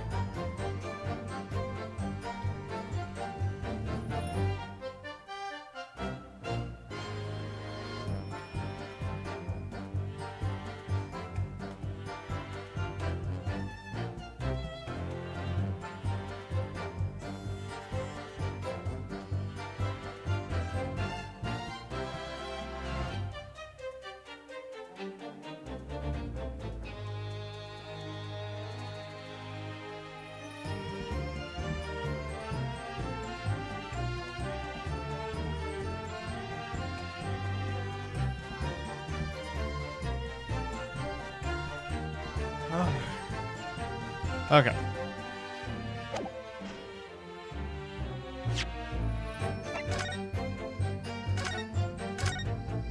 I'm getting off the camera.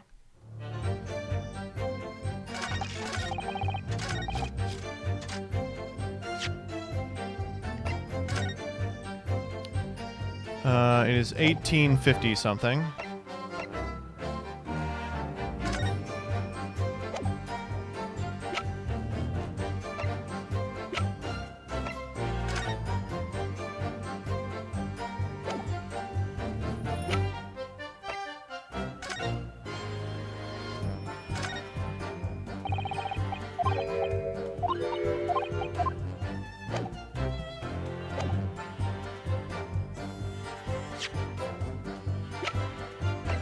Objection!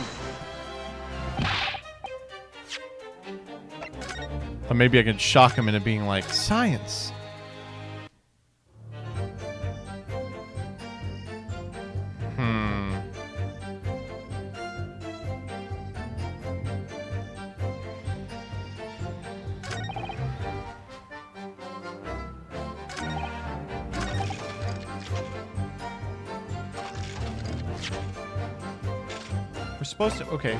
We're supposed to have a piece of evidence that proves he did see the professor, but we don't.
Oh, jeez. Okay.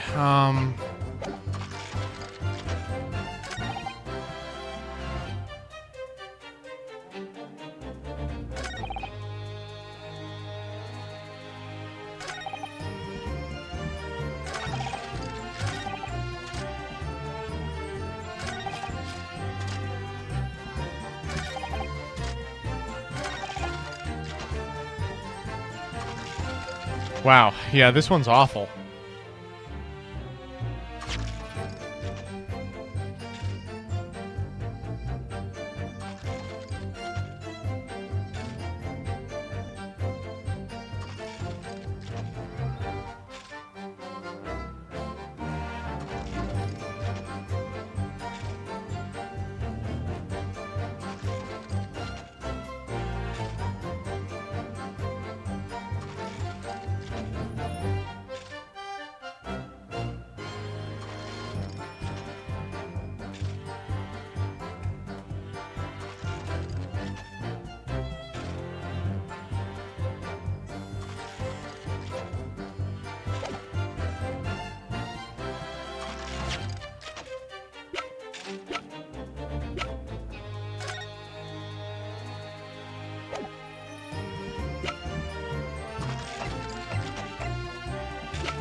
This is so crazy. Holy shit.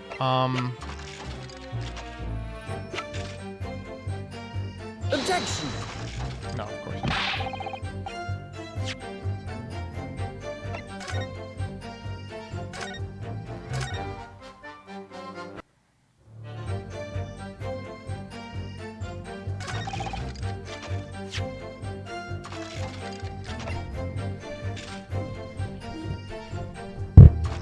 Okay.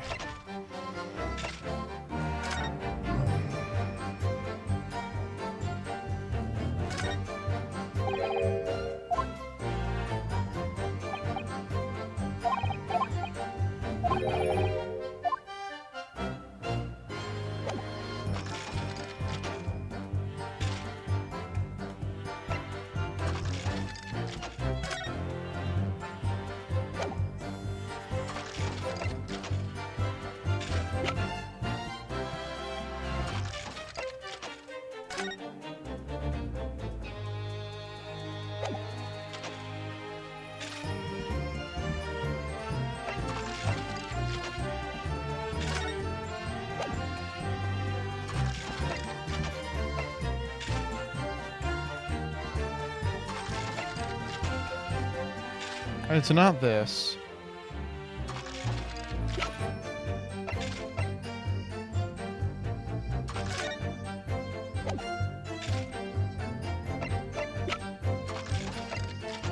Objection! No. Oh my god.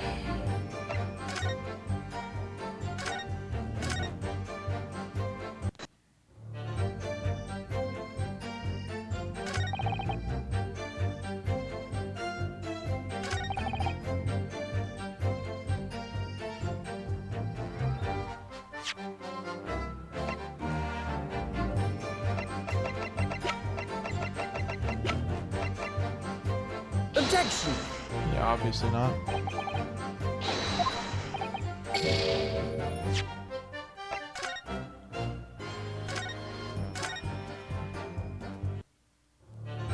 This is killing me. It's gotta be this. It's gotta be this one.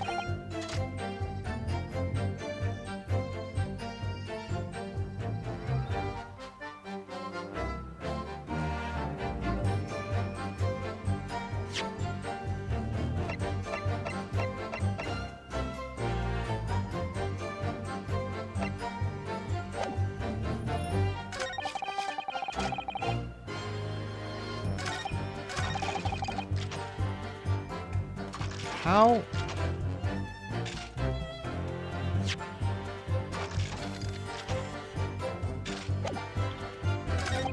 This one's kind of fucked up because, like, she would have to be very young to sculpt the model. I guess 26.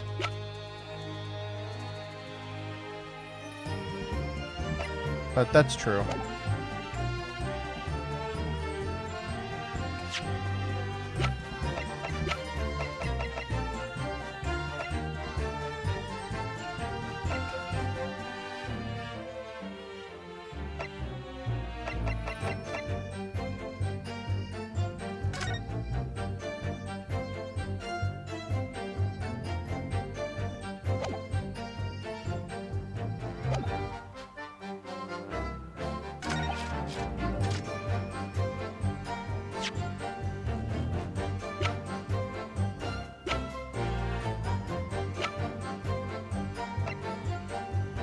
Objection!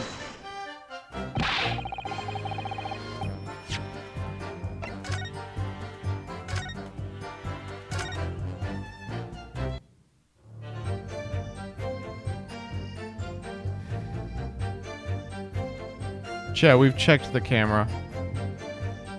We've checked everything. It's an interaction I'm just not seeing. Okay. We don't have a gun, but we have a crossbow.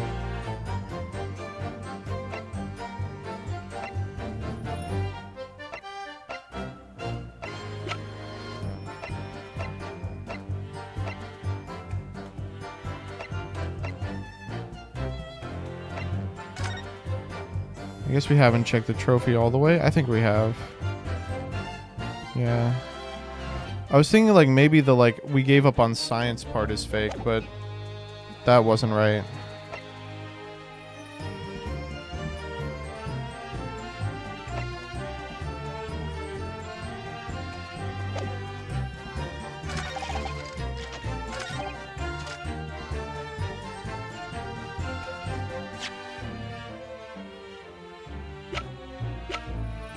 It's not the camera here either.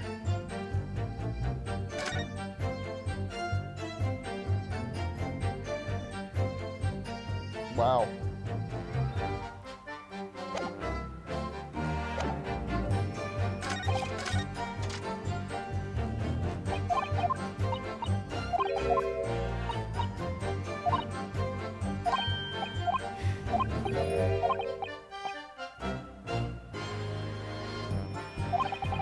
We have to prove he did see him coming out. Author G, thank you for the 2424. We did do it. I really want to finish this, though, very badly.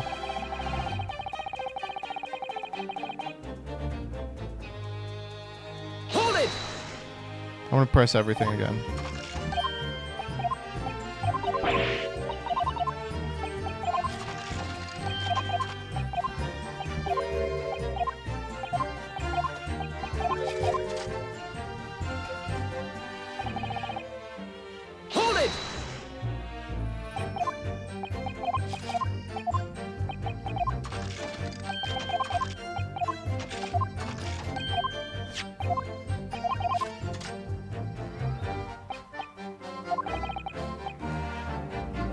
Huh.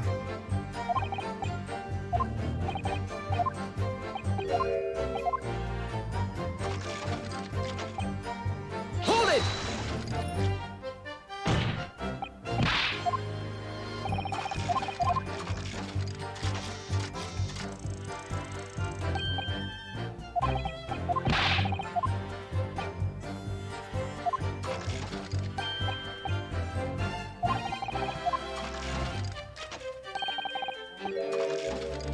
I don't think we do have some evidence that he encountered the professor that night.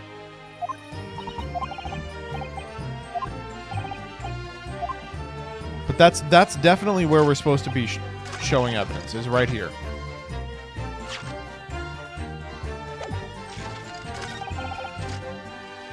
Hold it!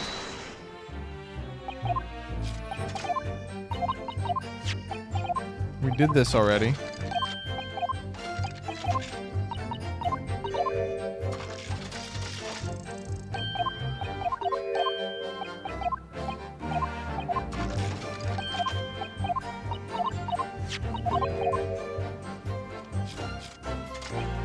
Hold it!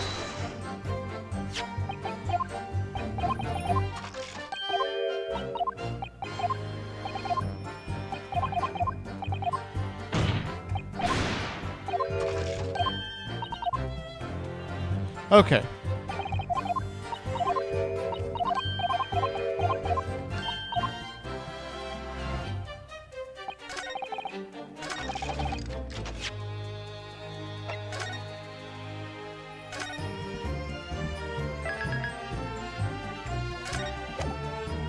This is definitely the one we're supposed to present on. It's like, do you have any evidence that I knew who the fucking professor was?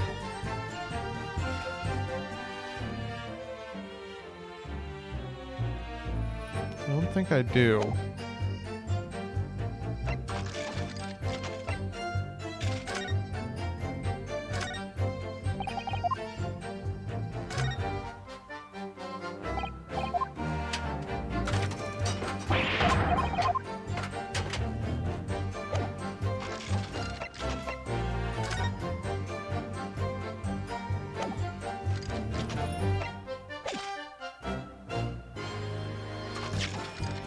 Where could we have seen the professor?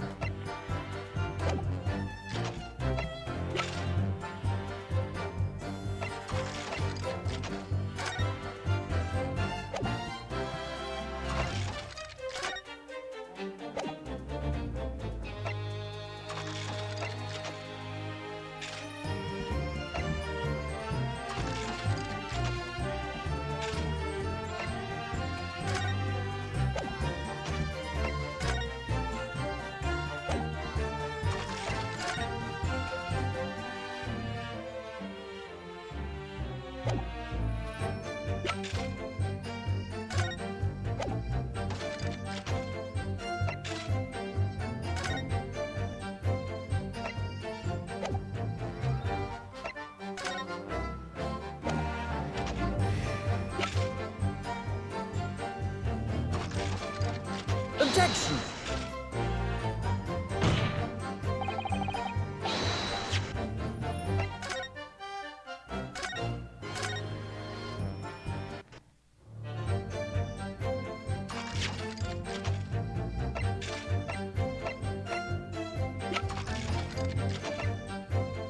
Objection!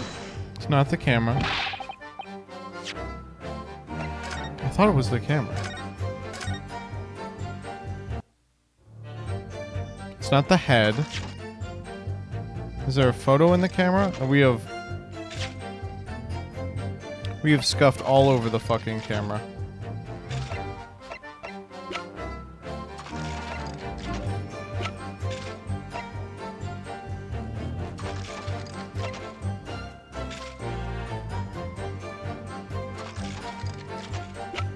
We did look at the bloodstain, yeah.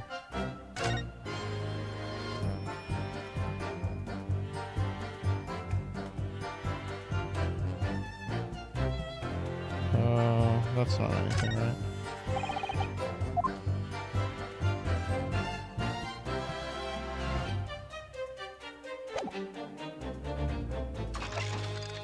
I don't know. I mean, I'm pretty close to just pressing go on everything.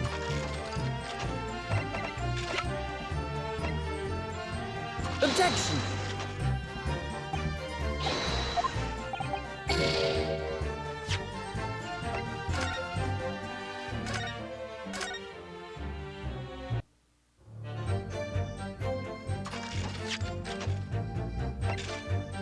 Objection!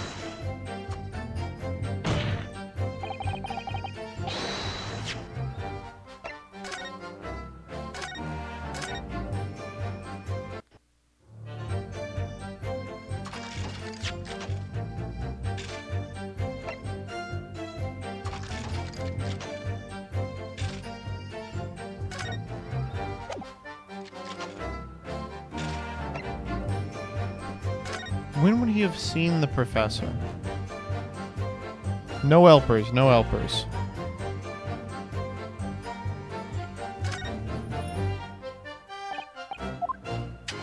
Or I guess here's what I would like for a hint. I'm looking for a piece of evidence that proves that this guy is familiar with the professor, right?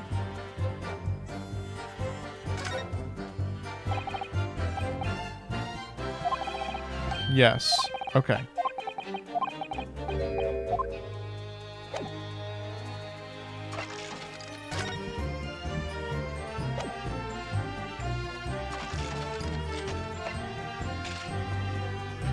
Objection!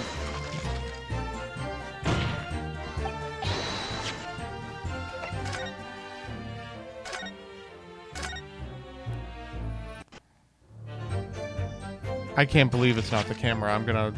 It just seems like it should be the camera.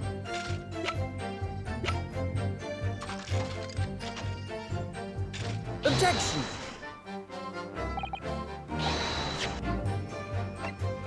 You will be angry. Yes.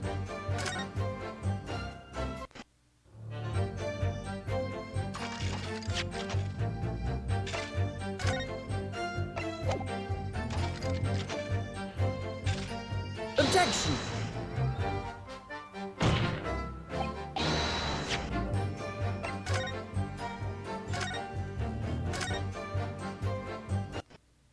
I can't believe this. Okay.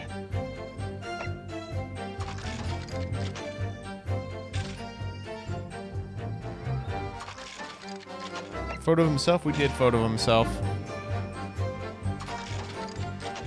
Objection!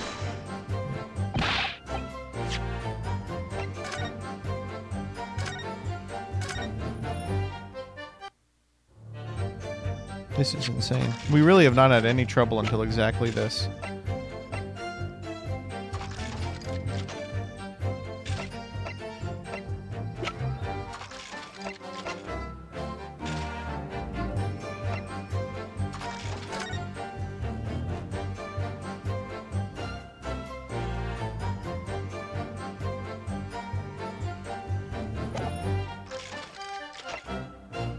Objection!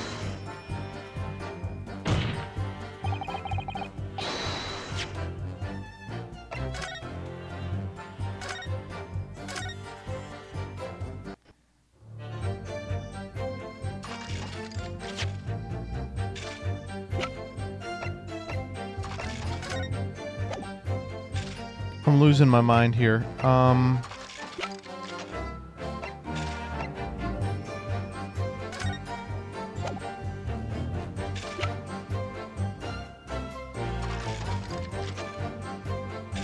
I've done every piece of evidence on this page. Objection!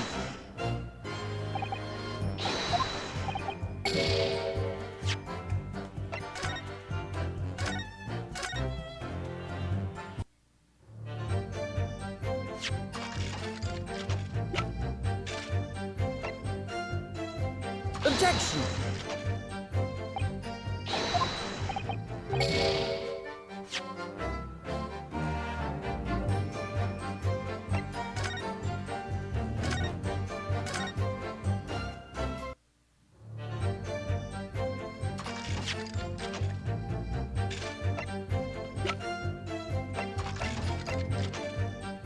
Objection!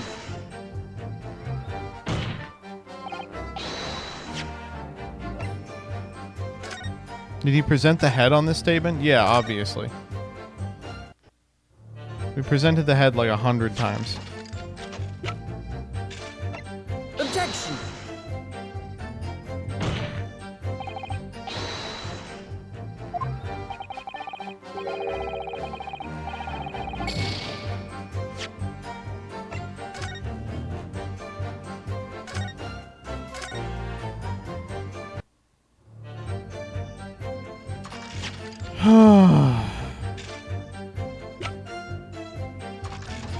I've done everything on here. Done everything on here.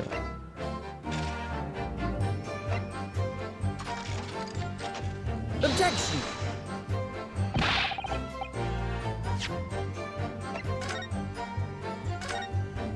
The only ones I'm missing are the ones on the first page. Objection! Huh? I swear to God, I have done that 4 or 5 times. I swear to God, I've done that 4 or 5 times. You did see the professor on that night 10 years ago. Jesus Christ. I'm gonna go back and watch the VOD and see that I presented it on the wrong statement like 9 times. I was there and you were not. I know what I didn't see. The illustration with this article was drawn based upon what you told the journalist you witnessed. A figure emerging from a tomb wearing an iron mask. It was decided in the closed court's ruling the man would wear the mask to hide his identity, and wasn't to be removed even during his execution and burial. Not even the prison wardens were there to see the man's face, but obviously the provision of this mask was not public knowledge. So, Mr. Drebber, as you've just heard, a lowly student of the University of London certainly wouldn't have known about the condemned man's mask. So unless you've actually seen the professor that night, it's inconceivable the artist would have included the mask in the illustration. Sure.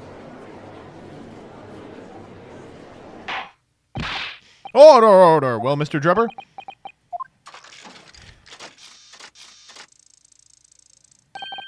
It's a vile scene, is it? If you look closely.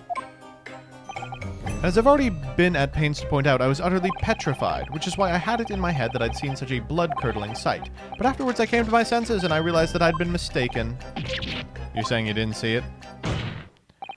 If you're stubbornly sticking to that story, witness, then amend your testimony. Okay, here we go.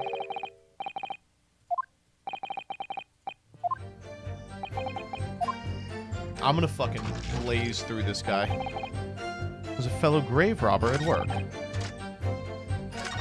Oh? Hold it!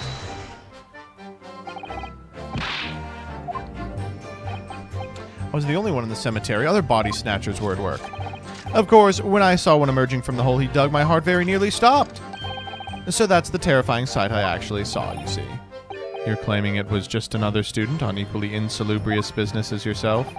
Many of the medical students would wear metal masks to protect them from bacteria during dissections. Clearly the fellow was using such a mask to protect his anonymity. Wouldn't you say? Objection! No? But there's more to the story, isn't there? The article goes on to say, in the next second, a gunshot rang out from behind. Bullet pierced the resurrected man's chest, whose breast stifled once more. We might assume the section discovered mixed screens at work and fired upon one of them. Oh, she is not happy. Excuse me! Excuse me. I want to talk to her. Madame Tuspells? Don't take it out on Mr. Sholmes. Oh la la, pardon. I was lost in my thoughts. Would it be fair to say that Mr. Drebber's last remark was significant to you in some way? I thought it was a little strange, that is all. How Monsieur Drebber could claim this now. If you don't mind me saying, madame, what are you talking about? Well, when I met you 10 years ago at your university dormitory, you recounted to me about your adventures in the cemetery, no? Including the gunshot. Stop! You might want to watch your tongue, you know. Oh, no. Now we're in it. Now we're in it. Have a care, Drebber. That's no way to speak to a lady. Urgh. Please, Madame Tuspells, carry on. Of course. According to what Monsieur Drebber told me at the time, He did hear a gunshot from behind him, and the bullet hit the condemned man. I said nothing of the sort. No, you were very explicit about the details, about the mask that the figure was wearing, and the blood that splattered all over you when he was shot. Enough! Shut up, woman! You're making this up! That will do. Mr. Drebber. Yes? If you do, put it in your testimony, please.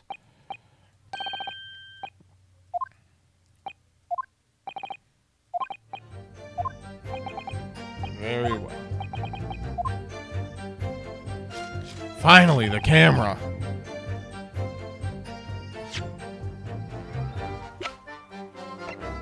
Objection!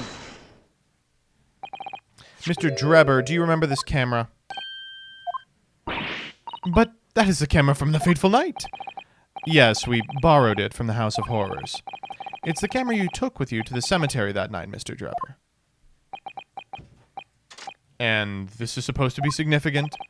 This kind of camera is rarely seen in our homeland, so my colleague and I were keen to examine it closely. We noticed the lens extends forward on the end of some bellows. Like this. Hold it! Hold it! What's that? There's... Oh my god, there's so much blood. Ugh. That's right. It's a rather conspicuous mark here on the bellows, in fact. Good lord!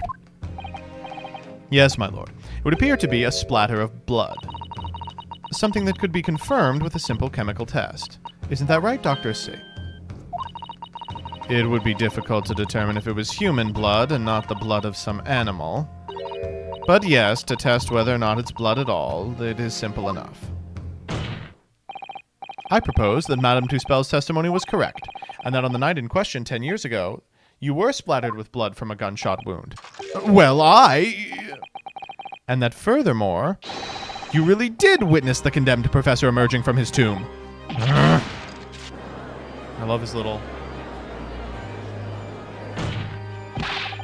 There's simply no way you could have forgotten such a traumatic experience. In other words, the only explanation is that you're trying to hide the fact that you saw the professor that night. But why? Why would he want to do that?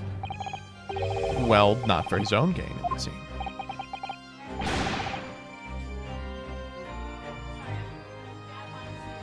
Oh, yeah. Hello.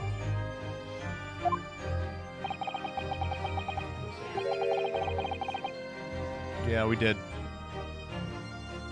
Now I'm in here.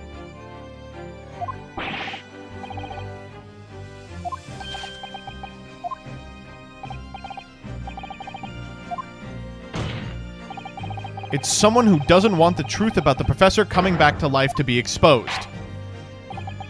Well, counsel, who is it then? Oh, we know who it is. We know who he's trying to protect. Take that! Dr. Scythe. Scythe? Whatever do you mean? Imagine if the convict who'd been sentenced to death was not in fact killed. Imagine if that was to come to light. What are you insinuating? And imagine if the convict in question was the country's most hated mass murderer. If it was the professor. That would be an unprecedented scandal! Objection! Yeah, duh. This is beyond a joke. Need I point out the dead cannot come back to life? Yeah, we're saying he never died.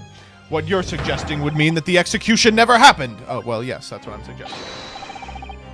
Objection! Once a man is sent to the gallows, he hangs. No one can escape. Not in Great Britain. Oh, well, who knows? But the fact is, there was a witness to the fact the man did escape the hanging. What? Whoa, there was?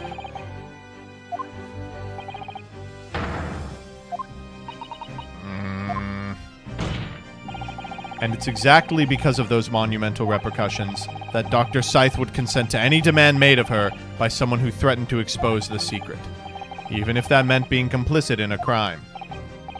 You mean? I mean that Dr. Scythe wasn't collaborating in Mr. Drebber's wicked scheme. She was coerced into collaborating. in order to protect her decade-old secret. She switched the dead body of Mr. Asman with a waxwork model and fabricated an autopsy report. Oh my god. Jesus Christ. Yes! Give me the leg, baby. It's up. Lord Van Zieks. Pray forgive my freshly filled hollowed chalice and whole raft of other discourtesies now. Goodness me! It's just the sort of tall tale Londoners would enjoy.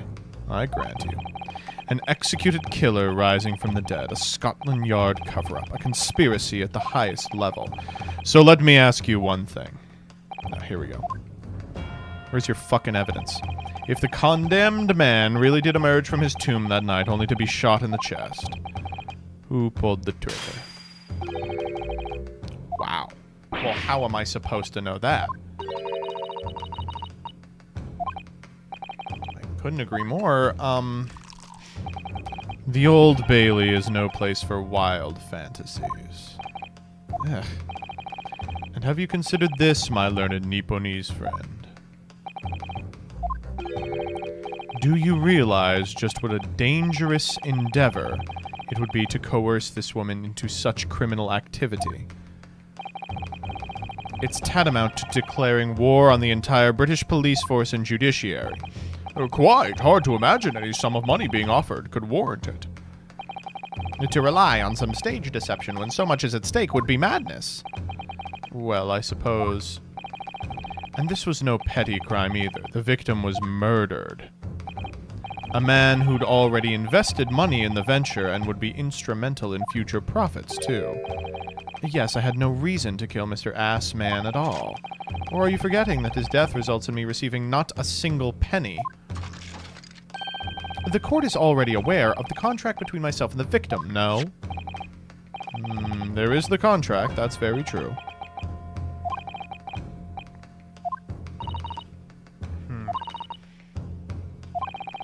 If the research grant was the aim, taking Mr. Assman's life would have made no sense anyway, which means Mr. Drever's motive wasn't money. He was trying to kill him. But why? What was his motive? Your time is up, my learned friend. I'd say you have one last chance before the jury lose their patience with this charade. Let's see if you can back up your heady proposal, shall we? Let's see if we can save scum, shall we?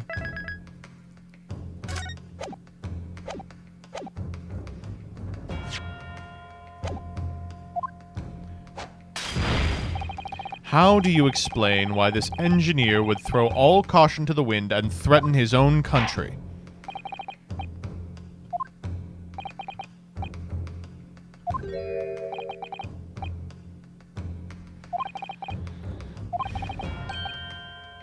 Two pieces of evidence.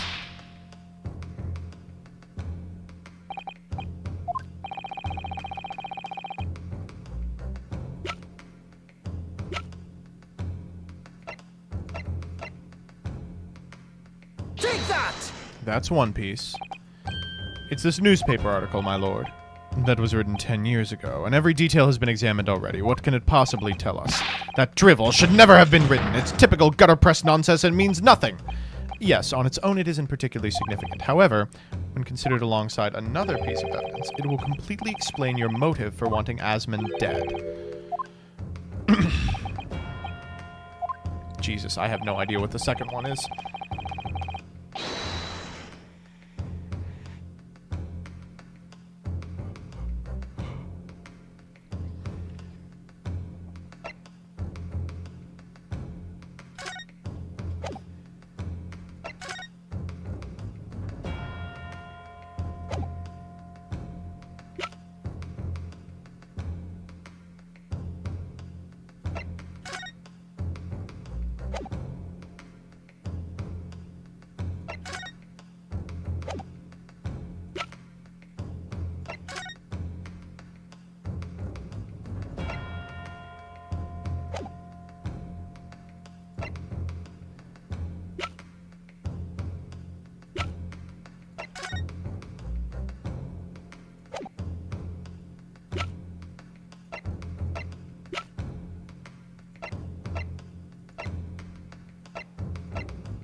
It wasn't that.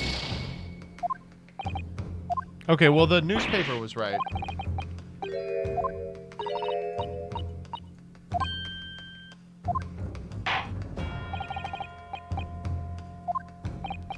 Okay.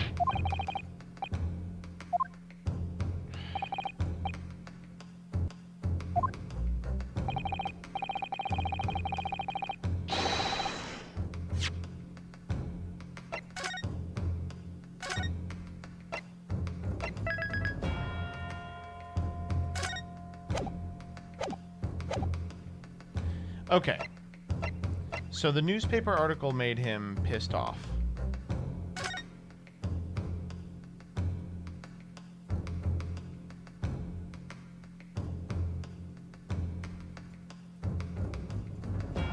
Why did he want him dead?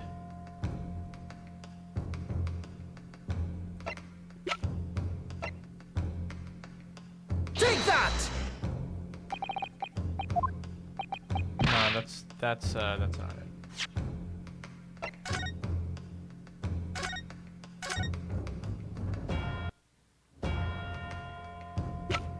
It could just be this.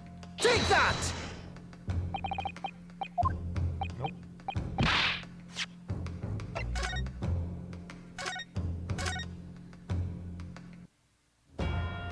Man, I got the one right. I thought that was sufficient. Take that!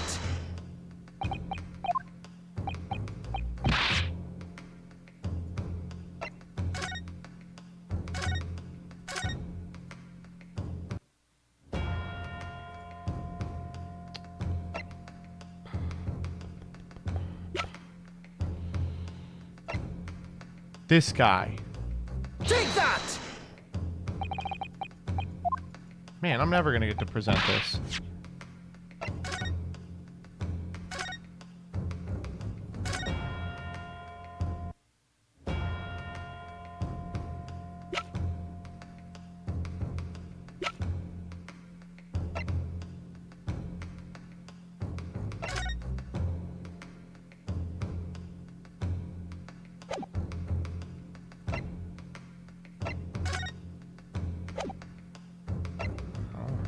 Take that! What?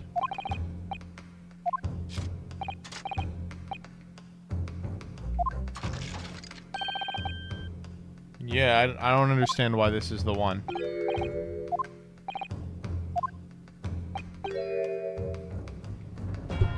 We're using the second piece to validate a signature? Was anyone making the argument that the signature in the newspaper was invalid?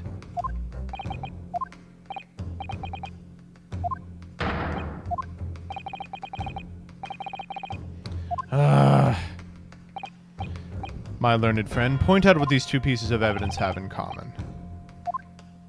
Ass man. Take that! What these two pieces have in common is ass man. A signature? The signature on the illustration that accompanies the 10-year-old article and the signature on the contract belong to the same person. What? As the court has heard, this illustration was drawn 10 years ago by the newspaper reporter who found Mr. Drebber and interviewed him about his ordeal. If you look closely, the reporter's signature can be seen in the bottom right corner of the drawing. And if you look at the contract here, which was signed between the witness and the victim last year, you can clearly see Mr. Assman's signature at the bottom. Let me see now. Good Lord, yes, they're identical. In short, the journalist who drew the illustration and wrote the article published about Mr. Drebber 10 years ago was the victim of this case, Mr. Odie Assman. Oh my god, he died. Objection! But explain to the court why. Why would that constitute a motive? This is a good question. Well, if you think back, you'll remember that Mr. Drebber talked about the article in his testimony. Grave robbing? Yes, it kicked him out of school. That's why I wanted to give him the trophy. Yes, well, I think I suffered retribution enough. The Daily Circus eventually unearthed my name and put it in print. Caused me a great many headaches. In the end, I had to leave the university. That was the only paper with the bad grades to identify me unambiguously, I might add. Then I gave up on my dream of becoming a scientist, and it was all because of that newspaper article. Why was the trophy not sufficient for that? At the time, you were a student at the University of London who dreamt of becoming a scientist. However, that single newspaper article changed your entire life. So Mr. Assman used to be a journalist, did he? He did, my lord. In fact, it's a widely held belief that Assman managed to position himself at the heart of his criminal network thanks to the many dubious connections he made during his time as a reporter. Arr. So you had to give up on your dream and leave university. You lost everything. Eventually you found yourself working in the field of science, but only in the shadows. And all because of that article written by Mr. Assman. Enough!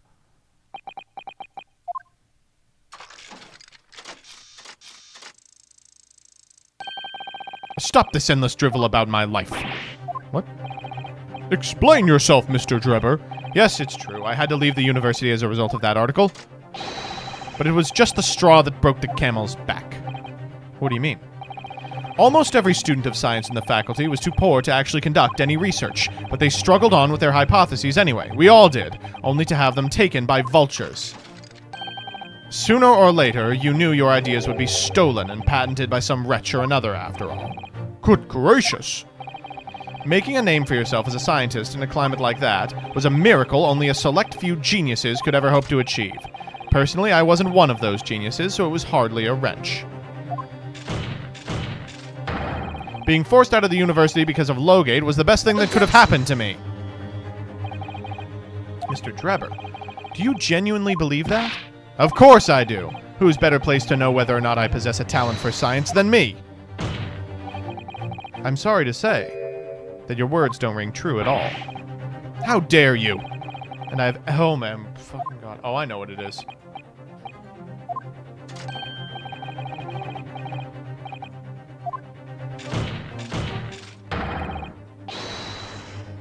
Finally. Take that! I can present the trophy. Do you remember this, Mr. Drebber?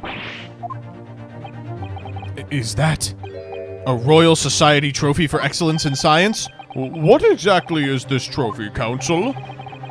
It's the greatest honor that can be bestowed on a young scientist, my lord.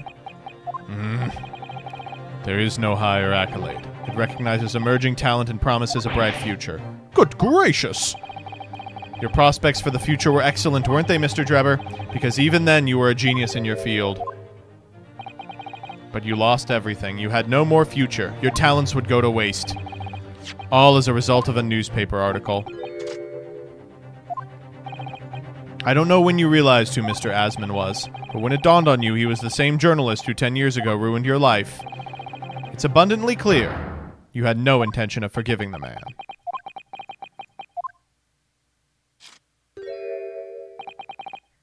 The truth is...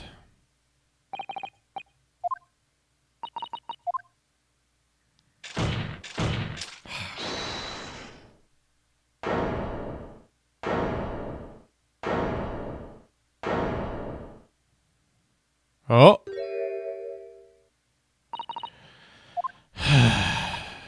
Fine. Clearly this has run its course now. I admit it. All of it. What? What are you doing? It's exactly as the Japanese man said. I was coerced into going along with this man's plot to murder the victim, on the condition that he kept my dirty secret from 10 years ago. No. Good Lord! Dr. Scythe, do you realize what you're saying, woman? It's all true. That day, when I arrived at the Crystal Tower and saw the birdcage, my heart nearly stopped beating. That memory from a decade ago that I'd done my best to bury deep inside myself. It was the professor again, staring me in the face. And then, before I had a chance to react, I noticed something else. There was a note tucked inside the model's jacket. Dr. Scythe, you will go along with my plan from someone who knows the truth about what really happened 10 years ago.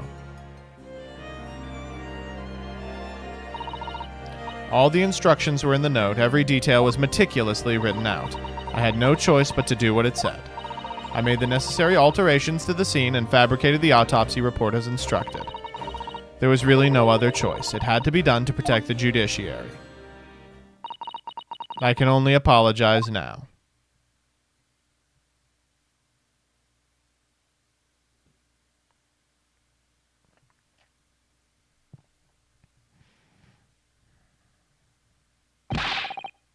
Why on earth would you buckle now? Well, there's no point in trying to hide it anymore, is there? I would have done anything to stop it coming out, even collaborate in a murder.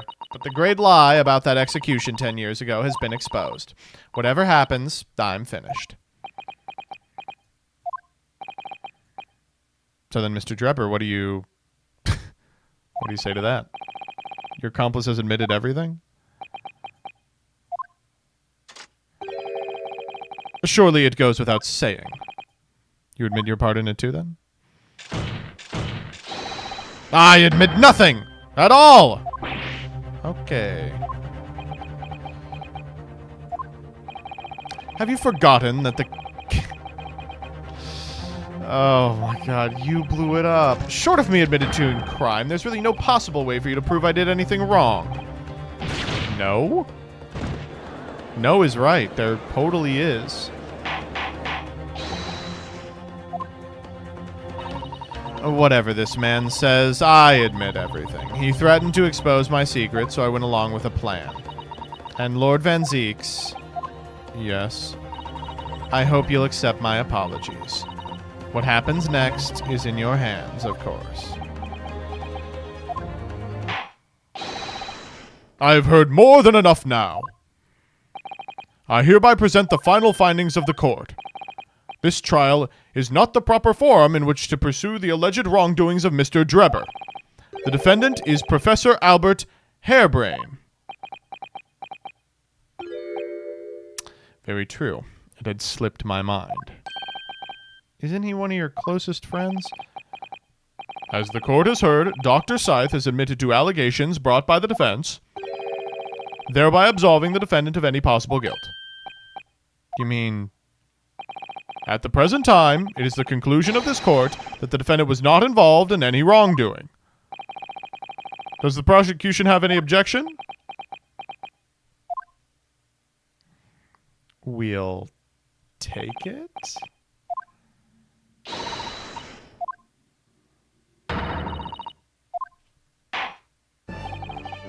Without further ado, the adjudication. Unless the prosecution or defense have any other matters to discuss... I guess not, no. I don't know.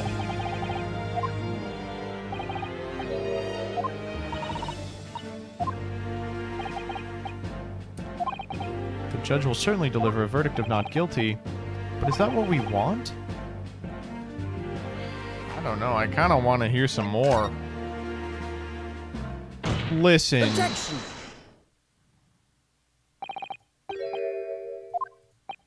I beg your pardon? We demand one final testimony. What? Let's go, baby. Listen, I'm literally about to free your client. What are you playing at now, my Nipponese friend? Why would you want to obstruct the conclusion of the trial at this point? No defense lawyer in his right mind would do that. Mr. Naruhodo, what are you thinking?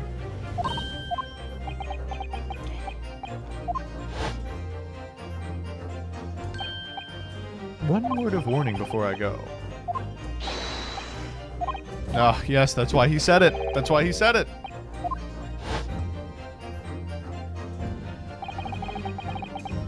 I'm sure Mr. Sholmes knew.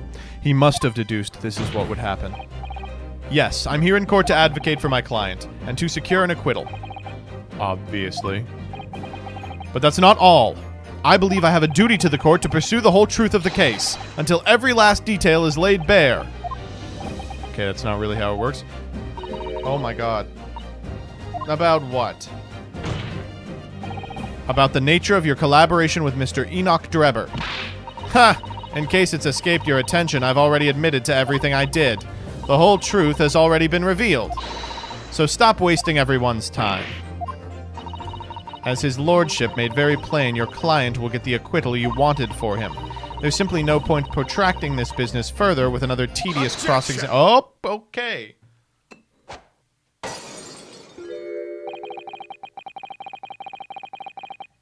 Pray forgive my careless handling of that hollowed bottle. I slipped.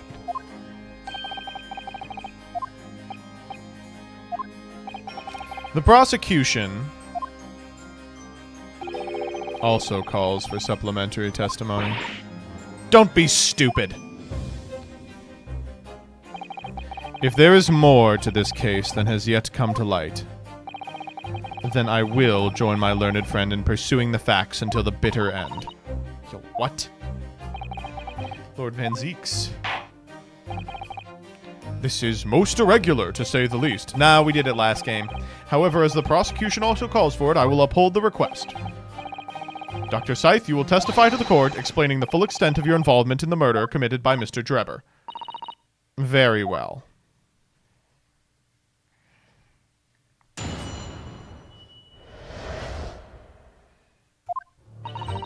It all began in the scene when I saw the waxworks and the note tucked inside its jacket.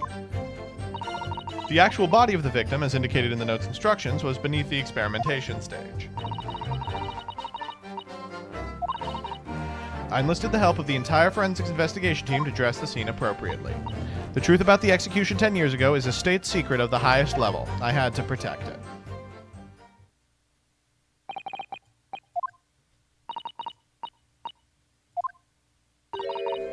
You're a very shrewd boy. So kind of you to say. And what about this autopsy report, then? All I did was record the location of the body as being in the Crystal Tower instead of under the stage. That's all? Only my team were aware of the deceit, and then only under my explicit instructions. Nobody else at Scotland Yard knew anything about it, I assure you.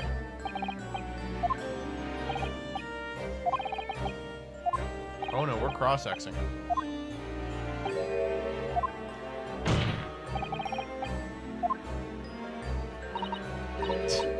What is it about you Japanese that makes you doggedly persistent? Holy shit.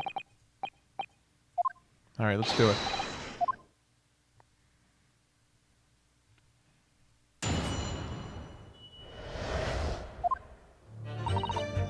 Hold it!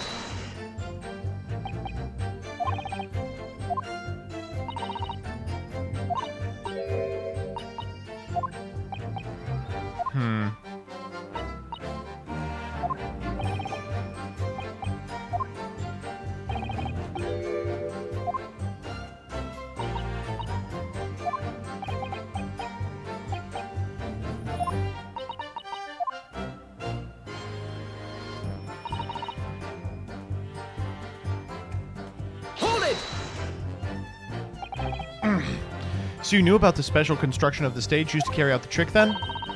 It was quite obvious what has happened with the victim and the waxwork. And you switched the two over. In other words, you recorded the victim's body as having been discovered in the Crystal Tower, and the waxwork, I wrapped it and sent it by carriage to the specified address at the specified time. And why were you given such directions? Presumably so it could be recovered by Drebber and returned to Madame Tuspell's. I see. And then you put the birdcage back on the experimentation stage. Yes, although someone obviously made a mistake about which cage should go where. I thought I'd made it perfectly clear to the team, but still. I suppose you were focused on the victim's body, that being a more important detail. The body had to be arranged in certain ways. When you say arranged, I presume you mean with this? Yes, the instructions of the engineer's note said something along the lines of, fabricate some evidence to make it clear that Hairbrain alone could have killed Asman. So you mean that was your doing? I fetched Hairbrain's ridiculous screwdriver from the stage and took it with me, alone, to the abyss under the stage where the birdcage had fallen. I didn't feel it would be appropriate to involve anybody else in that particular part of the deception.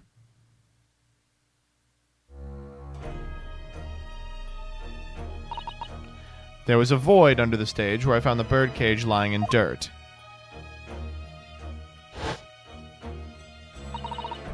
I approached it, leaned down, and slowly opened it up. Then I took the screwdriver in both hands and plunged it into the man's chest. Jesus.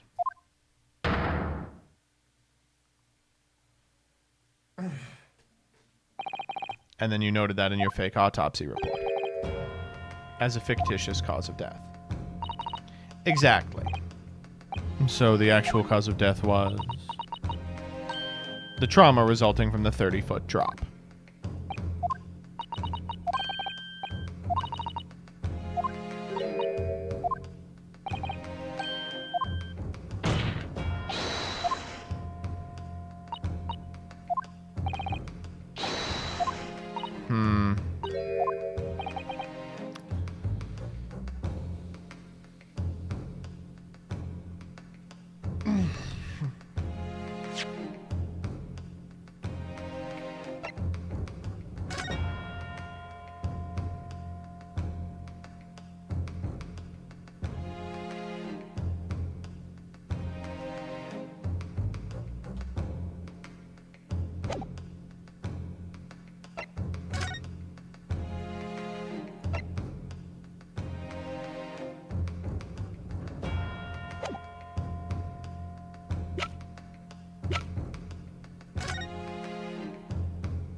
Hold it!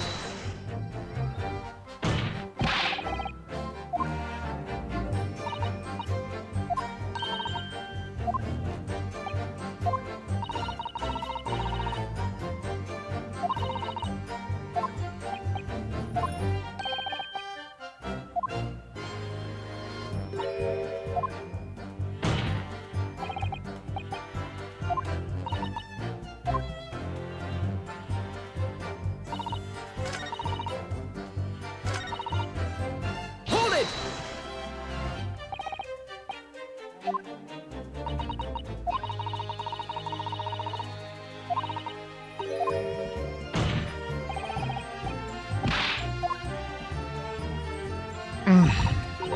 It was a matter of priorities.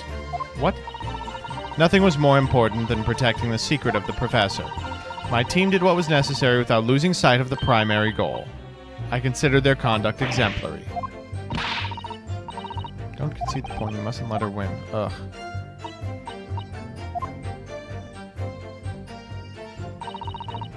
Hold it!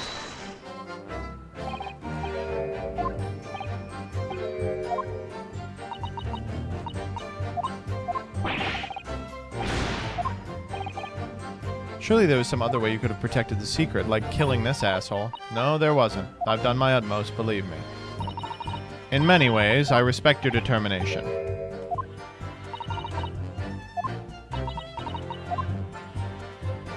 Damn.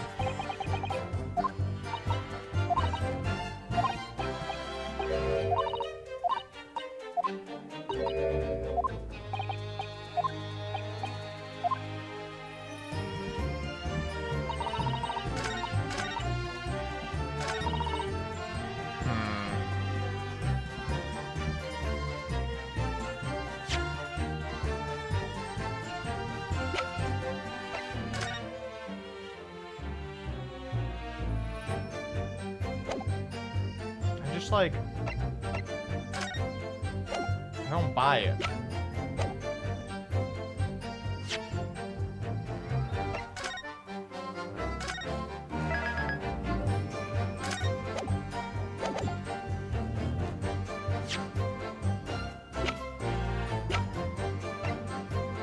Objection!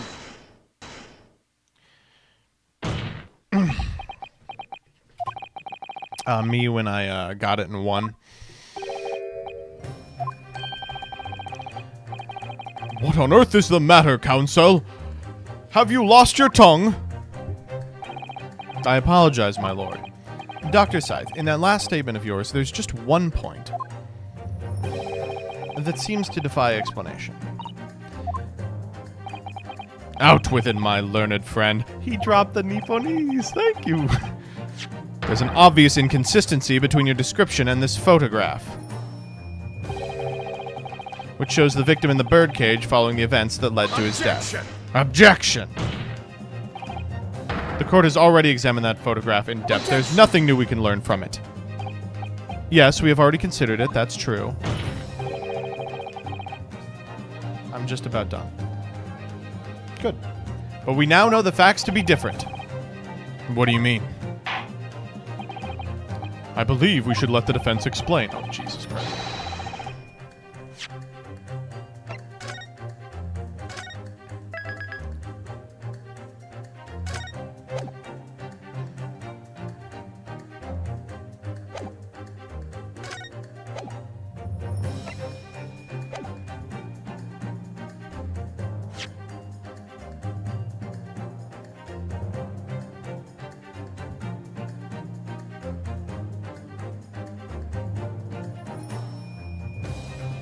Damn it.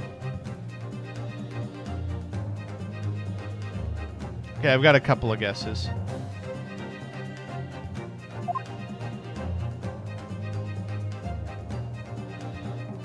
Take that!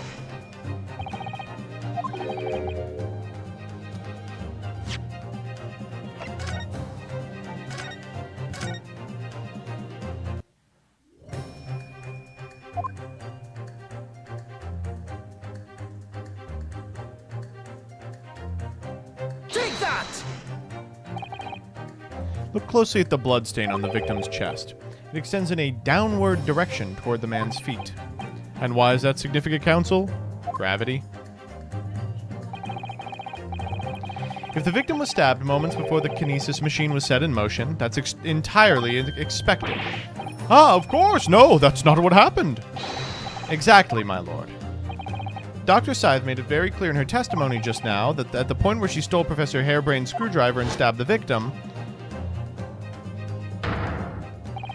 was after the grand deception was set in motion, when the birdcage had fallen out of the stage beyond sight. From the shape of it, it's clear the birdcage would have fallen on its side after the 30-foot drop.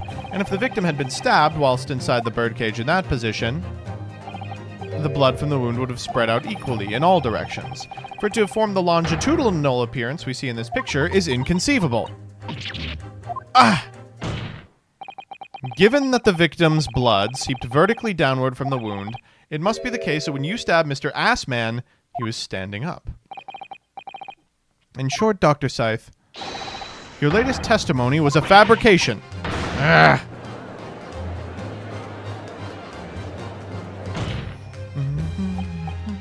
I knew it. I was right. Now I've identified the contradiction. There's only one way to explain the facts. We've all been under a great misapprehension here. What? What sort of misapprehension? Dr. Scythe. You claim you were coerced into helping Mr. Drebber as a result of the note he left in the waxwork. You claim that you made changes to the scene of the crime to implicate the defendant. And you claim that you authored a fake autopsy report to cover your tracks. But one of those claims is an out-and-out lie. Because the question of what the bloodstain really tells us has only one possible answer. If that is the case, what is it, man? I'm lost, too. Counsel, you've clearly struck upon a revelation. Now tell the court what it is.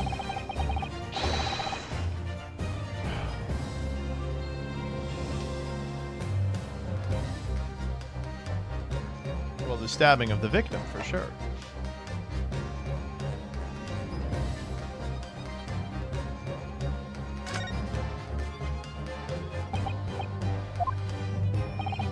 If when the victim was... We can be sure that the victim must have been either sitting or standing upright at the time. But as you rightly pointed out, the birdcage would have fallen on its side. Yes, it would. Which tells us The victim must have been in that position of his own accord. Objection! That's impossible! The man was dead! No. That is the misapprehension.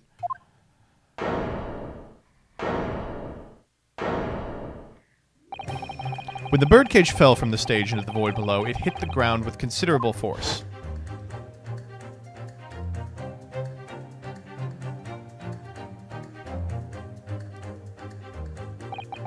But Mr. Assman didn't die in the fall.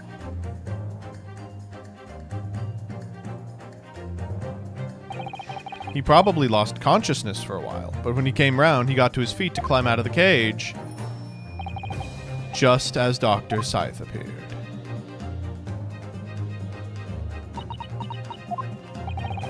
If the victim was in fact alive at this point in time, it changes everything.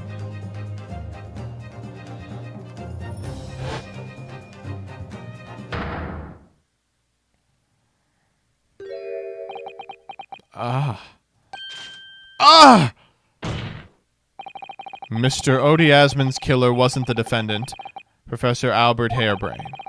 Nor was it the mastermind behind the trickery, Mr. Enoch Drebber. It was you, Dr. Courtney Scythe. We're fucking her up. Order! Can this possibly be true? Have you been taking me for a fool? It was you, was it? You killed him! You hoped that by admitting to being an accomplice in Mr. Drebber's scheme, the trial would end before you were accused of a far worse crime. Cold-blooded murder. Oh, do shut up! You're so desperate now, you're making all of this up, as if I would do something like that. Get her ass. I assure you the defense is not desperate, Doctor. Mr. Naruhodo has established the facts using evidence and logic alone. Ha! Logic! Don't make me laugh. Sadly, your logic has a gaping hole in it. Okay. I'd have thought it was obvious. A motive, boy. You're lacking a motive. What possible reason would I have to kill Mr. Assman? Assman was involved in any number of criminal activities, from coercion to theft to murder, but there's no known connection to Dr. Scythe. There's no obvious motive.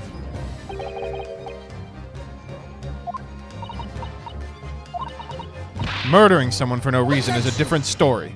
Oh my god, does he have the fucking evidence? No. When you questioned what possible reason you could have for wanting to kill Mr. Assman, something did come to mind.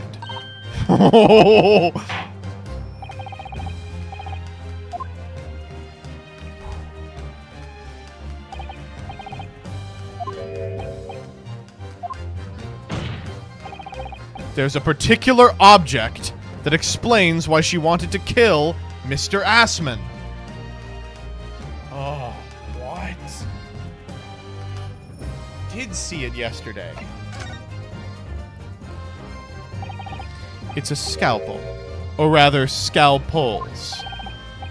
Did you say scalpels? Shit, yeah. It would appear that word has struck a chord, Doctor. You... Come on, out with it! It was yesterday when we visited your laboratory. Look at this big, thick book here. Oh? They're buying 500 scalpels every month. 500 scalpels? At first I wondered what on earth you could be using that many scalpels for. But actually, I realize now it's not the scalpels themselves that are significant. It's the money, disappearing every month from the department's accounts. Assman's criminal organization relied heavily on extortion for its funding, tracing the money from the forensic investigation team's account to find out where it was going would be extremely straightforward. Oh, fuck. 10 years ago, when Mr. Assman was still a journalist and wrote this article about Mr. Drebber, he may well have stumbled upon information as he was researching the story. Information relating to Dr. Scythe's dark secret he would use to rack money from her for the next decade. Her darkest secret? Good lord! You mean... I don't know what happened on that night. But clearly the opportunity to rid yourself of that menace was too tempting to pass up. So in the end, you weren't coerced at all, were you? You did it entirely of your own free will. You stabbed Mr. Asman in the heart with all your might to silence the blackmailer who knew your dark secret forever.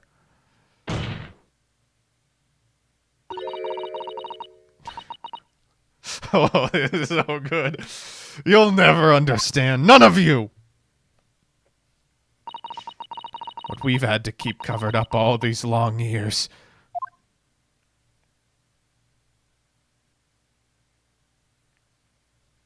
Wii? Nintendo Wii?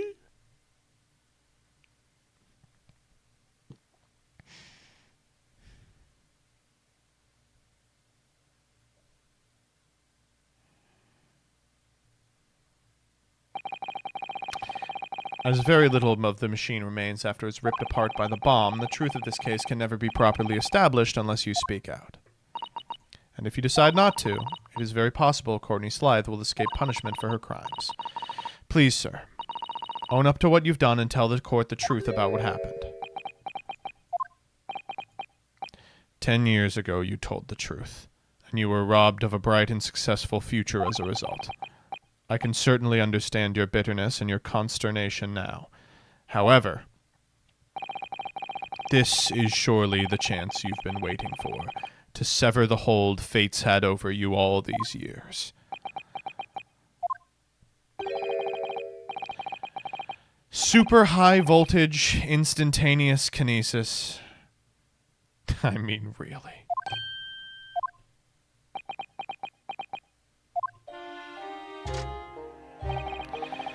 It's the addle-brained mock scientists that are the worst, you know? They don't recognize the fact that they don't have talent. They can't even get that right. And so they end up chasing impossible dreams, having unbridled faith in their abilities. They go on and on about their wonderful hypotheses, their stupid little eyes shining like a child's. They make me sick. I can't abide their foolishness. Careful, Mr. Drebber. I was particularly pleased with the kinesis machine. Made for quite a show, didn't it? So you admit it? You admit that it was nothing more than a sham made for the purpose of killing the victim? Yes, I admit it. I did it all, in the name of revenge. Oh. Revenge for the future that Mr. Asman's article had deprived you of 10 years earlier. But the revenge you sought didn't stop at Asman, did it? Which is where that very particular waxwork comes in. Yes, I see. The condemned convict that you saw rising from the grave in Lowgate Cemetery 10 years ago, if your account of those events was all true, then obviously Scotland Yard couldn't afford to acknowledge what had happened, even if it meant discrediting a bright young man and crushing any future career he might have had. So your plan required that you abduct that particular waxwork model in order to exact your revenge on Scotland Yard as well, or on Dr. Scythe, to be precise.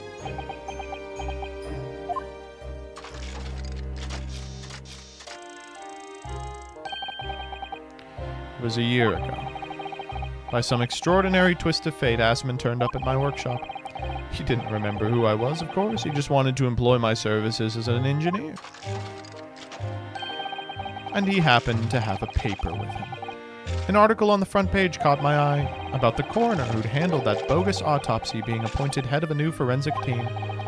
When I learned the news, oh, my cognitive processes started to devise the plan. What a horrid tale. He robbed me of my future, so I wanted to use the man's own wiles against him for revenge. And have that rotten Scotland Yard eating out of my hand at the same time. I wanted them all to suffer the same humiliation I'd had to suffer.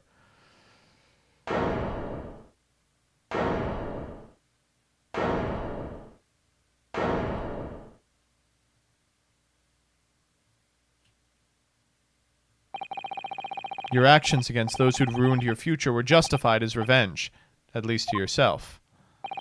Certainly, no one has the right to destroy another's prospects, especially for purely selfish gain. And yet, in carrying out your plan, you did exactly that to someone else, didn't you? Did I? Professor Harebrain's only crime was passion for his hypothesis, but you had no compunction about sacrificing his future to effect your revenge. You knew he would be forever branded a failure and a fraud. Perhaps life treated you unfairly 10 years ago, and others' misconduct left your life in tatters. But remember this. Your own actions resulted in exactly the same thing for another perfectly innocent young man.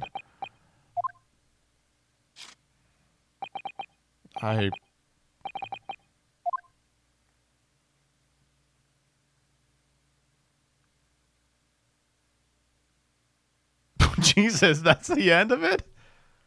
Oh my god. Lord Van Zieks, what of Dr. Scythe? An immediate warrant for her arrest has been granted, and she's been remanded in custody, my lord. I presume she will face trial in the coming days, along with Mr. Drebber. A most regrettable situation indeed. She's made great contributions to her profession over the years. It really is a hard truth to swallow. However, that is a topic for some future occasion. For now, Professor Harebrain. Yes? It seems there was a great deal more to your experiment than you realized. However, I think we can assume now that all the sordid details have been brought to light. This has been a very long and profound trial, but I'm pleased to say you are absolved of guilt.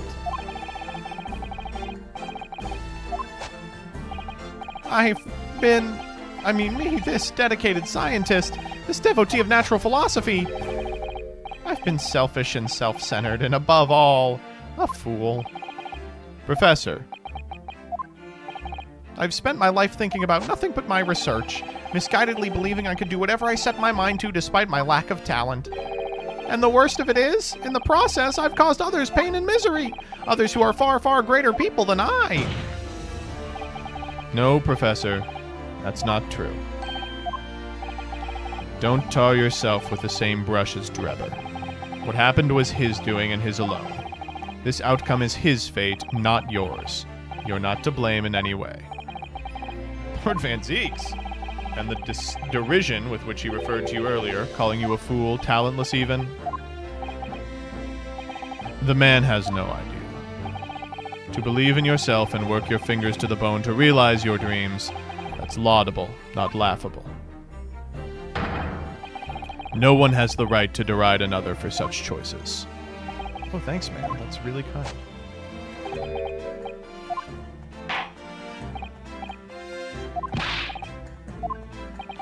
All right.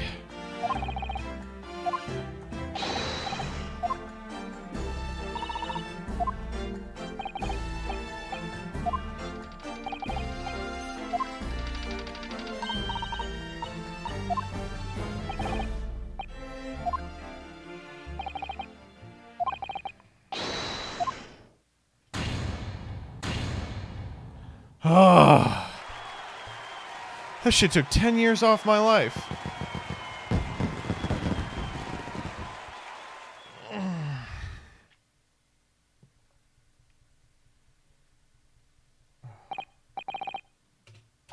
Yippee.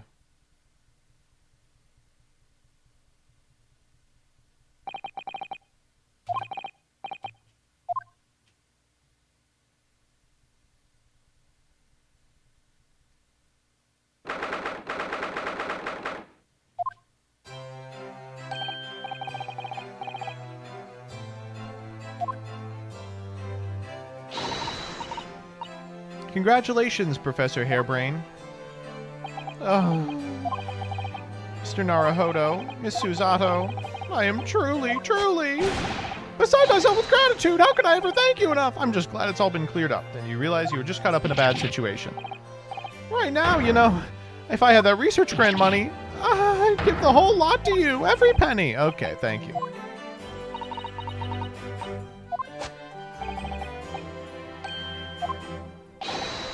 I do not need your book.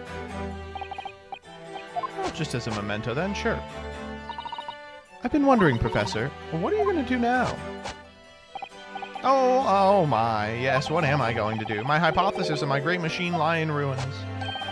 But still, it's been too long since I was last in London, so perhaps I'll enjoy some sightseeing. I must explore the Great Exhibition while I'm here too, and see if inspiration hits me. Oh, great. I can't allow that. Hello? Lord Van Zieks, what are you doing here?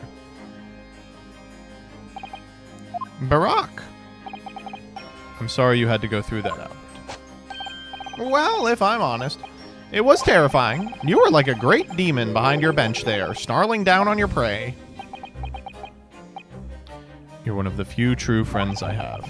I couldn't leave it to anybody else to handle the prosecution or the defense. Sorry?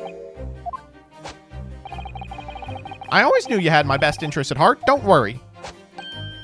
How about you show me around while I'm here in town? It's been a long time since we left university. We have a lot to catch up on. Listen, Albert. In a few days, your acquittal will be made official. When that happens, you must head straight to Dover. I'll accompany you. From there, you'll cross the channel and make your way back to Germany. I've already purchased the tickets. But no! Hold on a minute, Barack. What about the Great Exhibition? This is the chance of a... No sightseeing, Albert. Give up on the idea. Sometimes it's hard to see any warmth in those eyes, Barack. Lord Van Zieks? What the fuck? A necessary precaution.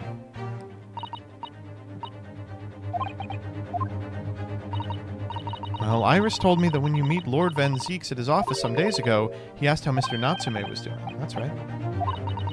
The point is, Mr. Natsume is alive. Even though it's been more than 6 months since he stood trial with the Reaper. Yeah, that's nice.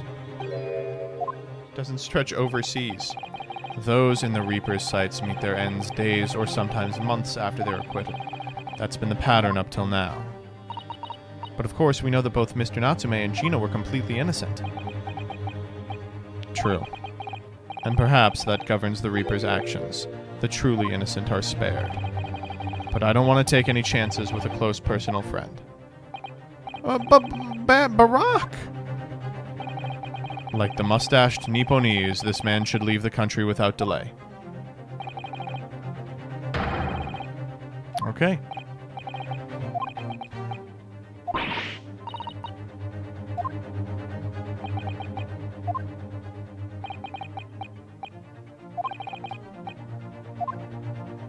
What a weird guy.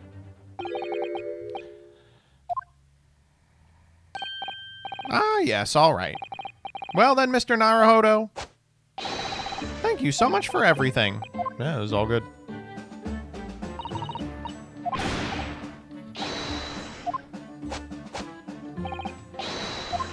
Goodbye.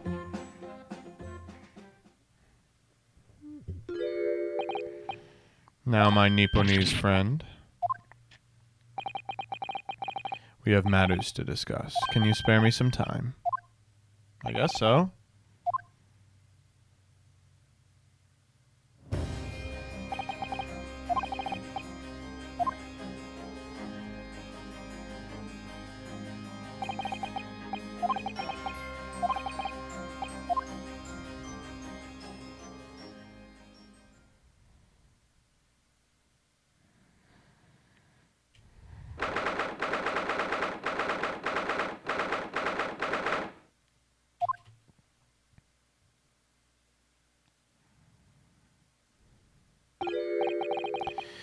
So are you satisfied? You saved a guileless scientist from a great injustice. Yeah, I feel pretty good about it.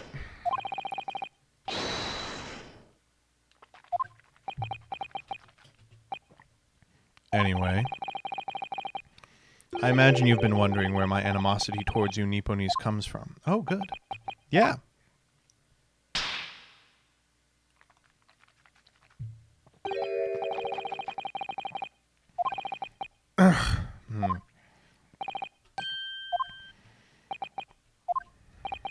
You clearly know our ways. So I would guess that some specific incident led to your thorough dislike of my race. Will you tell me what happened, please? The professor. I thought I'd never hear that name in this courtroom again, to be honest. He took your brother's life. Clint. My brother was Clint Van Zieks. 16 years ago, when I was still just in my teens, he was already the director of prosecutions and a key member of the judiciary. I looked up to him. He was everything I aspired to be. He was involved in the establishment of justice systems in foreign countries as well. There were exchange programs between Britain and other nations too, to share knowledge and ideas. As part of one of those programs, 3 judicial students came to Britain from your homeland, the Empire of Japan. It was Mikitoba. I remember Dr. Mikitoba well. I was a minor at the time, training at the prosecutor's office. One day Clint introduced me to the 3 visiting Nipponese. So you've met my father. He and his colleagues were polite and amicable. They were adept at their work and exacting in their standards. It was my first encounter with the Nipponese spirit, and it made a very great impression upon me. But 6 years later, that's when it happened. The investigation was going nowhere. There were no suspects even, just an ever-growing list of victims. And in the end, my brother became one of them. The last, in fact, before the case was finally resolved. I'm so sorry, Lord Van Zieks, truly. Clint was always ready to put his life on the line for justice anyway, so he wouldn't have wanted it any other way. He lost his life to the killer, but it was his victory in the end. For me personally, though, it was a great loss. I found myself in a very dark place indeed. When I finally found out the killer's identity, the reason why no one had been able to catch the man sooner ceased to be such a mystery. He'd been hiding in plain sight all the time. Are you aware of the political events 10 years ago? A period of extremely sensitive diplomacy between British and Japanese empires. Oh?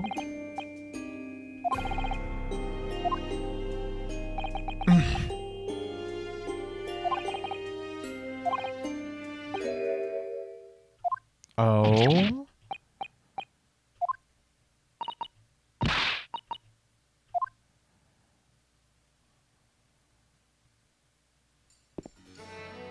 When the trial reached its conclusion, Oh my god, he's got the key. I thought to myself, yes, it's time.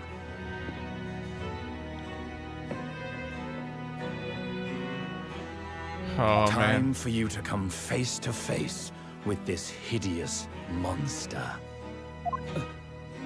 I borrowed the key for the mask from the proprietress of the Waxwork Museum. So see for yourselves now. Confirm it with your own eyes. The truth that's been hidden this past decade.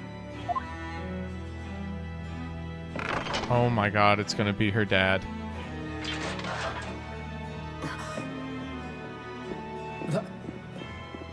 That's the professor? Yes, that's him. Until now, the thought never even crossed my mind. That the mass murderer, whose crimes shook Britain as never before, was Japanese. Oh, it's just that he's a Japanese guy? Wait a minute. That face. I feel as though I've seen it somewhere. It's strangely familiar.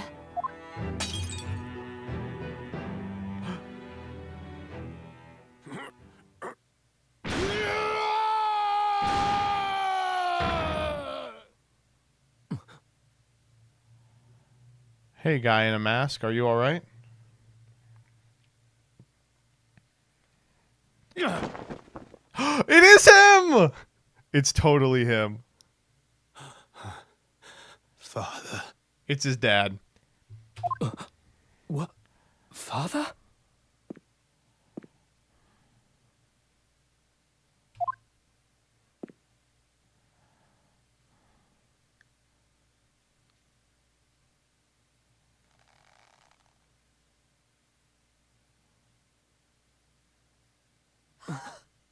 Oh, he's gonna be fucked up. Kazuma! Oh no, it really is him. Holy shit. What is going on in this fucking game? After a whole year, Finally, his memories returned.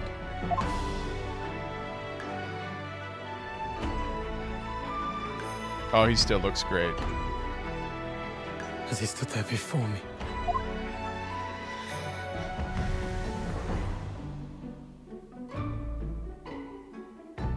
Ryunosuke. You're a fucking lawyer? Hello again. My friend. Kazuma-sama! Judicial Assistant Mikotoba.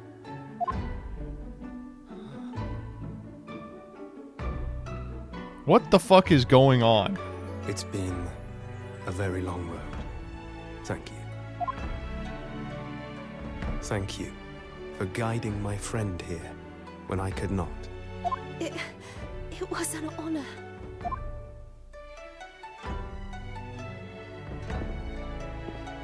I knew you wouldn't die that easily. Kazuma. Give him his sword back. I owe you thanks, too, for taking good care of that in my absence. Oh,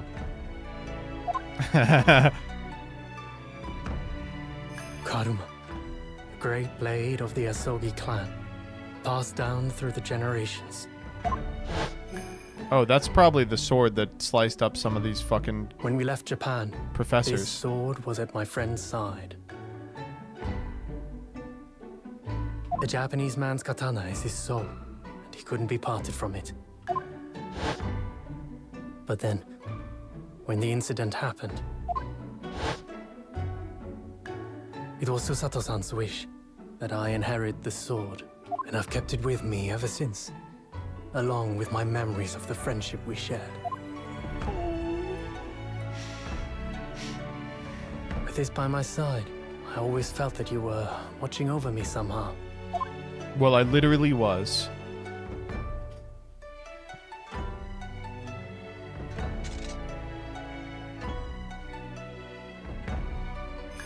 Oh, yeah, baby.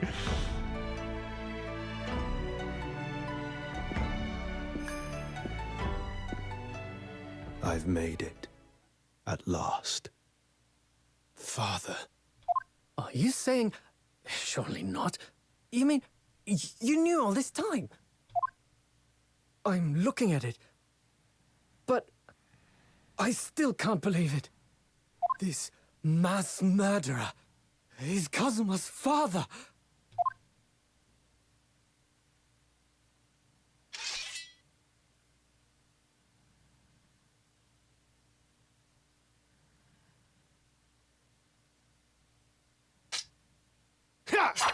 Jesus.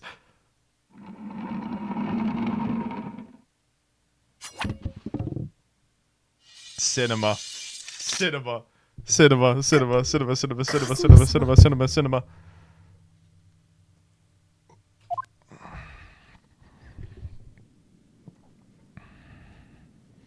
Ryunosuke, we have much to talk about. But now is not the time.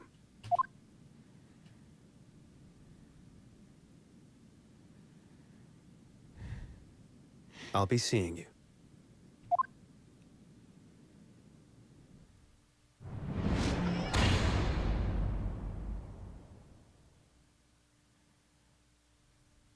That's all Kazuma said. What the fuck? Before he turned and left us there, in the courtroom. Is yeah, I was gonna say, is Van Zieks here still? 3 months ago, when Lord Strongheart introduced us, I had an inkling there was something there, some connection. Why did he do that? The man was apprehended, even executed, but his legacy just won't die. That's the sad truth. Anyway, that's all I had to say. I thank you for meeting with me as I asked. That was insane, dude. Thank you for telling me that all. That was fucking crazy. That was like the craziest shit I ever heard in my life. We were there to meet my father from the train. It was the first time I'd ever seen him. Yeah, it sucks. It took time to adjust to having father around, but just when I was starting to get used to it, he called me into his study one day. He told me a great friend of his had passed away in London, and the friend had left behind his son. A boy 7 years my senior. Father told me the boy had made a promise to his late father, so he was studying to become a defense lawyer. I wanted to help, so I studied to become a judicial assistant. As I'm sure you've worked out, that young man's name was Kazuma Asogi. So you see, that's how he and I met. For a brief moment, my great friend had returned, only to disappear again all too soon. But in that fleeting encounter, something stirred. Something that had been dormant for a long time. As if great wheels had been set in motion. I could almost hear them creaking into life. In some ways, it was the end of a chapter, but in many, it was the start of a new one.